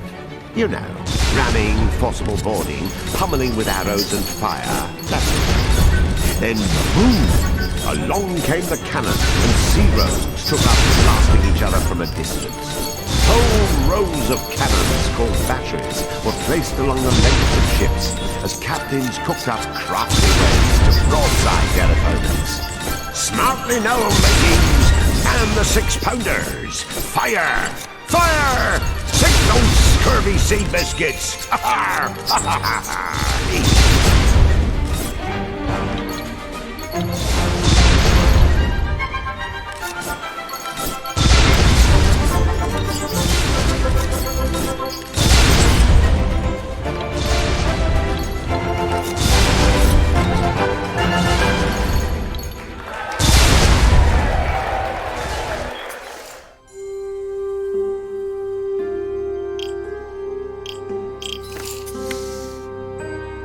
This just in. Shots were fired on Route 66 today, shortly after high noon. Charged with the disturbance was Katuro, a puppet, whom Moon Police apprehended on the scene for possession of a loaded firearm. A moon-wide APB for the suspect was already out in connection with the theft of calibers from Castle Grizzlestein and a recent string of Moonstone heists. Don't worry. The leading man may get thrown into jail, but he always breaks out.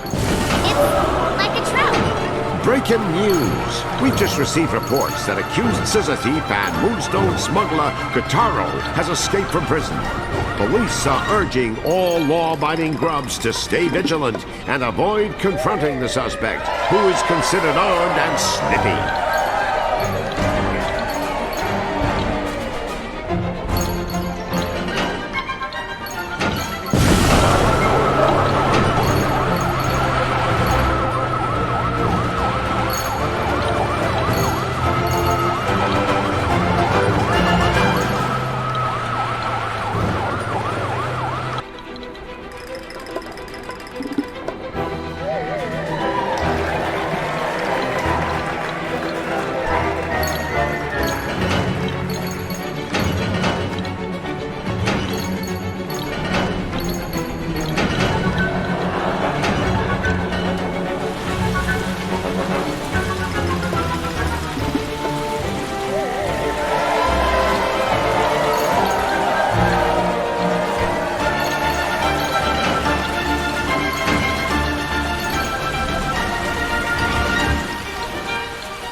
The king of the beasts, the lion, has been prized throughout history as one of its greatest marvels.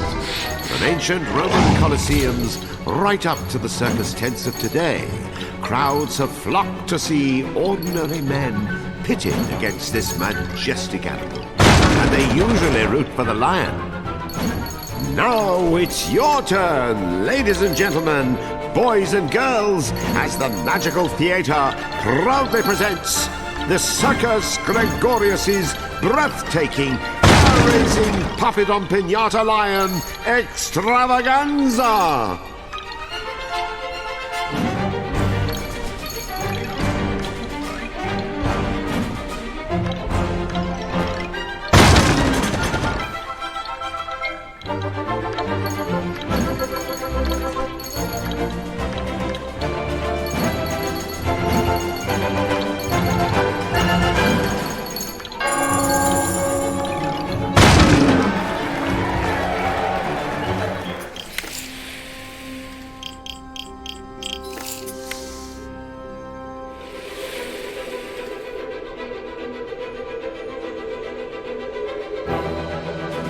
Once upon a time, there lived a poor little puppet named Puppeteer.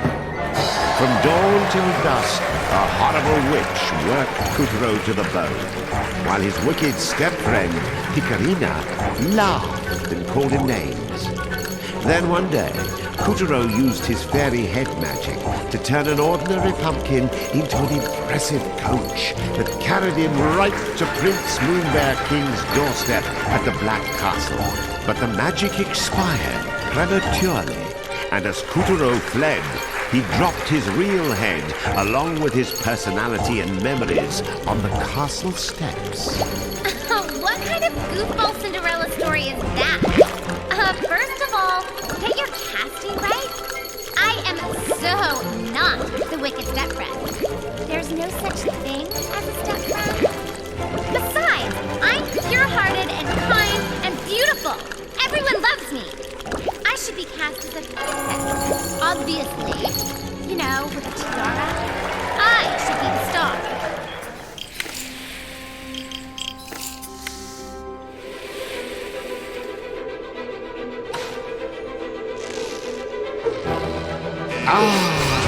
Bungee jumping. This is the core idea behind many an amusement park attraction. After all, who doesn't love a good gravity-induced thrill? The human body was practically made to be tied to an elastic cord and hurled toward a springy climax. Bungee jumping relieves stress, douses depression, and keeps boring old reality at bay. And it's easy.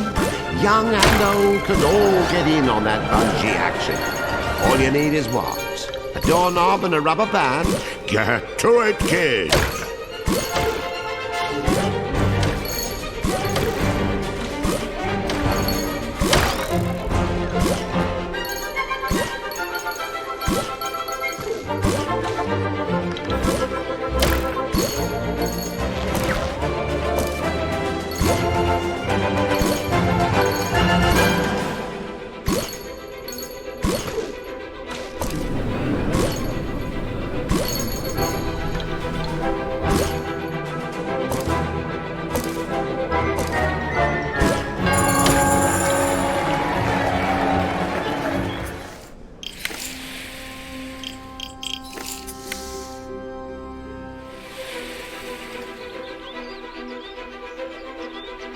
Luckily, the honeybees came to Katuro's rescue, and he escaped.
What is it about humankind's fascination with giant, hairy ape men living deep in the mountains? The Himalayas have their Yeti, the Rockies their Bigfoot or Sasquatch, and then there's the Chinese Yeren, Japan's Hippocampus. The list of sightings goes on and on. Were they just big bears?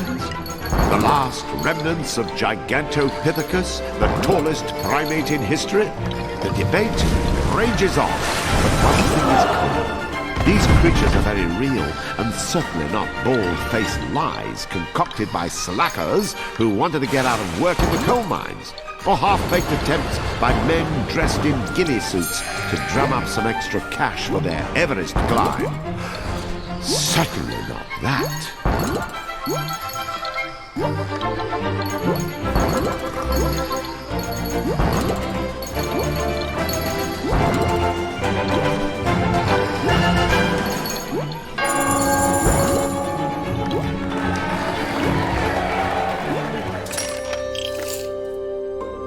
Now back to Kuturo's tale.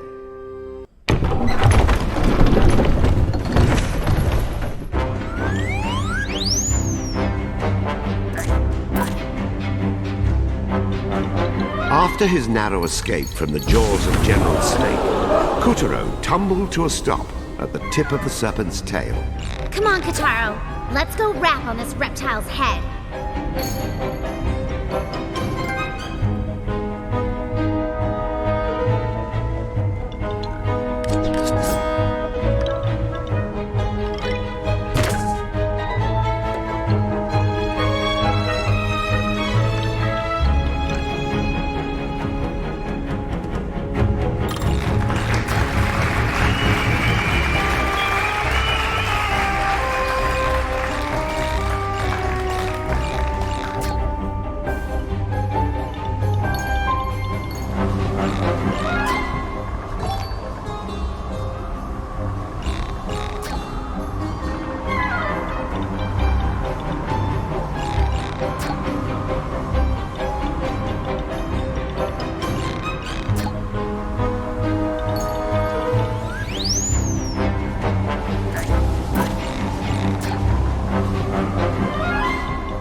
Once upon a time, there lived a poor little puppet named Puppeteer. From dawn till dusk, a horrible witch worked Katuro to the bone, while his wicked step-friend, Picarina, laughed and called him names.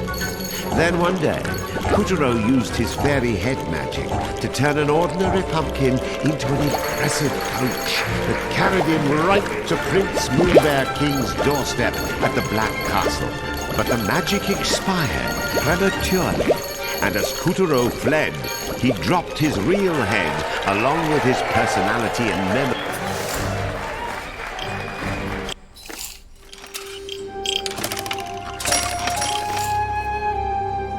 Let us continue our adventure.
9 lives.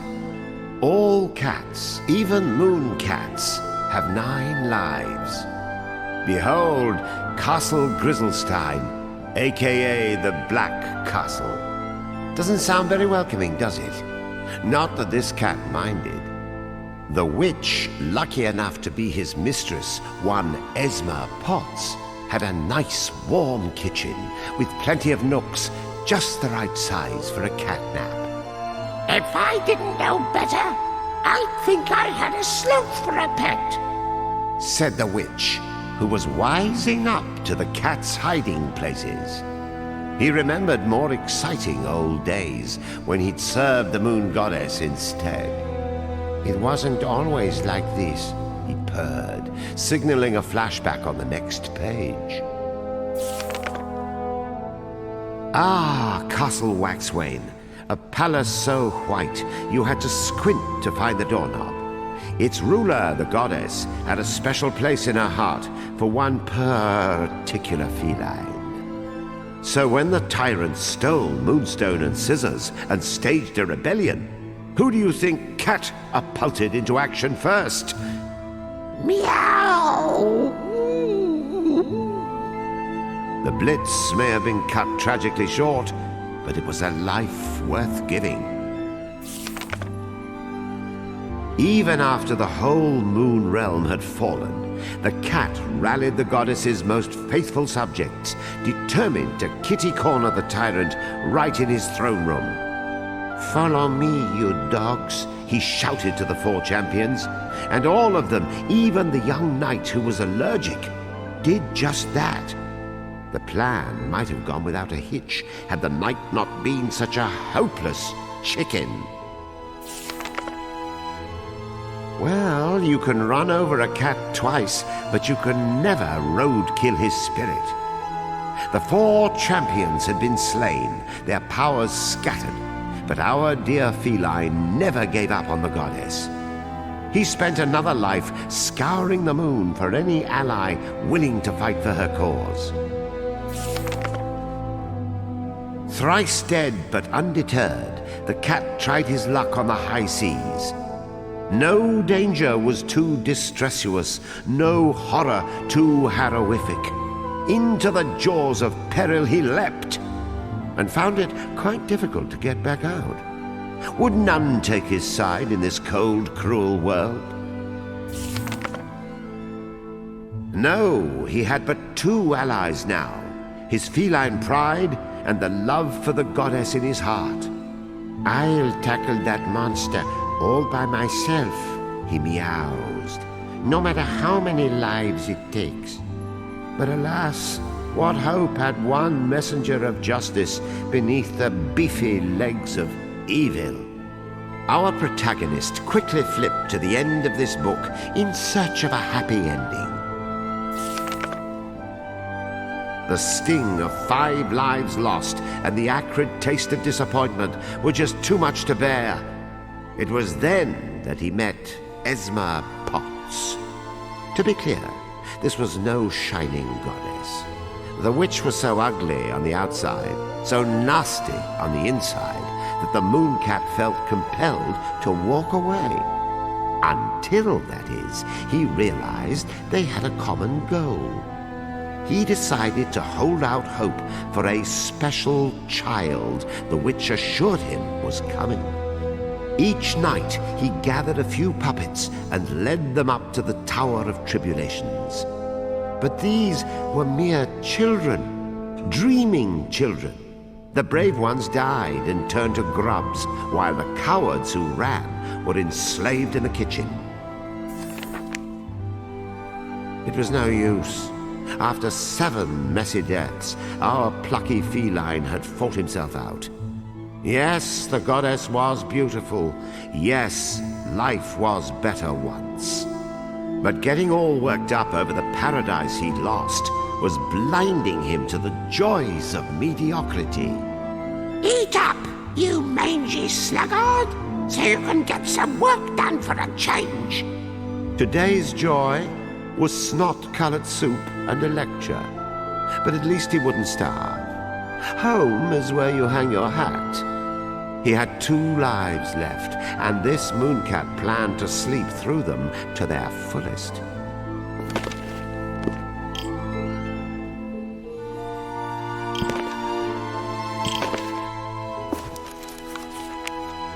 Beaming Beauty. Once upon a time, there lived a princess named Beaming Beauty, and she was most radiant. Her father, the sun god and king of the solar system, was loved and revered by his subjects. One day, however, the hard-working sun was laid low by an undisclosed medical problem. Beaming Beauty was very concerned. "Without you," she said, "all will be plunged into darkness.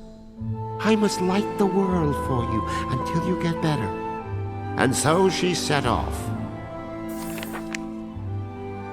Beaming Beauty first visited Mercury and Venus, her closest neighbors. "In the name of my father," she trilled, "let there be light." "Thank you, Princess," rasped Mercury. "But you needn't spoil us when the other planets get so little light to begin with."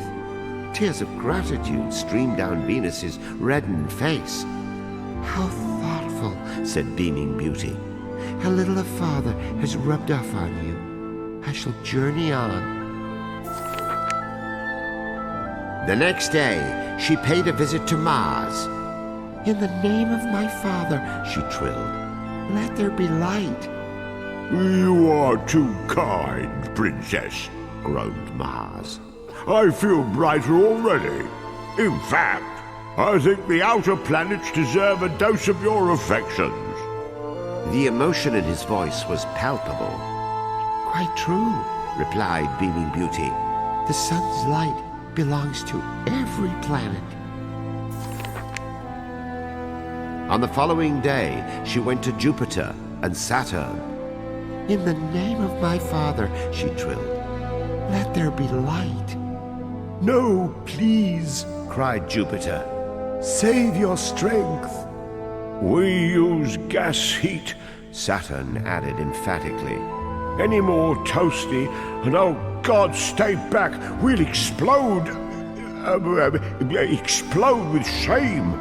For our frozen brothers grow colder every moment you lavish us with your warmth."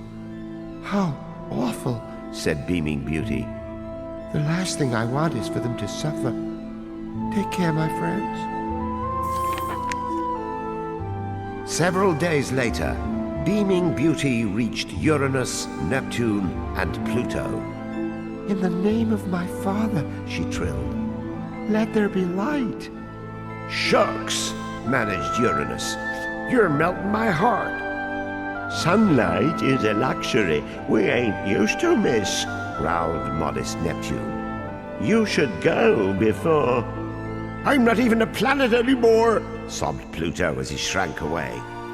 "Now, don't be silly," said Beaming Beauty. "Being denied something your whole life doesn't make you unworthy of it." We are worthy, shouted all 3 planets at once. If we were any unworthier, we might just die. Really now, steamed beaming beauty? Are they that concerned about favoritism? What would it take for the planets to understand there was no shame in accepting a gift? And then she had an idea. Beaming beauty gathered all the solar system together. I realize I've been unfair, so from now on, I shall visit all of you every day. Over my dead celestial body, said a small voice. Princess, added Mars. we fear you may be neglecting one of your other subjects, the one who needs you most of all. Who? Gasped Beaming Beauty. Why, the moon, of course. Her goddess has been lost, her whole realm plunged into darkness. Only you can save her. The planet stared at Beaming Beauty until she got the picture. How dreadful! I must depart at once. And so, all of the solar system, except the moon, lived happily ever after. The end.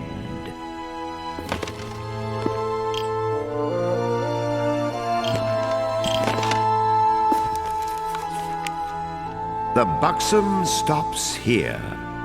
Meet Captain Gaff, the finest pirate the moon has ever seen.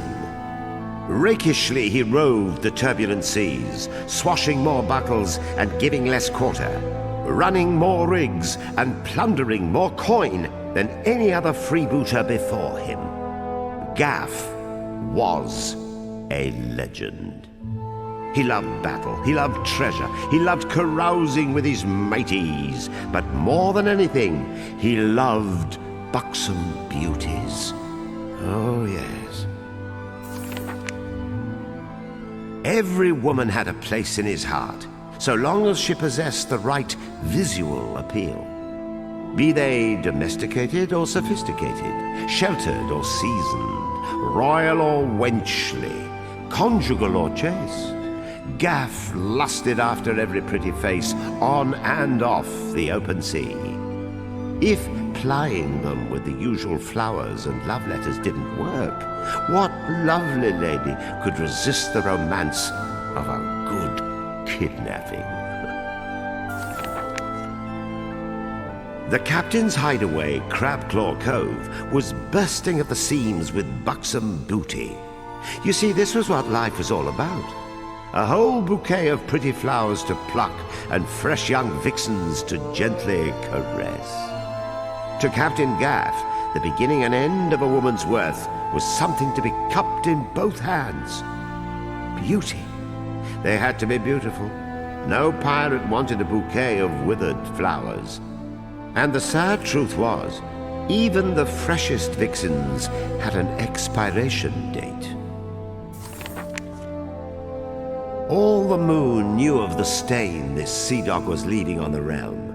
Women lived in fear of being beautiful, or worse, unbeautiful. Men with attractive wives wanted to kill Gaff, and the other men hated that they couldn't be him.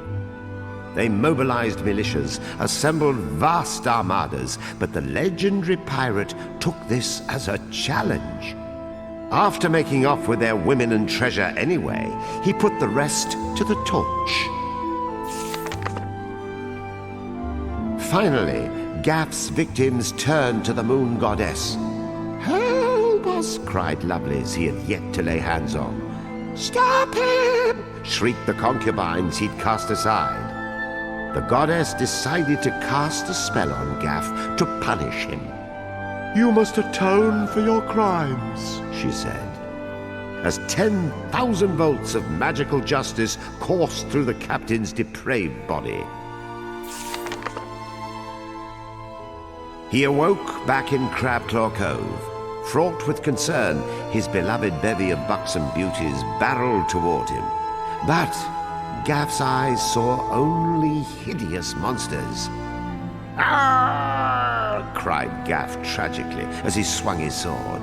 And then they were gone. All the beauty he had amassed, a lifetime of trophies, destroyed by his hand. Sink me sideways, Captain! Gaff's loyal crew had heard the commotion. His crew?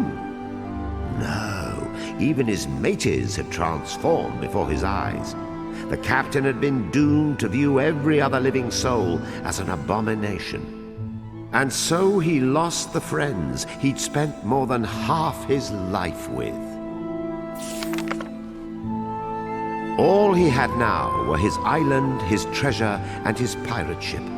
Little consolation without buxom beauties to hang the jewels on, and a crew to man the deck.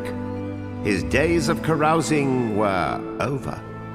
Ah, the world be a worthless, empty place. All be darkness. Captain Gaff, pirate legend, was alone, and he would stay that way until his sins were forgiven.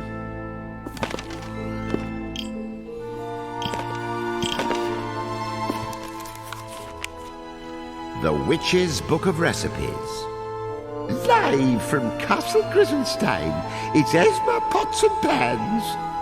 The only cooking show where a real certified witch, that's me, teaches you quick and easy magical recipes. The cat at the witch's feet tried to stifle a yawn. Not this meow sheaf again. Don't you ever learn? What? Said the witch innocently. Your last spicy surprise knocked the general right out of his stripes. All he wanted was a painkiller for his toothache. The witch shrugged. No better way to forget one's pain than to put your mind on another. Then what about the husband and wife who couldn't say what was in their hearts? Your frankly furnace only made things worse. The truth shall set them free. Things have to get worse before they get better. The cat rolled his eyes. I can see I'm wasting my time. Good night. Must you always take the lazy way out? But the feline was already half asleep when a knock came at the door. Oh my, I wonder who today's special guest will be. It was one of the Castle Grizzlestein guard. What's that? You've been sent here by your master. It's all in this letter. Sweat formed on the witch's brow as she started to read aloud. Madam Witch, my soldiers and puppets are miserable. They're up all night moaning and crying. I demand they be cheered up at once. Do you have a recipe for happiness? You don't know what it's like to be alone, rejected, with only the imaginary friend in your pillow to turn to. And neither do I. Just help them. My goodness! A shred of kindness. Very well. Today's recipe on Esma Pots and Pans is Cloud9 Stew. Grab a pen and paper, because here comes that magic recipe. 30 glee shrooms from the Wild Waste, 3 wagtai cacti, root to shoot, 1 bundle of vile vines sliced into rounds. Last but not least, 2 teaspoons of my secret spice, a little something you can find right in the castle basement. Lunicus, Spoonicus, bon appetit! The grub seemed less than eager to dig in. What's that? Prove it works? The king will kill you if you don't check. Oh, fine. The witch looked down at the floor. Yin-yang, you slouch! Wake up! Have a sip of stew and put some zip in your step. Now! The cat reluctantly sampled his mistress's brew. I'll have to hold my nose, but meow. Leaping litter boxes, this is good. Makes me all warm and fuzzy and...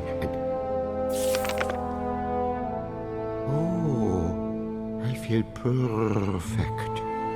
I could die right now and have no regrets. Oh dear! Did I overdo it with the secret spice? They say you can't appreciate happiness without a little tragedy. The secret spice, you ask? Why, it's snake's toxin, in moderation, of course. Oh, don't give me that look. If you want out of this hellhole, face it, you're just gonna have to go to heaven. But cheer up. I hear they have cable.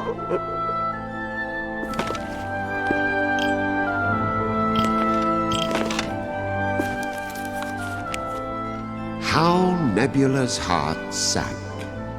Poor, poor Nebula, all alone. Poor little Nebula without a friend of her own.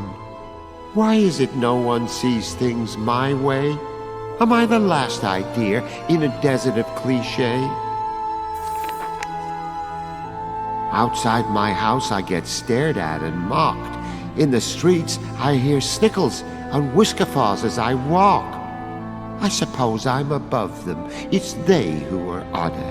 Even Daddy and me are like oil and water. But if Mommy was still here, she'd tell me the truth about my real father, who was far less uncouth. And the galaxy from which I came. Look at these weirdos on Halloween night. This gaggle of ghosts, this wobble of wights. They claim to be townsfolk, all dressed up as spooks, as if I'd be fooled by these monstrous kooks. They're not even living. They're worse than undead. They just wear the costumes to play with your head. They aren't human like me. But oh, what's the point? What does it matter? The whole world's convinced I'm as mad as a hatter. In which case it's time I made them all see. Armed with the truth, I'll set myself free. Oh look, here's my daddy, their leader disguised. A ruse soon diffused in the blink of an eye. He won't call me Susan again. But what if the commotion drew some attention? Would the constable come? Would they try intervention? I checked if my neighbors had heard the hubbub. And there was old Frank sinking back in the tub. Oops, a little mishap with the nearest appliance thwarted this neighbor's impending defiance. He wasn't human anyway. Well, that was the end of the tricking and treating, for soon not a single heart was left beating. All that I wanted was to see eye to eye. Why is it no one will be on my side? Wait, what is this? Are these demons awake? Quick, where's a torch? Find some acid, a stake. They simply won't die. No, they won't leave me be. There's no bringing monsters to justice, it seems. Unless, yes, there is an escape. A good way to leave all my captors agape. I know what sets me apart. Gosh, can you believe her? Do you suppose it's your face? She thinks she's a human. Well, we all had those days. Oh, the misery! My heart, it just sank, and my neck grew to 10 times its regular length. Will nobody save me from this Philistine throng? Oh, please, someone, take me back where I belong, to the galaxy from which I came.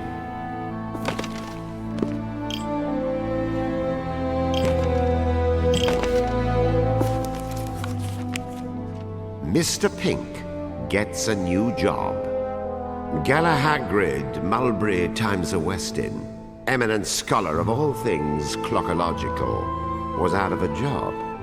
The Land of Time's massive clock, which was supposed to tick its tock for all eternity, had zonked out after just an eon. The Sticky Wicket was finding a replacement clock hand, something that mystastical would never turn up. Galahagrid, better known as Mr. Pink, flew home to his wife and child in low spirits. "Get another job, you lout!" the missus shouted supportively. "Junior needs shoes!" Poor Mr. Pink had no time to mourn the loss of his beloved clock. No, starting tomorrow, every waking hour would belong to the great job hunt. Well, more like great sodding mess, as it turned out. Without the almighty clock to guide them, the Land of Time's populace had gone bonkers. Everyone was either working himself silly or sitting on his duff, drinking tea. Poor Mr. Pink got yelled at for bustling too slow and for relaxing too fast. There was just no place for steady, meticulous work. He got sacked his first day on the job. Back at home, Mr. Pink discovered his wife could turn new, frightening shades of red, and his son shrieked out a melody of death. Perhaps he would need to look into a longer commute. What with the price of fuel, he decided to haul it to the coast on foot. He was hoping to find work on the docks, but quickly discovered he wasn't up to the heavy lifting. Fortunately, the port was raided by the most aggressive of employers, pirates. Our intrepid bird inquired about any openings. And make no mistake, he looked sharp in his new job as the captain's sword. He was ready to bring home some serious bacon. Well, that outlook changed when he saw what he was up against. The other guys had steel swords. He'd heard of swashbuckling, but nobody mentioned he'd be doing all the buckling. Home Mr. Pink went, and his wife had kittens. Well, more like a baby. While he was gone, the number of mouths to feed had gone up 33%. Mr. Pink crossed maintain dignity off his list of objectives. And actually, his new cotton candy stick gig didn't turn out to be so bad. No heavy lifting. All he had to do was hold himself straight. Sure, he was diabetic. His nose tickled, and he had to take a licking, but he could deal with it. Sadly, they trashed him the moment he got too fat. Poor Mr. Pink. Home sweet home. Had someone stapled his wife's eyebrows into that position? Do children always sound this mean when they laugh? Did he even have this many children? Mr. Pink's mind swam with troubling questions as he sought work overseas. One village was hiring wrestlers. After being hired for his sheer audacity, Mr. Pink stood in the ring. He walked away with not even enough fight money to pay his hospital bills. They pitted him against the champ just for shock appeal. After a painful stretch of rehabilitation, Mr. Pink returned home to find the place deserted. How cruel fate was. He longed to see his true love again. And so he climbed the clock tower. A lifetime of clockological study had been poured into this timepiece. Mr. Pink's blood, sweat, and tears. Why did some higher power have to mess everything up? It just wasn't fair. Then, out of nowhere, a rogue gust of wind snatched him off the tower. He watched the ground vanish beneath him. There was no fighting it. His wings were still recovering, and his heart was beyond recovery. Smack! Mr. Pink crashed into his beloved clock face. For better or for worse, fate had intervened. but his poor birdie body felt as though it might never move again. Enough, he whimpered. Mr. Pink, you mustn't torment yourself. It was the moon goddess speaking directly to him. I don't mean to question you, milady, but why exactly not? Make no mistake, said the goddess. You are jobless, friendless, and your family has rejected you. You are hopelessly inflexible when it comes to rules. You have flabby muscles. Your combat ability is laughable. You have zero stage presence, and you can't even relax on a professional level. You are a borderline obsessive clockologist who is self-disciplined to a fault. All you know how to do is stand up straight. For most intents and purposes, you are utterly useless. Mr. Pink blinked back tears as the goddess continued. But try to look on the bright side. Was there a bright side in all that? You still don't see the world has a perfect job for you.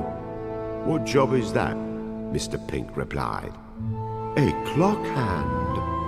At long last, Mr. Pink, goddess bless him, had found his true calling.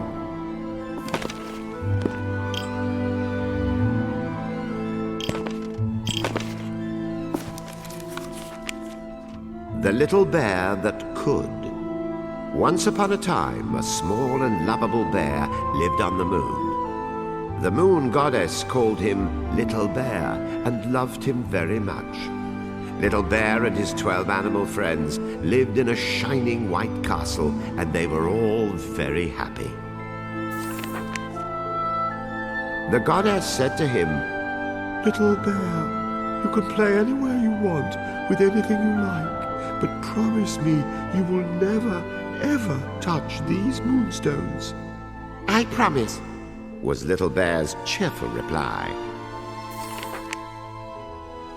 But one day when the goddess was away, Yin Yang the cat came up to Little Bear. Meow, goodness. The goddess certainly thinks you are very special. Uh-huh, said Little Bear. I just love her to pieces, and she loves me right back. Ahem, sputtered Yin Yang as he cleared a hairball from his throat. Does she now? Then why won't she permit you to touch the moonstones?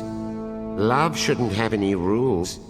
With the moonstones, you could be just as wise as her. You could live forever, just the same as she does. One of the 2 moonstones was white and beautiful and brimmed with eternal life. The other was black and alluring and concealed endless knowledge in its depths. The second moonstone was just too much for Little Bear to resist. Eureka! The light of truth dawned within him. The goddess has deceived us. The goddess has enslaved us. This is no paradise. It's a cage, and no better. Why? She's no goddess at all. She's just a witch. Little Bear told all of his friends what he had learned. You're just a slab of bacon, a ham sandwich in her grand lunchbox. You've been cock-a-doodle-doobed, but are you too chicken to fight back? You make it rain, but haven't you ever wanted to make it pour? She told you those were happy fangs, and you believed her. Open your eyes, friends. This is revolution. Little Bear stole Calibris, the goddess's sacred scissors, and fought valiantly against the castle soldiers.